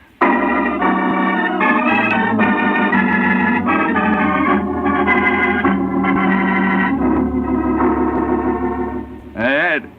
Ed. Yeah. More coffee, please. Yeah, me too, Ed. Right with you, fellas. Go on, Mike. I'm sorry I interrupted. Well, that's all right, Sergeant. You practically got it all anyway. Am I to understand that Jerry was the one who notified us to pick you up in that car? Yeah, sure. That gave him enough time to go over and kill his uncle. Oh, I can see his reason for that. With his uncle dead and with no other family around, Jerry would come into all of Blake's dough. Uh-huh. But what was his motive in killing that dame, Irene Kent? The fact that he had no motive. Wait a minute. Here you are, man. No, thanks, Ed. Now, you see, Sergeant, when you found Irene dead, that made you believe her killer was either Nichols or Hardy, since she was tied up with him. Go on. All right, now consider what would have happened if Walter Blake was the only victim. Sooner or later, you would have realized that Jerry was a suspect with the best motive of all. And by killing Irene, he made it appear that her death was tied up with the plot to clip his uncle. And we knew definitely he had nothing to do with that. Well, what put you on the right track? Well, you'll grant me that the one who tipped off the police to nab me on that stolen car wrap was the murderer? Yeah, but how can you prove it was Jerry? Easy. It's too bad I didn't think of it in time. See, Jerry's car was a brand new convertible. He'd only gotten it yesterday. Nichols never saw it. He was surprised when Jerry volunteered the keys to the car. So, how could Nichols report it stolen? He didn't know the make, the color, or the license number. Hey, that's right. Yeah, I only wish I thought of it before I knocked myself out. You don't know what a problem this raises. Why? Well, Blake was my client, and he's dead. And Jerry won't even talk to me now. So you tell me, to whom do I send my bills?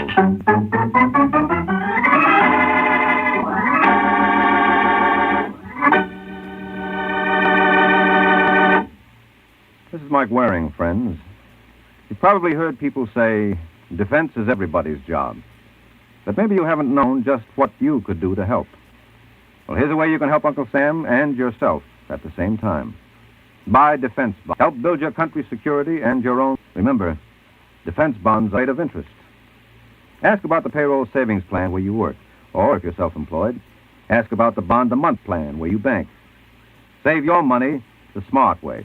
Buy defense bonds.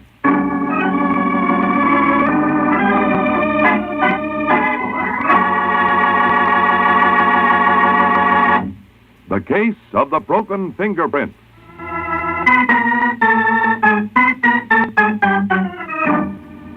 The Case of the Broken Fingerprint. That's the title of next week's adventure of the Falcon, when Mike Waring learns that if a fella tries to keep a girl from wasting her life, he may help her lose it. So be sure to listen at this same time next week to another exciting adventure of the Falcon, brought to you by the Kraft Foods Company. The Adventures of the Falcon are based on the famous character created by Drexel Drake, produced by Bernard L. Schubert, written tonight by Eugene Wang, and directed by Richard Lewis. Music was by Arlo. Let's think.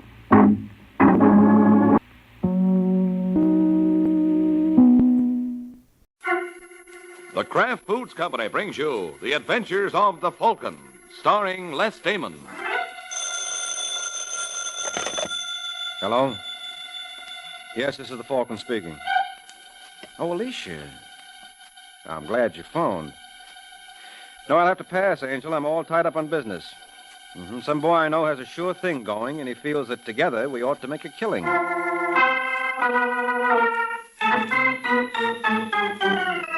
This is Ed Hurley, friends, inviting you on behalf of the Kraft Foods Company to listen to The Adventures of the Falcon.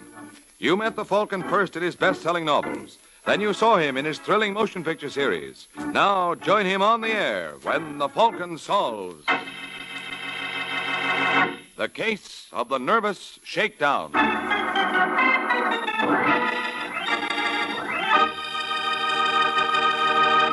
Before the Falcon solves tonight's case, let's listen to this. Miracle Whip. Has a flavor so pleasing. Miracle Whip. Tastes so lively, so teasing. Miracle Whip. Only one of its kind. Miracle Whip. Best salad dressing you'll find. Miracle Whip tastes really good. Not too sharp, not too mild, but just exactly right. And Miracle Whip tastes different, too. Different from any other salad dressing. Try it yourself. See why it's America's favorite salad dressing. The one and only Miracle Whip.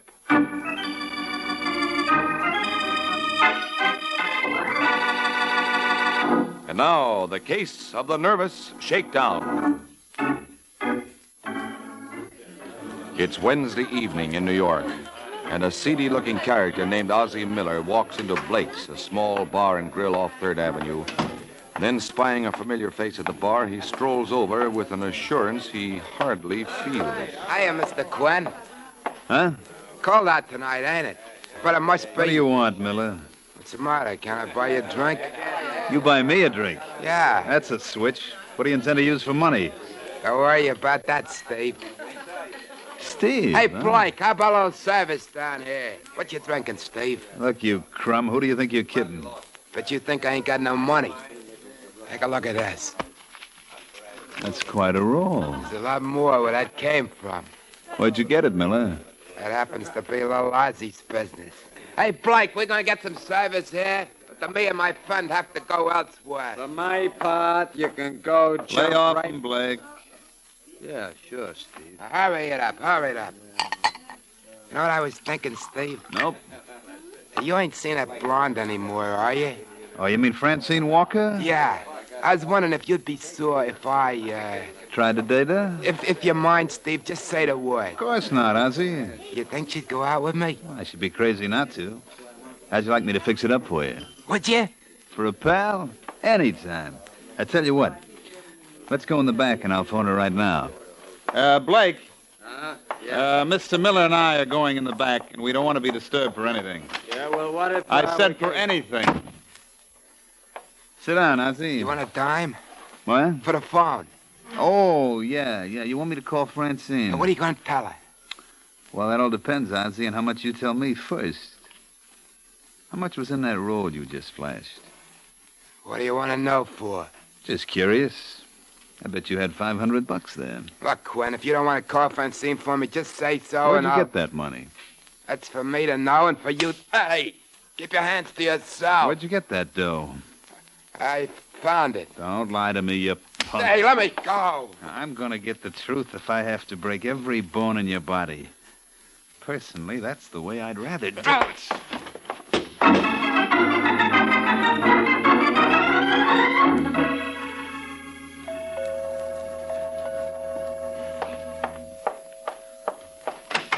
Yes? Say, this is going to be more fun than I thought. I beg your pardon. Are you Laura Sherman? That's right. Well, I'm very glad to know you, Miss Sherman. My name is Steve Quinn. Steve Quinn? Oh, don't look so puzzled, honey. There's no reason why you should know me. I don't move in your circle like Ozzie Miller. What? Well, you know Ozzie, of course. He's a swell guy. Hey, why don't I come in? I can think of 100 reasons, Mr. Quinn. Oh, you don't really mean that. Now, look, if you're not out of here in 2 seconds... What'll you do, call the police? Oh, I take it then you don't mind if I stay. What do you want? Just a chance to get acquainted. Hey, that's an original Picasso up over the fireplace, isn't it? How would you know? Oh, you'd be surprised at the things I know, Laura. Now, I'd say you were strictly the 20-carat type. That's what I just finished telling Ozzie. Now, look, if you think you're going to get any money out of me... That's what I had in mind. Did you ever consider working for it? Well, it's too obvious. Anybody can do that. Well, you're wasting your time, Quinn. You know, I had a feeling you were going to say that. Did you? Mm-hmm. So it's lucky that I'm prepared with an answer. Now, Ozzie said if you got difficult, to mention Brooklyn and the date December 31st. What's that supposed to mean? You're in the best position to know. How much do you want? A check for $1,000. I can't afford it. Not if I have Take to... care of Miller? Oh, don't you worry your pretty little head about him. He won't bother you anymore. Hey, you want a pen? Now, be honest. Isn't it nicer to deal with me than Ozzie? I think I'd rather be blackmailed by him. You'll get used to me, Laura. If you don't, it'll be my own fault, because I'll certainly give you every opportunity. Oh, make that payable to cash, if you don't mind.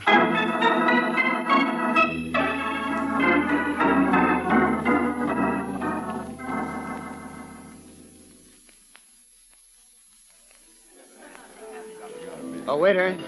Yes, Mr. Gaynor? Have you seen Miss Sherman around? No, sir. Well, if she should come in, would you tell... Bill! Oh, there you are, Laura. I was beginning to get worried. Well, I was tied up on a little business matter. You sure it was business? Just what do you mean by that, Crack? Suppose we sit down. I want to know what you meant. You were due here at 2:30. So? So when you didn't show at 3, I went over to your place. And just as I got out of the elevator, I saw a stocky boy going in. You don't mean Steve Quinn. Who? Oh, never mind. You thought he was my new romantic interest? What else was I to think? You know how I feel about you, Laura. No, I don't. I'm crazy about you. But you don't trust me. No, it isn't that, dear. Then what is it? I was just curious. Of course, it's none of my business. You're so right. But you couldn't resist trying to make it yours, and I happen to object. If I were you, Bill, I'd get myself a girl who won't mind.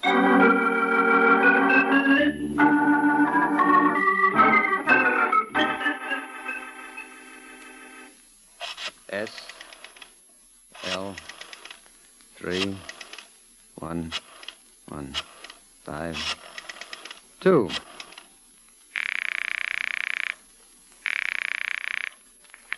Hello? I'd like to speak to Mike Waring, please. This is Waring. Oh, well, my name is Bill Gaynor. Who? Bill Gaynor. I've heard a lot about you, Mr. Waring. They tell me the Falcon is the finest private detective in these parts. Who told you that? Well, what difference does it make? None, except that I've been running into that line so often, I'd like to reward the boy who's spreading the propaganda. I wonder if you could handle an assignment for me. I don't know your fee. I can tell you. $50 a day plus expenses. Well, fair enough. I'm interested in a man named Steve Quinn. I'd like to find out everything I can about him. Why? But what do you mean, why? Well, I assume your interest in Mr. Quinn is more than academic. Well, it is. He's been bothering my fiancée. Well, then she should complain to the police. Quinn's got a record as long as your arm. He's tried everything in his day from arson to robbery. Has he ever attempted blackmail? Wouldn't be surprised. Well, thanks a lot, Waring. You confirmed a hunch. If you'll send me a bill at the Kempton, I'll be more than glad to take care of it.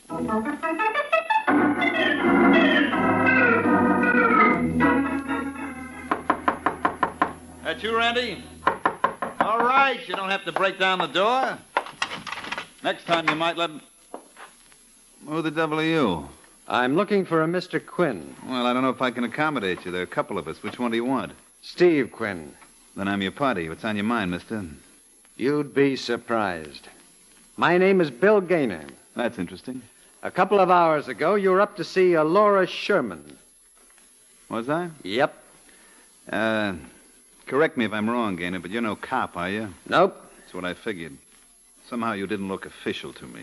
I'm engaged to Miss Sherman. Wow, bully for you. It's a wonderful girl you got there. And I intend to keep her. Oh, you think that Hey, that's very funny. No, I don't think anything of the sort, Quinn. I know why you went to see Laura. You're blackmailing her. Look, if you don't mind, friend, try to keep your voice down, will you? This is a public hallway. These neighbors of mine are awfully nosy. You are going to tear up that check that she gave you. Am I? Yep, and you're never going to bother her again. Well, under the circumstances, I guess there's only one thing for me to do. I'm sorry we don't have an elevator in this house. Huh? You'd be surprised how easy it is going down these stairs. Happy landings, kid.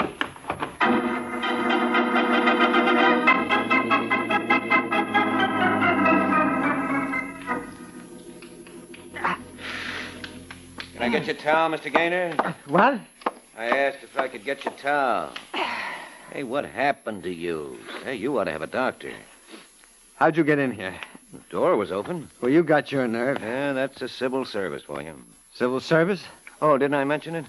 I'm a cop. A cop? Uh-huh, Sergeant Corbin. Heard you had a little trouble at 5 o'clock tonight with a boy named Steve Quinn. Did he do all that to you? No. You sure? Look, it doesn't matter, Sergeant. I don't wish to prosecute. Well, now, that's very tolerant of you, but unfortunately, the state of New York isn't that broad-minded. What are you talking about? Steve Quinn was murdered 20 minutes ago. He what? Uh-huh. I hope you got either a good alibi or a good private eye handy. 'Cause confidentially, Mr. Gaynor, I think you can use both.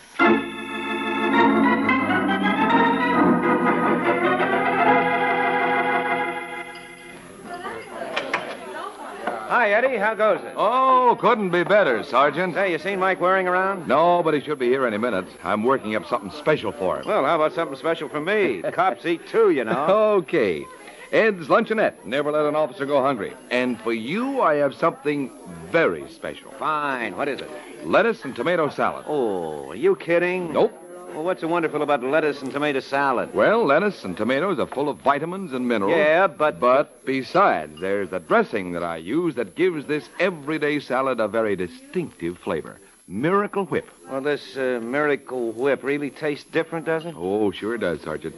You see, there's no other salad dressing like Miracle Whip. It's the one and only. Got a flavor that's not too sharp or too mild, but just exactly right. Well, it's got to be doggone good to pep up lettuce and tomato. Miracle Whip does just that. Adds a nice peppy flavor to the salad. Hey, has anyone else eaten this marvelous salad of yours, or are you experimenting on me? For your information, Sergeant, more Miracle Whip is sold than the next 20 leading brands of salad dressing combined. Is that a fact? Yes, sir. That's why Miracle Whip is America's favorite salad dressing. You know, Eddie, you just about convinced me. One last question, though. Shoot.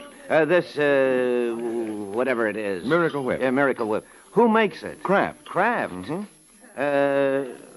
What exactly is it called again? Miracle Whip. Well, why didn't you say so in the first place? Oh. Why, sure, bring it on. Good gosh, I've been using that wonderful Miracle Whip on my salads for years and years. Oh, how do you like a guy like that? Hey, Sergeant, that sounds good enough to eat. Suppose you dish one up for me, too, Eddie. Okay, Mike, it'll go nice with that sandwich I fixed up for you. Good boy. As I live and breathe, if it isn't the one and only Falcon. I've been looking for you. On business? Yeah.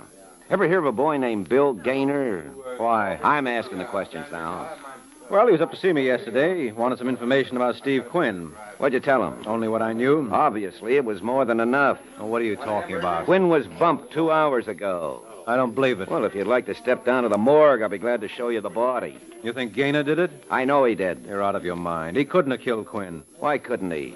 Well, he's not the type. If you knew human nature... But you do. Yes. Now, listen, Sergeant, how's chances of me talking to Gaynor? You think you can get him out? I know I can. Well, that's the kind of a challenge I can't resist. Okay, Mike, but you might as well finish your sandwich first. You'll be eating crow later.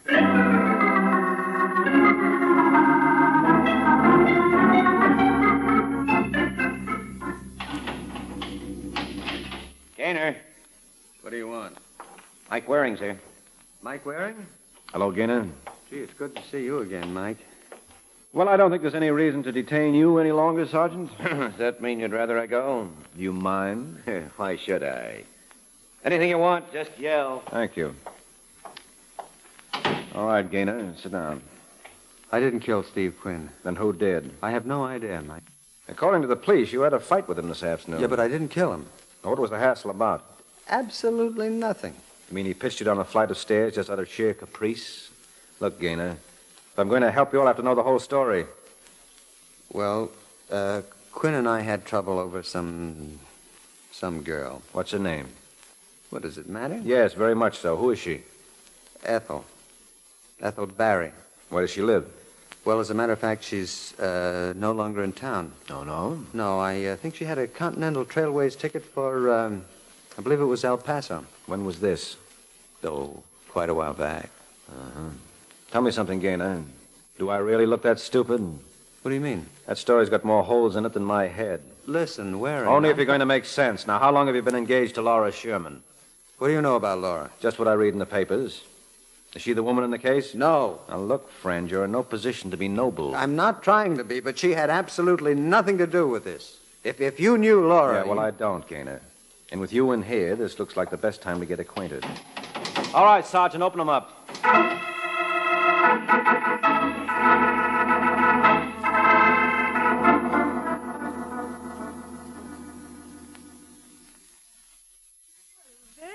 Of Bill Gaynor to give you my name, Mr. Waring. I can't tell you how I appreciate it. Well, in all fairness to him, he tried to keep you out of this, Laura. Laura? Well, I feel as though I know you so well. After all, I've read so much about you in the papers. You can't believe everything you read. You mean it's not true about those 3 divorces and 2 annulments? It was only 1 annulment. Well, you know how these tabloids exaggerate. I do. That's why I intend to keep my name out of them now. I don't see how you're going to manage that. I bet you could do it for me. Well, sure. But where's my incentive? Would money tempt you? You might try. $5,000. No, I guess it wouldn't. But they say money isn't everything. Oh. Would you like a drink? Yes, now that I'd love. I don't want you to get the wrong idea, Mr. Waring. Oh, good gracious, no. Actually, there's no reason for me to be involved in this mess. I never even knew this man, Finn. Quinn. Steve Quinn. Well, whatever his name was. If I didn't know him... It follows you certainly wouldn't have killed him. Naturally. Mm-hmm. Soda? Just a squirt. Whoop, that's fine. Now, honestly, Mike, do you see any reason why I should be involved? Don't misunderstand. If I thought I could possibly help Bill, I'd be tickled to... excuse me. Yes, go right ahead. Hello? Is that you, Miss Sherman? Who is this? Don't tell me you've forgotten so soon. This is Ozzie Miller. I think you have the wrong number. I said this is Ozzie Miller. Well, there's no one here named Parker. What's the matter? Can't you talk? That's right. Oh. Okay, call me back later. I'm at the New Bedford. I don't know what's the matter with the phone company these days. Yeah, Congress ought to look into it. Well, much as I hate to do this, Laura, I'm afraid I'll have to tear myself away. Oh, but you didn't even finish your drink. Well, suppose you keep it warm for me, Angel. I may be back sooner than you expect.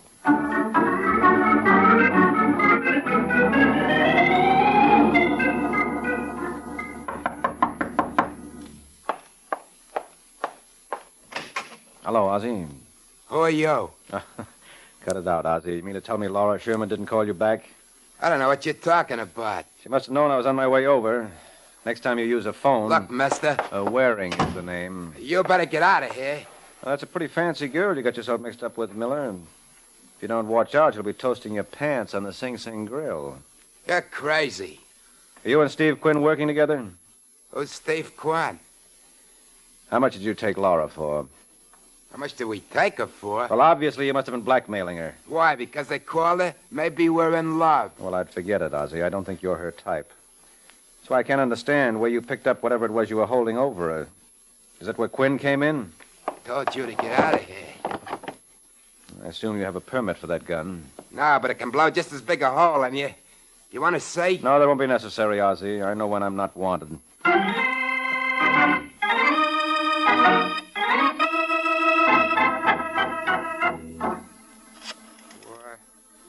Four, 1, 3.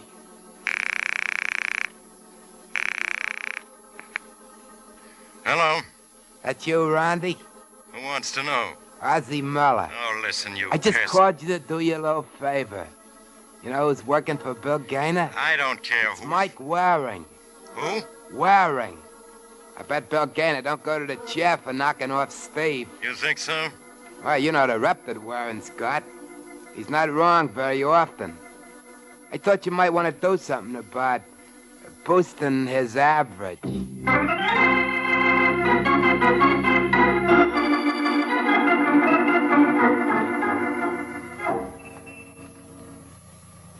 Say, Jack. Oh, me? Yeah, I wonder if you could give us some help. Where's the Hayden Planetarium? Go down 3 blocks, then turn right. Then right again at the next light. Look, Jack, I hate to put you to any trouble, but do you suppose you could take us over there? What? Come on, Waring. Get in. Well, if you insist. I do indeed. All right, Harold. You know, nobody's going to believe this. Won't they? This kind of stuff went out with Little Caesar. Well, maybe this is the right time for a revival. It all depends on how you feel about that client of yours. You mean Bill Gaynor? Yeah. He's got a fry for that Steve Quinn killing. I don't know, friends. Beginning to look better for him all the time. I hate to hear that, Waring. Maybe you better just drop the case. Well, I don't want to seem stubborn, but I'll have to have some pretty good reasons. Well, wait till Harold finds a nice, quiet spot, and I'll give you some. And I'll bet they'll all hit you in the right place.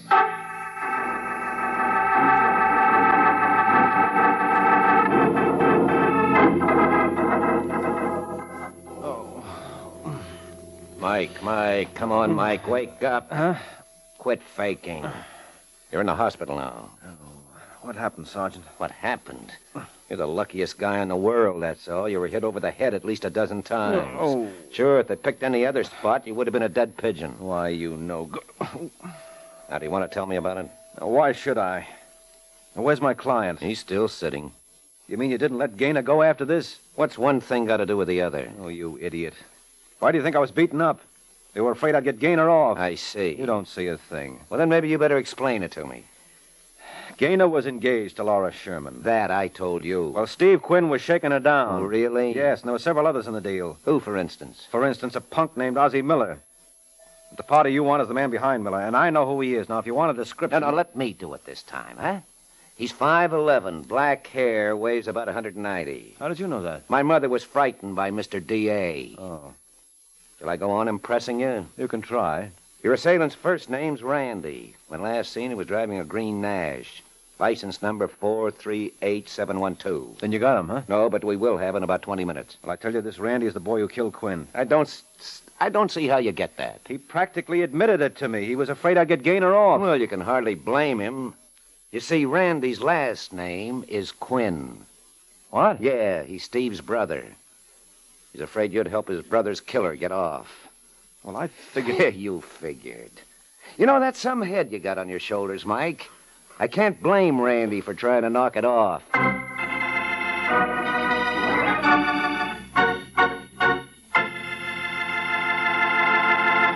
Of course, there are many ways to use your head. I mean, besides the way Mike's head was being used right now. For example, whenever I want a salad that's really delicious, I use my head by making sure the salad is made with Miracle Whip.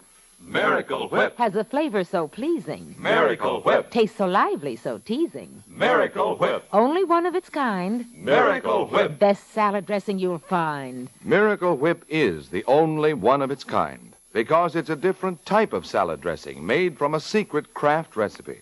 Miracle Whip combines the best qualities of old-fashioned boiled dressing and mayonnaise, so it's truly distinctive and delicious, with a flavor millions of folks call just exactly right. Try it, won't you? One taste will tell you why it's America's favorite salad dressing. The one and only Miracle Whip.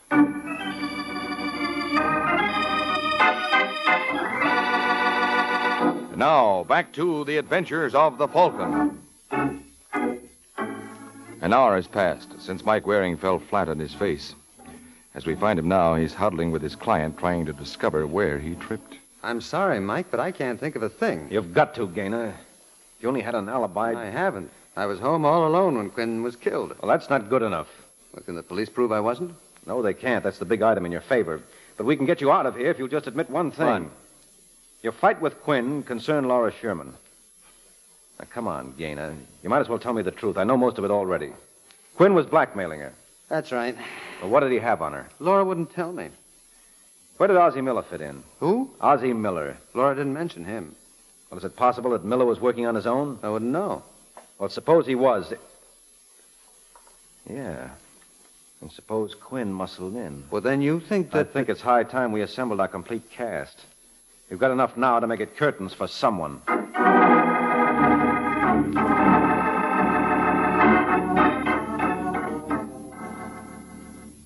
Friends, we are gathered here on this solemn occasion. No. That's the wrong speech, Sergeant. Well, what difference does it make, Mike? Mr. Miller wasn't paying attention anyway. What's the matter, Ozzie? You bored? You guys think you're smart. Well... I don't want to heckle, but when you two Rover boys are through playing games, I'd like to go. Oh, what's your hurry, Laura? Don't you want to help us solve our little problem? Yeah, who do you think killed Quinn? I thought Mr. Gaynor was responsible. I decline the nomination, Laura. I still think you should be drafted, darling. Well, that's not very charitable of you, Angel. Bill went to see Quinn because of you. I didn't ask him to. It wasn't my fault if he wanted to play Sir Galahad. Wasn't it? No. We had a dinner date, and when I phoned him at 6 o'clock to call it off, he asked me to forgive him. We'd had a quarrel earlier that day. About Quinn? Yes. Somehow he guessed that Quinn was blackmailing me. Well, I guess that does it, Sergeant. You mean she... I mean she'll make a first-class witness against Gaynor. What are you babbling about? Oh, don't breathe it to a soul, Gaynor. But I was wrong about you all along. Now, ain't that enough to kill you?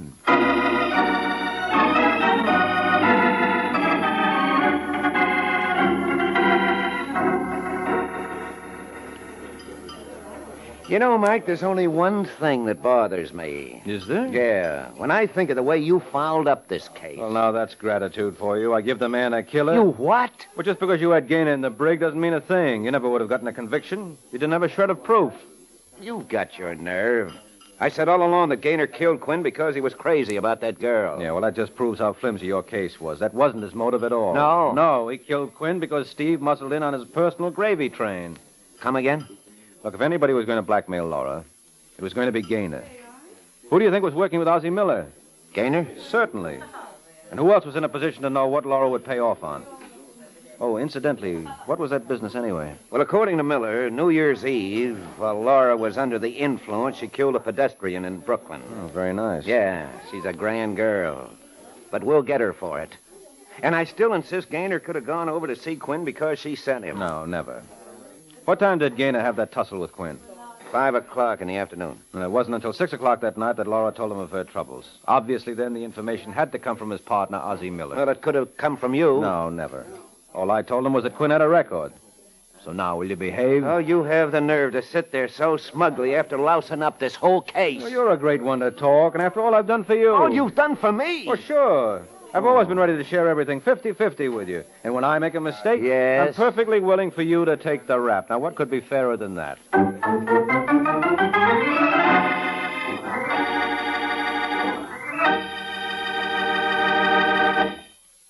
This is Mike Waring, friends. July 1st, this Sunday, the people of Canada are celebrating the 84th birthday of the founding of Canada as a nation. All of us in the United States cherish our fine and friendly relation with our Canadian neighbors. This spirit of friendliness that has existed without even the necessity of an armed patrol on the border is a shining example to the entire world of how two free and independent nations can live together in peace and goodwill. Congratulations, and all good wishes to our fine neighbor and good friend on her 84th anniversary.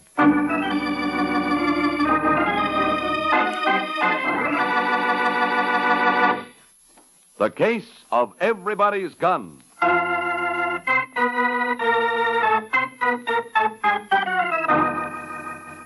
The Case of Everybody's Gun.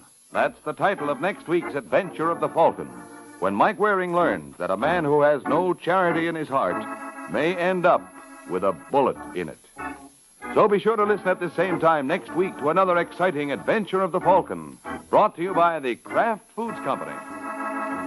The Adventures of the Falcon are based on the famous character created by Drexel Drake, produced by Bernard L. Schubert, written tonight by Eugene Wang, and directed by Richard Lewis. Music was by Arlo. Les Damon was starred as the Falcon, with Chuck Webster as Sergeant Corbett. This is Ed Hurley speaking for the Kraft Foods Company.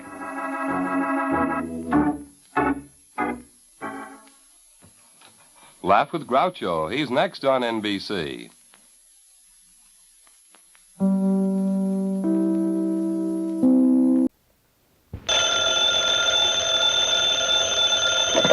Hello? Yes, this is the Falcon speaking. Oh, Sherry. I'm glad you called. No, you'll have to cancel me out tonight, Angel. I'm all jammed up. Mm-hmm. Some client of mine wants me to locate a missing girl. He doesn't care what it costs, so naturally I'm going to shoot the works.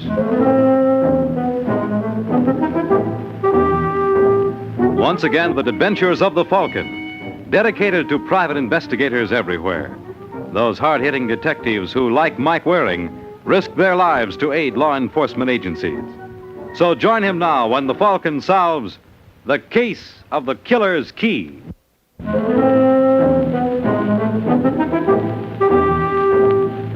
It is early afternoon in New York, and in a shabby rooming house in Midtown Manhattan, a nervous young man named Larry Gordon gives himself a dose of artificial courage. Then, deciding further treatment is indicated, he starts pouring again.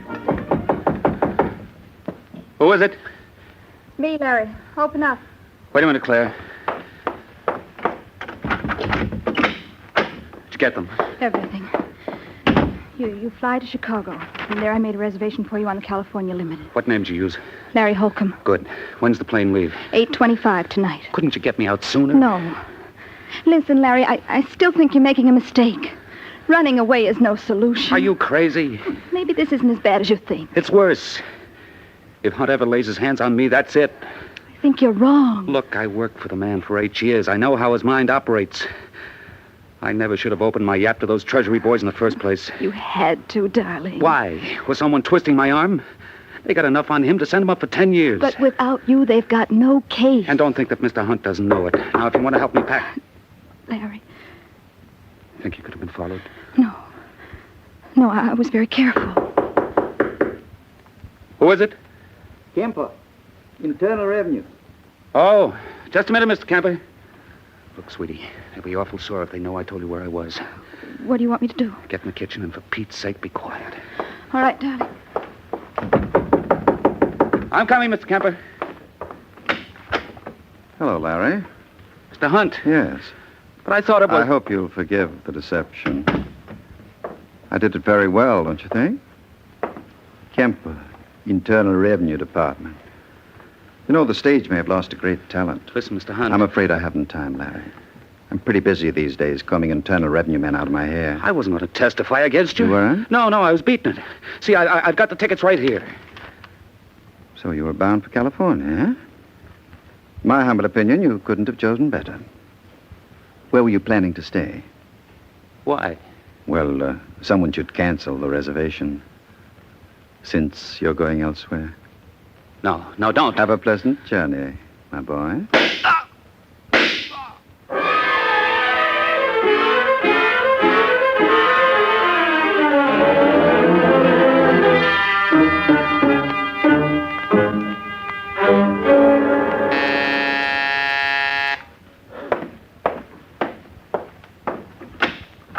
Yeah? I'd like to see Mr. Hunt, please. Who are you? Sergeant Corbett.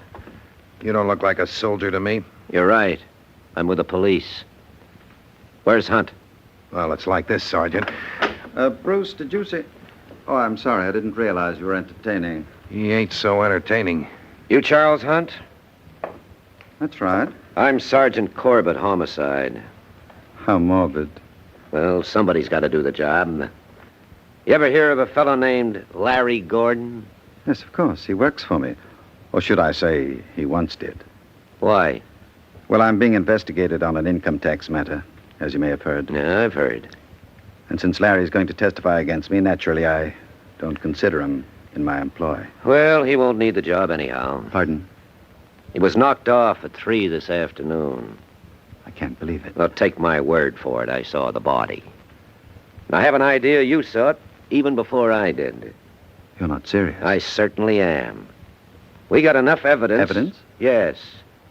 You see, by an odd coincidence, Larry's girlfriend, Claire Marlowe, was in the kitchen when you gunned him. Is that what Miss Marlowe claims? Well... Well, what? Well, it's the way we figure it. We found her fingerprints.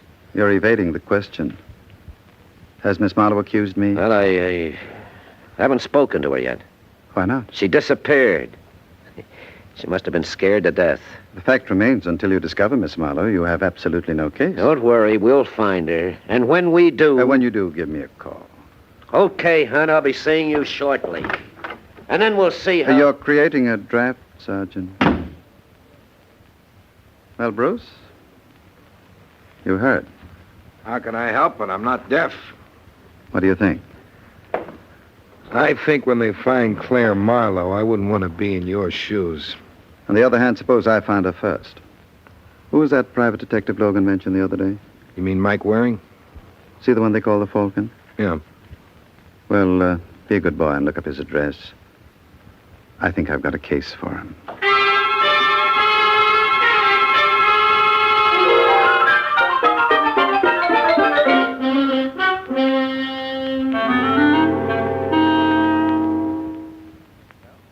That's the situation, Mr. Waring.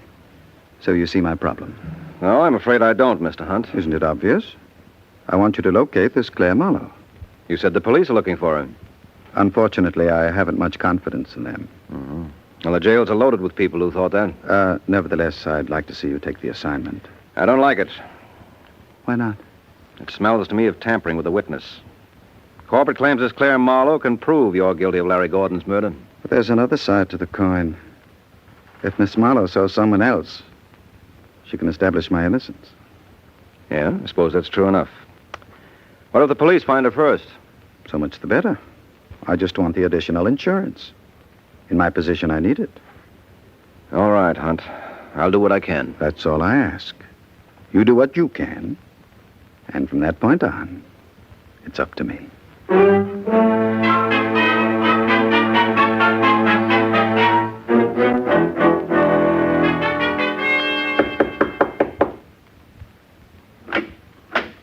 Yeah? You the superintendent? That's right. My name is Mike Waring. Wonder if you could give me some information about one of your tenants. Who? Claire Marlowe. You a cop? Why? So I told the other fella everything I knew. What other fella? Oh, tall, thin fella, about your size. Oh, you must mean Sergeant Corbett. Yep, that's his name. Well, now that you've told Corbett, why not tell me? I don't know nothing. Came home yesterday like she was scared of something, went right to her room. How long did she stay? Oh, maybe 10, 15 minutes. Did she have a grip with her when she left? Nope, just a pocketbook. And she didn't say where she was going? Nope, and I didn't ask. I believe a fella should mind his own... If it ain't one thing, it's another. Excuse me a second. Yeah, sure. Yeah. Well, what do you know? Special delivery from Claire Marlowe. Yeah, let me see that. Hey, what you doing? Just a minute. Dear Herman, please don't tell anyone you've heard from me, anyone at all. I wonder if you'd be good enough to do me a favor. I've made arrangements with North American Van Lines to move my stuff on Wednesday. They know where to deliver it. My bank book is in the upper right-hand drawer of my dresser. If you take it with the enclosed withdrawal slip, I'm sure you'll have no trouble getting the money. Will you please bring it over to me at... the Kenton Hotel. I'm using the name Claire O'Brien. Now, why does she want to use a name like that for? Kenton Hotel, huh? Hey, where you going? Have to report to my client. You've been a great help, Herman. Thanks a million.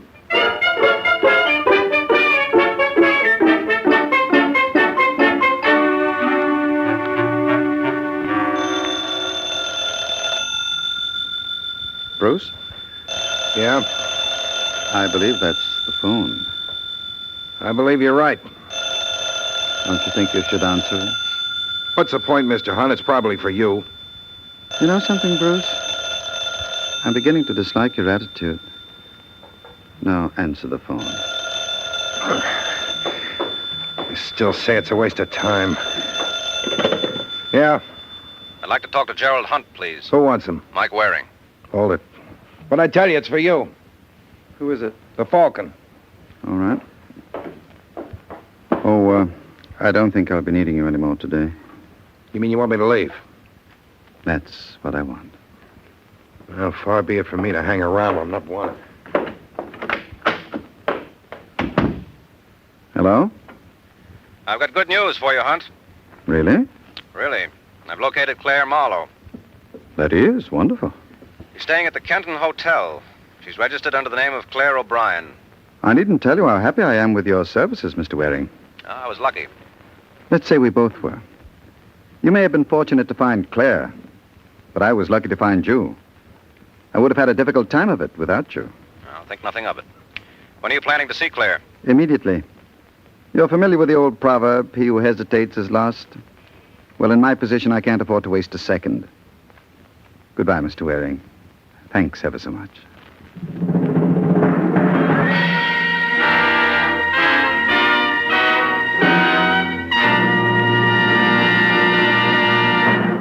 An hour has passed since Mike Waring reported to his client, Gerald Hunt, where Claire Marlowe could be found. And now in that young lady's hotel room. All right, you guys. Come on, let's hurry it up. Get out of here. Oh, Davis, see if you can find any prints around. No, I doubt it. Can I move the body now, Sarge? Now, you better wait for Lewis. He may want some more pictures. Right. Hey, Levy, how you doing on that? Okay. Oh, you boys carry on. I'll get it. I'd like to... Sergeant Corbett. Hey, what are you doing here? I came to see Claire Marlowe. Okay, look. Oh, no. Oh, yes.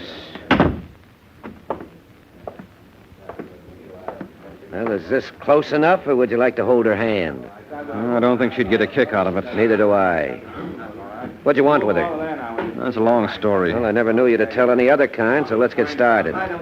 Well, a client of mine wanted me to find her. And you did. I was lucky. I wonder.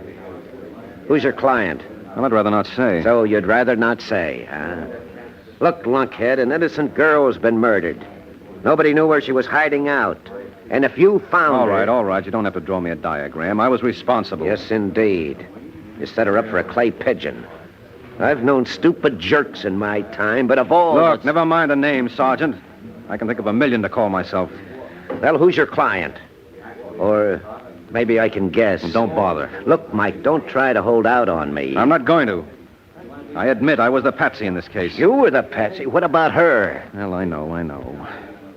Well, someone's going to pay for it. Hey, wait a minute. Where are you going? Going to have a word with my client. After that, you can have him. Well, frankly, I doubt if there'll be much left. I'll be seeing you, Sergeant.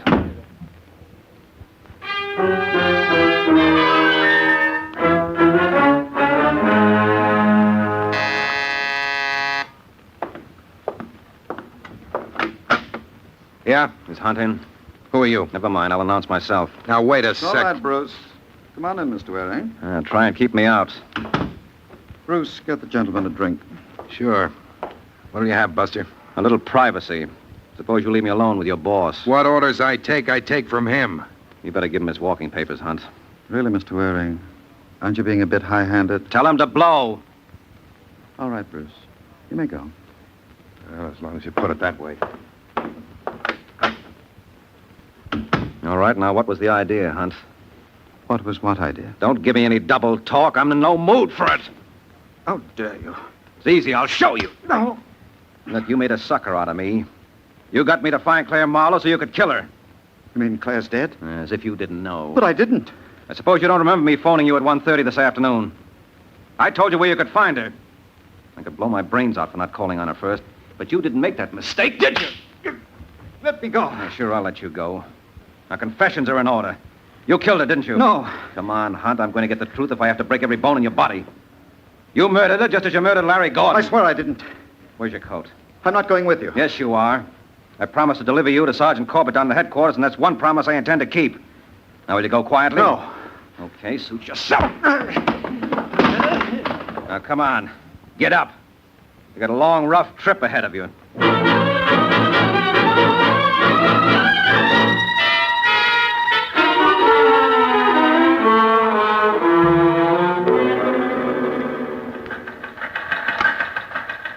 Hey, Matty. Yes, Sergeant. Carlin report in yet? Just about 2 minutes ago. Well, where's Hunt? He couldn't find him.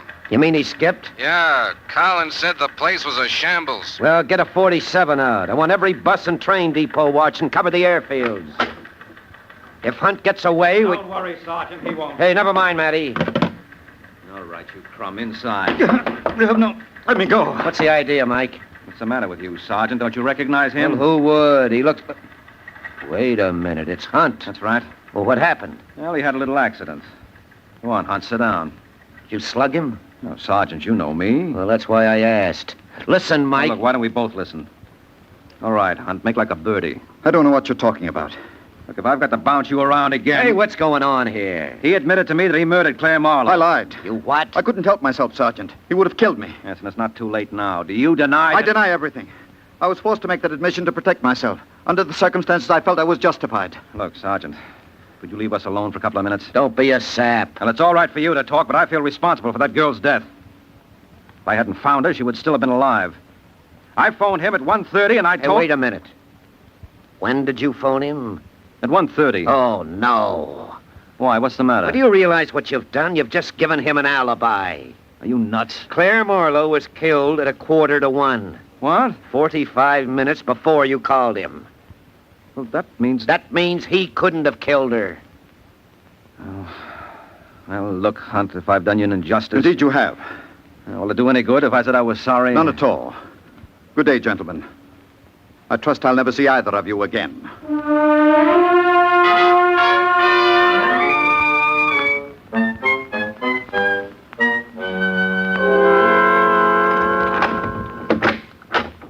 Well, welcome home, Mr. Hunt. I see you've taken over, Bruce. I didn't think you'd mind. You like some champagne? No, thanks. You don't know what you're missing. This is the bitter end. They tell me it's the only thing when you're celebrating. Is that what you're doing? Sure. Aren't you back? I'm flattered. I didn't dream you cared. Yeah, I was real worried. I had a feeling I was never going to see you again. Hey, you ought to do something about that eye. That Mike Waring can really dish it out, can't he? All right, Bruce. The joke is over. What's the meaning of this? I told you I was celebrating. Surely you don't begrudge your ex-employee a bottle of champagne. My ex-employee? Well, the way I see it, I've been working for you for 7 years. So? So I decided it was time I bettered myself. After all, this is the land of opportunity. And you feel opportunity is knocking at your door? Definitely. You sure you won't join me in a drink? Enough of this nonsense. Get me my robe. You don't seem to understand. I'm through taking orders. With what I got on And what you... have you got on me? For one thing, you knocked off Larry Gordon and Claire Marlowe. This may come as a shock to you. But the police are satisfied I had no hand in either. You see, I have an unimpeachable alibi. Is that a fact? Yes.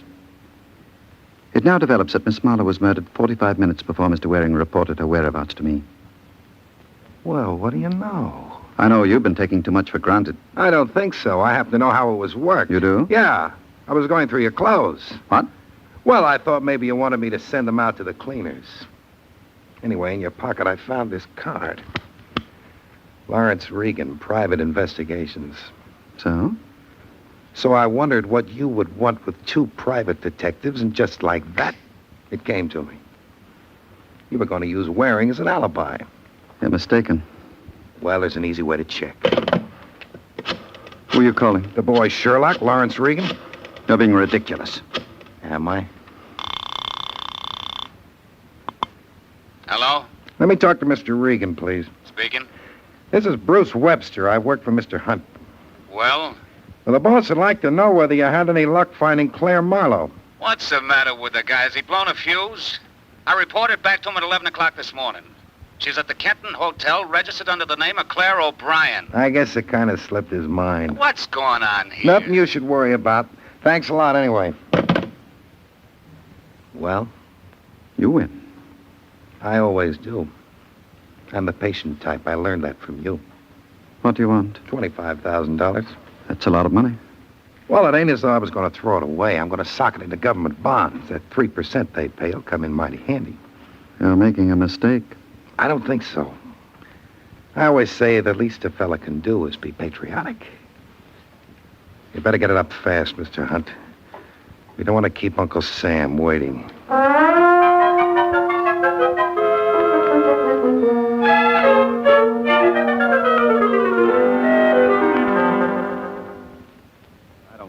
Sergeant, I don't get it at all. Well, you would if I had my way. You ruined everything.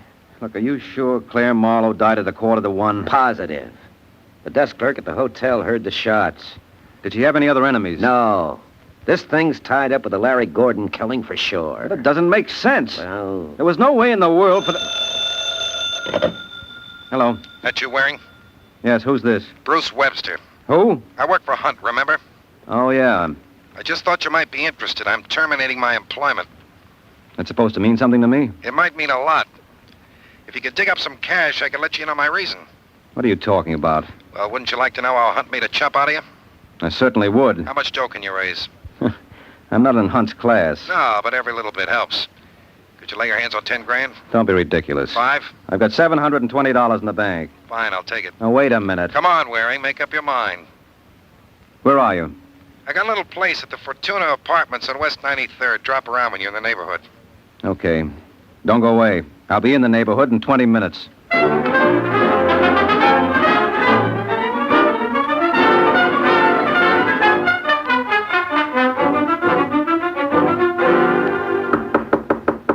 That you wearing? Yeah. Just a second. Come on in. Mr. Hunt. Surprised? Yeah, I thought I saw the last of you. You thought wrong. What's the idea? It's fairly simple. I'm a man who hates loose ends. Naturally, with you dangling about. You wouldn't. Oh, you recognize the gun. Yes, it's the same one I used on Larry Gordon and Claire Marlowe. You'll never get away with it. The cops will know for sure. You're concerned for me. You needn't worry. You see, I've taken the liberty of preparing a note in which you confess to both murders. You're nuts. When the police break in, they'll find the note and the murder gun. Naturally, it'll be in the traditional position for suicide. They'll never buy it. They had no motive to knock off Larry Gordon. You have, the way I've explained it in this note. Seems you were madly in love with Claire. When she spurned you for Larry, you decided to rid yourself of the competition. As for Claire, she was a witness to the act. So regretfully, you had to dispose of her, too. Isn't that poetic? Listen, Hunt. I wish I could, my boy. But time is of the essence. No, don't.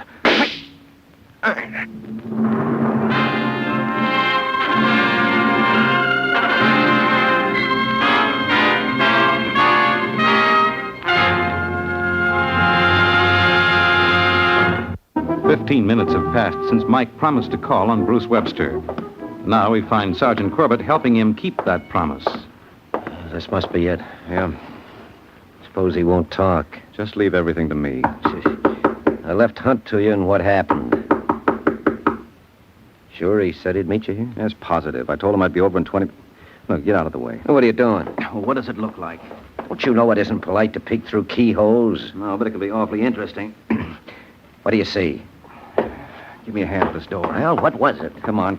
Put your shoulder to it. 1, 2... Holy smoke. Yeah. What did he want to do that for? Don't ask me. I'm a stranger here myself. Here, wait a minute. What do you make of this? To whom it may concern, this was the only way. I killed Larry Gordon. It was all Claire Marlowe's fault. She led me on. I thought with Larry out of the way, we'd have a deal, but I was a chump. Don't bother looking for any relatives. I haven't... Hey, cut that out, Mike. I was only going through his pockets. Well, you know better. I just wanted to see what he had on him. Well? Well, someone was here before me. All he's got on him are these 2 keys. What do you make of it? Well, one's obviously for his grip, the other for his car. No, this doesn't add up. What do you mean? He didn't commit suicide. But look at the gun. You look at it. I tell you this was engineered. By whom? By Hunt, of course. Can you prove that? What, to you? Where's my percentage? Let's find someone who'll give me better odds. I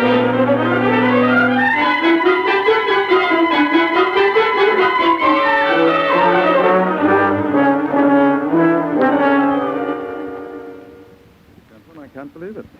When I was up at Brewster's a few hours ago... And you admit you were there. Why should I deny it?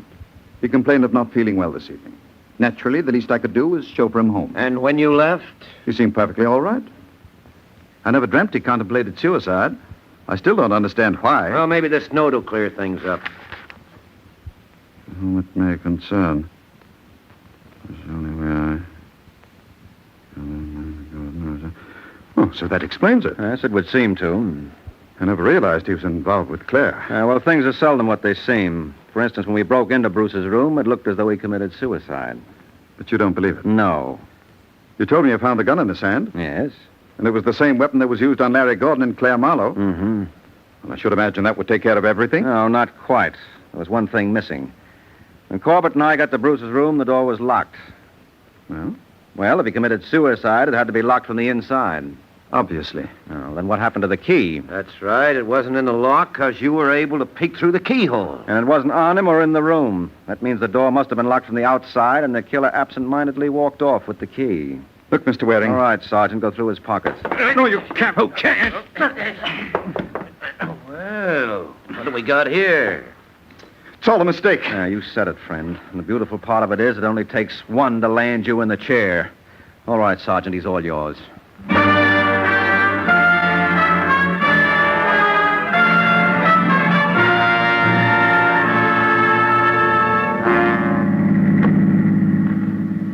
Well, like my father used to say, another day, another dollar. And believe me, you didn't earn this one. I did all the work. Well, you schlump. You should talk.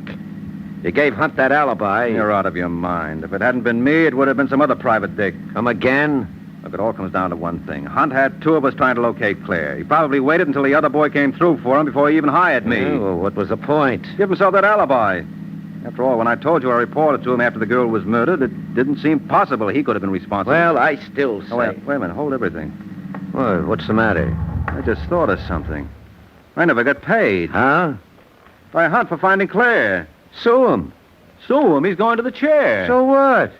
If I were you, kiddo, I'd really make trouble for him. Good night, Mike.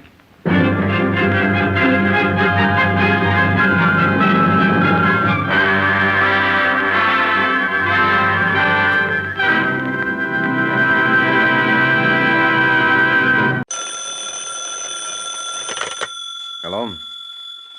Yes, this is the Falcon speaking. Oh, Carol. I'm glad you called. No, you'll have to count me out tonight, Angel. Some boy I know just bought himself a gun, and unless he's stopped, he aims to get a big bang out of life. Once again, the National Broadcasting Company brings you the transcribed adventures of the Falcon, starring Les Damon. The Adventures of the Falcon, dedicated to private investigators everywhere. Those hard-hitting detectives who, like Mike Waring, risked their lives to aid law enforcement agencies. So join him now when the Falcon solves the case of the Grand Gamble.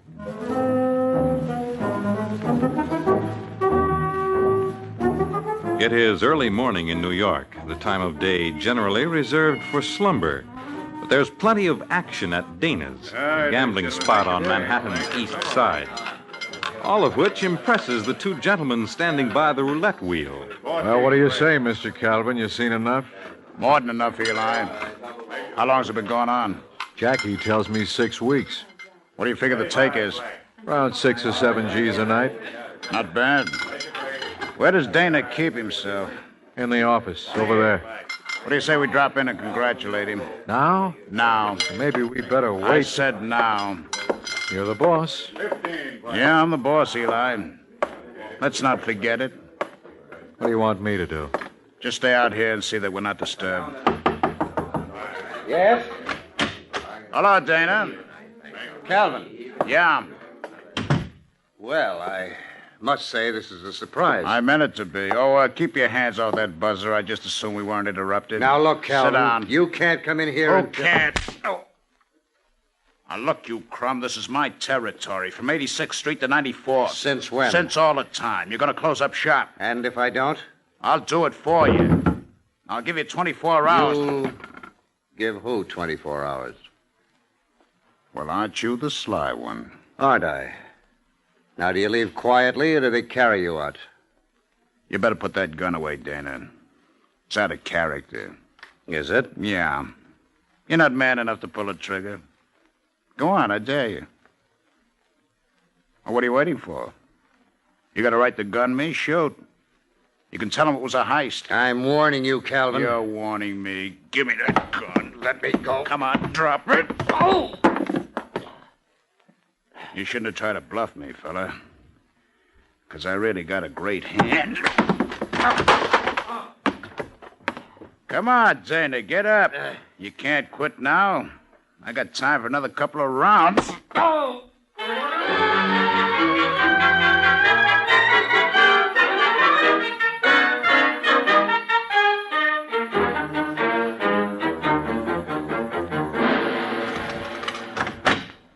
That you, Daddy? Yes. You're home early. Daddy. Daddy, what happened? Nothing. But look at I tell you it's nothing, Joan. Let me sit down. I'm going to call a doctor. You'll do nothing of the kind. Tomorrow. But your face... I had a little accident, that's all. I fell down at the club. Can't I get you anything? Just the phone book. Who do you want? I'll look it up for you. See if there's an Al Romero listed. Al Romero. Yes. Couldn't be the same one. Couldn't be what same one? The Al Romero I read about. The one who was tied up with Murder Incorporated. No, this is a different boy. You're not telling the truth. Okay, so it's the same one. And I got a job for him. You happy now? Oh, you don't mean that. Don't give odds, Joni. Daddy, what's come over you? I've seen the light. I just learned when you're in my racket, you can't use kid gloves. Vince Calvin was around to see me tonight. Calvin? Yeah. That's why I look this way. So from now on, I play his rules. You don't know what you're saying. Try to understand, Joan. I'm doing this for you. I want you to have the best of everything. But I don't want it that way. You don't get it any other way. Mr. Calvin taught me that. Now, give me that phone. No, I won't let you do it. You won't? Sorry, baby. You might as well learn the facts of life now. Information?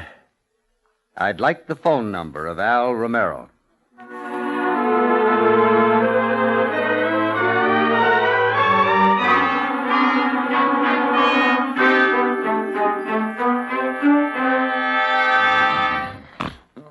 Oh, Angel, you don't know what you... Oh, go away. Oh, for Pete's sake. Wait a minute. Where's my robe? I said, wait a minute. What's How the... are you, Mike, wearing? Well, it all depends. Depends. On the time of day. Before 7, I'm not myself. I know it's late, but I've got to see you. Well, come back in the morning. That's no good. Time is of the essence. I don't know what I'll do Oh, if you... well, now take it easy. But you don't understand. Well, I never will at this rate. Now, sit down. Thank you. I suppose I should introduce myself. I suppose you should. My name is Joan Andrews. Joan Andrews. Yes. If you say so. Don't you believe me? I never question a lady's word at 4 o'clock in the morning. But I wouldn't advise you to come back at 5 with that story. Why? Well, if you're Joan Andrews, how come the initials on your purse are J.D.? Oh, this belongs to a friend. Mm-hmm. All right, Angel, have it your way. I tell you, it's the truth. Well, let's hear the rest. Well, I'm engaged to a man named Vince Calvin. Vince Calvin? You? Do you know him? Yeah. So I won't offer my congratulations. Well, Vince has been threatened. How do you know? He told me. Now, go on. That's all there is to it. I want you to see nothing happens to her. Now, Angel, enough is enough. You can't expect me to buy that. I swear it's true. Does Calvin know you're here? No, and he mustn't find out. He thinks he can take care of himself. Well, from what I know of that gent, he can. But I can't afford to gamble. You've got to protect him. Why don't you go to the cops? Because I don't want any publicity. Vince would kill me if there was. And this is the man you're engaged to? I didn't mean it that way. How did you mean it? Look, Mr. Waring, it all comes down to this. Either you want the case or you don't. I get $100 a day plus expenses. That's all right. I'll pay you in advance. Hey, you're really on the level about this, aren't you? Well, what did you think? Well, frankly, Joan, I don't know. Where can I reach you? Oh, don't bother calling me. I'll call you. Okay. But keep in touch with the office. I hope for your sake there won't be any startling developments.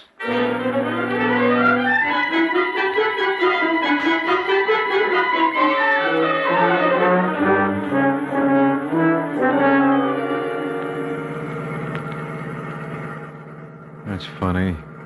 You must have money in the bank, Eli. You're talking to yourself. There's a blue Nash behind us.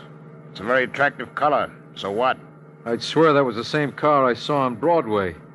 You're imagining things. I tell you, it's the same one, Calvin. He's trailing us. Turn up 84th. It's one way going east. That's all right. I'll take care of the ticket. Let's see if he makes the same mistake. Well? What did I tell you? He's coming right after us. Okay, stop right here. Give me a gun. What are you going to do? Wait for our friend? Yeah, but don't you think we... I think you worry too much. Stay here. What's the matter, comrade? Having trouble? How's that? I asked if you were having trouble. Oh, yeah, I guess I lost my way. I guess you did. Get out. What for? I want to look at you. Now, listen, Are friend. you going to get out of that car? Is that thing loaded? What do you think? I think I better get out. Now, walk over to that lamppost. Sure, anything you say. Hold it. That's fine. Just keep your hands where they are. How's this? Well, what's the idea, Waring? If it isn't Vince Calvin, certainly is a small world. Too small. Why are you tailing me? Me? Tailing you? Eli saw you on Broadway. No, must have been two other guys. I was just headed home. So you go the wrong way up a one-way street? We all make mistakes. And you're going to pay for yours. I wouldn't try that again. Who put you on to tailing me? None of your business. I got a good mind. I wouldn't try it. Well, keep out of my way, you understand? I don't like being crowded. Oh, with 10 million people in town, you got to expect it. I mean it, Waring. If I catch you within gunshots, so help me, I'll let you have it. Now, on your way. What for? I like it here. Okay. Maybe I can arrange for you to hang around for quite a while.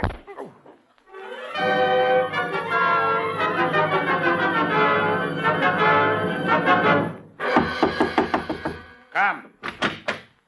I'm looking for Vince Calvin. Who are you? If I wanted you to know, I would have had them announce me. Eli! Eli! If you're calling your stooge, you're wasting your time. Where is he? What difference does it make? Now, look, comrade, I don't know what your game is. Solitaire. I play it with this. What's the idea of the gun? This is how I deal 'em. Would you like to see one off the top? What made Dana think I'd fall for this? Ah? Well, didn't Dana send you around? You can't expect me to divulge the name of my client. That wouldn't be ethical. Now, look, Buster, you're not kidding me. I don't frighten easy. Mean to tell me you're not scared? Not a bit. Glad to hear that. There's one thing I admire. It's a guy with plenty of moxie.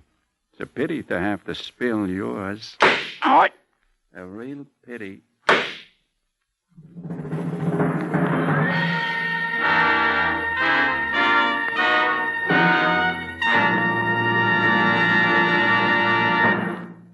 We Americans have been justly accused of living at too fast a pace. Not only are we living too fast, we are also driving too fast. On the highways, speed is the #1 killer. It takes more than half of the lives lost in traffic accidents in many states.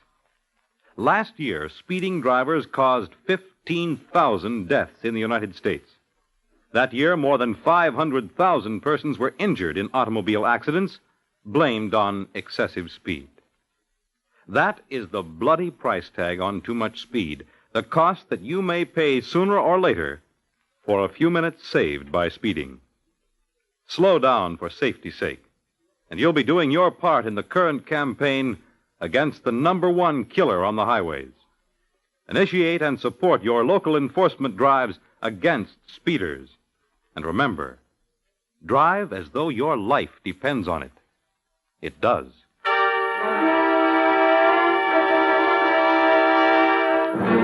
Now back to the adventures of the Falcon.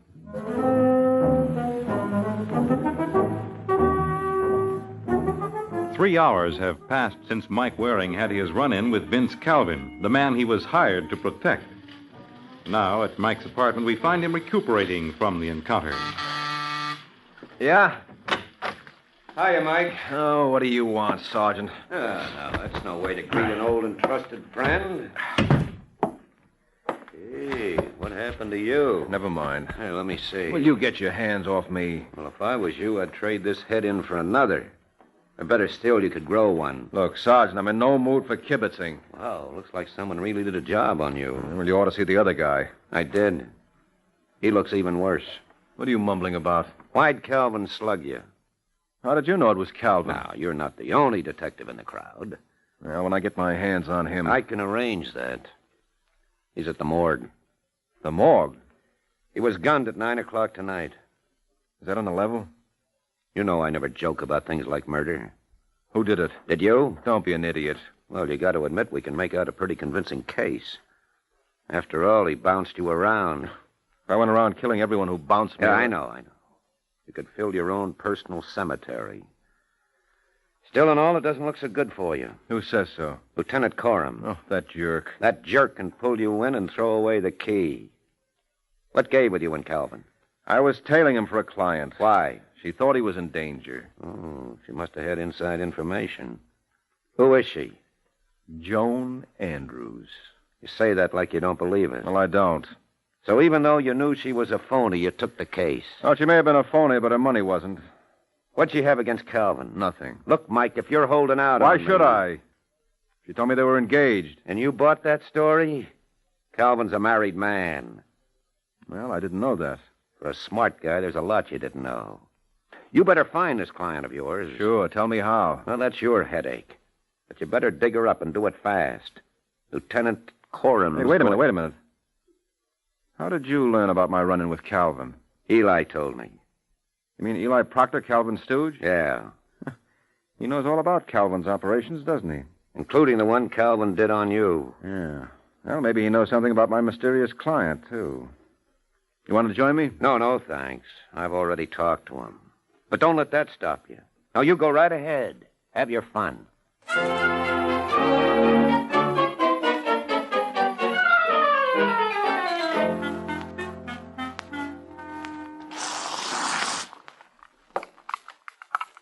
You sure you won't join me in a drink, Waring? Positive. Hey, you don't know what you're missing. Well, I'll take my chances, Eli. Why did you tell the cops Calvin slugged me? It was my duty, wasn't it? You're the kind of a guy who never forgets it. Not me. Well, let's see how good that memory is. Did Calvin have any enemies? Nary a soul. Just a big, lovable guy, huh? That was Vince. We're really going to miss him around here. Yeah, I'll bet. Who's going to handle the business now that he's gone? I don't know, but if his wife wants me, I'll be available. Well, that's big of you. Well, that's the sort of a guy I am. She'll be a lot easier to swindle than Vince was. You want to watch that mouth, fella? I'm sorry. You see, I washed it this morning. Can't seem to do a thing with it. Know a girl about 5'2", blue eyes, blonde hair, pretty? No, but I'd love to meet her. Me, too. How did she know that Calvin was in trouble? Maybe she was planning to knock him off. So she hired me to prevent it? You didn't do too good a job, did you? That was Calvin's fault. He never should have slugged me. If I were around, this might not have happened. Well, that's life for you. Or death. What does Mrs. Calvin look like? You're barking up the wrong tree, Waring. She's a redhead. Did he have any girls on the string? Nope. Come on, Eli, open up. Tell you, he didn't have any trouble with a dame. But he did have trouble with a man. Who? Arthur Dana. The guy who runs the club on 86? Yeah, Vince closed him up. Well, then Dana might have had it in for Calvin, huh? I wouldn't be at all surprised. Yeah, well, thanks a lot, Eli. You've been a big help. You're not leaving already. Yeah, but I'll be back. See what you can dream up in the meantime.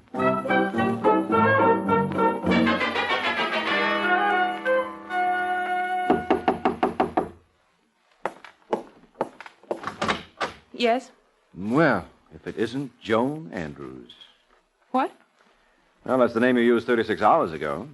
Are you out of your mind? If I am, Angel, it's little girls like you who are responsible. Get out. Now, Joni, I didn't throw you out when you came calling on me. You're crazy. You don't remember coming to my apartment at 4 o'clock yesterday morning? I came to your apartment? Yes, you did. And you used the name Joan Andrews. Just to keep the record straight, what are you calling yourself today? Look, are you going to get out of here? Wait a minute, of course. You must be Dana's daughter. I was a sap not to have seen it before. Why did you hire me to protect Vince Calvin? Vince Calvin? I never even heard of the man. Well, your father did. Were you afraid he was going to kill Calvin? I don't know what you're talking about. Look, Angel, I rarely slug a woman, but in your case, I'll be glad to make an exception. Don't you dare. Where's your father? He's not here. Dana! Dana! I tell you, he's not here. He flew to the coast on business yesterday morning. What time? Caught the 4:30 plane. But Calvin was killed at 9. Well, that proves my father couldn't have done it. You're lying. If you don't believe me, check with Creighton Airlines. Thanks for the advice, Angel. That's one tip I intend to take.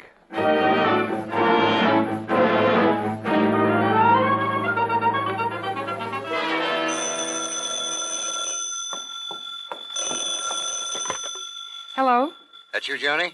Daddy, where are you calling from? Los Angeles. What'd you think? When are you coming home?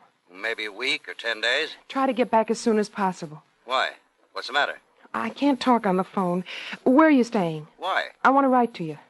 Vince Calvin was murdered yesterday. I know. I heard about it out here. Well, Mike Waring is investigating the matter. Falcon? How did he get involved? Well, that's a long story. I'll go into it in my letter. What's the name of your hotel? Oh, it won't do you any good, honey. I'm checking out. I don't like it here. But how'll I reach you? Well, you can't. You'll have to wait for me to get in touch with you. But Mike Waring thinks I don't care what he thinks. You told him I was on the coast? Yes. Well, there's my alibi. When he hears I called you from...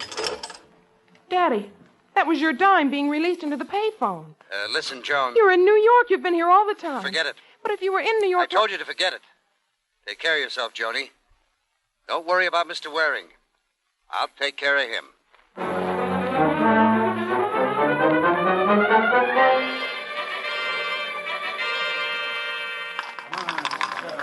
All right, ladies and gentlemen, get your bets down. The gentleman is coming out.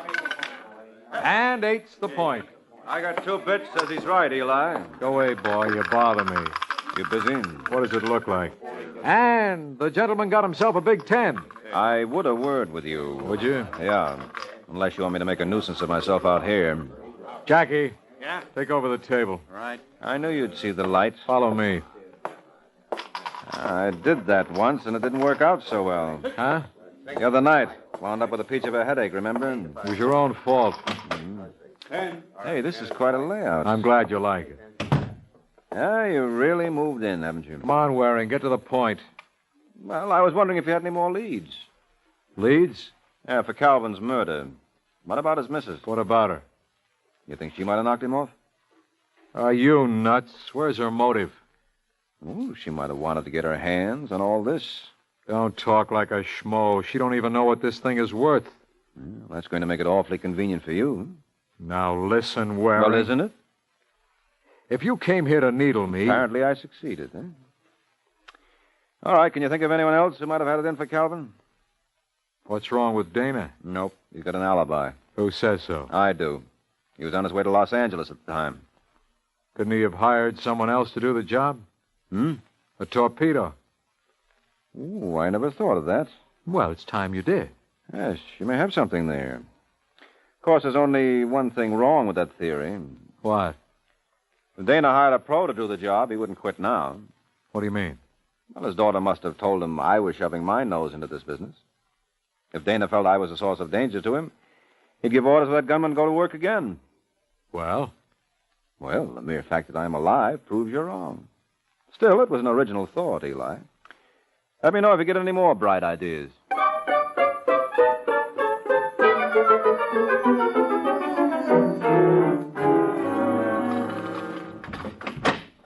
Come on in, Waring. What Just keep your hands where they are. Who the devil are you? Me? I'm a nobody. Not with that gun in your mitt. That makes you a big man. Yeah, I guess it does. Kick the door shut. Hmm? I said kick it shut. Sure, anything you say. Now, park yourself on that sofa. Hey, don't I know you from someplace? I don't think so. Yeah, you must be the citizen who got Calvin. How did you figure that out? Oh, I'm real smart. Well, then maybe you can answer this. If I'm the guy who killed Calvin and you know it, what do you suppose is going to happen to you? No, that's a very good question. Ain't it? I'll give you 2 minutes to dream up the answer.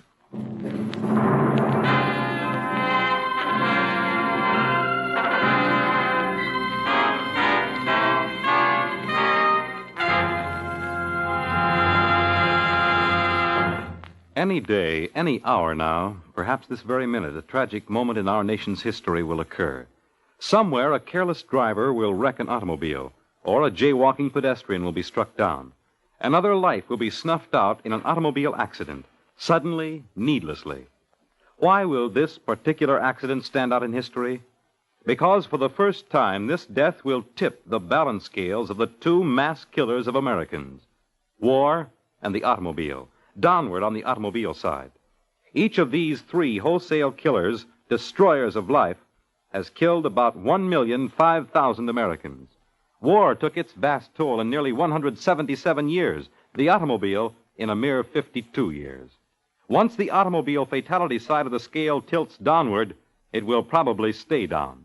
Unless you and I, as drivers and pedestrians, become safer and act to reduce this senseless slaughter on the highways, automobiles will keep on killing Americans at a far faster rate than wars. What can we do about it? We can demand that our civic organizations and communities act immediately to make drivers more careful and the highways safer. Drive as though your life depends on it. It does.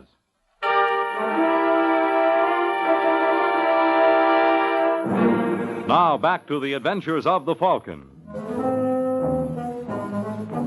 Just 90 seconds has passed since Mike Waring entered his apartment to find it occupied.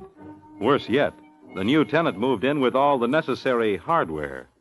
Well, what do you say, Waring? You look like you've been thinking. You come up with the answer? What answer? What's going to happen to you? Oh, well, if I were judging solely by appearances, I'd say someone doesn't want me around. Smart boy. Would you mind telling me who you're working for? What difference does it make? Well, I'd hate to get sent to my grave without knowing who's responsible. That's the way it works out sometime. Was it Dana? Where do you want it? Do I have a choice? Sure, I ain't a bad guy. If you leave it to me, I'll put it right in the back of your head. That way you won't feel a thing. Thanks, loads. I mean it. I never had a complaint yet. I bet. Okay. On your feet. What's the point?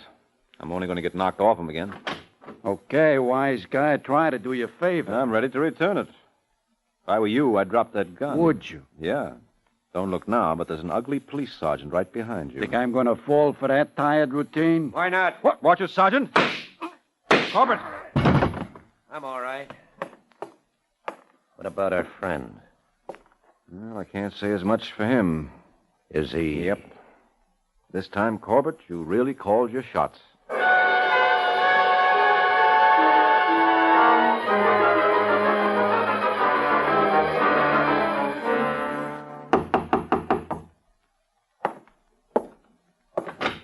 Hello, Eli. Waring. Yeah, I want you to meet a friend of mine. No, don't bother introducing us, Mike. We've met 6 years ago, wasn't it, Eli? When you and Calvin first started. You had a joint on West 8th Street. It was just a little... Let's not start reminiscing, huh? Oh, I'm sorry. I got carried away. Sit down. No, thanks. We won't be staying long. We just dropped by to thank you. What for? Well, if it hadn't been for you, we never would have cleaned up this mess. What are you mumbling about? We solved Calvin's murder. Swell. But I don't see how... Well, you were the one who advanced the theory that there might be a professional killer involved. And you were right. Did you find him? Yep. Waiting for me at my place. His name was Tony Abruzio. At least, that's how he's been identified at the morgue. The morgue? Well, it was either him or Waring, and like a fool, I made the wrong choice. I doubt it. I think you were aiming for me, but you're such a rotten shot. Look, if you guys got nothing better to do... Oh, we have, Eli. You see, before Tony died, he named you as the party who hired him. You're lying. We even found your check on his body. You couldn't. I paid him... Cash? All right, Sergeant, what are you waiting for? Make out like a cop and do your duty.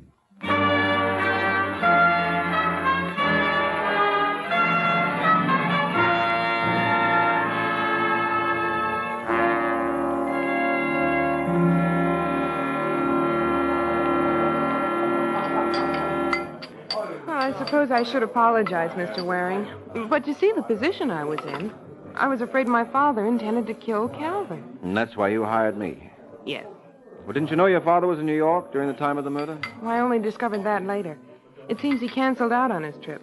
Then when he heard that Calvin was murdered... He got nervous and decided to play it as though he were in Los Angeles all along. Mm-hmm. That was silly. He played right into Eli's hands. He was just lucky that Eli gave himself away. Now, that I don't understand. Well, you see, Angel, it all came down to motive. Eli was the only one who actually profited by Calvin's murder. With Calvin gone, it was a cinch for him to move in and take over the club. But what about Mrs. Calvin? No, she didn't figure to give him any trouble. He even admitted to me that she didn't know the score. Weren't you guessing all this?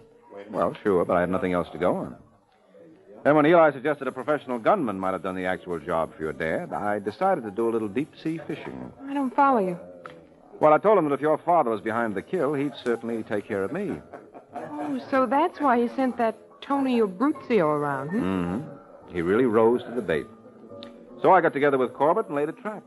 Then it was no accident that the sergeant turned up. Oh, no, he was behind me right along. And I still am. Oh, no.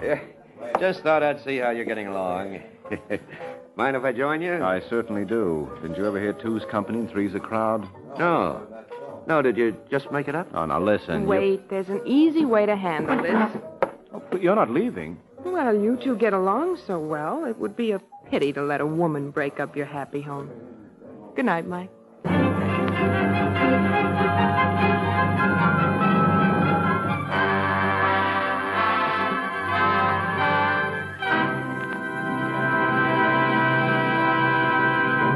The Case of the Murdering Mrs. The Case of the Murdering Mrs.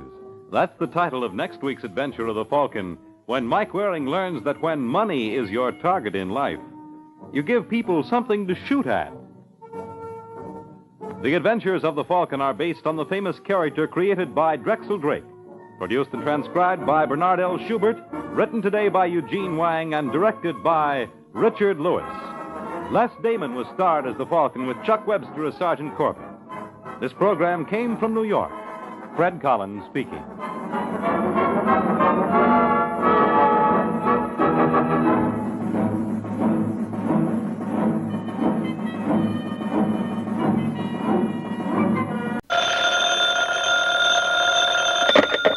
Hello? Yes, this is the Falcon speaking. Oh, Lois. I'm glad you called. I will be able to make it tonight. No, you heard right, Angel. I've given up being a private detective. I've retired. Yeah, I'm going to learn to take it easy if it kills me.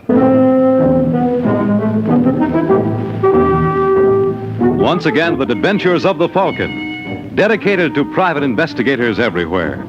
Those hard-hitting detectives who, like Mike Waring, risk their lives to aid law enforcement agencies. So join him now when the Falcon solves The Case of the Dirty Dollar.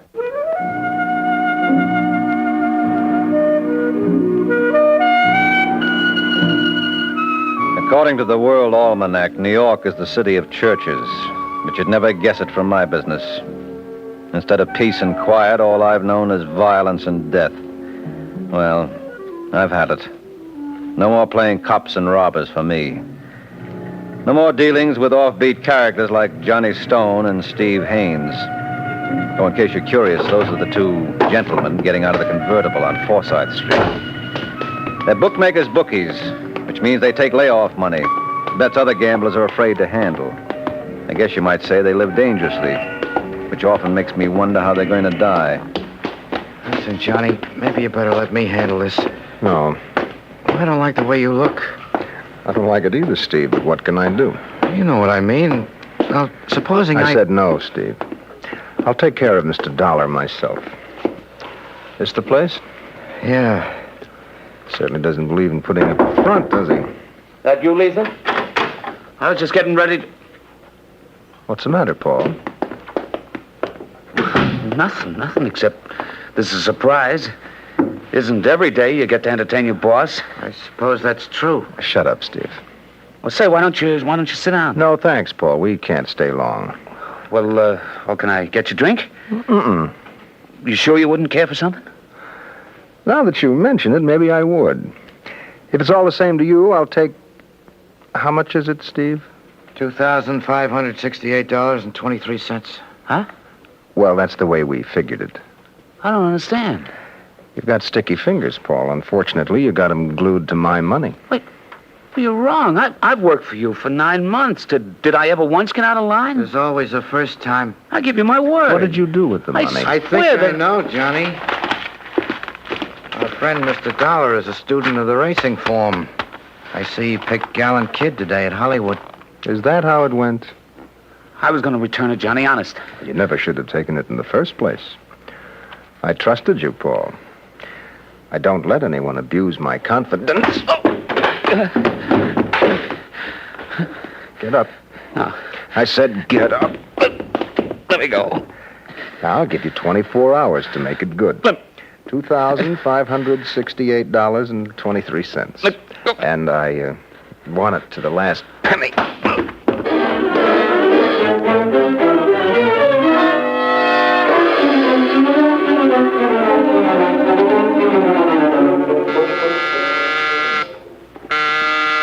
Just a second.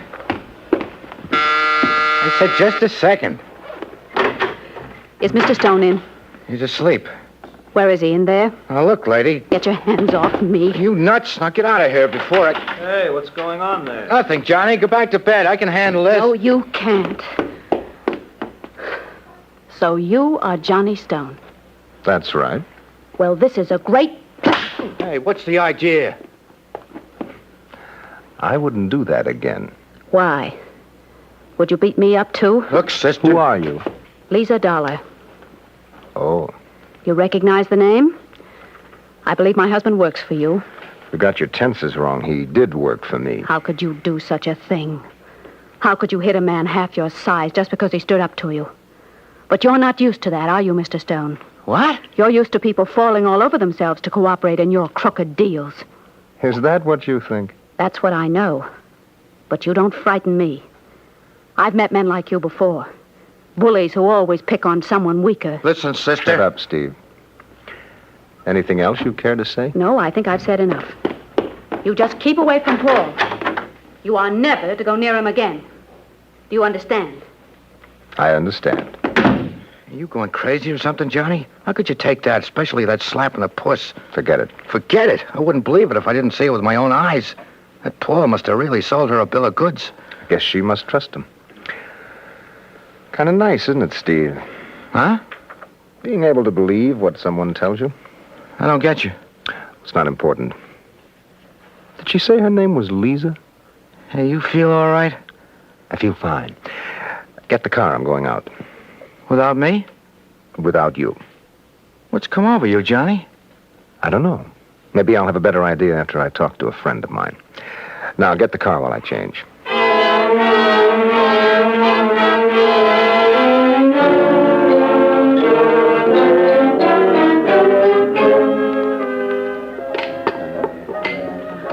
Yes, sir. Can I help you? Mike Waring around? Well, he's kind of busy at the moment. Where is he? In the back? Look, mister, he gave me strict orders he wasn't to be... Hey, come back here. Don't you understand English? I said come... Hello, Mike. Well, if it isn't Johnny Stone. I was thinking about you today. Must be mental telepathy. Well, I'd ask you to sit down, but you anticipated. Drink? No. Don't let that stop you. It won't. How about doing a little gumshoeing for me? Haven't you heard, Johnny? I've retired. I heard, but I don't believe it. It's true. I've had it. I've had much too much. What are you talking about? This business of being a private dick finally got to me. They told me it would. You're not making sense. What are you, 36, 37? In this racket, you age fast. You see people at their worst. Guys who'd stab you in the back for 2 bits, even with inflation. Yeah, and sometimes you even feel sorry for some of them, especially when you find out what makes them tick. You must be bathing in lanolin plus. You're getting soft. I never claimed to be in your league, but that's the story. Now, suppose you hear mine. I hope it's more interesting. I had a boy, Paul Dollar, working for me. He's married to a girl named Lisa. Well, so far it ain't. I'd like you to find out everything you can about her. Johnny, you're not receiving me. I told you I quit. Why don't you get Martin Kane? This Lisa seems to be quite a gal, Mike. She slapped me. Well, you sound like you enjoyed it. I did. You better watch yourself, Johnny. You're acting almost human. And that would never do? Never. Well, see what you can find out about it. Look, I told you. I know you're retired. But, Mike, you're a betting man, aren't you?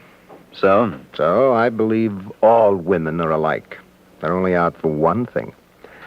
I'll give you 1,000 to 1. This Lisa Dollar is no different from the rest. Well, I'd be a sucker to refuse those odds. Okay, Johnny, keep your checkbook handy. You got yourself a bet.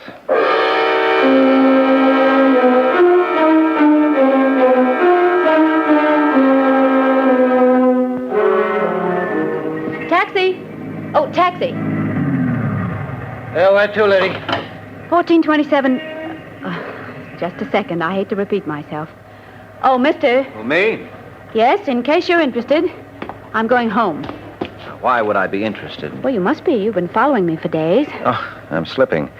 I guess I was right to retire. Who are you? Mike Waring. And why are you doing this? Well, let's just say that... Hey, will you people make up your mind? Either you want a cab or you don't? He's right. Mind if I join you? What? Well, you want to know why I'm making like a bird dog? All right. Thanks. Okay, driver, let's head uptown. I'll tell you when to stop.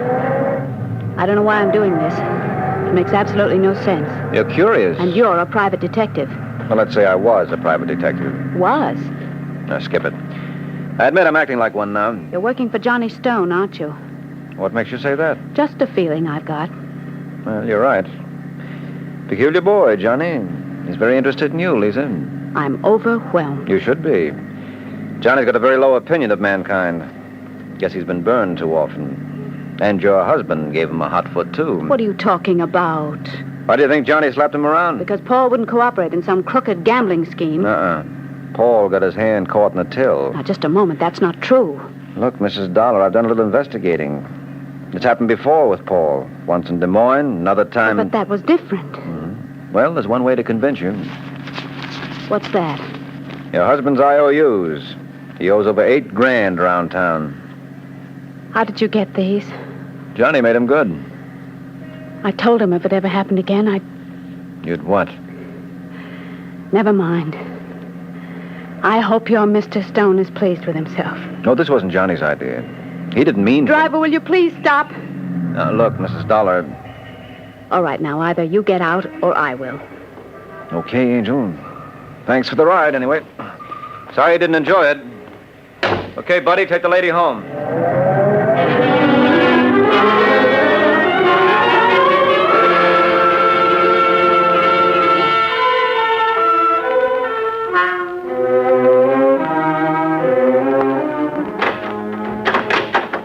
That you, Lisa? Yes, Paul?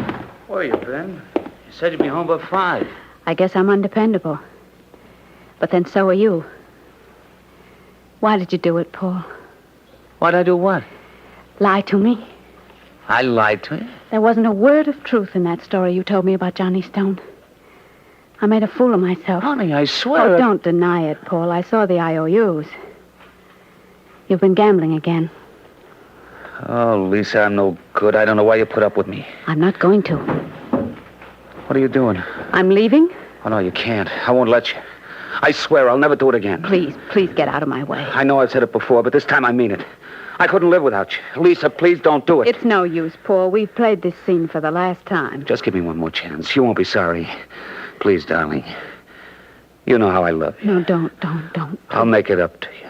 You won't ever regret it. I've got to have time to think it over, Paul. But you'll be back. Say you'll be back. Let me go. No, not until you promise. All right, Paul. I promise. One way or the other, I'll be back. Now let me go.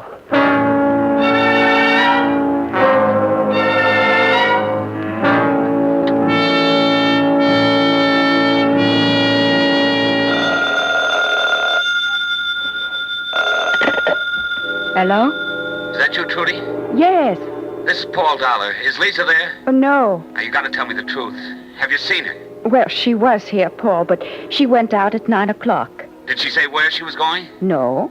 She promised to come home, but it's almost 11 now. Oh, don't worry, Paul. I'm sure she's all right. You're lying to me. She is there. No. Please, Trudy, let me talk with... Talk to... What is it, Paul? Paul!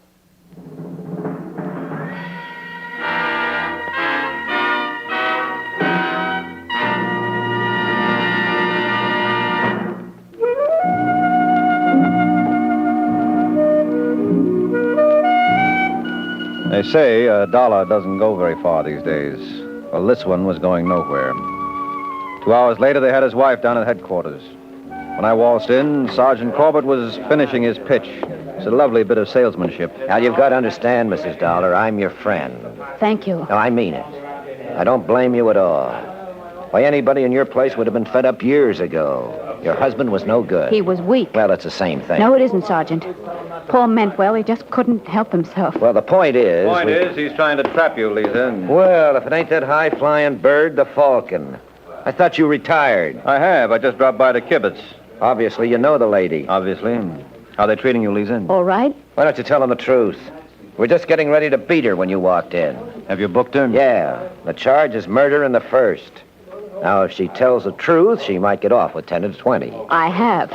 I didn't kill my husband. You were going to leave him? No. Your bags were packed. I've been packing and unpacking them for the last 8 years. And when you got fed up playing mama, you murdered him. Isn't that a little drastic? She could have divorced him. Maybe he wouldn't let her go. Oh, for Pete's sake, Corbett, why... Excuse me, Sergeant. Is it necessary that he stay? Well, not if you don't want him. I don't. Now, look, Mrs. Dollar, I want to help. After all, this is partly my fault. Come again? Well, I was the one who told her that Paul was up to his old tricks. How'd you find that out? I was doing a favor for a friend. Who? I'm no name dropper. You're forgetting something, aren't you? Concealing evidence in a murder case is a little more serious than passing a red light. You don't have to tell me that. I thought maybe it slipped your mind since you retired. Now, who's the guy, and why did he want you to check up on Mrs. Dollar? It doesn't have any bearing on this. Oh, doesn't it? It supplies a whole new motive. Suppose this man was in love with her. That's ridiculous. You know who he is? Yes, Johnny Stone. Oh, thanks a heap. Haskell, get a car ready. I want to pick up Johnny Stone. You're making a mistake. When I need your advice, Mr. Waring, I'll come and get it. Now, why don't you find yourself a park bench and wait like Barney Baruch?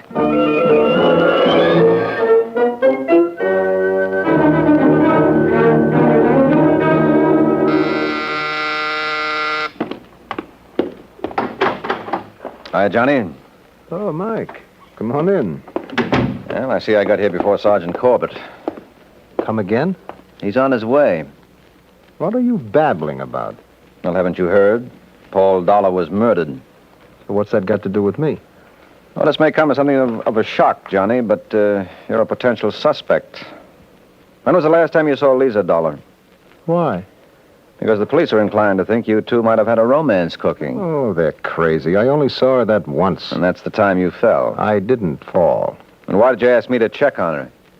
Oh, let's just say I was intrigued. No, you say it. I wouldn't attempt to sell that to Corbett. Did you kill her husband? Mike, why should I? Well, you know human nature. You might have figured she'd never leave Paul as long as he needed her, and that would be forever. Well, you know a little about human nature yourself. Do I impress you as the kind of guy who'd let a woman take the rap? Why not? You're late. How did you get here before me? I got connections. I know a motorman on the Lexington Avenue Express. Tain't funny, McGee. All right, Johnny, get your coat. Is this a pinch? That's what it is. Now let's shove off.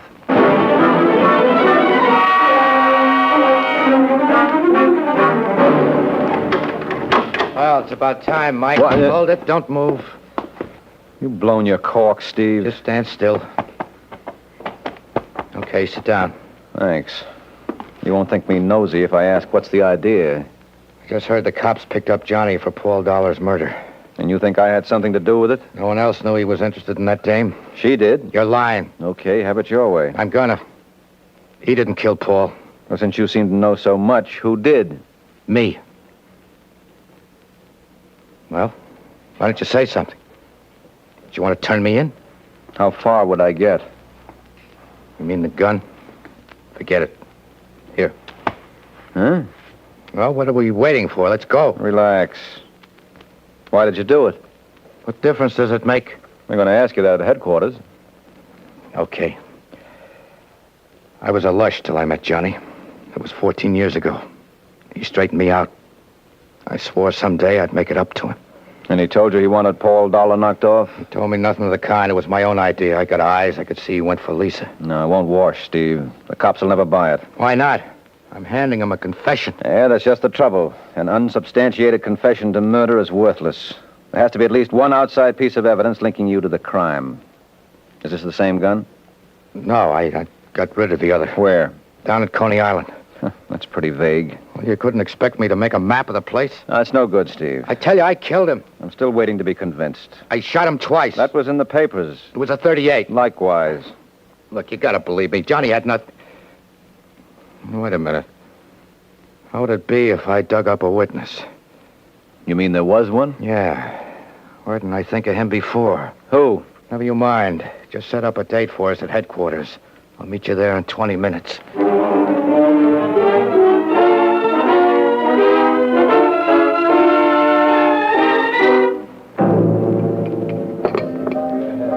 Oh, hiya, Steve. What's the good word? Is Cokie Myers around? He's in the back. Thanks.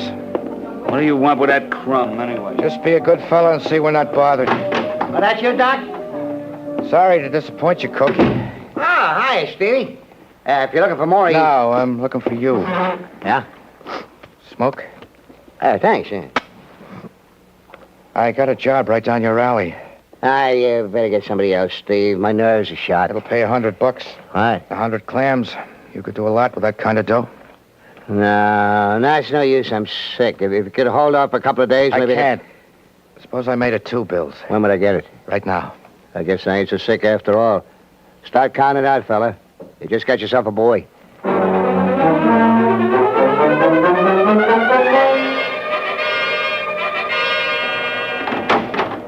Hi, Sergeant. Huh? Oh, what did I do to deserve this? Nothing. That's why you should be grateful. Steve, come on in here and bring your friend with you. Come on, Cokie. Yeah, right, Steve. Hey, does this look like the Y? Why don't you find some other place to hang out? Quiet. Steve Haynes, Cokie Myers, Sergeant Corbett. Glad to know you. Hi. Haven't we met before? It's possible. I work for Johnny Stone. Oh. Can I see him? His lawyer sprung him 20 minutes ago. Oh, that's swell. He'll be back. I wouldn't make book on it. I got Paul Dollar's murderer right here. You what? Okay, Steve, that's your cue. I did it, Sergeant. I killed Paul. Why? Well... Now, hold it. Don't you think we ought to have a stenographer in here? Why waste his time? Look, lunkhead, this isn't a rib. We've got everything, including a witness. All right, Cokie, tell him what you told me. Okay, where do you want me to start? Right at the top of the page. Well, last night around 10:30, Steve here came to see me. It seemed he wanted somebody to drive him. So? So we took his car and I ran over to Forsyth Street. He got out and he told me to keep the motor running. About 5 minutes later, he was back. There was a gun in his pocket. How do you know that? Because while we drove down to Coney Island, he got a screwdriver and took it apart. And then what? We parked in front of Steeplechase and walked down the beach. Never mind the rest. Let me congratulate you boys. That's a lovely story. If you put it to music, you might have another South Pacific. Why, what's the matter? Don't you believe it? No. I tell you, I killed him, Sergeant. And Cokie's your witness? Yes. How much did you pay him? I resent that. You don't remember things so well, do you, Cokie? I get by. Well, what time did you get to Paul Dollar's place on Forsyth? Around 5 minutes of 11. Well, then how do you account for the fact that at 9:30 last night, a Cokie Myers was picked up for vagrancy on Chambers Street and wasn't released till 1 in the morning? Oh, no. Oh, yes. You were right to retire, Mike. Only your timing was off. You should have done it a week ago. Now, all you phonies, clear out.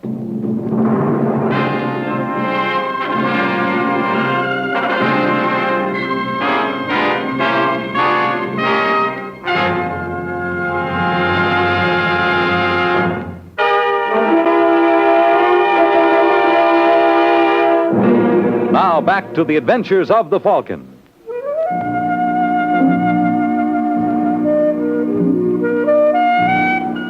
Well, there were no two ways about it. The Falcon had done it again. After Sergeant Corbett unveiled his haymaker, I watched him toss Steve Haynes and Cokie Myers out of the office. His footwork was beautiful. Then he turned on me, but I jabbed him off balance. I demanded to see Lisa Dollar. I always say, if you're short on brains, gall does just as well. Oh, I don't know why I'm doing this. Because you love me. Yeah, your regular store-bought doll. Haven't you got it through your thick skull what this is? Suppose you tell me. Another Snyder Gray case. The two of them teamed up together to murder her husband. Oh, you're crazy. Johnny only saw her once. That was enough. Mrs. Dollar. Yes? You got company. Hello, Lisa.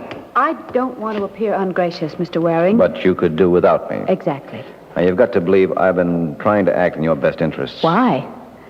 You are not being paid. And that's just the way I wanted it. Doesn't jeopardize my retirement status. Did your husband have any other enemies? No. You sure? He'd embezzled before. And we'd always made the loss good. I'll do it this time, too. I don't see how. I'll manage it some way. I told Mr. Stone he wouldn't lose a penny.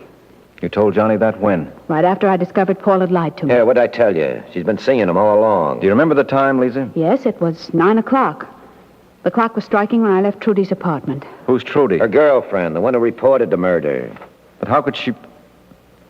Hey, wait a second. I see it now. Let's go, Corbett. Where? Don't worry. I'll lead you there by the hand. Don't go away, Lisa. I'll be back for you real soon.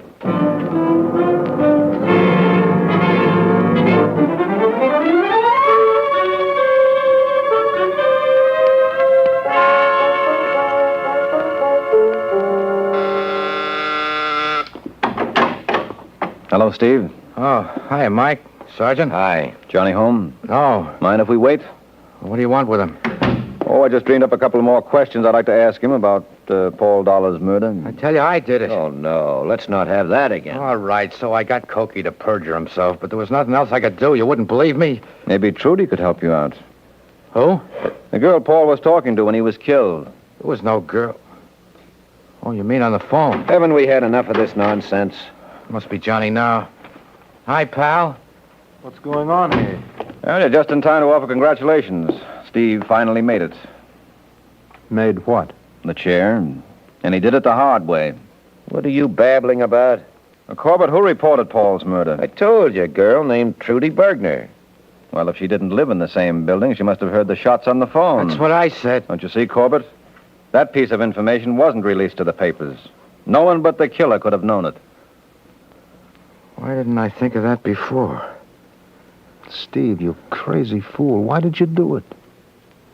I always wanted to do something for you. You know, to make up for all the swell things you did for me. When I saw how you went for Lisa, it came to me. You're not sore, Johnny? No. No, I'm not sore, Steve. And everything worked out fine. All right, fellas, let's go.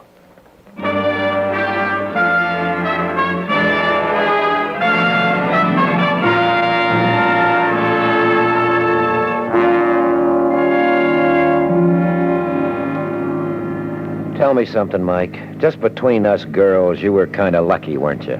No, I told you right at the beginning Steve was our boy. It figured if he was willing to confess to murder for Johnny, he might very well have gone whole hog and committed it. I still don't see it. Well, what's so hard? Johnny was Steve's god.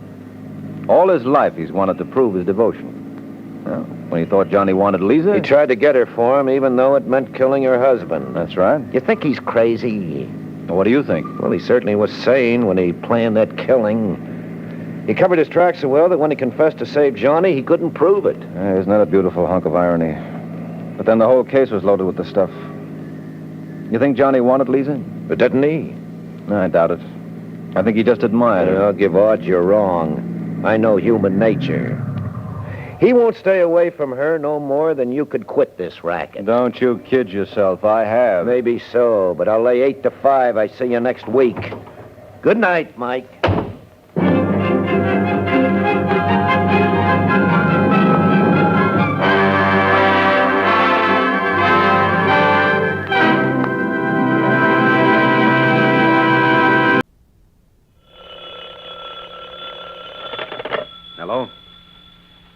Yes, this is the Falcon speaking. Oh, Kathy. I'm glad you called. No, I'll have to have a rain check, Angel. I'm leaving tonight for Italy. Yeah, I just heard when it comes to murder, there's no place like Rome.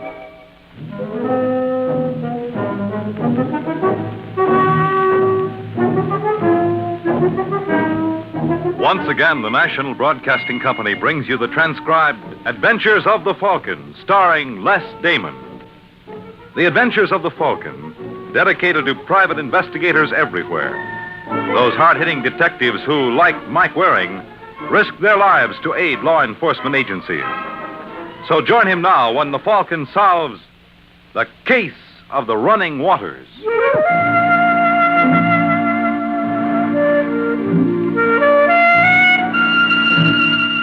If you ever wondered why Rome wasn't built in a day, maybe I can explain. They didn't use American labor. Now, take a craftsman like Steve Waters. Mr. Waters is the rugged-looking citizen sauntering down the 8th floor corridor of the Hotel Nationale. He just arrived in Rome an hour ago without baggage and without friends, and already he's got a gun and a girl. Now, that's what I call a fast worker. Yes, You Marie Antonescu? that is right. Well, I must say, this is a pleasure. I'm Steve Waters. I beg your pardon. You never heard of me? No? Well, that's funny. I'm an old friend of your family. Matter of fact, I just saw your father yesterday. You saw my father. Yeah, and he sends his love. Oh, but that is impossible. My father is in Bucharest. I do not understand. Romania is behind the Iron Curtain. Yeah, yet apparently I can get in or out any time I want. I guess I must be a magician, huh? You are a Comintern agent. Well, it's a possibility. What have you done to my father? Nothing. Absolutely nothing. He looks real fine. You'd think prison agreed with him. He is in prison. Oh, didn't you know? I'm sorry. But you don't have to worry. He won't be there long. Either way. Cigarette? No. You sure? I want nothing from you. Not even your father's life? What do you want, Mr. Waters? All right, I'll make it short and sweet. Now, you're kind of friendly with a boy named Kirby Patterson. How did you learn that? Well, I probably know more about Kirby than you do. For instance, did you know he's with American intelligence? No. Yeah, he's a spy, just like I am, only he's working the other side of the street. And his current assignment is to meet a man in Rome named Mike Waring. Only, he's not going to make it. He isn't. No, you're going to see to that. Get out. Okay. Oh, anything you want me to tell your father? Wait. What? What is it you wish? When do you expect to see Kirby again? Tonight at 7. Uh-huh. Well, now, suppose the two of you have a drink up here before you go out. Only, when you pour Kirby's, add the contents of this bottle. You expect me to poison him? Oh, now, let's not jump to conclusions. Now, this won't kill him. It'll only put him out long enough for me to keep his appointment You with mean Mike Waring. You are going to pretend to be Kirby? Uh-huh. I will not do it. Look, Marie, let's not argue. We both know you will. Just take care of that bottle. Where are you going? Isn't this your bedroom? Oh, you cannot sleep in there. Oh, I don't intend to. Now, you see, I figure you and Kirby need a chaperone, what with this drinking and such. So, I'll just keep an eye open to see that you don't get into trouble.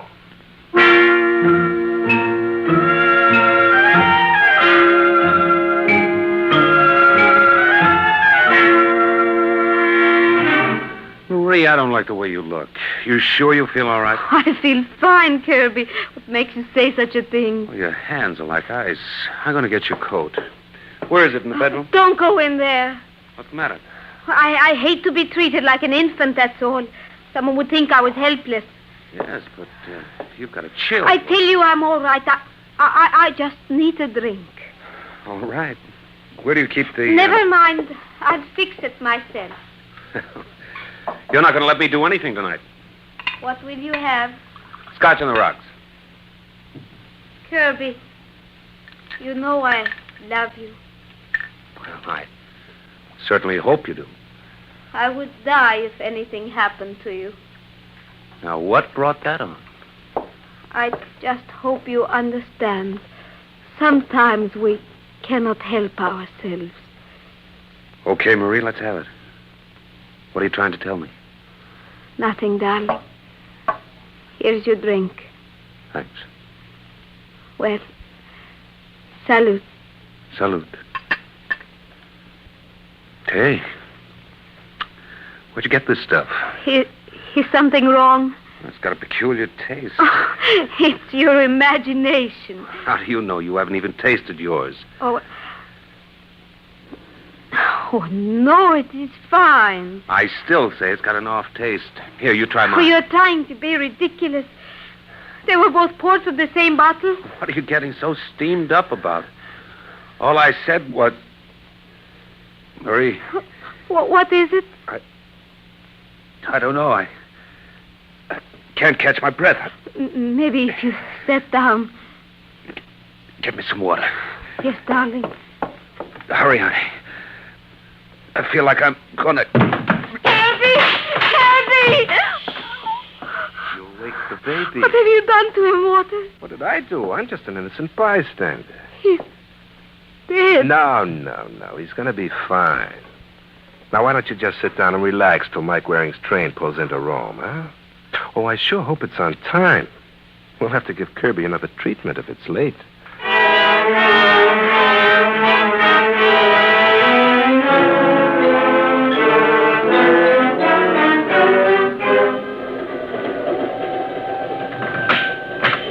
All right, pal, what do you think you're doing? Scusa, signora. I looked for my friend. They tell me he's in this compartment. Well, did you think he was hiding in my luggage? No capisco. In case you hadn't noticed, that's my bag you're handling.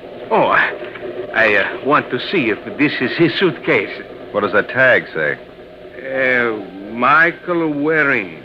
Well, now that we've got me identified, who are you? Roberto Stefani. Roberto Stefani? Si. What were you doing with my grip? Oh, you make a mistake. No, you did. You should have closed the straps. All right. I tell you the truth. I have to make sure you really are Michael Waring. Why? You work for American intelligence, no? How did you find that out? Did they not tell you in London a man would meet you on the Rome Express to give you your next assignment? No. Maybe they, how you say, double check. You are to go to the Hotel Nacional and meet Kirby Patterson there. Am I right? Keep talking. You are supposed to deliver some information to him which can be used by our friends in Romania. How come you know so much? I work for American intelligence, too. That's pretty good. You do not believe me? Oh, what a question. Senor Waring, please. Now, stand still. Oh, so you pack a gun, huh? Naturally. In our work. Yeah, tell me more about your work, Roberto. I see your dues are paid up through August. Huh? Well, isn't this a membership card in the Italian Communist Party? Oh. Well, I can explain this, senor. Yes, I'll bet you can. Tell the comrades I enjoyed my entrance to Rome, only next time let me choose my own welcoming committee.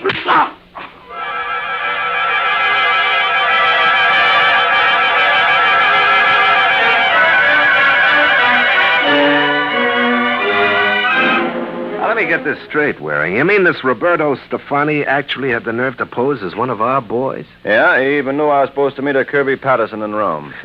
Sure gotta hand it to the bums. They don't miss a trick. No. Lucky I'm suspicious by nature. They used to say I wouldn't trust my own mother, so naturally... You want to see my credentials? Uh-huh. I was wondering when you'd get around to that. Come here. Kirby Patterson, 5'9", 172 pounds. Brown hair, brown eyes, birthmark on left temple. Well, you certainly fit the description. Well, I ought to. I wrote it myself. When are you leaving for the States? Just as soon as I finish this assignment. Well, there's no time like the present.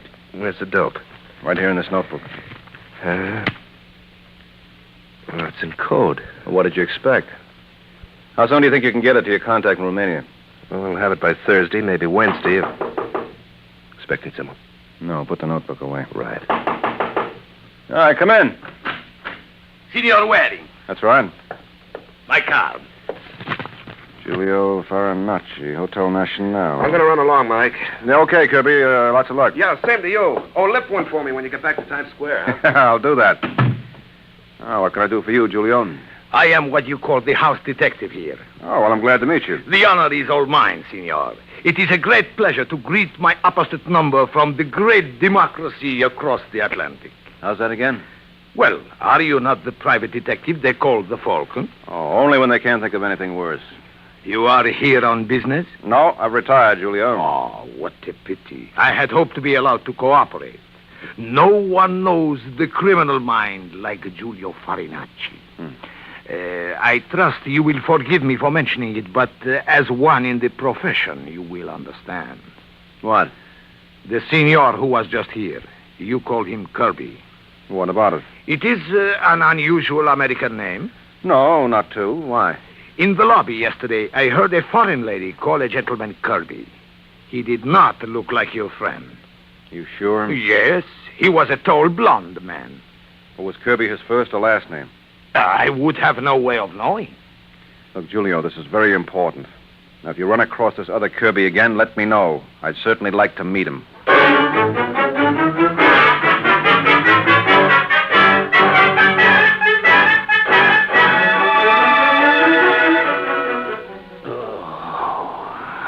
Senor Waters.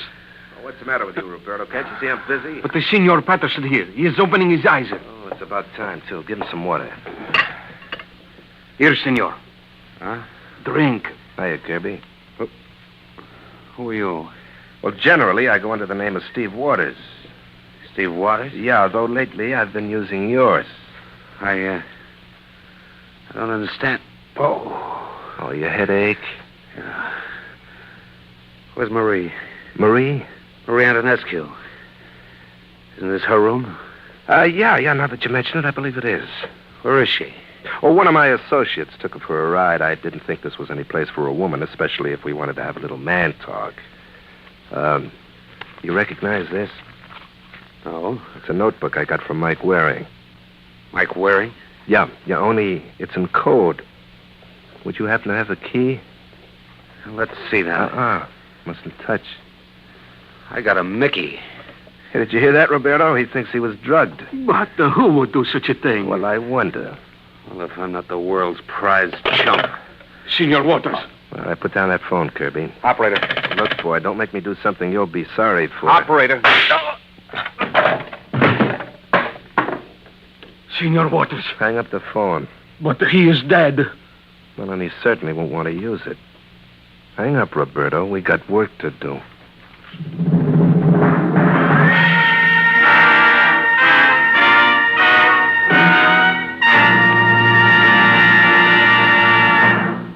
You and your children can expect to live long, thanks largely to better medicine and surgery.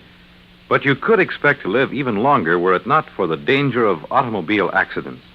If driver education could be taught in all of our high schools instead of only a third of them, it might someday help to save the life of your own son or daughter.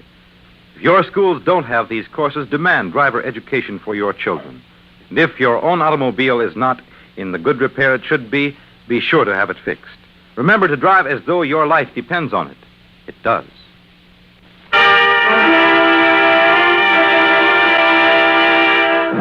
Now back to the adventures of the Falcon.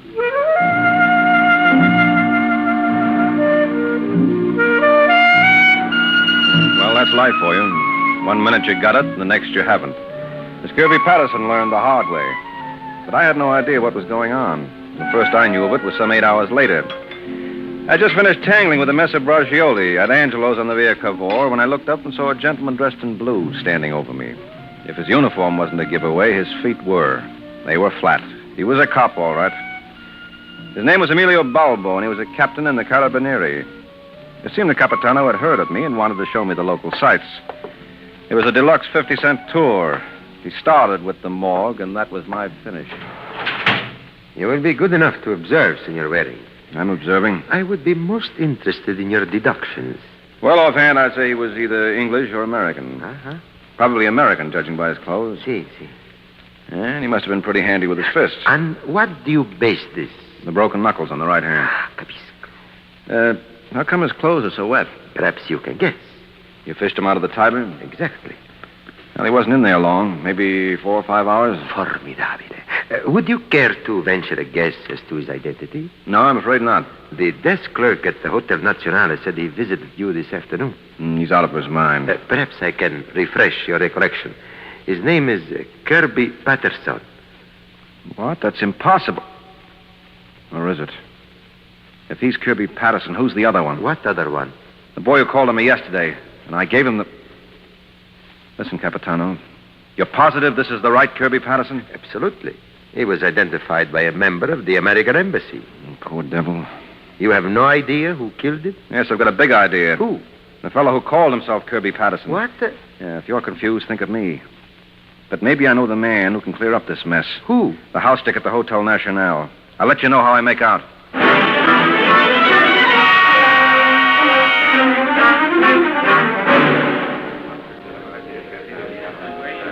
Some more Chianti, Signor Waring? No, thanks, Giulio. Right now I have more pressing problems. My ears are at your command. Well, you told me you saw a woman with a man named Kirby in the lobby of the National. See, I did. Are you sure about that? The memory of Giulio Farinacci is not to be doubted, Signor. It has been said. Yeah, okay. Who was the gal? Let me think. Oh, she might have been a guest of the hotel. How do you arrive at that conclusion? Well, you said she wasn't Italian. So it's a good bet if she met Kirby at the National, she must have been living there, because he wasn't. Beautifully reasoned. Well, you know who she is? It escapes me at the moment. Okay, we'll start with the hotel register. That ought to give us a lead. Wait. I believe I know the very woman. Yes. Suite 813, Marie Antonescu. Marie Antonescu? She's from Romania, I believe. Thanks a lot, Giulio. Perhaps I can assist. No, you've done your share. From here on, it's up to me. Let's hope I do as well.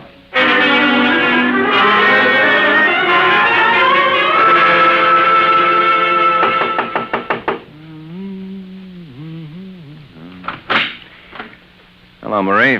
I beg your pardon. Well, aren't you Marie Antonescu? Yes? Kirby Patterson sent me around. Kirby sent you here. In a manner of speaking. Oh, please come in. Thank you. Sit down. Thanks. I imagine Kirby's feeling very angry with me. No, as a matter of fact, he isn't feeling a thing. Oh, I am surprised. And he's dead. No. Yes. I do not believe you. You are lying. Where's my percentage? But they promised me that... now we're getting to it. What did they promise you? Nothing. Look, Angel, you're in a jam. Start talking. I know nothing, Mr. Waring. You know my name is Waring. You said so? No, I didn't. Kirby must have told you about his appointment with me. Well, the Kirby Patterson showed, all right, but he wasn't the right boy. How do you know? Because I saw the genuine article down at the morgue. They just dragged him out of the Tiber. He wasn't pretty, Marie. The fish... Stop it! What's the matter? Getting sensitive all of a sudden? What did you do, take a walk while they killed him? He wasn't killed here. No? What's that rust-colored spot on the rug near the phone? Blood. It ain't borscht. But he told me it would only put him to sleep. Who told you? That's Steve Waters. Stocky lad? Brown hair, a little birthmark over his left temple? Yes. How much did he pay you? Oh, you do not understand. This Mr. Waters came here yesterday. He told me they had arrested my father in Bucharest, and if You didn't cooperate, you'd never see him again. Yes. Oh, come on, Angel. You can dream up a better story than that. I swear it is the truth. You must believe me. That was the first time you saw this Steve Waters? Yes. He had just flown in from Romania. Then he might be out of Italy, but... No, he wouldn't. That material is worthless unless it's decoded. What? Nothing. I was just talking out loud.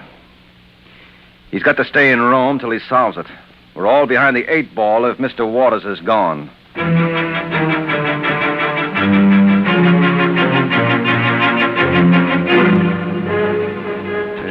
2 equals A. 17 is I, and 23 would have to be O. No, that doesn't work. There ought to be some... That you, Roberto? Si, Signor Waters. Wait a second. I bring you something to eat. Well, put it down on the table. What do you got there? Pasta, lasagna, vino. Ah, looks good. My wife make. Well, my compliments to the little woman. Signor Steve. Go. You know they are looking for you. Do tell. They ask questions everywhere. My wife, she's very nervous. We have a little one on the way. Well, what's your excuse? Huh? You're nervous, too. And maybe you should be. Because when the chief hears about Mike Waring nabbing you on the Rome Express with a party card in your pocket... You would not tell him. He would kill me. Senor, I beg of you for the sake of my wife and my children. Yeah, we've got to consider them. Yes. Well, my youngest is only 2 years old. Yeah, and you've got another bambino on the way. Si. Well, that does raise a problem. I got it, Roberto. Why don't you quit the party? You think the chief would let me? Well, of course. What didn't you know? The party's like a social club. You can resign whenever you please. Sure. Yeah, just let me talk to the chief. I can guarantee your troubles are over.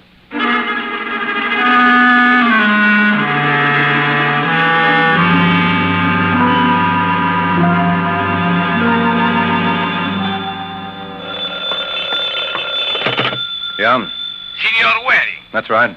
Giulio Farinacci at your service. What did you find out, Giulio? Your friend, Stephen Waters, came to Rome by way of Berlin. Berlin. There is no airplane service direct to Bucharest. He had a return ticket. What's the next flight out? Tomorrow morning at 11.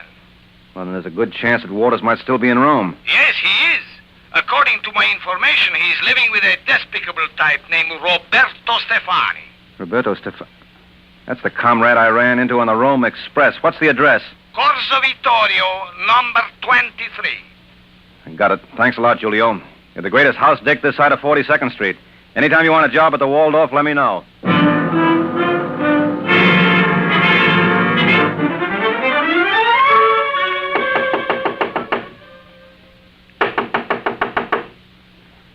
Apparently, there is no one here.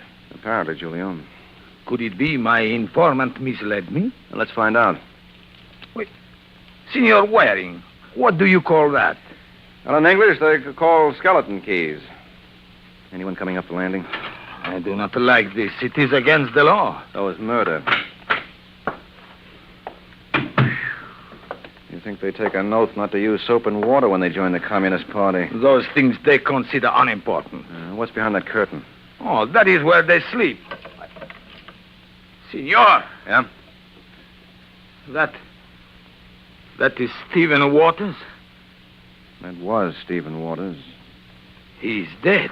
Yeah, well, I didn't think that extra hole in his head was for ventilation. We should not be here. All right, take it easy, Giulio. I want to look around. He had some papers that belonged to me. Help me turn them over. If the signor will excuse me. Oh, what do you know? Here's a little item that did the trick. It is a German Luger. Yeah, that's what it is. Got a handkerchief? I do not think the Carabinieri will approve of this. No, I do not think they will. Signor Waring, we meet again, eh? Yeah, I know this sounds antisocial, Capitano, but you're the last man I wanted to see. My entrance was a trifle premature. A trifle? What a pity. I could have timed it to give you an opportunity to wipe your fingerprints off the weapon. Hey, now, wait a minute. You don't think I'd do that? Oh, I know appearances can be deceiving. Would you like to convince me here? Or wait till we get to my office?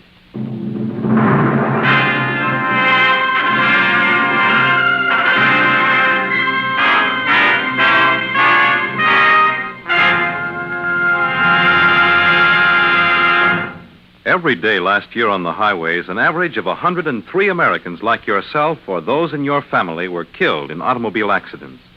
But a lot of highway deaths don't seem to bother us much unless someone in our own family is killed.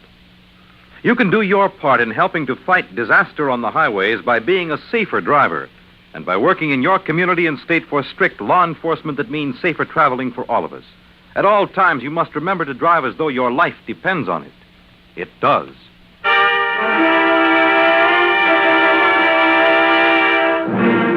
Now back to the adventures of the Falcon.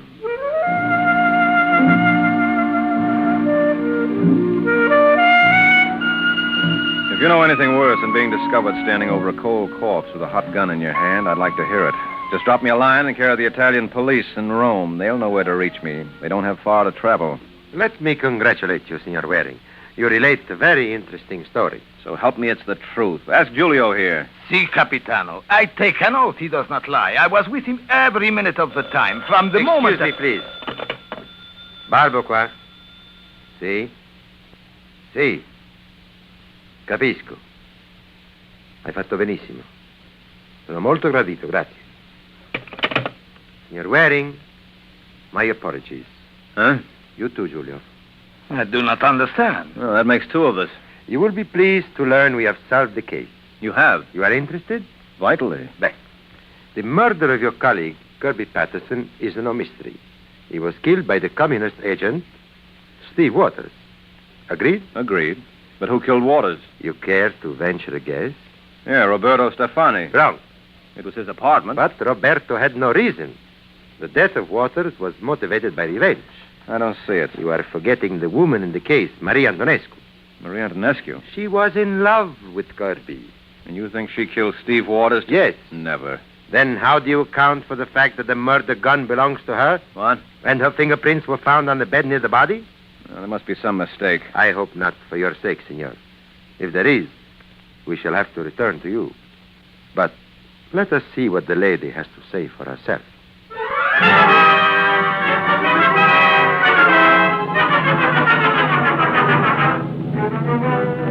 I tell you, you are wrong, Capitan. I did not kill Steve Waters. I was in my hotel all evening. And the gun you say was stolen from your room? Yes.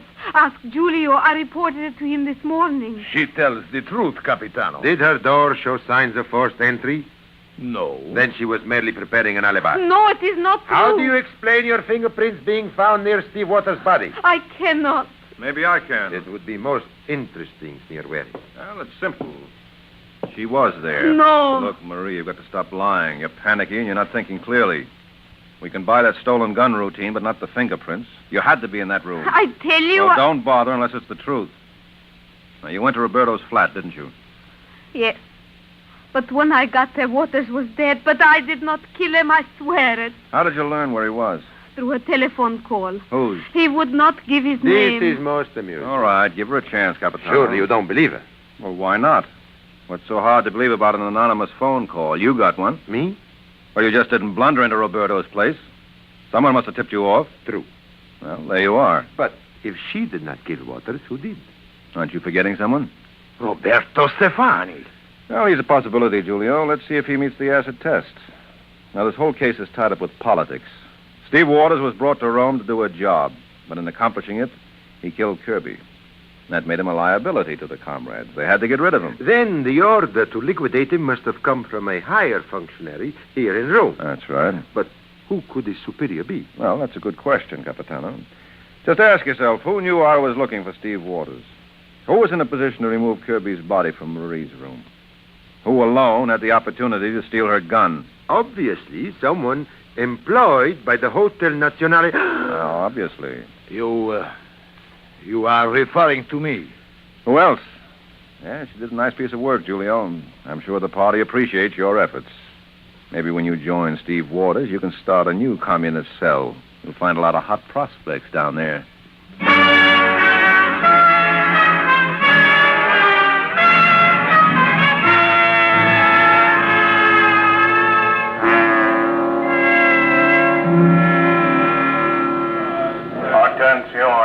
Attenzione, volo numero 91 da Roma a Berlino, cancello numero 5. Your attention, please.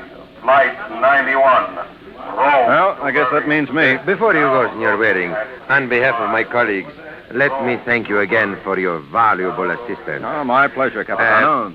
I know it is undiplomatic of me to inquire, but that notebook of yours... Yeah? Did you ever find it in Giulio's belongings? You know I couldn't answer that. But don't bother looking for it. I understand.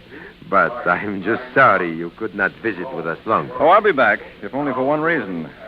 They say when in Rome, do as the Romans, but I never got a chance to find out just what it is the Romans do. This I got to learn.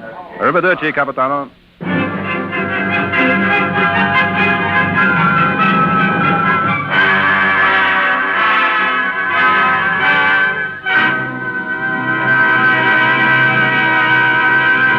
The Case of the King of Clubs.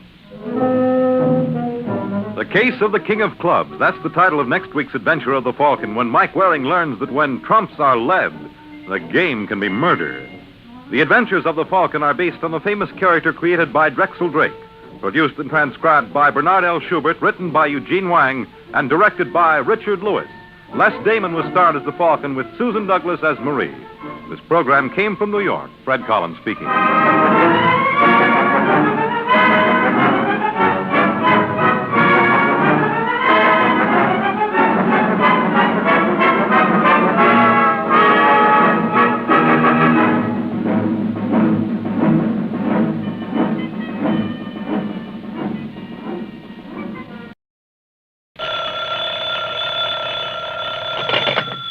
Hello? Yes, this is the Falcon speaking. Oh, Marta. Now, you'll have to include me out tonight, Angel. Army intelligence is flying me to Casablanca. Yeah, that's the place in North Africa they made that movie about. No, they don't plan to star me in a picture, but if I behave myself, they may use me in a frame.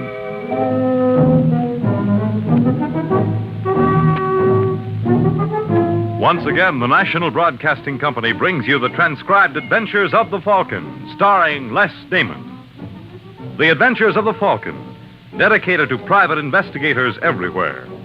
Those hard-hitting detectives who, like Mike Waring, risk their lives to aid law enforcement agencies. So join him now when the Falcon solves the case of the Broken Key.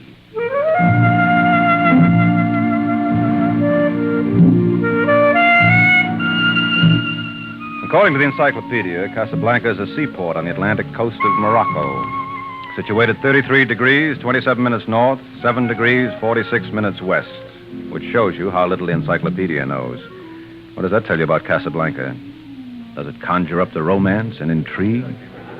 Does it say if you peek behind the beaded curtain in the Café Tangier, you'd find both there personified by Helene Grant? And though Helene may not be Ingrid Bergman, it works out even, because the boy who just parted those curtains isn't Humphrey Bogart either. Mademoiselle Grant? Yes? I am Mulai Hafid. I was told to meet you here. Of course you can identify yourself. My credentials, comrade. Well, they seem to be in order. You are disappointed? Very. These papers show you're Mulai Hafid, but how do you know I'm Helene Grant? I naturally assumed. You had no right to. A Comintern agent takes nothing for granted. Forgive me. Sit down. Would you care for a drink? I am a Muslim, comrade.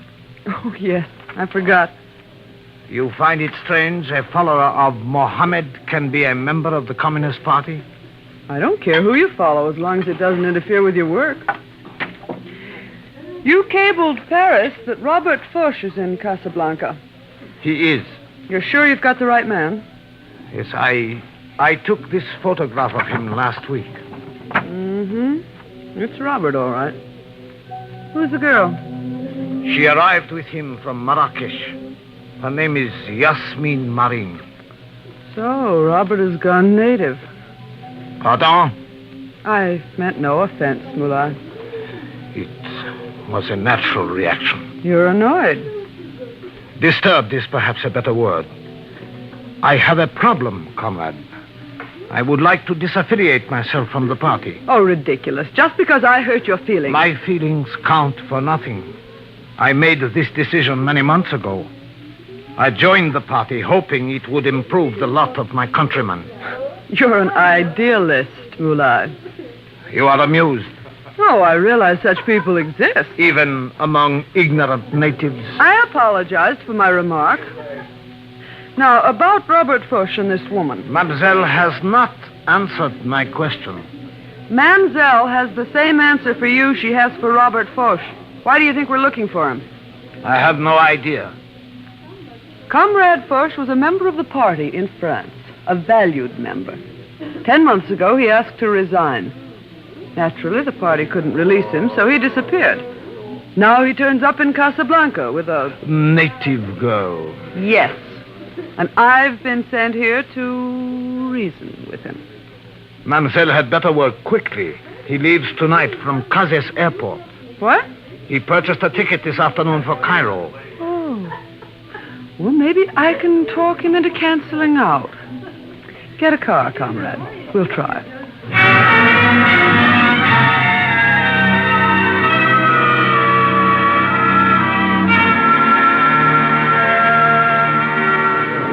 Messieurs, mesdames les passagers, attention, s'il vous plaît. Numéro 23, Casablanca. Why, Robert Foch. Helene. Now imagine finding you here. Well, it certainly is a small world. Much too small. You going somewhere? Why? Well, if you are, I'd avoid Cairo.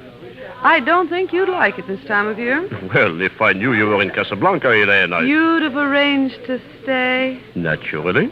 Oh, that would have been lovely. Still, it might have posed a problem. What about Yasmin? Yasmin? Isn't that her name? She's beautiful, Robert. Mullah showed me her picture.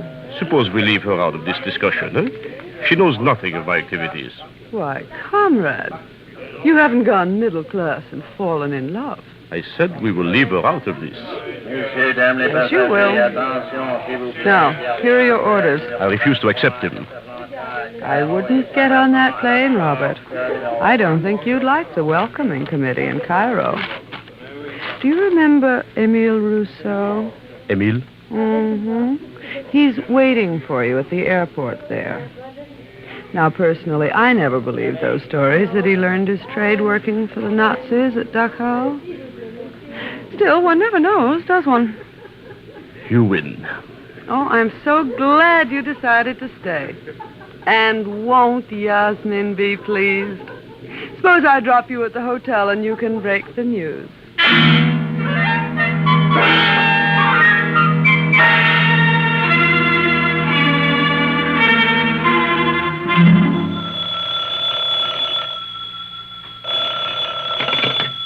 Yes? Have I the privilege of speaking with Yasmin Marin? Who is this? I am called Mulai Hafid. What is it you wish? For myself, nothing. I merely desire to be of service to Mademoiselle. You are acquainted with Robert Foch? Oh, you are a friend of Robert? I am a better friend of yours. Did you know Monsieur Foch plans to desert you? You lie. Robert would never leave me. Did he ever mention a European lady named Helene Grant? Why are you torturing me? Why are you telling me all this? Because we have a great deal in common, Yasmin. We both have been betrayed by foreigners. I do not believe you. But you are not as certain as you were before. No, you are lying.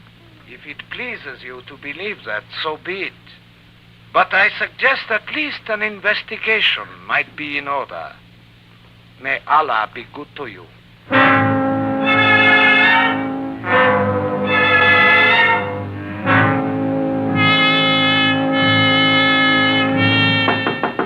Robert.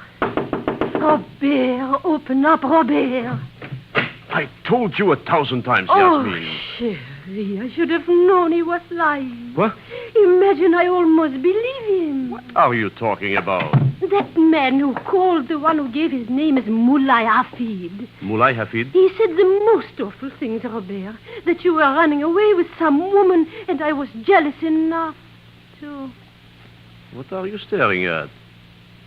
Those suitcases. Well, He was telling the truth.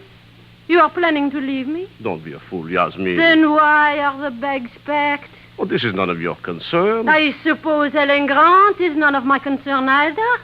What is she to you? Nothing, absolutely nothing. Yet you were going away with her. Look, Yasmin, there are certain things you will never understand. Because I am an ignorant native. That has nothing to do with it. It's true I was running away. So you admit it? I'll kill you. I'll kill you both. Oh, you little fool, put that down. I'll show you. You are insane. Put it down. Robert. Put it down. You idiot. Now get out. Oh, no, Robert, please. I never want to see you again. I did not mean it, Sherry. I would never do anything to hurt you. Will you get out or must I Robert, make put you? me down. Put me down. Not till you are outside. I'll kill you. You will never have another opportunity. Robert, please, let me in. I did not mean it, Sherry. Go away. Not unless you say you forgive me. There's nothing to forgive. Promise you will call me. Otherwise, I will not go. All right. You promise. I promise. You won't be sorry, darling. Women can be difficult, can't they? What? Where did you come from? Your bedroom. I suppose I should apologize, but I didn't want to be spotted coming up here. Who are you? Take a card. Michael Waring, Private Investigations, New York. Oh, it's the wrong one. Here, try another. You are with American Intelligence? Uh-huh. Now you can understand the reason for my dramatic entrance. What do you want? Well, I thought you might be interested to know there are several Comintern agents looking for you. Oh, that's absurd. Oh, I suppose Helene Grant is in Casablanca for her health. What has this to do with you? We want you to come over to our side. Well, you think I would betray my friends? I think the shoe's on the other foot. They betrayed you. What? Well, they sold you a bill of goods about what the party stood for, and you discovered they were all lies. Isn't that why you left? Well, isn't it? Yes. All right. We'd like you on our team. You're in a position to tell the free world what communism really means. You do not realize what you are asking. They would kill me. No, they won't. We'll get you out of Casablanca. How? They're watching my every move. Oh, we'll manage somehow. I don't suppose Trailways runs out this far. Huh? Wait a minute, I got it. Isn't there a railroad that runs between Fez and Tangier? Yes. All right, I'll rent a car and drive you to Fez. You use my name. When you get there, look up a man named Abd Ilkrim. He'll know what to do. And what about Yasmin? That little bundle of trouble who was just in here? Yes. Can she go with me? No, she'll have to wait. You can meet her later in Algiers. Well, she would never understand. You saw... Now, let me take care of her. And Helene Grant? Well, this seems to be my day for girls. I'll take care of her, too. Now, you hurry up and pack. We leave first thing in the morning.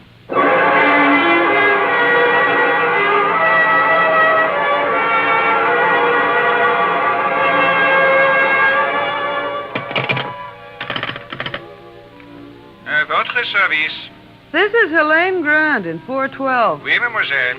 I don't want to make a noise like a tourist, but 1 hour ago I called room service. I haven't heard from them yet. 1,000 apologies, mademoiselle. Well, what do I have to do to get... Oh. Well, never mind. They finally made it. Just a second. I said just a second. Well, what do you... Oh, no. No, you mustn't. You can't. You don't know. You don't know.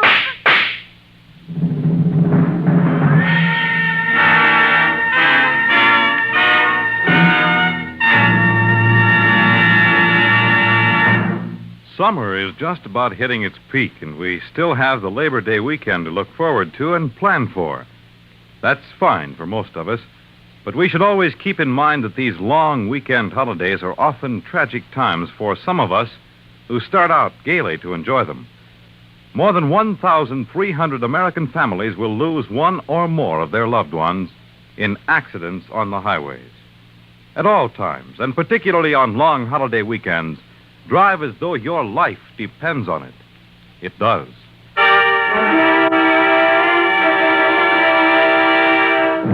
And now back to the adventures of the Falcon.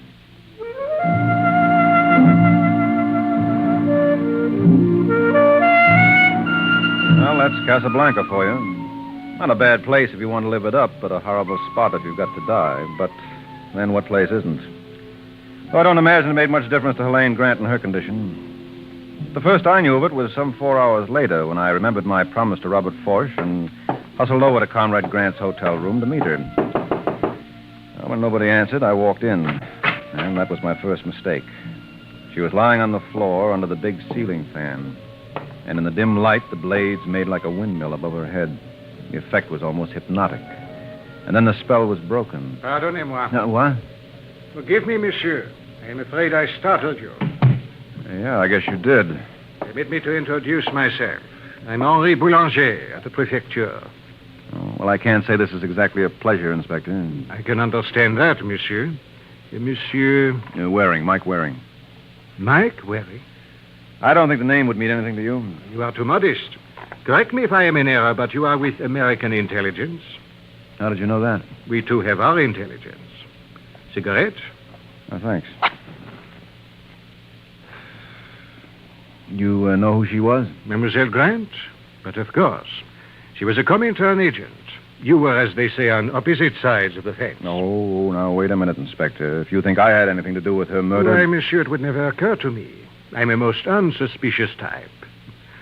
Still, as long as you mentioned it, what are you doing here?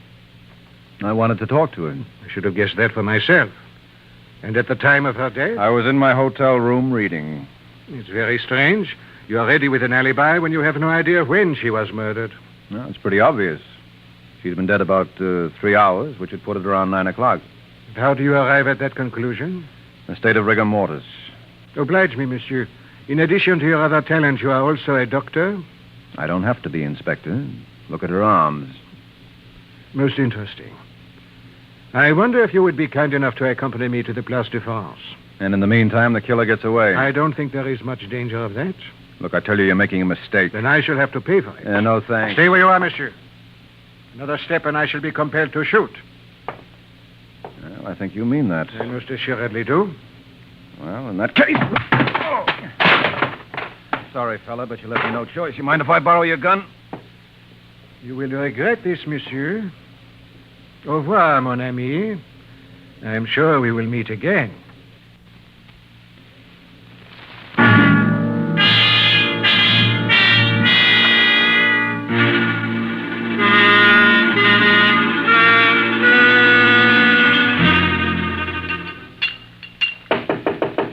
Who is it? Mike Waring, Robert. Open up. Just a moment. Come in. Try and keep me out. I'll lock it. But why? Just humor me. You secured the car? Huh? You were to drive me to Fez. Oh, yeah. Well, the situation's changed somewhat. Helene Grant has been murdered. No. Yes. Do you mind if I borrow that drink? You don't seem to be using it. Well, how did it happen? Around 9 o'clock tonight, someone walked into a room at the Bonaparte and shot her 3 times. Oh, how awful. Have they any idea who was responsible? Well, if you ask Boulanger... Boulanger? He's head of the local prefecture. He suspects me. But why? Well, for one thing, he found me standing over a body. And for another, he knows we work different sides of the street. Oh, I see. Well, good for you, then maybe you can explain it to me. Where were you at 9 tonight? Oh, surely you don't think that... Why not? Your motive is every bit as good as mine. Helene Grant was a threat to you. But you promised to end that. Well, you might not have had much confidence in me. Now, where were you? At the Rouge et Noir. Rouge et Noir? It is a cafe near the Place de France. I thought I told you not to go out. Then it is most fortunate I ignored your instructions. Otherwise, I would not have an alibi. I went there to say goodbye to Yasmin. You agreed to let me handle her. The situation was much too delicate. Oh, but you felt sure I could handle Helene. Apparently, I was right. Thanks. So, you were with Yasmin? From 8 till 10. All right. Nice long goodbye. You mind if I check that? Yes, I do. You are not to disturb her. Oh, well, I wouldn't advise you to try to stop me, Robert. If I dumped a police inspector who tried it figures a mere civilian wouldn't stand a chance. I'll be seeing you, fella.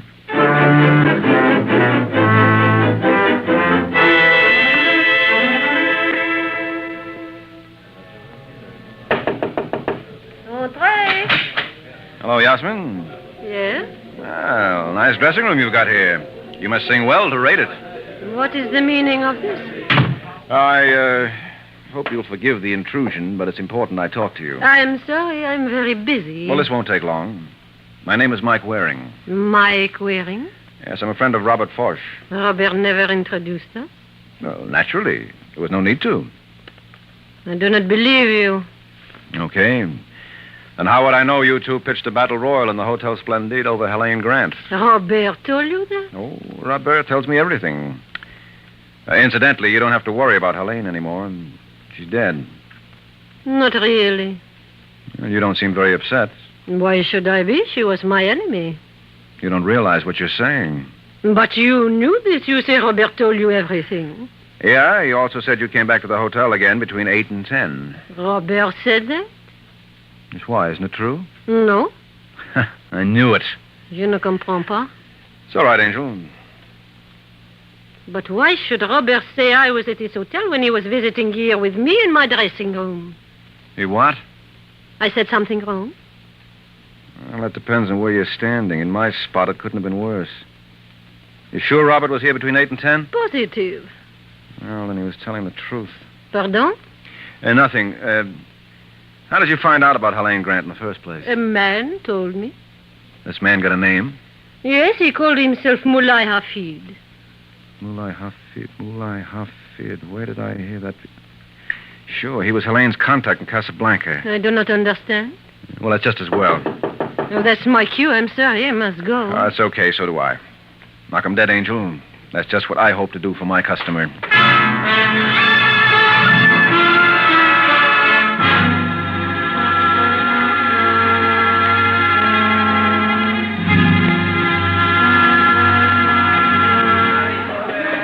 Cigarette, cigarettes, candy, all American kinds, monsieur. You like to buy, monsieur? No, thanks. Maybe some postcards? Very lovely lady. No, I'm sorry. I stocked up in Paris.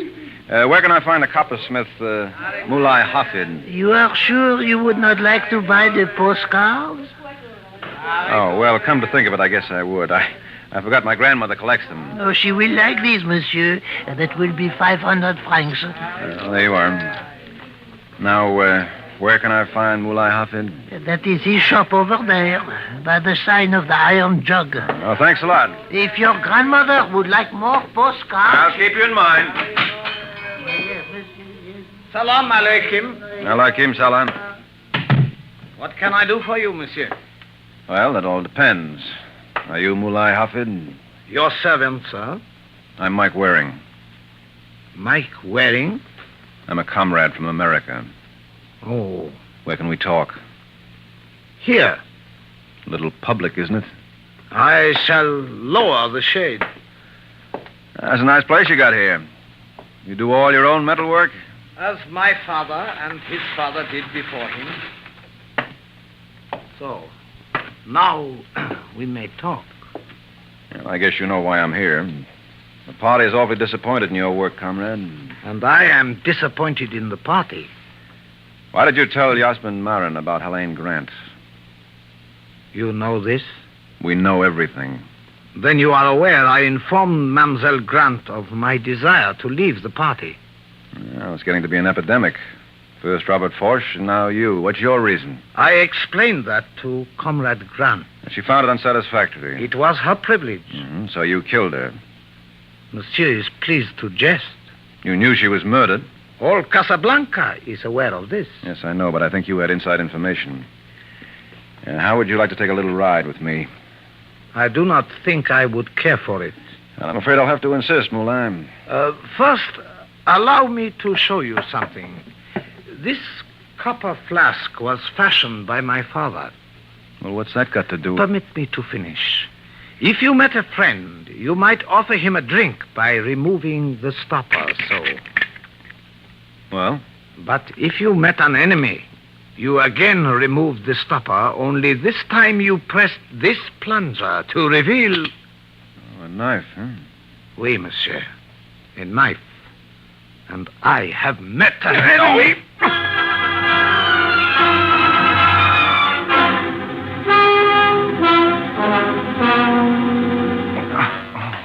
Here, monsieur, permit me. Huh? I think a little brandy would not harm you. Oh, Inspector Boulanger. I told you we would meet again. Ow. You are in pain? I'll live. How did you know where to find me? A friend of our department advised us. Oh, his name isn't Mulai Hafid. It is indeed. Would you like to tell me what happened? Yes, I'd like to very much. He tried to kill me. It is understandable, n'est-ce pas? Not to me. You posed as a Comintern agent. So? So naturally, Mulai thought you had come to his shop to avenge the murder of Mademoiselle Grant. Then that proves he killed her. Why? Because he desired to protect himself from one he considered an assassin? I tell you, he murdered her, Inspector. He wanted to leave the party, and she wouldn't let him. That is true of Robert Forsch, too. Well, I grant you that, but Forsch has an alibi. So has Mulai. What? 9 o'clock last night, he was stationed in the lobby of the Hotel Splendide, accompanied by one of my men. But that doesn't make sense. It doesn't? No, if Mulai, Robert, and Yasmin have alibis for the time of Helene Grant's murder, who does that leave? You, monsieur, as I maintained all along. I am so glad we are finally in accord.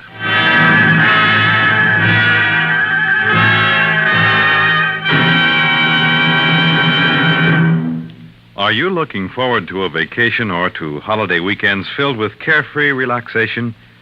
Unfortunately, a lot of us will never have those pleasant plans come true. Yes, for thousands of those dreams will turn into tragic nightmares because of a traffic accident. Highways are more crowded than ever, and make no mistake about it, that means greater danger whenever you drive. You can't prevent all of the traffic accidents that are taking place all over the country, but you can prevent that one accident that may happen to you. Follow the simple rules of driving safety all the time. The life you save may be your own.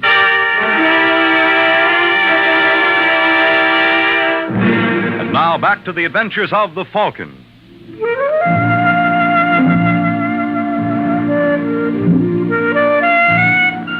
Well, I guess Mama was right. She always said if I didn't watch that big tongue of mine, someday I'd trip over it. But who knew it was going to be in the shop of Mulai Hafid? While I lay there on the floor, Inspector Boulanger made like Florence Nightingale. Just raise your arm a little higher. I figured there was no percentage in getting up. That's fine. After all, I was only due to fall Now, flat on my face again. And voila. I think this will prove satisfactory. Now, if you will take my arm, monsieur, I shall be only too happy to assist you. No, wait a minute, Inspector. If you're thinking of making another escape, I beg you not to attempt it. I have 3 men stationed outside, all of whom are fleet of foot and excellent shots. No. You don't understand. You say you had one of your detectives with Mulai Hafid in the lobby of the Splendide last night? I did. Why? We were keeping Robert Foch under surveillance. We anticipated a little difficulty with the gentleman. Obviously, it never developed. Obviously. And Mulai was never out of your man's sight? Never once. They were together till midnight. Well, they couldn't have been. Oh, could they? Pardonnez-moi? Oh, brother, am I a chump. Listen, Inspector, I think I see it all now. Just give me 10 minutes with Robert Foch. That's all I ask. It is not unreasonable. After all, why shouldn't you have Foch for 10 minutes when I expect to have you for life? Allons, mon enfant.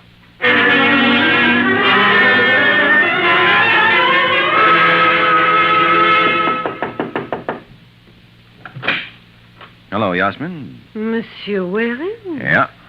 What happened to you? Ask me better what didn't. We'd like to see Robert. You cannot. Well, maybe I cannot, but this gentleman can. He's Inspector Boulanger of the prefecture. Bonjour, mademoiselle. Where's your boyfriend? I tell you, he is not here. Then you won't mind if we search the place? You are wasting your time. Now, let's try the bedroom. You're right ahead. It will avail you nothing.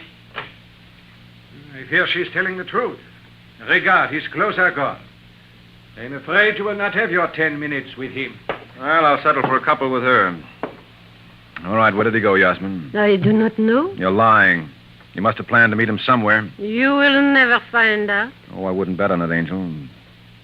Why did you lie to me about meeting Robert in your dressing room last night? I did not lie. He was there. No, he wasn't. That alibi was strictly a phony. No. Boulanger had a couple of men downstairs. They would have seen him go out. He did not kill that woman. No one said he did. But you claim his alibi was fabricated. The one he volunteered was. He said he spent the evening with Yasmin. But if he was lying? It follows she couldn't have been with him. Then where was I? Over at the Bonaparte, killing the woman you thought was your rival. You are insane. Oh, no, you're the one who's insane. And it was that old green-eyed monster that did the trick. I'll kill you. I'll kill you. No, you don't. Let me go. I'm sorry it had to work out like this, Angel, but it was either you or me. I guess when you come right down to it, I'm no gentleman.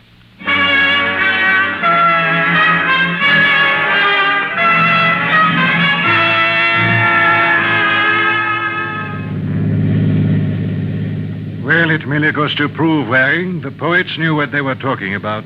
What is that line again? Oh, yes. Hell hath no fury like a woman scorned. Oh, like a woman who thinks she's scorned. Actually, Helene wasn't Yasmin's rival. Perhaps she was.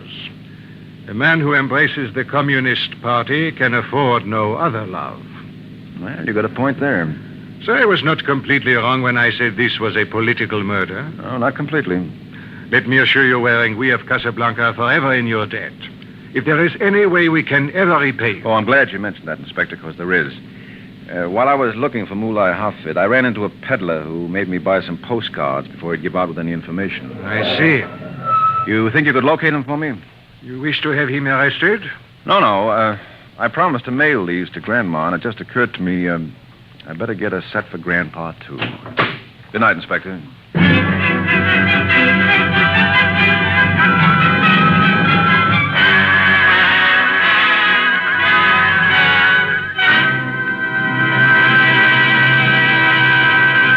The Case of the Lonely Hunter.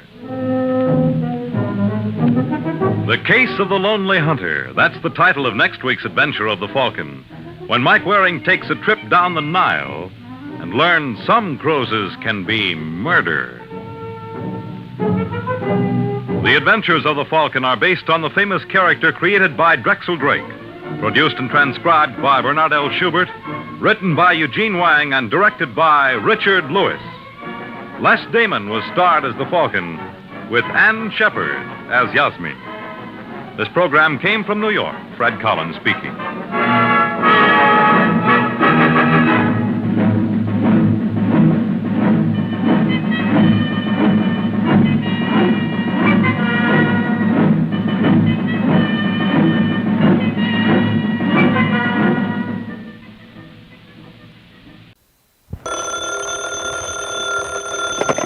Hello? Yes, this is the Falcon speaking. Oh, Virginia. I'm glad you called. Now, you'll have to cancel me out tonight, Angel. Army intelligence is flying me to Berlin.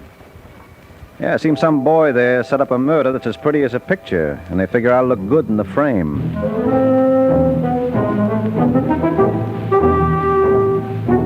The Adventures of the Falcon, dedicated to private investigators everywhere. Those hard-hitting detectives who, like Mike Waring, risk their lives to aid law enforcement agencies. So join him now when the Falcon solves the case of the Careless corpse.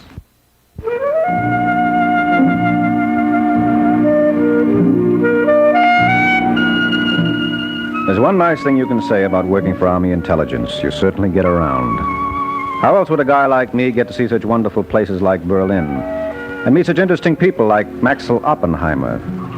And just in case you're curious, Maxwell is a cute-looking character in the tight-fitting green suit and the gray gloves, surveying the crowd at the Europa, a sidewalk cafe near the Wilhelmstrasse. To look at him, you'd think he didn't have a care in the world, and you'd be right.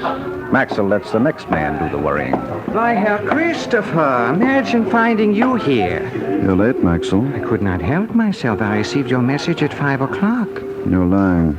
Schnabel told me he spoke to you at noon. I never can hide things from you, can I, Christopher? Sit down. Okay. Schnabel tell you about your assignment? He started to, but I prefer to get my instructions firsthand. This way there's no chance of a misunderstanding. An American intelligence officer named Michael Waring arrives from Madrid this evening. He has an appointment tomorrow morning with Professor Heinrich Schiller. The expert on rockets? Yes. It would be in the best interests of the Communist Party if that appointment were never kept. I think it can be arranged. Where does the Herr Professor live? At 14 Leopoldstrasse with his wife Margot. Margot? She's an American. What an amazing coincidence. Here, Professor Schiller, a German, is married to an American. And you, an American, are married to a German. Suppose we leave my personal life out of this. Yes, of course. You are to introduce yourself to Schiller as an agent of American intelligence. You'll find all the necessary credentials in this wallet. Tell him Waring sent you around to pick him up. Where would you like to have him delivered? To the bakery on Leipzigstrasse. I'll try to make arrangements to smuggle him into East Berlin on Wednesday. I'll be only too happy to look after him till then. I don't want him hurt, Maxwell. Why, Christopher, it never once entered my mind. I mean it. Professor Schiller can be very useful to the party. I wouldn't touch a hair on his head. Unless, of course, it was absolutely necessary. I'm warning you, Maxwell. I only meant I would resort to violence purely as a last resort. You know I'm always ready to sacrifice my desires for the party. I hope the Herr Professor will be as cooperative.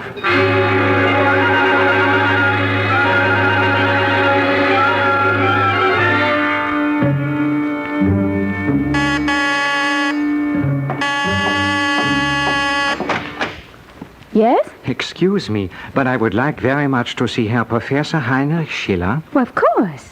I'm Frau Schiller. Won't you come in? Danke, you're very kind.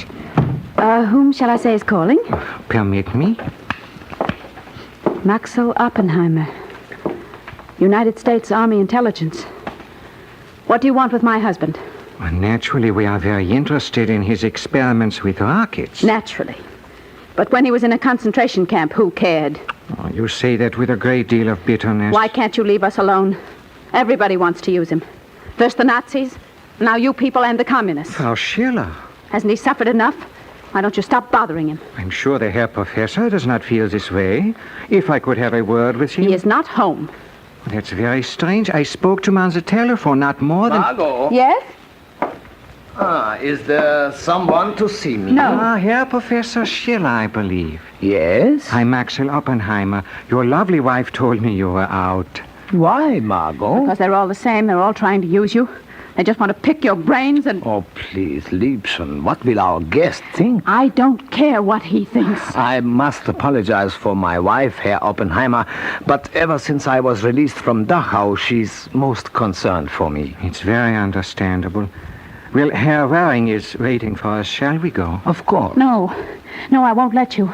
You're going to stay out of this, Heinrich. This is none of your concern. Now, Liebchen, you are upsetting yourself. I warn you, if you go with him, don't expect to find me here when you come back. You are talking like a child. I mean it. You'll never see me again. Never. All right, Herr Oppenheimer. If you are ready. By all means. Auf Wiedersehen, Liebchen. Heinrich! Oh, Heinrich, Heinrich.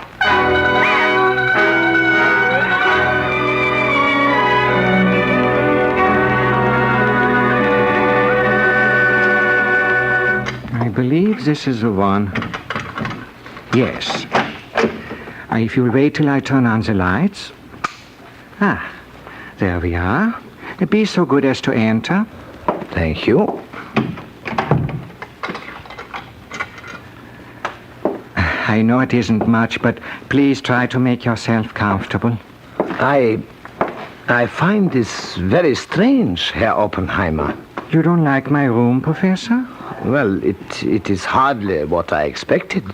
You mean the bakery in front? Yes. We think it's very dramatic. Who would ever suspect such a proletarian establishment would Where is Herr Waring? Herr Waring? The gentleman I was supposed to meet. Oh, yes. He'll be here in a few minutes. In the meantime, perhaps a little schnapps? No, thank you. Herr Oppenheimer. My friends call me Maxwell. May I see your credentials? Isn't this rather late? May I see them, please? Suppose they do not meet with your approval. That would complicate matters. If Herr Waring arrives, you just tell him... Professor, you're not thinking of leaving. Yes. If I've offended you in any way... Will you be good enough to open this door? I wish you didn't feel like this, because you leave me no choice. Put away that gun. Doesn't it frighten you? No. Not even a little bit? Are you going to open this door? You know, Professor, I admire men of spirit. They offer a challenge I can never resist. Oh! Never. Oh. How do you feel, Professor? Oh. I'm so sorry. I guess it proves there must be something to feminine intuition. Remember your wife said if you left with me, you'd never see her again. Well, she was absolutely right. Just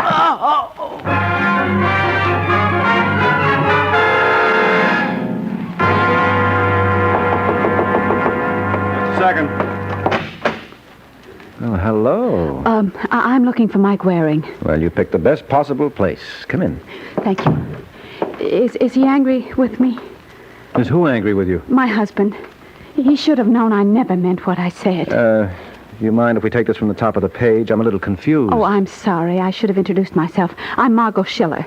Margot Schiller? Wait a minute. You're not Professor Heinrich Schiller's wife? Yes.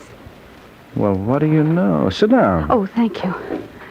I knew he was married, but I assumed it was to a German. Well, didn't your assistant tell you? My assistant? The little man you sent to pick up Heinrich, the one in the green suit. When was this? You did send someone. Now, look, Mrs. Schiller. Well, didn't you? No, I just got into Berlin an hour ago. But he used your name. There must have been a leak. You're lying. You've hidden him somewhere. You know better. Well, then what happened to him? He was supposed to meet you. Not till tomorrow. He was kidnapped. Yes, I'm afraid so. Now, this man who came for him... They'll kill him. No, they won't. They wouldn't dare. Why? Are you going to stop them? Oh, why couldn't you leave us alone? Now, look, Mrs. Schiller, I know you're upset. Let me take you home. No. Please. And I promise you we'll get your husband back. You promise me. Now, I know how you feel, but give us a chance anyway. Now, let me drive you home. I'll get to work on it right away.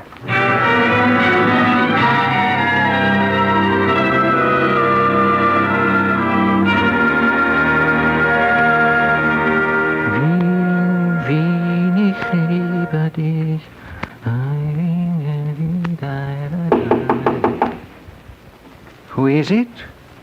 Maxwell. Just a moment. Hello, Christopher. Where is he? Huh? Professor Schiller. Oh, in the bedroom. Is he all right? But of course. We spent a very enjoyable evening. We've got to get him into the Soviet zone immediately. I thought you said we'd move him Wednesday. We can't wait.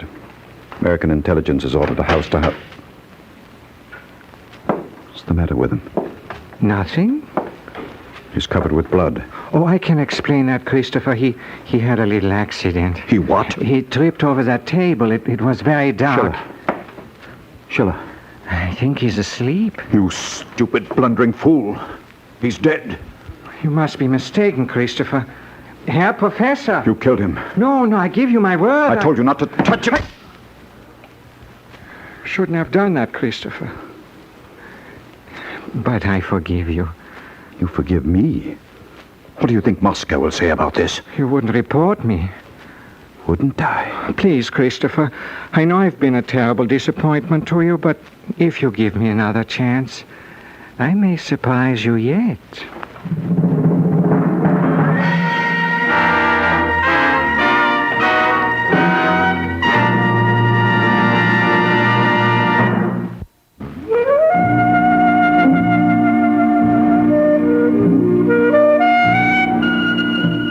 So, like they say in Time magazine, death came for her, Professor Schiller, at the ripe old age of 42. But the first I knew of it was some 6 hours later when I received a call from the West Berlin police. They had fished a body out of the spree, and they thought I might be interested. I was. Then I remembered the promise I made to Margot Schiller. And I thought if I couldn't return her husband sound of wind and limb, the least I could do was show myself. It figured to be a mighty poor substitute. Oh, Mr. Waring. May I come in? Did you find him? Yes, Well, where is he? You said the minute you did, you'd bring him home. I know. Well, then why... He isn't dead. Yes, he is. I knew it. I knew it had to end this way. Oh, why couldn't you leave us alone? You don't understand. I understand that my husband's dead. Isn't that enough? And you feel we're responsible. Yes, I do. He was a scientist. You had no right to involve him in cheap politics. This isn't cheap politics, Mrs. Schiller. We're fighting people to whom decency means nothing. Your husband's murder proves that. He was killed by common form agents. Well, I promise you... You promised me that you'd bring him back safe and sound. I know, but he was dead when I said that. Now, this man who claimed to be my assistant, what name did he use? I don't remember. Well, what did he look like? I can't remember that either. I don't think you're trying. You're absolutely right. Don't you want to see your husband's murder avenged? It will be, Mr. Waring. But I intend to take care of it myself. And now, if you'll forgive me, I think I would like to be alone for a while.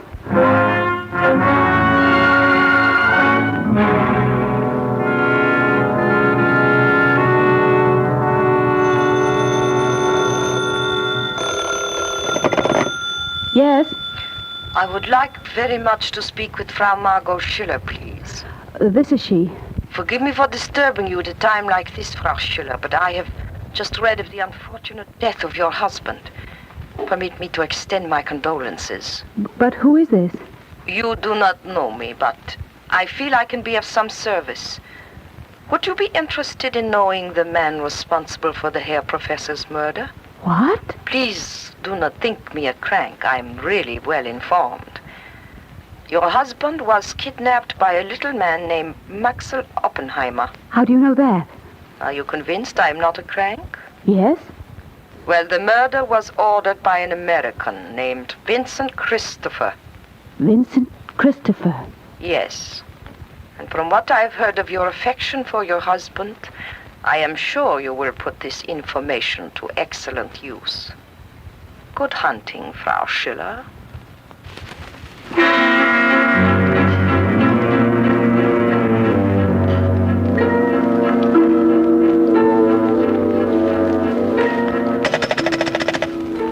Operator. Operator. Your order, please. I gave my order 20 minutes ago. This is Mr. Christopher, Suite 4A. I asked you to get me Grenadier 413.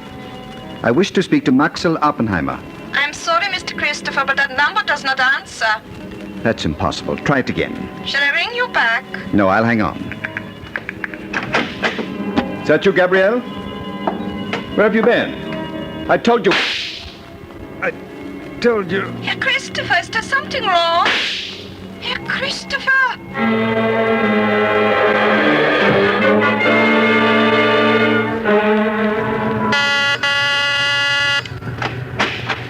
Hello, Mr. Schiller.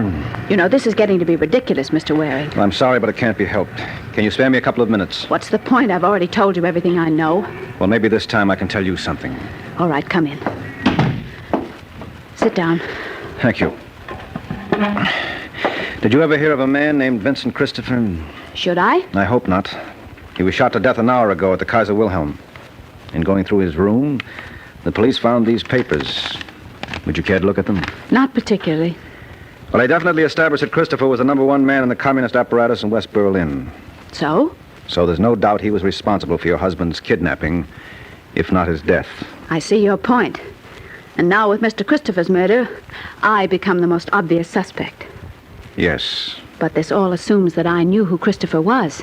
Someone might have tipped you off. Who, for example? That's what I intend to find out. Well, I wish you luck. But there's one thing that puzzles me. Just what side are you on? According to you, Christopher was a communist. That doesn't justify his murder.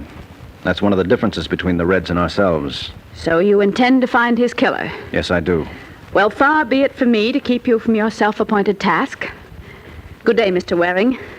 I hope never to hear from you again.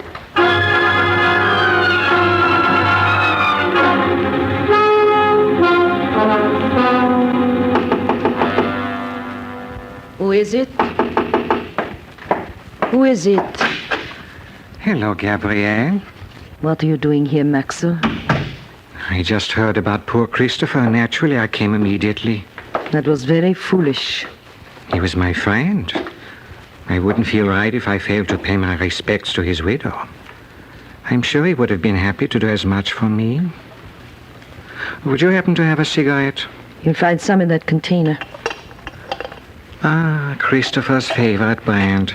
He was so fond of them. You had better leave, Maxwell. The police were here all afternoon. They may return. But I have nothing to hide.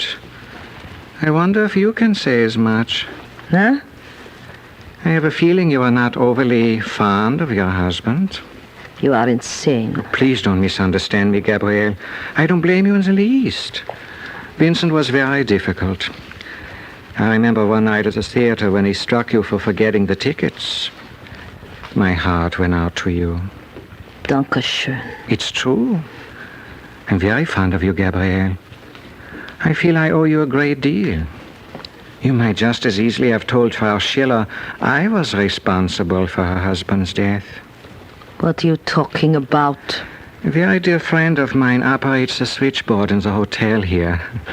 I'm afraid she was guilty of eavesdropping. Yes, she heard you telephone Frau Schiller. If that's all you have to say. Oh, no, I have lots more. Well, I'm not interested in hearing it. I wish you wouldn't take that attitude, Gabrielle. We should be kind to one another. As Christopher's widow, you have so much, and I have so little. Are you attempting to blackmail me? It isn't as though I wanted a great deal. 50,000 marks would suit me fine. Get out.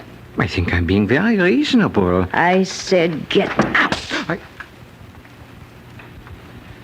You know, it's a funny thing, but your husband did that to me. Then the poor fellow was killed. I do hope you will have better luck. Auf Wiedersehen, Liebchen.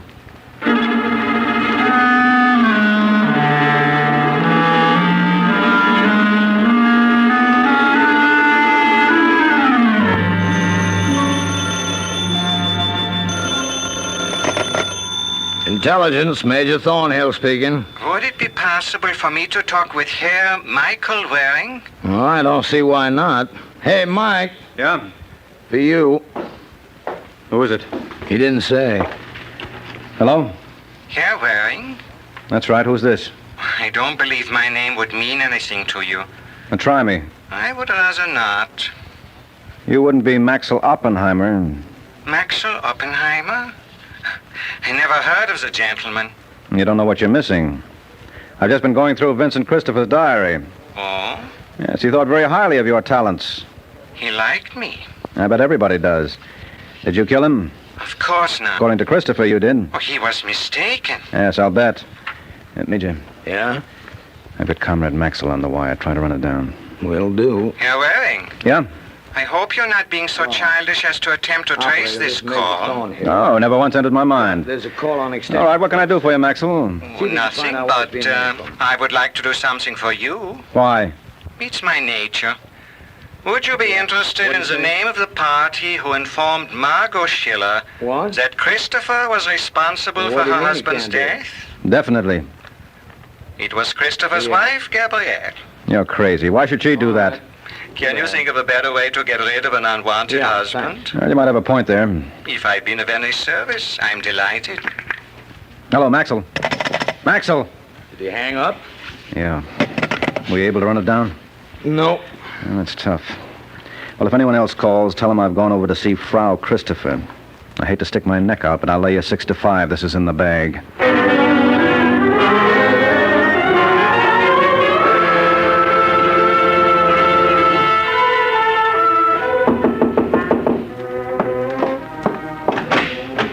Yes, Frau Christopher? that is correct. Glad to know you. I'm Mike Waring. Mike Waring? Yes, I'm investigating your husband's murder for the American authorities. Oh, won't you come in? Thank you. Please make yourself comfortable. I don't mind if I do. Can I offer you a drink? Well, being Irish, I'll take some Jameson's if you have it. I have it.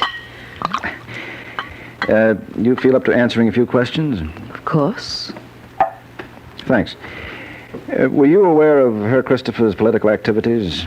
Political activities? Mm-hmm. He was a writer. Well, that was just a blind. Actually, he was head man in the communist cell in West Berlin. Seems incredible. He didn't confide much in you, did he? No. Tell me something, Herr Waring. If Vincent was, as you say, a communist... He was. Then he was your enemy. Why are you so determined to solve his murder? Well, I know it sounds ironic, but that's how we do things in a democracy. Anyway, I've got a peach of a theory I'd like to try on you for size. Well? Well, suppose someone who hated your husband figured Professor Schiller's death was a heaven-sent opportunity. I do not see how. Well, all this party would have to do is inform Margot Schiller that your husband was responsible for her husband's death. But who would do such a horrible thing? What's your guess? Maxwell Oppenheimer.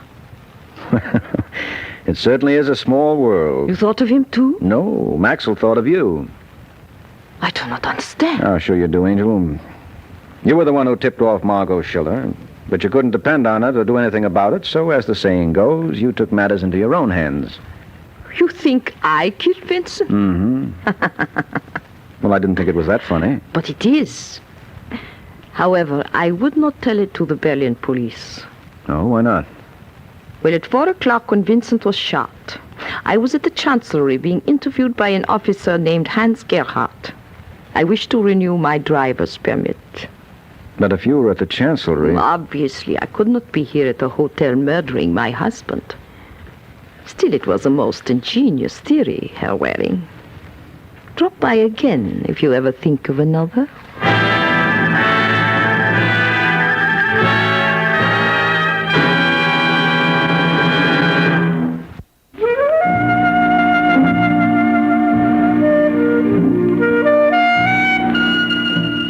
So, for the 999th time, I learned what it means to fall flat on your face.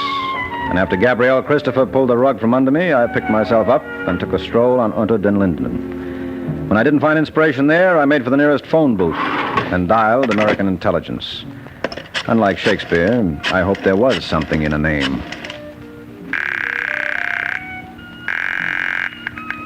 Intelligence, Major Thornhill speaking. Hello, Thorny. This is Mike Waring. Well, where the devil have you been? Out communing with nature. Well, hustle back here as fast as you can. We just picked up Maxwell Oppenheimer. Wonderful. Not so wonderful. He refuses to talk. Well, maybe he needs lessons. Huh? Suppose we confront him with Margot Schiller. If she identifies him as the man who kidnapped her husband, that might do the trick. Say, it might at that. Yeah, well, keep your fingers crossed, soldier. I'll make it as fast as I can.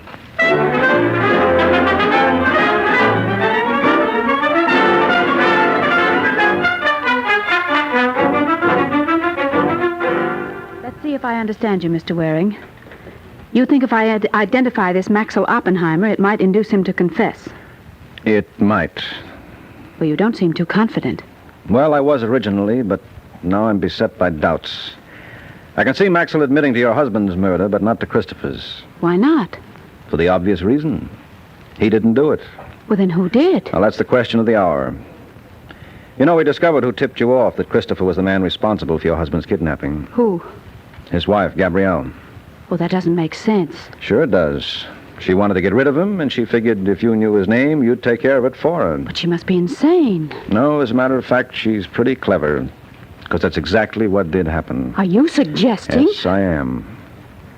Why didn't you let her do her own dirty work, Margot? That way it would have been easier on all of us. All right, Angel, let's go.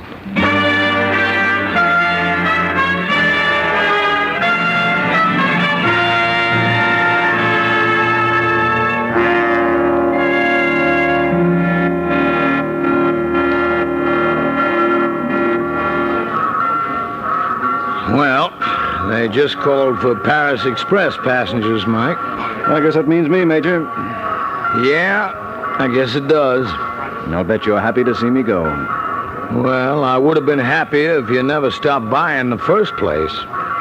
Did you have to nail Margot Schiller for Christopher's murder? It was my job, Tony. Now, why couldn't it have been one of the others? Well, I wish it had been, too. But that's life for you. Every once in a while, the only decent actor in the cast has to be it. Believe me, I'm as sorry as you are that this was one of them. So long, Major.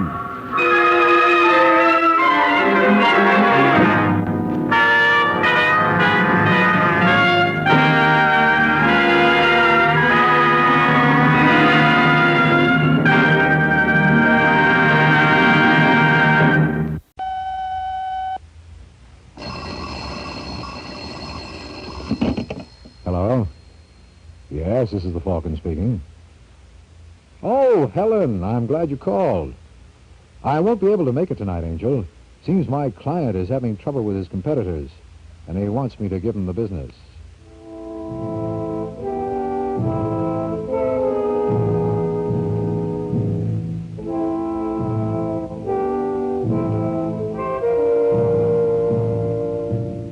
The Mutual Broadcasting System takes pleasure in bringing you the new transcribed Adventures of the Falcon, starring George Petrie as Mike Waring.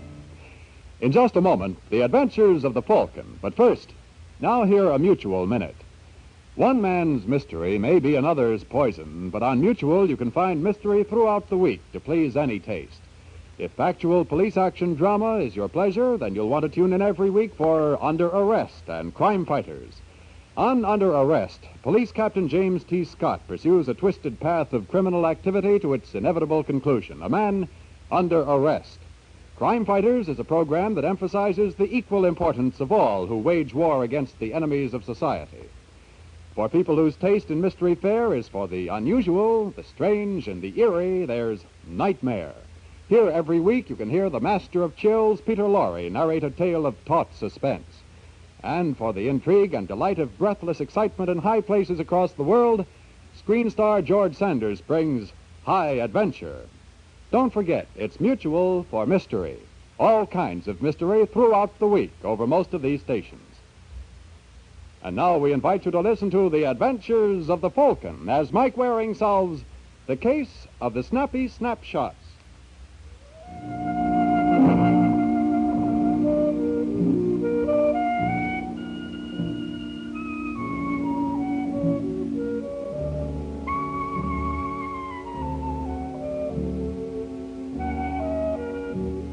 There's one thing you learn working as a private detective. Persistence always pays off. As a case in point, I give you the two gentlemen driving along the Bowery. They are the Kemp brothers, Walter and George. They run a private detective agency in town. You'd never guess to look at them. They're a couple of philanthropists, but no relief organization ever looked harder to find a worthy object of their charity than the Kemp boys. Slow down, George. See something, Walter? Yeah. How about that bum standing near the pawn shop? Kind of old, ain't he? What difference does it make? Stop the car. Hey, Pop. Hey, Pop, come over here, will you? You want me, mister, huh? Yeah. How'd you like to make yourself $5? I ain't looking for work. Up from 10, Walter. Here's what I'll do, pal. You come with us and I'll double it. What would I have to do? Oh, nothing hard. We'll explain it to you later. Nah, I'm not interested. You better get somebody else. Oh, you old bum. You hit me, I'll call a cop. All right, let him go, Wallace. All right, beat it. Go on before I poke you under. All right, George. Now, wait a minute, Wallace. How about that character over there? What character? Sleeping in the hallway. You see him? Yeah. Better cut your motor. Okay, let's go. Keep your eyes peeled for a cop. Hey, buddy. Buddy. Let me go, will you? Would you mind? Get up off that floor. I ain't doing nothing, mister. I'm just trying to grab a little snooze. Have to find some other place.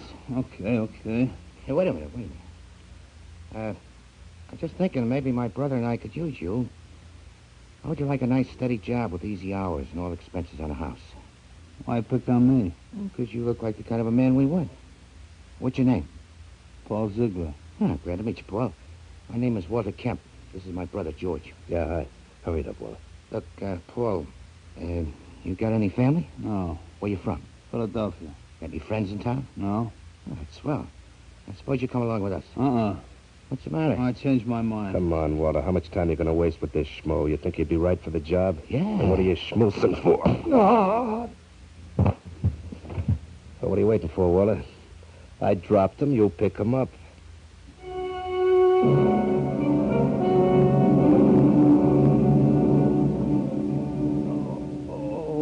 Stubborn too, Walter.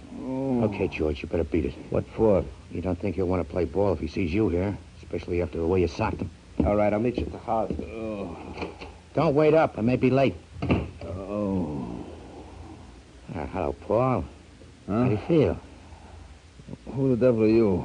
Walter Kemp, you remember? You the one who slugged me? No, that was my brother. Where is he? Now, take it easy. George is a little hot-headed. Yeah, well, nobody's pushing me around. I didn't mean to. He just lost his temper.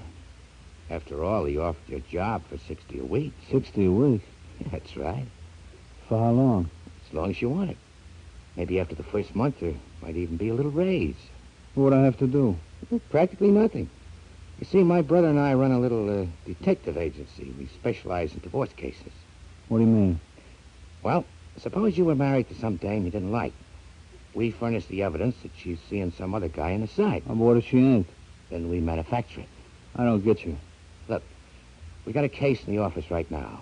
That's what we wanted you for. My client is married to a gal named Phyllis Howard. Phyllis Howard? That's right. And just because my client's got a couple of bucks, she won't let him go. So we're going to fix it so she's got no choice in the matter. How? Well, tomorrow morning around 6 o'clock, we'll get you into her apartment through a window. Her husband will be waiting on a fire escape with a camera.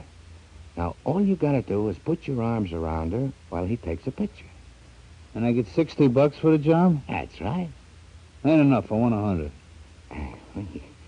Drive an awful tough bargain. Now, you heard me. You ain't dealing with some chump, you know. I want $100 or it's no deal. Well, since it's all set up for tomorrow, okay. Now, wait a minute. That ain't all. I ain't going to this Phyllis's apartment in these clothes. Don't worry about it, Paul. As long as I know we can count on you, we'll have you dressed to kill. Now, what could be fairer than that?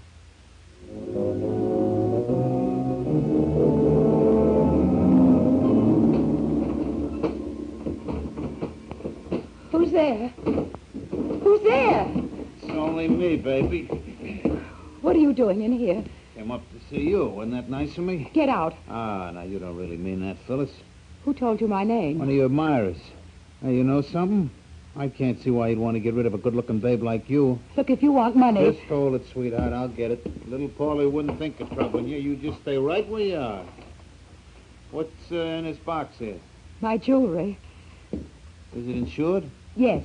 Oh, then you won't mind if I help myself, huh? Will you please get out? Sure.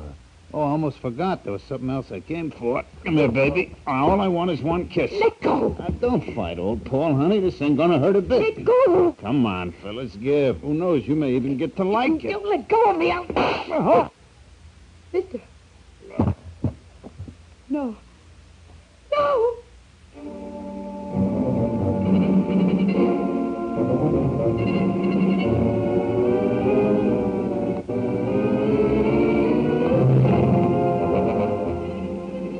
In a moment, we'll return to the adventures of the Falcon. But first, if you're a baseball fan, this is for you. The whole fascinating story of the sport. The first professional game ever played, the team that scored 106 runs in one game. Colorful facts about Babe Ruth, the player who was fined $50 for hitting a home run. All this and much, much more in the Mutual Baseball Almanac, a hardcover book in full library size that sells for $3 in the deluxe edition wherever books are sold. The special radio edition can be yours for just $1. All you have to do is send your dollar to Baseball, Box 144, New York 46. Here is a 256-page book crammed full of all the facts and figures you need to win any baseball argument. And there are special articles by some of the biggest stars in baseball, Campanella, Pearsall, Dobie, Rizzuto, Musial, and many others. Send for your copy of the Mutual Baseball Almanac now. Just $1 to Baseball, Box 144, New York 46. Your money back if this book is not all I say. That's Baseball, Box 144, New York 46. Now back to the adventures of the Falcon.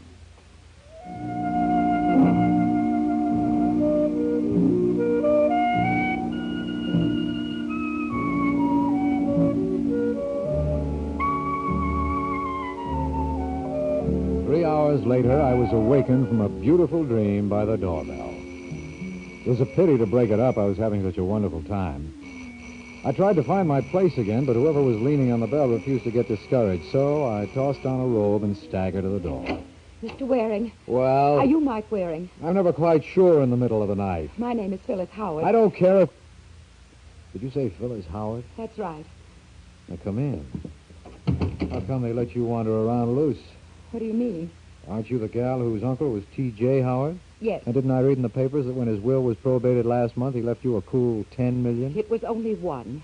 Well, whenever I read figures containing more than 3 zeros, I get astigmatism. What's bothering you that $1 million can't fix? Murder. Murder? Yes, there's a dead man in my apartment. How'd he get there? I think he came off the fire escape. And he was alive when he walked in? Yes. Who is he? He called himself Paul. Paul, huh? What about his last name? I don't know. Did he try to walk off with any of your property? My purse and my jewel box. Okay, then we'll claim self-defense. Self-defense? Yes. What'd you do with the gun? Well, I didn't kill him. Then who did? I don't know. Now, look, Miss Howard. I tell you, I didn't. He tried to kiss me, and while we were struggling, there was a shot. From his gun? I guess so. Anybody hear it? Well, apparently not. What happened after that? I must have fainted. When I came to, I decided I'd better call on you. What made you pick on me? Well, I heard someone mention your name. Who? I'm not sure. You're not sure of anything, are you, Phyllis? You positive this Paul character is dead? He didn't move. That doesn't prove anything. Did you listen for his heartbeat? Well, no. And suppose we go over to your place and try it. I got a wonderful ear for that sort of thing.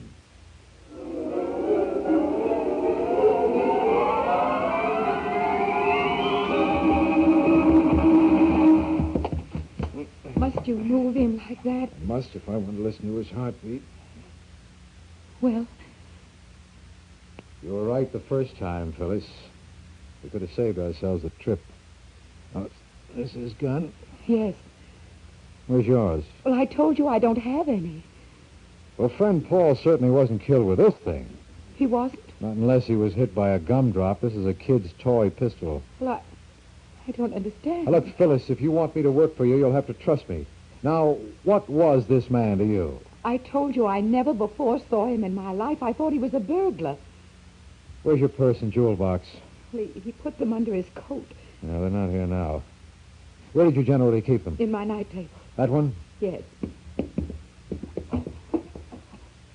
What? How did they get back in there? That's what a jury will want to know if we claim he tried to rob you. You've got to believe me, Mr. Waring. I've told you the truth. Who's that? I have no idea. Open that closet. What are you going to do? Get him out of sight. Oh, can I help? Better answer that. All right. Just a second, I'm coming. Who is it? Well, please slip it under the door, will you? What is it, Phyllis? The doorman said someone left this envelope at the desk for me. Oh, let's see it. Are there pictures? And what pictures? They're all of you, Angel. Not very flattering, are they? No. Well, don't feel too badly. You couldn't expect to look your best slumped over Paul's body. What does it mean? Blackmail. Blackmail? Well, these aren't the kind of snaps you'd send out for publicity purposes. Well, shouldn't there be a note with them? Not necessarily. Whoever is running this racket could always get in touch. Yeah, that's one way to do it. Hey, better let me in. Hello, I'd like to speak to Miss Phyllis Howard, please. Who's calling? Carlos Dario. Just a second. You know anyone named Carlos Dario? No. She can't come to the phone, Dario. You want me to leave a message?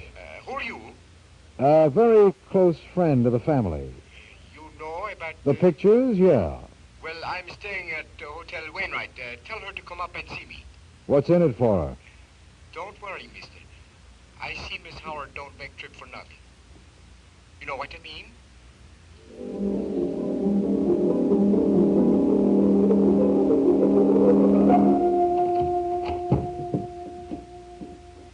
That you, George? Well, it ain't Sergeant Friday. Get out of my way. What's up? I gotta call our client. Do you mind? Well, you know he left strict instructions you were to shadow the Howard thing. Well, she just left for Dario's apartment. So what? So she wasn't alone. She had an escort, a fella named Mike Waring. Quit your kidding. Oh, don't be a jerk. You think she hired Waring? Now, what does it sound like to you? But she wasn't supposed to. You told me a girl in her position would pay right off. Told me there wouldn't be any trouble. Now, what did you want? Guarantees? You gotta do something, George. If you let go of my coat, I will. Now, let me at that phone. No, I don't mean calling a client. We gotta get out of Now, this. will you shut up? I told you I didn't like the idea in the first place. Remember? And I said shut up. Now, hand me that phone.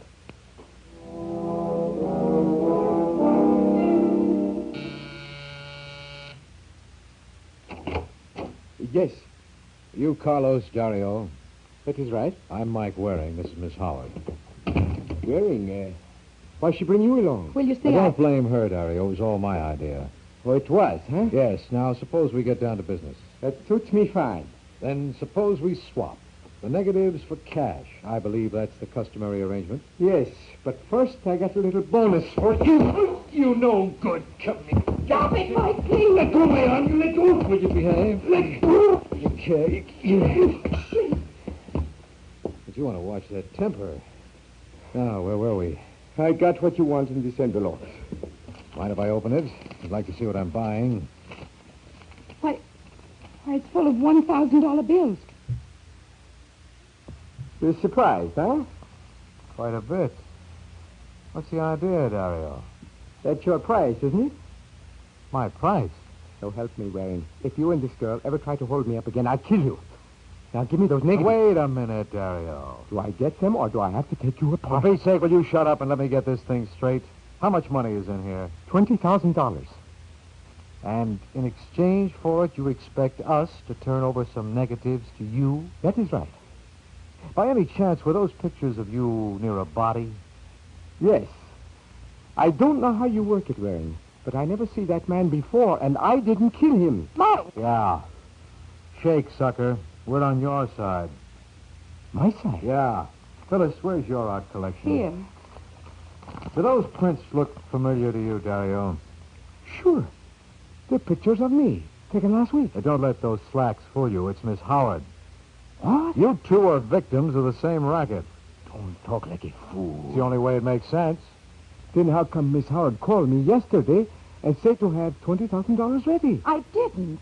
The lady on telephone gave your name. She was lying. Don't you see, Dario? Whoever called you was working for the blackmailer. It don't add up so good to me. Look, it's not difficult. What the killer is doing here is dividing the risk. He wants money from you and Miss Howard. All right. There's less chance of his being caught and collecting from one person than from two. Who's this he you talk about? Whoever is behind this little stunt. He'll probably get in touch with my client next and ask her to match your 20 grand. In other words, I'm to be the collection agency. That's it. I don't know why, Waring, but I believe you. Thanks. You keep my money and do what you think best. Fair enough. But remember, I can't afford no mistakes. These pictures can make plenty trouble. No, they can't. What do you mean? Take a good look at this one of Miss Howard slumped over the body. Now, you can recognize Miss Howard, all right, but you can't make out the face on the corpse. So? So, instead of a body, it could have been a wax dummy. But it was not. We know that, but we don't have to admit it. And the only way the blackmailer can prove us liars is to produce the body. I see what you mean. You going to get rid of him? That's right. But how? Leave it to me, Phyllis. I think I know the boy to handle it. Let's keep our fingers crossed.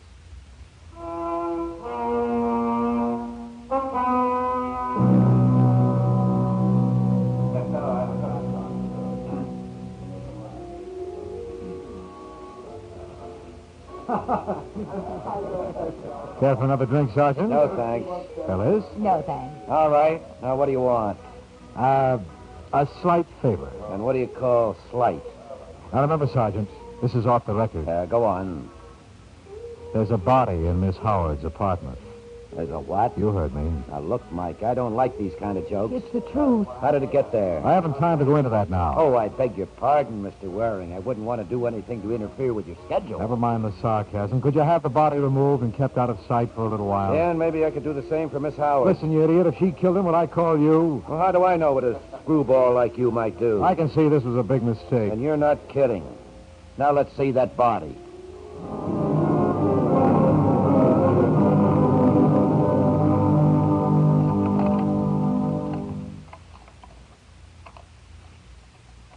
You've got to believe me, Sergeant. I didn't kill him. We'll let the DA decide that. Come on now, open up that door. Well, where is he? In the bedroom closet. All right, Miss Howard. Lead the way. Now, for the last time, I'm asking you, The Sergeant. answer is still no. He's in there. Oh, Mike. Steady, baby. You want some help, Corbett? No, you've done more than your share of. Okay, Mike, what's the idea? What's the matter? Well, you're a great little clown, aren't you? How would you like a punch in the nose? What are you talking about? That ain't no stiff. It's a wax dummy. What? All right, kiddo. I give up. What's the joke?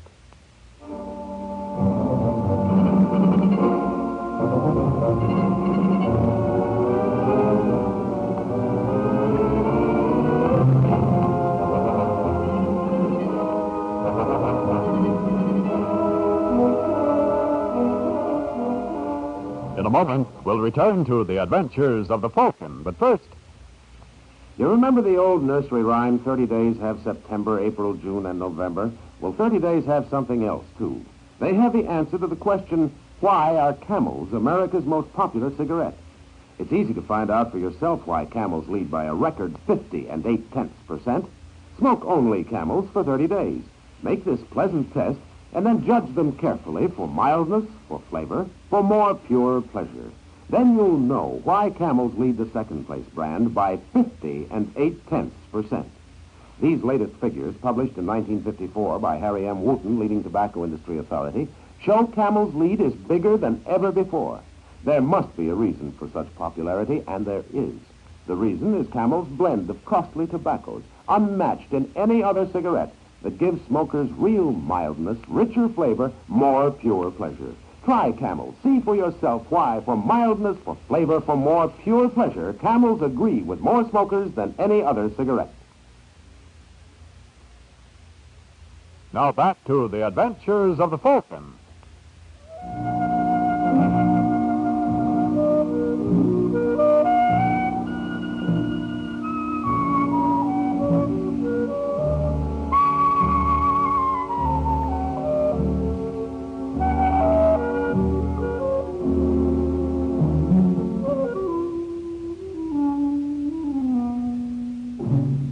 A young fella named Disraeli once wrote, "What we anticipate seldom occurs. What we least expect generally happens." And that best describes my feeling on seeing Sergeant Corbett haul a wax dummy out of Phyllis Howard's closet. And then it took me 25 minutes of fast ad-libbing to get the sergeant out of the apartment. Did he go, Mike? Yes, but his feelings were awfully hurt. I don't think he likes me anymore. What am I going to do? Not a thing. I'm perfectly happy the way things are. The next move is up to the killer. He's got to get in touch with you if he wants to collect. But it may be days before... Mike. You better let me in. Hello? Hello. Is this Mr. Waring? Who wants to know? The name is unimportant, sir. I'll answer to anything you choose. Okay, suppose we call you Prince. I once had a dog by that name. I think you're annoyed with me. You blame me? What was the idea of switching a dummy for the stiff? You didn't approve of my little joke? I don't see the point. I was just anticipating your move on behalf of Miss Howard. I put myself in her place. Did you like it? Not particularly. She's in a pretty awkward spot. How much will it cost you to get off? I'm asking $20,000 for the negatives.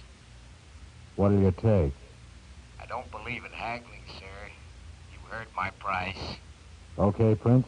It's a deal. Look, I'll send a boy around for the money. Oh, I wouldn't have him followed, Mr. Waring. The consequences would be unpleasant. You'll have the $40,000 ready. 40,000. The other 20 I refer to as Mr. Dario's contribution. Who? Carlos Dario. Never heard of him. There must be some mistake. I was informed that Mr. Dario gave the money to you. Well, your informant gave you a bum steer. Mr. Waring, I always insist on what's coming to me. And I'd like to see you get it. I warn you, sir, if this is a childish attempt at fraud, you'll regret it. Well, Phyllis, that was Prince. But you told him you didn't receive any money from Dario. Uh-huh. What are you up to? It's perfectly simple, Angel. Any dollar I give that man is money thrown down the sewer. Well, 20 grand is an awful big hunk of change to toss away like that. But that money doesn't belong to you. You're looking at it the wrong way, Phyllis. It's bound to cost Dario 20 grand anyway. Now, I'm sure he'd rather it wound up in my pocket than in Prince's. You don't realize what you're saying. If this Mr. Prince thinks that Dario is holding out on him, there's no telling what he might do. He might even kill him. You know something, Phyllis? I never thought of that. What do you say we just put it out of our minds?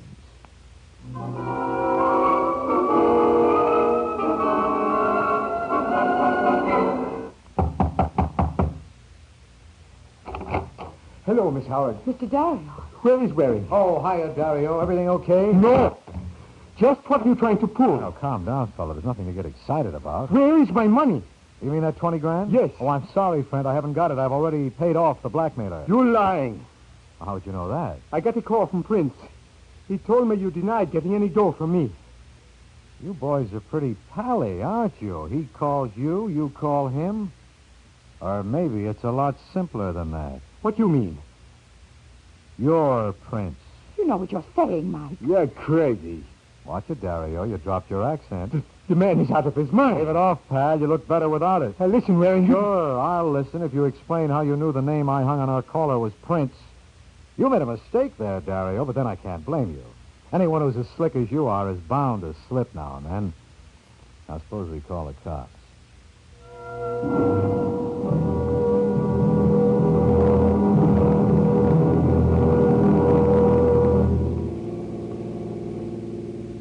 Mike.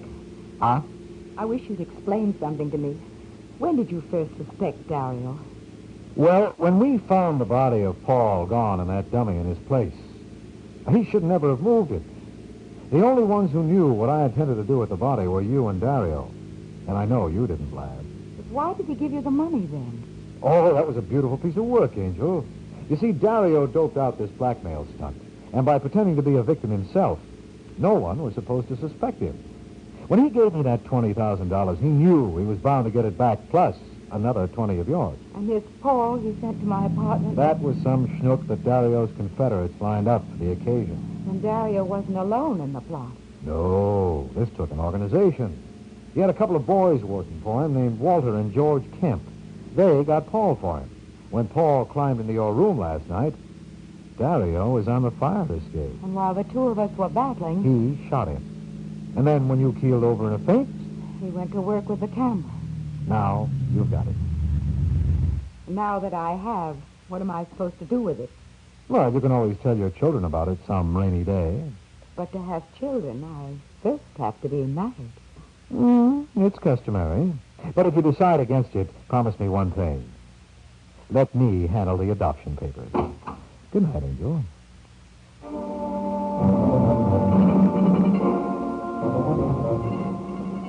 In a moment, we'll tell you about next week's adventure of the Falcon. But first, now hear a mutual minute.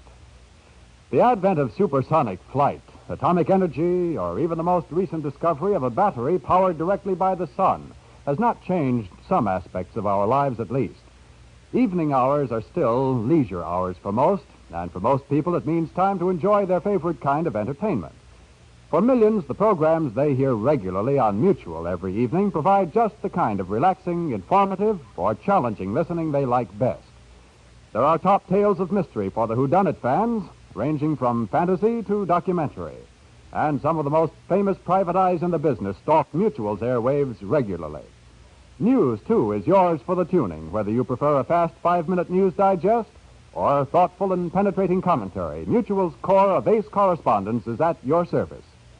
You suit yourself when you hear Mutual's evening lineup of programs, all heard over most of these stations.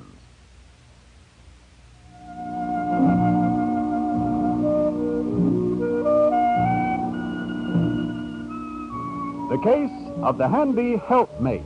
That's the title of next week's Adventure of the Falcon, and Mike Waring learns that what some wives will do for their husbands is murder. The Adventures of the Falcon was presented by the makers of mild, flavorful Camels, America's most popular cigarette, in cooperation with the Mutual Network. The Adventures of the Falcon is based on the famous character created by Drexel Drake, produced and transcribed by Bernard L. Schubert, written by Eugene Wang. George Petrie was starred as the Falcon, Chuck Webster as Sergeant Corbett. This program is fictional, and any resemblance to actual persons, living or dead, is coincidental. Russ Dunbar speaking.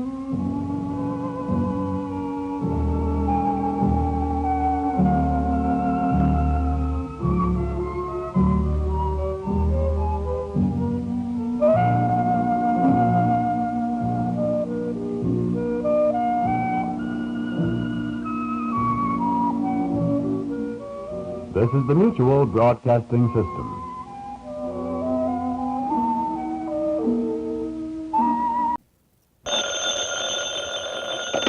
Hello? Yes, this is the Falcon speaking. Oh, Grace. Well, I'm glad you called. I'll have to cancel out tonight, Angel. I'm all jammed up. Some girl I know just brought me a very unusual proposition, and I'll be hanged if I touch it.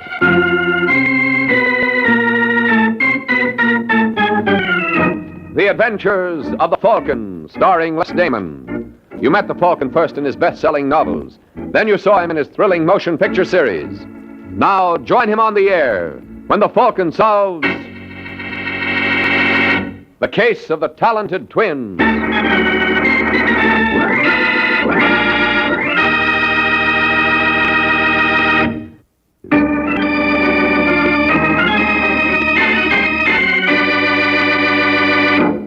And now, the case of the talented twins. It's late evening in New York, and a yellow convertible tears down Riverside Drive. At the wheel is George Alexander, who operates the car as though he owned the streets. Yeah, Mr. Alexander is a big operator. And the blonde alongside of him knows it. You warm enough, Masha? Oh, I'm fine, Mr. Alexander. My friends call me George. Now, why don't... Oh, you passed it. Huh? You should have turned right on 76th. What for? Well, that's where I live. Oh, I'm not taking you home, Masha. Now, really, Mr. Alexander... George. The only reason I consented to go with you was because Mr. Kemp introduced us. You like singing at Mr. Kemp's club? Yes, of course. What's that got to do with it? It's got everything to do with sweethearts. I own the joint. Oh. Sure. Whose idea do you think it is for Kemp to give you a job in the first place? I didn't know. Well, anytime you don't know something, Masha, you just ask George. He's got all the answers. Well, if you don't mind, Mr. George, I'd like to go home. Really, I've got a splitting headache. That's okay. I have my boy fix you up something at my place. Why don't you sit a little closer? I'm perfectly comfortable over here. Nah, it's too far away. Please, Mr. Alexander, you better look where you're going. Come on, Masha, be sociable. What do you want to sit there all Look by... out! Huh? You're going to hit that man! Shut up! You're not going to leave him lying there. Why not? He may be dead. We can't do him any good. Let me out. Get your hand up that door, Masha. I'll let you go when I'm good and ready. And I'm not ready yet.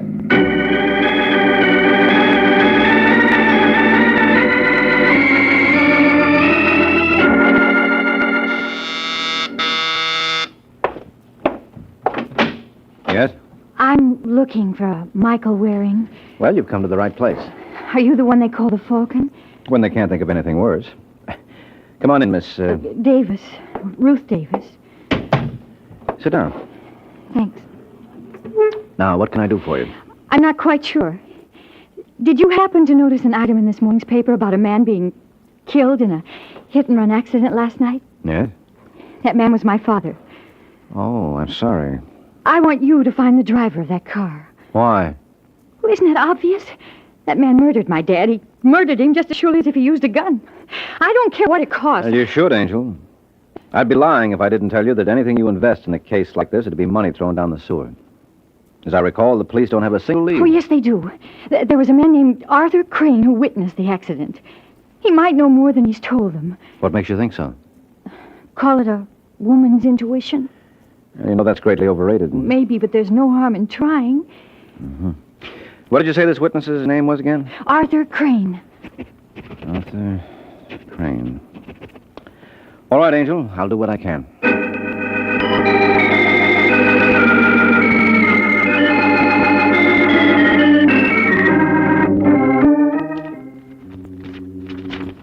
Here it is, Artie. Alexander George, real estate, 1792 Belmore. It's Elwood 06742. Wonder if that's the right Alexander. Well, it has to be. Didn't the license bureau tell you that was the name of the party who owned the car? Yep. Well, it's the only George Alexander in the book. All right, hand me the phone. What's that number again? Elwood 06742. See who that is, will you? You expecting anyone? Nope. Too early for Jack to drop around. Just a second. Yeah. You want the Crane? No. Well, is he in? Who is it, Pete? It's some guy who wants to see you. How do you do, Mr. Crane? How do you do? My name is Mike Waring. I'm a private detective. Private detective? Yeah, at the moment I'm working for Ruth Davis. Who? Ruth Davis. She's the daughter of the man who was killed last night in that hit-and-run accident. Oh, well, sit down, won't you? Pete, see if we got any beer on ice. Yeah. Don't bother, Mr. Jordan. Pete Jordan, and it's no bother at all. Yeah, go on, Pete. Now, what can I do for you, Waring? Well, according to the police blotter, you were the one who discovered Davis's body after the accident. That's right. I was coming home from a club date. Club date? Mm-hmm. I'm a musician. I play piano with a small combo around town. Mm-hmm. Well, go on. Well, just as I got out of the subway, I saw this guy Davis laying in the gutter. What time was that? Oh, it must have been around 3:15. First, I thought it was just some stew bum, you know. But I saw that briefcase under his arm, then I realized it must have been an accident. Well, you couldn't have gotten there much after it happened. That's what the cops told me. You didn't notice any sign of a car around? Nope. Well, there couldn't have been too many cars out of that hour. This is very important to my client. Look, Waring, if there was any way I could possibly help you, I'd be glad to. Any driver who pulls a stunt like that ought to get it in the neck. Yeah, sure, but you can't tell me any more than you have, huh? Not a thing. I'm sorry. I wish I could. Well, here's your beer, gents. Well, I'm afraid I'll have to ask for a rain check, Jordan. You going already? Yeah, I got to. But I'll leave my card. If you think of anything... Just leave it to me, Waring. If I think of anything, I'll know what to do.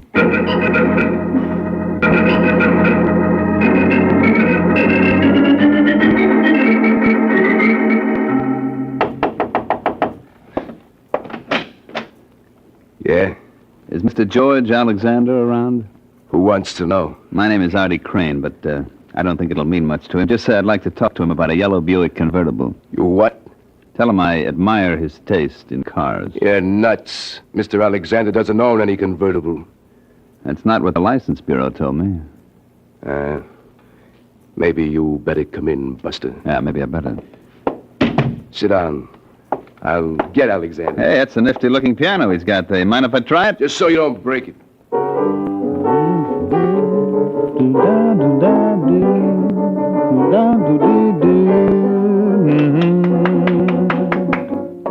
That's very pretty, mister. You like? Yeah. What do you call it? I've got those gimme blues. It's a very original title. I'm a very original guy, Mr. Alexander. How so? Well, 99 guys out of 100 who know what I know would have spilled everything to the cops. But not you, huh? Mm-mm. Little Artie knows when to keep his mouth shut. For instance? Keep out of this, Vince. Go on, Crane. Well, for instance, last night I was coming home late and I saw a car bowl over some character who was crossing the street. Fortunately, I had enough presence of mind to copy down the license number. And you think this car belongs to me? Mm-hmm. You're wrong. Okay. I'm perfectly willing to leave it to Mike Waring. The Falcon? That's right. He's working for the daughter of the poor slob who got hit. He was around to see me this afternoon, wanted to know if I could help him. And you told him? Not a thing. I thought I could help you more. How much more? What? Why, you dirty little... Let go. Should I throw him out, Now, George? calm yourself, Vince. Don't be so free with your hands, You shouldn't mister. blame... Vince never liked blackmail. Well, that little pushing around is going to cost you another $5, Alexander. What? Take it easy, Vince. You think the money was coming out of your pocket. So now you want $15,000, eh, Artie? Otherwise, I go straight to Waring's and from there to the cops. Well, I wouldn't want you to make such a trip on my account. Then you better get it up. Okay, Artie. You leave it to me. I'll take care of you. And when I get through, I bet you don't complain.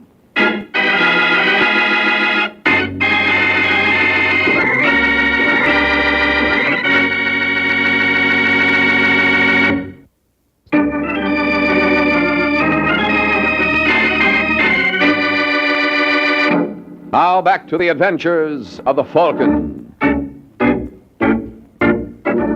2 hours have passed since Artie Crane made his little call on Mr. Alexander. Now we find Mike making a call of his own.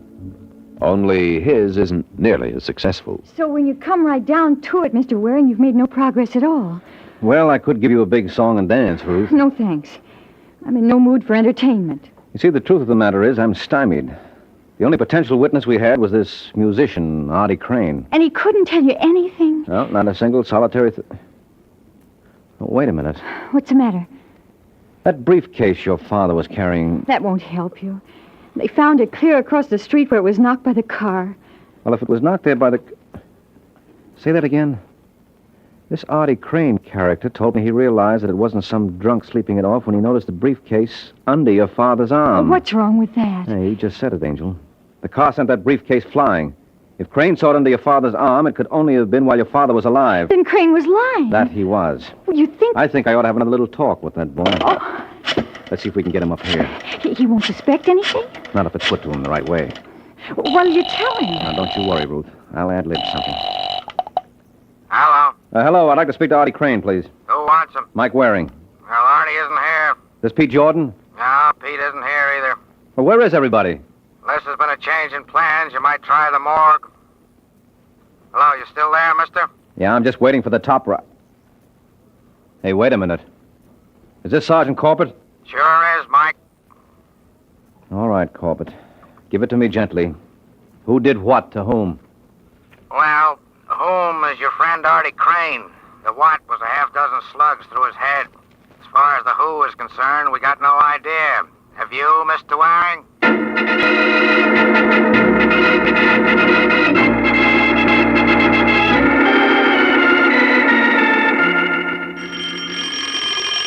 Okay, I'm coming. Hello, Pete. Oh, hi, Mr. Waring. Well, I drop around and redeem that rain check. Rain check? I asked for one the last time I was here. Oh, yeah. Well, I guess you heard about Artie. Mm-hmm. That his piano? Yeah. To think he'll never touch it again. Just how good was he on it? Oh, you can have the Duke and Count Basie. I'd have taken Artie any time. You a musician, too? Yeah, but I wasn't in his class. I used to sing a little. Oh. Well, how about an audition? What do you mean? Well, you never can tell, Pete. I may want to sponsor you. So let's hear how well you do in the voice department. Who killed Artie? Oh, look, you can't talk to me like that. Come on, Pigeon, sing. I did. Ouch. You wouldn't try that. If your big brother was around. Let me go. Not before we have a solo. Now, who killed Artie? How should I know? You should if anyone would. Who had it in for him? No one. Everybody liked him. Uh-huh. So one of his admirers pumped 6 slugs into his face so even his own mother wouldn't recognize him. Incidentally, how did you? There wasn't a thing on the body. Well, I found him here. Might have been a visitor from Mars. Yeah, but he had a flag tattooed on his shoulder. A patriot, no less. Who was the hit-and-run driver who killed Davis? I don't know what you mean. Yes, you do, Pete. Artie must have told you everything. He saw the car that killed Davis. No, he didn't. You know, you won't look so good singing without those dazzling white teeth. Well? There's a fellow named Alexander. Does this fellow have a first name? George. George? You mean Arthur tried to shake down George Alexander? You know him? Well enough to realize that Artie made a serious mistake trying it. Let's hope we all profit by his example.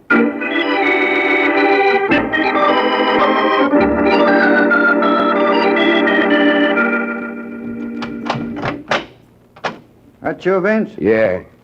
How you make out? Just look. All right, beautiful. Inside. Stop that. Inside.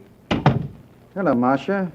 You're not going to get away with this, Mr. Alexander. I told you my friends called me George. You want to be my friend, no? No. You're fooling. Sit down, baby. You can't keep me here. You can't keep me here. You can't do this. You can't do that. Why don't you give that tongue a rest? All right, that's enough, Vince. Marcia and me, we understand each other. Well, don't we, sweethearts? What do you want? I just want to make sure you didn't tell anybody about our little ride. Get it, Vince? What about Marcia? What's the matter? Can a gentleman invite a lady up to his apartment? After all, we got you for a chaperone. All right. Hold your horses, will you? Hello, is George here? Oh, I see he is. Wait a minute, Buster. Not so fast. It's okay, Vince. This is the Falcon. He's an old friend of mine. Well, I wouldn't go so far as to say that. I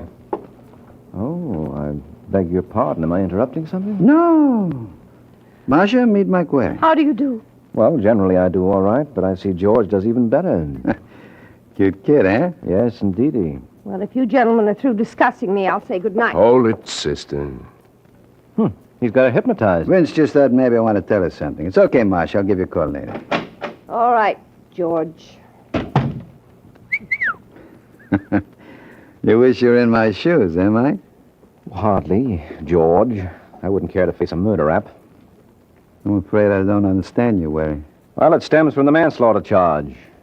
Manslaughter? Mm-hmm. For killing Ralph Davis with your car last night. You know, Mr. D.A. could tell this story very effectively. It's got a wonderful moral, how one crime leads to another. Now, the opening scene would show you driving along. Get out. Well, you might let me finish, George. It's got great dramatic possibilities. You heard him. Get out. Who's this little Sir Echo? If you're not out of here by the time I count three... You mean you're not interested in how my little script ends? No. And you keep up like this, Mike, and you won't be around for the end.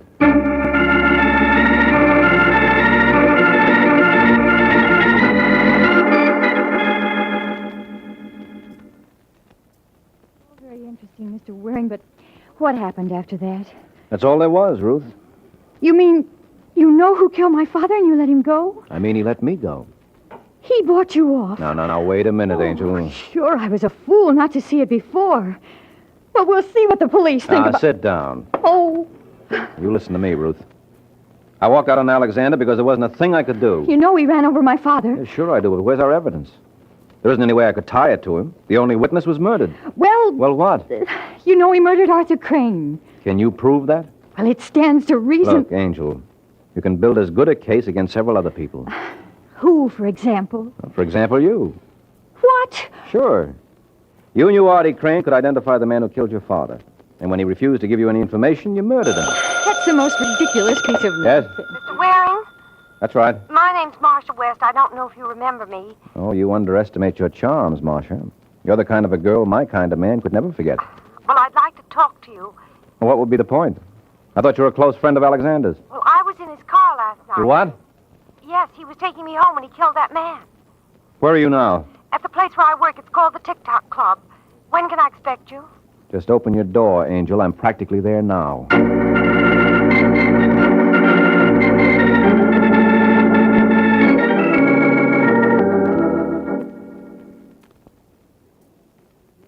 Come on, you creep. Snap into it. We haven't got all night. The show goes on in a few... Yeah, what do you want, mister? Where's Marcia West's dressing room? The first one on your left. This one here? Yeah, that's right. I don't keep her too long. She's on in 10 minutes. Come on, girls. Don't stand up. Marcia? Marcia? She ain't here, Waring. What? No, just stay like you are, Falcon. Lock the door, Vince. All right. Where is she, George? Where is who? Marcia. She called me from here not more than 15 minutes ago. You say, Vince? Was it that old hag with the mop? You boys ought to try television. That's a great act you've got there. I'm glad you like it.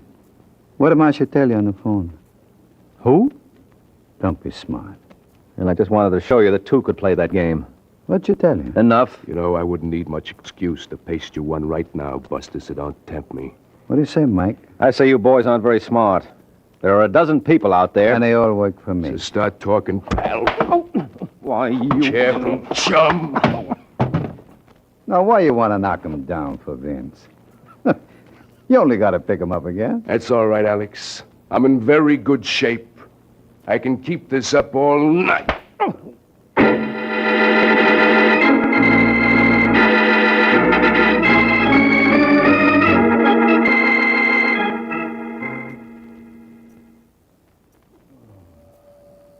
Well, Sleeping Beauty, I didn't even have to kiss you to wake you up. Huh? Yeah, this isn't the Princess Palace. It's Bellevue Hospital. No kidding. Okay, Mike, who slugged you? First, I want to know where you found me, Sergeant. On West 8th Street. How did I get down there? I can tell you one thing. I don't think you made it on foot. Someone must have given me a lift. Oh? A character named Vince, working at the behest of George Alexander. What do they want to do that for? Because Alexander was the one who drove the car that killed Ralph Davis last night. Last night? Well, isn't it Sunday? Where have you been? Don't bother answering, I know. All right. What day is it? Monday. Holy smoke. Where's Marcia? Who? Marcia West. She was in the car when Alexander killed Davis. She tell you that? Yes, and I wouldn't be surprised if she knew all about the Artie Crane killing, too. Is that tied up with this? Definitely. You see, Crane tried to blackmail Alexander, and Not so fast. Can you prove that? No, I can't hear, Corbett. So let's go where I can.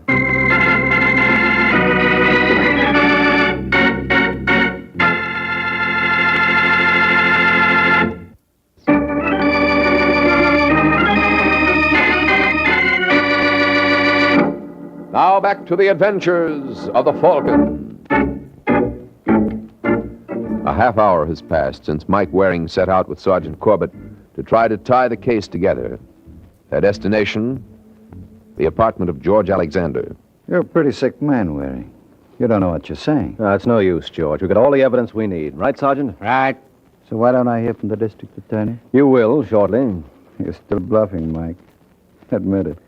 All right, then how do I know you paid off to Artie Crane? You know? Yes, and I can prove it. How about that, Mr. Alexander?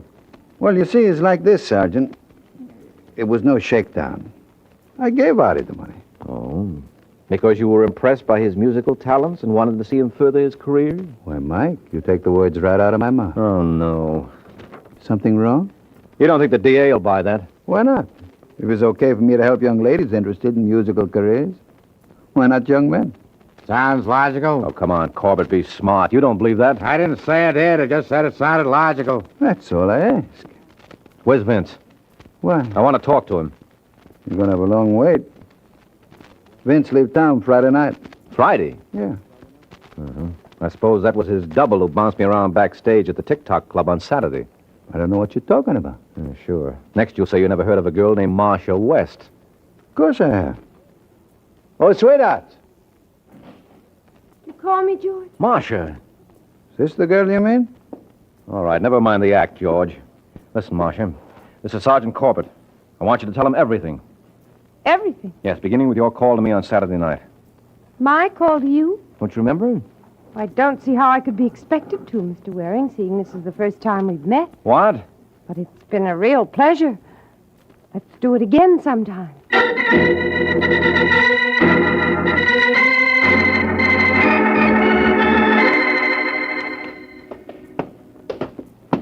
You know, Mike, maybe we ought to go back to the hospital. It's not a bad place. They got a couple of good-looking nurses there. Okay, so I'm nuts, Sergeant. But just humor me a couple of minutes more. I still don't see what you're going to accomplish with Pete Jordan. I tell you, he knows that Artie Crane went to see Alexander. That still don't prove anything. Crane could have gone to see Alexander for a million reasons. Well, suppose Pete's willing to swear that he... Yeah? Well, if it isn't the gay troubadour. Hello, Pete, remember me? Now, look, Waring, I'm busy. Yeah, sure you are. This won't take much of your time. Didn't Artie Crane tell you he saw the car that killed Ralph Davis in that accident? Well, didn't he? Yeah. Get your coat, Jordan. We're going downtown. Now, don't rush him, Sergeant. You might break the spell. As long as Pete's in the mood for singing, maybe he'll be willing to croon you something else. I told you everything I know. Not quite. There's one song you forgot. The one that goes, I killed my best friend and am I sorry? What are you talking about? The murder of Artie Crane. You know enough about that to give us a complete chorus. So start singing, Pigeon.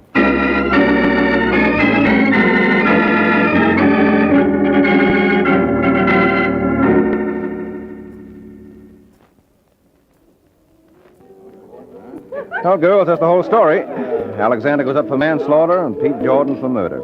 Any questions? I have one, Mike. Oh, so have I. I think Marcia was first, Ruth.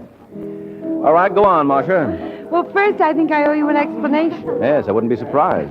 Well, Alexander made me say I didn't know you. He and Vince caught me phoning you that night. Yes, I figured as much. I was afraid of what he might do, not only to me, but to you. Well. I thought she had a question to ask. Oh, well, all I wanted to know is what made you suspect Pete Jordan. Very simple thing, Angel. As you recall, when the police found Artie, there was nothing on him. So? So the question arises, Ruth, what happened to the hush money Alexander paid him? I don't get it. I pulled one bluff on Alexander that worked. The only reason he admitted giving money to Artie was that he thought I could prove he did. And you couldn't? No, because there was no money found on the body. Oh. And it stood to reason that Alexander and Vince didn't remove it. Otherwise, they would have known I was bluffing. So I figured maybe this was just a plain, everyday murder for money. And once you realized that, it was just a matter of picking out the only party who had the opportunity. That's right. And that gave me Pete Jordan. But I'll tell you one thing this business taught me. What? Never take a case where two beautiful women are involved. Makes for complications. How so? Well, it's too much of a good thing. You know the old saying, two's company, three's a crowd. He's got a point there, Ruth.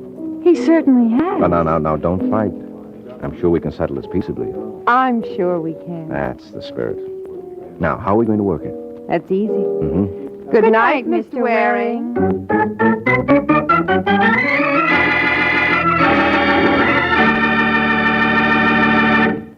Please turn the cassette over at this point to begin side 2.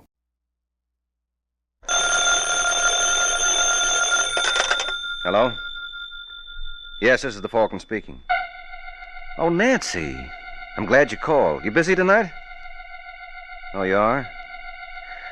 All right, Angel. You know what that means. Anything that happens to me this evening will be a dead loss.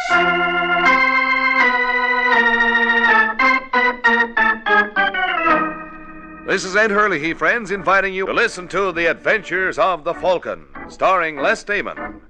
You met the Falcon first in his best-selling novels. Then you saw him in his thrilling motion picture series. Now join him on the air when the Falcon solves the case of the unwelcome Christmas present.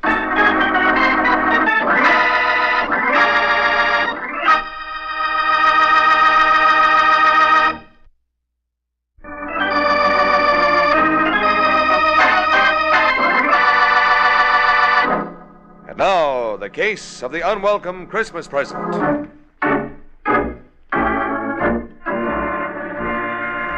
It is Saturday afternoon in New York, 2 days before Christmas.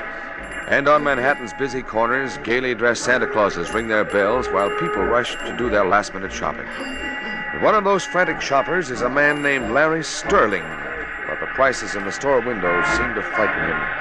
And as he shakes his head sadly, a small delivery truck pulls alongside. And the driver, after watching him for a minute, calls to him. Hey, mister. Mister. Huh?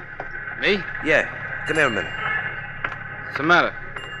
You look like a nice guy. Oh, thanks. Now, wait. Don't go away. I want to talk to you. I'm sorry. I'm busy. Now, take it easy, mister. What's your name? Sterling. Larry Sterling. Oh, glad to know you. My name is Haynes. Walter Haynes. I've been watching you. So I noticed. You got a girl? What's it to you? Look, Sterling, I want to do you a favor. Well, don't bother. Okay, if that's the way you feel. Hey, wait a second. What kind of a favor? How would you like to give your girl a silver fox jacket for Christmas? You crazy. Then you know what those things cost. Yeah, and I haven't got that kind of dough. Well, would you be willing to spend $75 for one? What? Get in the car. Well, make up your mind, Sterling. Either you want to look at this jacket or you don't. Well, why can't I see it out here? Because there's a cop watching us. Hey, careful. Don't sit on the box. Is it in here? Yeah. Take a look.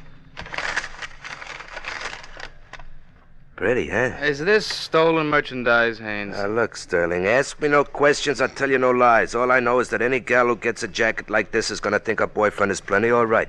$75, you said? That's right. And I'll throw in that gift box. Did you notice the label?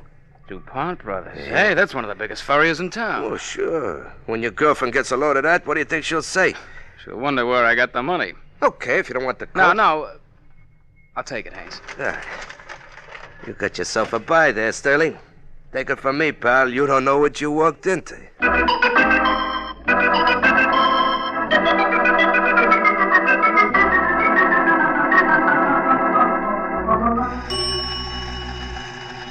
Hey, you better fill up the tank, Joey. I'm going out again. Only sold one silver fox today. Think I'll have to try Lower Broadway. I wouldn't if I were you. Huh? Oh. Hello, Bonnie. Hello, Haynes. Where'd you drop from? Steve Ellis told me you kept your truck here. What's up? Mr. Raynaud is looking for you. Raynaud? Uh-huh. What for? Don't you know? No, what'd I do? It's what Raynaud thinks you didn't do. Oh, he's crazy. You want to tell him that? Oh, there's no talking to him once he gets an idea in his head. Hey, Bonnie, what'll I do, huh? How would you like to hide out in my place? You mean you'd let me? Why not? Oh, but if Raynaud ever found out about this... Why should he? Well, somebody might rat. I'm not worried. Oh, I want you to know, Bonnie, I'll never forget you for this as long as I live. I know you mean well, darling. But if Mr. Raynaud ever discovers this little deceit, that's not saying very much, is it?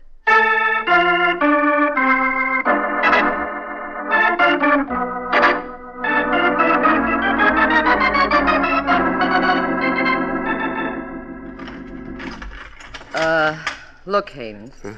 Maybe it would be better if... If what? Oh, skip it.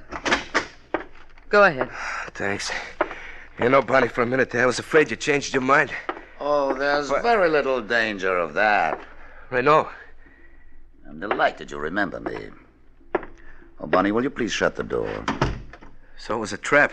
Yes, but you're very lucky, Haynes. Not every rat is offered such attractive bait. It was a very fine piece of work, Bonnie. Listen, Raynaud, you promised me nothing would happen to him if I brought him here. Did I? Well, let's not worry about it, shall we? Oh, Haynes, I believe you know Leonard. Sure he does. We're old friends, aren't we, pal? Cut it out! Bonnie's right, Leonard. That's hardly the way to treat a guest. Really, Haynes, I'm so sorry about this. May I offer you something? No, I don't want anything. Well, that's where we differ. Because I do. 2 weeks ago, you received your usual consignment of fur jackets. One coat was different. Where is it? In my truck? Leonard, will you be good enough to check? Sure. Never mind. I've already looked. It isn't there. It ain't? No. Yeah. Something I must have sold it by mistake. Oh, you gotta believe me, Mr. Raynaud. Of course I do. Who was the lucky buyer? Well, that's just the trouble. I don't know his name. Leonard. I've been looking forward to this for a long time, Haynes. No. When I get through with you, your own mother won't know you. What was his name? I tell you, I don't know. Oh, for heaven's sake, Raynaud, keep Leonard away from him. He'll kill him. I hope not, Bonnie. But if he does, well, in our trade, death is always an occupational hazard. Carry on, Leonard.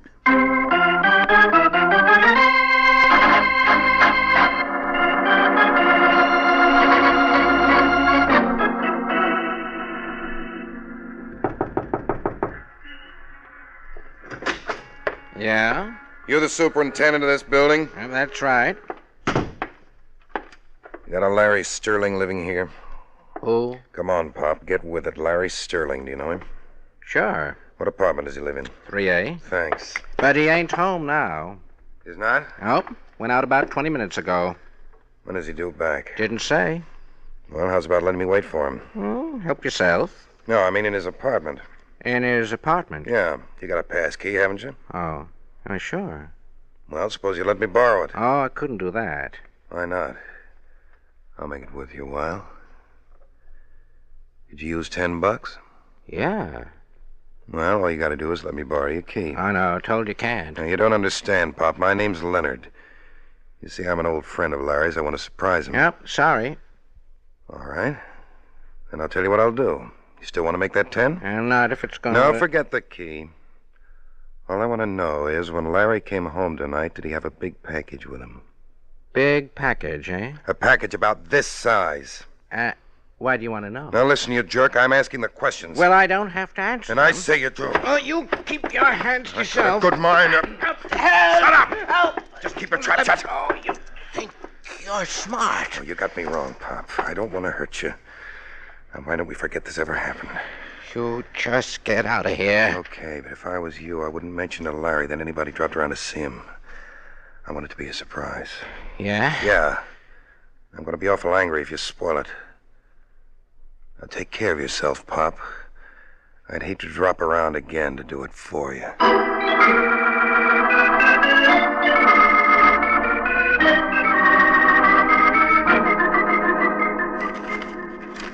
No, I shouldn't do this, George. We promised we wouldn't open our presents till Christmas Eve. Now, Larry, 24 hours one way or the other won't make any difference. Is it a robe? Nope. Lounging pajamas? You'll never guess. Then let me see. Oh, Larry, it's... Didn't expect a fur coat, huh? No, I didn't. Well, what do you say? I think it's lovely, Larry. Go on, try it on. Oh, sure. You're certainly not enthusiastic about it. I'm sorry, honey. I guess I'm behaving badly, but you see... Oh, excuse me. Hello? Is that you, Miss Corwin? Yes? This is Parker, the superintendent where Mr. Sterling lives. Do you expect to see him tonight? As a matter of fact, he's here now. Oh, could I talk to him, please? Sure. It's for you, Larry. Who is it? The superintendent of your building. It's funny. Hello. Hiya, Mr. Sterling. Well, what's the trouble, Pop? I just thought you ought to know something. A fellow was around here tonight asking questions about you. Who? He wouldn't give his name, but he wanted me to let him in your apartment. Huh? He was awful interested in that big box you brought home tonight. When I wouldn't tell him anything about it, he almost hit me. Oh, listen, Papa. Are you sure he was after me? Positive. If I was you, Mr. Sterling, I'd be careful. Oh. Yeah, thanks a lot, Pop. I'll be seeing you. What's the trouble, Larry? Somebody's awfully curious about that fur coat. Now, why would anybody in his right mind be interested in that coat? Well, it's a nice way for you to talk. I don't want to hurt your feelings, darling, but if you paid more than $20 for this, you were stuck. So you think I was a sucker? I do. You know, you could be wrong, too. How are you going to prove it? Maybe I can, but if you give me the classified directory, I'll find me someone who can.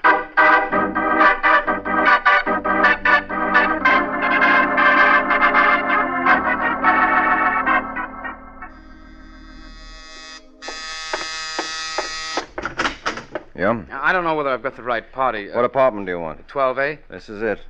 Are you, Mike Waring, the Falcon? That's right. My name is Larry Sterling. I hate to bother you, Mr. Waring. Quite all right. Come in. Thank you. What's on your mind? Well, if you're not too busy, I'd like to talk to you. About what? This. Go on, open the box. Oh, it's a fur jacket. Yeah, I bought it this afternoon from a man named Walter Haynes. Well, how come it's sporting the DuPont Brothers label? This guy Haynes led me to believe it was stolen. Oh, the old racket, huh? Yeah, there's a new one on me. Well, what do you want me to do? Get your money back? No, I was a sucker, Mr. Waring, and I'm willing to take my loss. And what's your problem? How much would you guess I paid for this coat? Oh, I don't know, $100? 75. But my girlfriend says it isn't worth 20. Well? Well, if this coat's worthless, why is somebody so anxious to get it from me? What do you mean? My superintendent told me several parties were making inquiries about me. Well, that doesn't mean anything. Funny they should all ask if I brought home a big, bulky box that looked like it might contain a fur jacket. Let me see that coat again. Well? Oh, it still looks like a skinned rabbit to me. But I've been wrong before. Let's see what the experts down at DuPont Brothers have to say.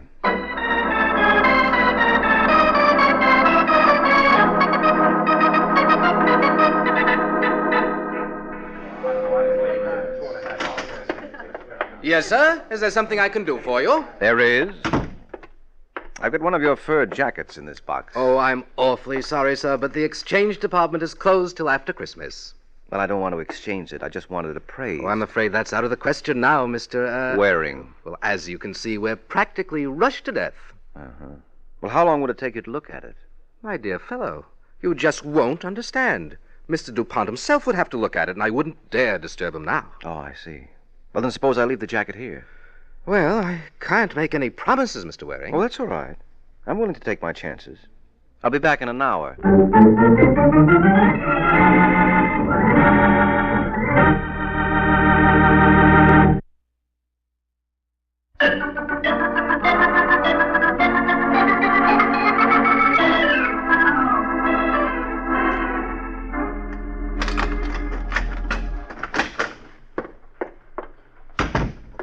Hello. Huh? Oh, hello, a lady burglar. Hope I didn't startle you. Not particularly. Well, if I'm in your way, Oh, think nothing of it. You must be Mike Waring, also called the Falcon. I guess I must be. And you? You can call me Bonnie. Well, I'd like nothing better. A young man named Larry Sterling dropped in to see you about an hour ago. Oh, did he? Well, that's what I've been led to believe. How did you get in here? I could say the door was unlocked. Yes, you could, but I wouldn't necessarily have to believe you. In that case, you may as well know the truth. I used these. Oh, that's not nice, Bonnie. It's a penal offense. Oh, thinking of calling someone? Just the police? Now, let's not be hasty, shall we? Who are you? Oh, I'm terribly sorry. Mr. Waring, Mr. Raynaud. You'll forgive me for not shaking hands. As I understand, that gun makes it rather awkward, doesn't it? Very. What do you want, Renaud? Didn't Bonnie explain? I didn't get very far. Mr. Waring, I have reason to believe that a young man named Larry Sterling left a fur jacket with you today. Why should he do that? Maybe he became suspicious. Maybe he had reason to be. Maybe. But that's hardly the point. Where is the coat, Mr. Waring? I haven't got it. I know. Bonnie and I were quite diligent in our search. Well, I hope you were careful in handling my shirts. You needn't worry about that. Well, then I haven't a care in the world. Not after you turn the coat over to us. I assume you can get it back at your convenience. Anytime? May I suggest there's no time like the present? And I'm afraid I can't agree with you, Renaud. My client bought that coat in good faith. In good faith? Yes, he gave $75 for it. I assure you neither of you will lose by this transaction. Well, I don't know. His girlfriend was awfully crazy about it. Shall we say $1,000? Shall we say nuts? Mr. Waring, I refuse to argue. Suppose I send one of my agents around. He's much more persuasive than I am. Come, Bonnie. Hold it. Where do you think you're going? Home, naturally. Have you any objections? Yes, several. You're staying here till the police arrive. You're overlooking one thing, Mr. Waring. What, that gun? Uh-huh. Well, somehow I've got a feeling... Look out, Reno! You stupid, blundering fool! Your type can never let well enough alone.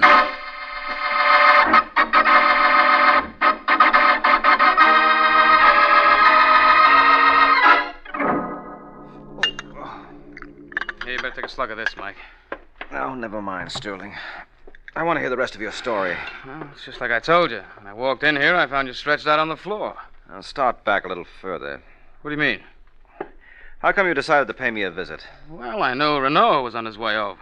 And you didn't think it necessary to warn me? I tried to call you, but there was no answer. Why did you tell Raynaud you hired me? I didn't. Then who did? My girlfriend, Georgia Cohen. He found out where she lived, and, well, I guess it wasn't very bright of her, but Georgia told him I'd gone over to see you. Mike, that coat must be worth thousands. Mm-hmm. What was the name of that character you bought it from? Walter Haynes. Now get the phone book and see if he's listed. Don't bother, I can tell you. Where? He lives at 2719 West 93rd, apartment 2D. Oh, thanks. And you're... Leonard. I think Mr. Raynaud told you I'd be around. Yes, he did. I want that coat wearing. You know, Leonard, Raynaud made a bad bet. You're no more persuasive than he is, and you're not nearly as pretty as Bonnie. Well, you haven't seen me in action. I can hardly wait. I'm glad you're taking that attitude, Waring. It gives me an opportunity to check up on some gossip. They tell me you're a pretty tough cookie. You don't want to believe everything you hear. Well, there's one way to find out. Get out of the way, Mike. Hey, what? Nice going, Larry. I hope you don't mind me ruining that decanter. Oh, no. I'll find it a lot easier to get a new bottle than this boy will a new head. Come on, let's go, fella.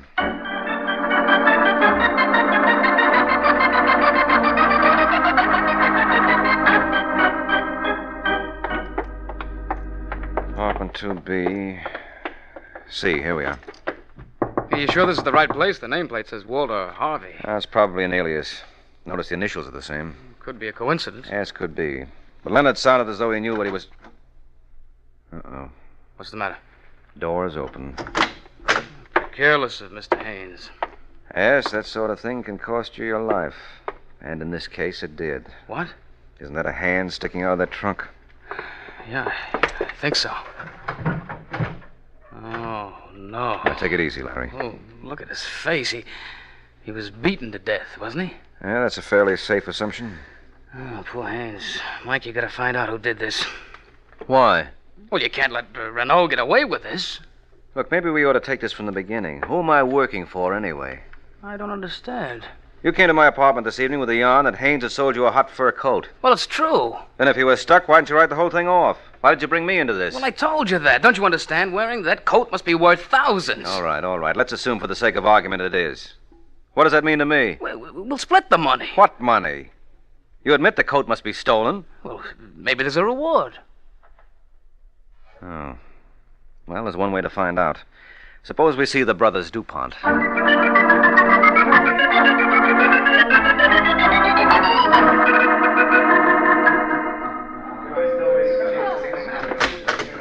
Yes, sir. Can I help you? I hope so. My name is Waring. I was in here a little earlier today. I left a coat to be appraised. Oh, yes, of course. I had Mr. DuPont look at it. Would you be good enough to identify your merchandise? That the same one, Larry? Yeah, I could never forget that fur. Well, what's the coat worth? Would you care to venture a guess? Well, judging by the trouble it's caused, I'd say 10,000. Oh, you're way off, sir. What did I tell you? 20? If I might be so bold, what did you pay for this coat? Well, you can't judge by that. My friend got it at bargain rates. And he gave? Believe it or not, $75. Really? Uh-huh. Well, strictly entre nous, Mr. Waring. This is a very rare example of genus felidae. Ooh. English translation, please. Skinned alley cat. And as such, it isn't worth a dime.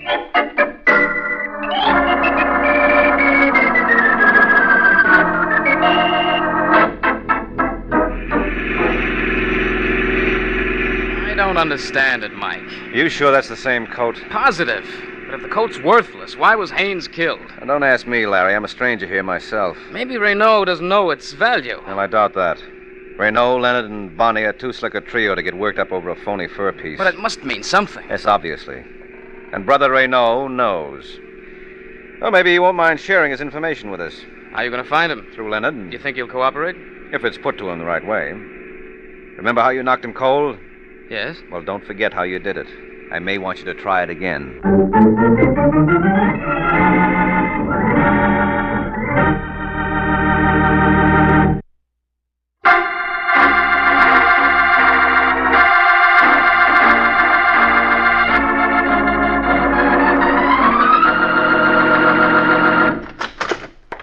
He's still here, Mike.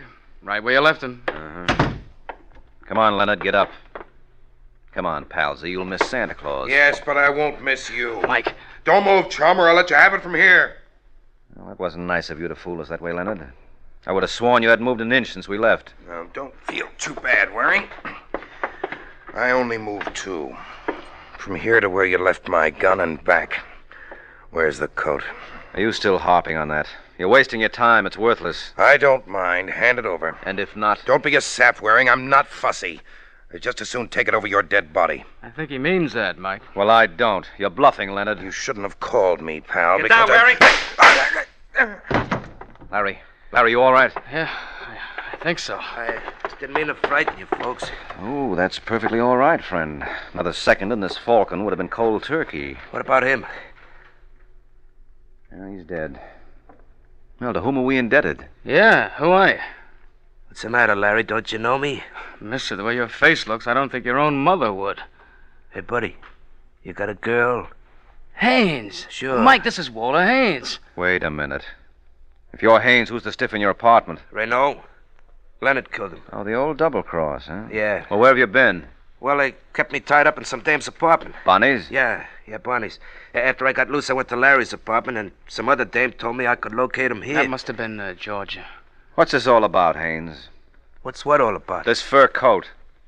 Believe me, Waring, I don't know. I got it in a consignment with my regular merchandise.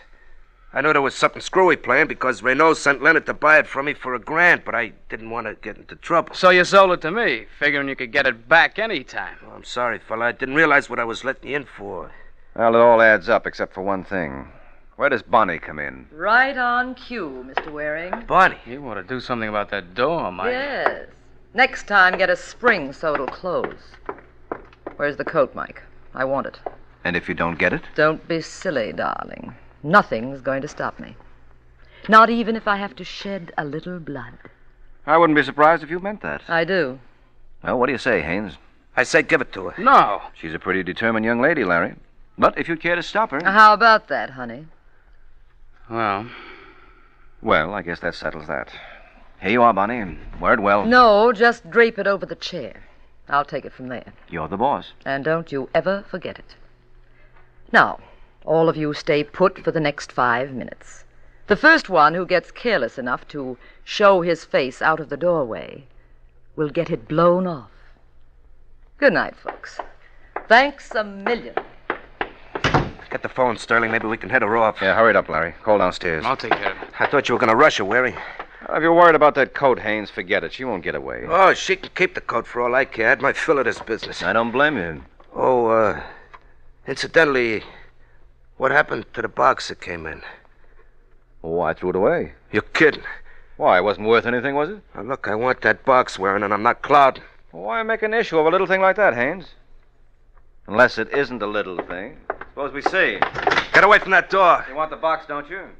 I'm darned if I can see why. Looks like any other cardboard box to me. Maybe if I were to rip the cardboard apart... Hey, cut that out. Oh, well, what do you know? Pretty cute, huh? Who'd ever think of looking for a letter pasted between 2 sheets of cardboard? You did. Yeah, well, you gave me the lead. Yeah, this is a pretty important piece of stationery, Haynes. Look at the name on top, Moscow Federation. I want that letter, Waring. Yes, I'm beginning to understand why. What, do I get it? Mister, you certainly do. Did you have to do that, Larry? Did I have to do that? You realize he was going to kill you? Sure, but I might as well be dead. You realize that was my last bottle of Christmas cheer? Now what am I going to do?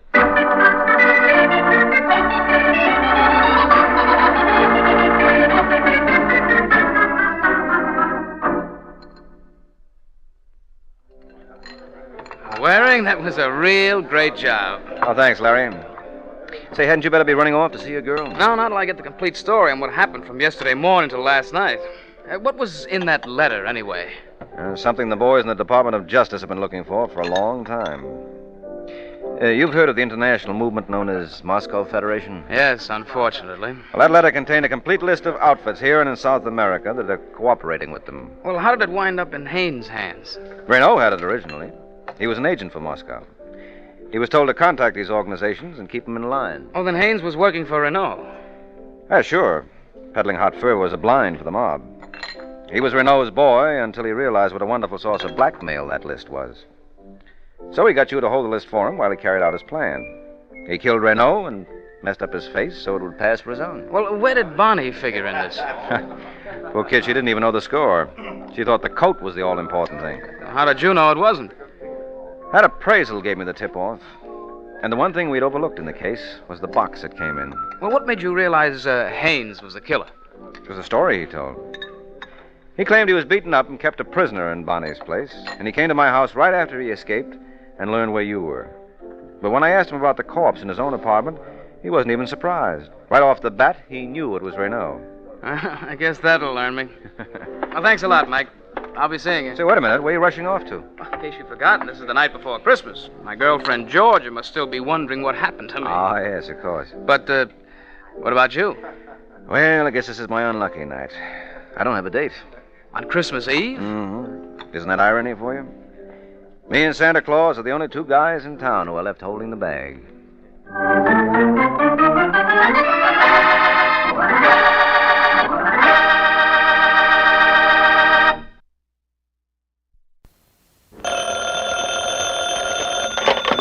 Hello? Yes, this is the Falcon speaking. Oh, Cora. Thanks for calling, Angel, but I'll have to take a rain check. Tonight I'm tied up with a guy who fell so hard for a girl, he never got up again.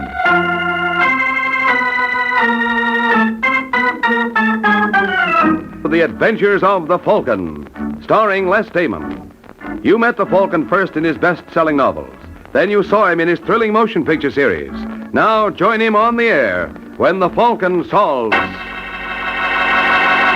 the case of the Invisible Thug.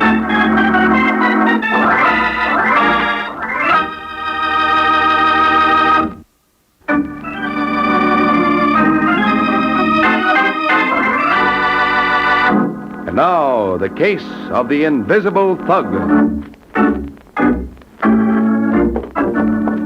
It's early Sunday in New York when terrified Vera Castro fumbles with the key to her apartment with shaking fingers. Finally, she locates the keyhole, unlocks the door, and enters. Hello, dear. Vera, what's the matter with you? It's Pete. Pete? Pete Lloyd? Yes, I just saw him. What's he doing in New York? I don't know, but he's here. Did he see you? Well, I'm not sure. Ernie, he did see me. There he is. What'll we do? Who is it? Ask Vera, she knows. It's him. Aren't you going to open the door for an old friend? Ernie, we've got to get out of here. Oh, it's 2 floors to the street. Looks like I'm going to have to invite myself in then. He's trying to break in. Ernie, do something. He'll kill us. I know he will. Pete, please leave us alone. Stop shaking, baby. I'm not going to touch you. I wouldn't dirty my hands. It's your husband I come to see. Put away the gun, Lloyd. Hey, funny boy. What do you want? Yeah, Castro, what do I want? You run off with my girl. Yes, what do I want? Well, you don't want me. You just said so. Yeah, I don't want you. Not now. All I want is payment. And I'm taking it. We don't have much. You're living. That's much. No, Pete. Shut up, Vera. Please. Shut up. All right, Castro. Lloyd, listen, give me a chance. Don't.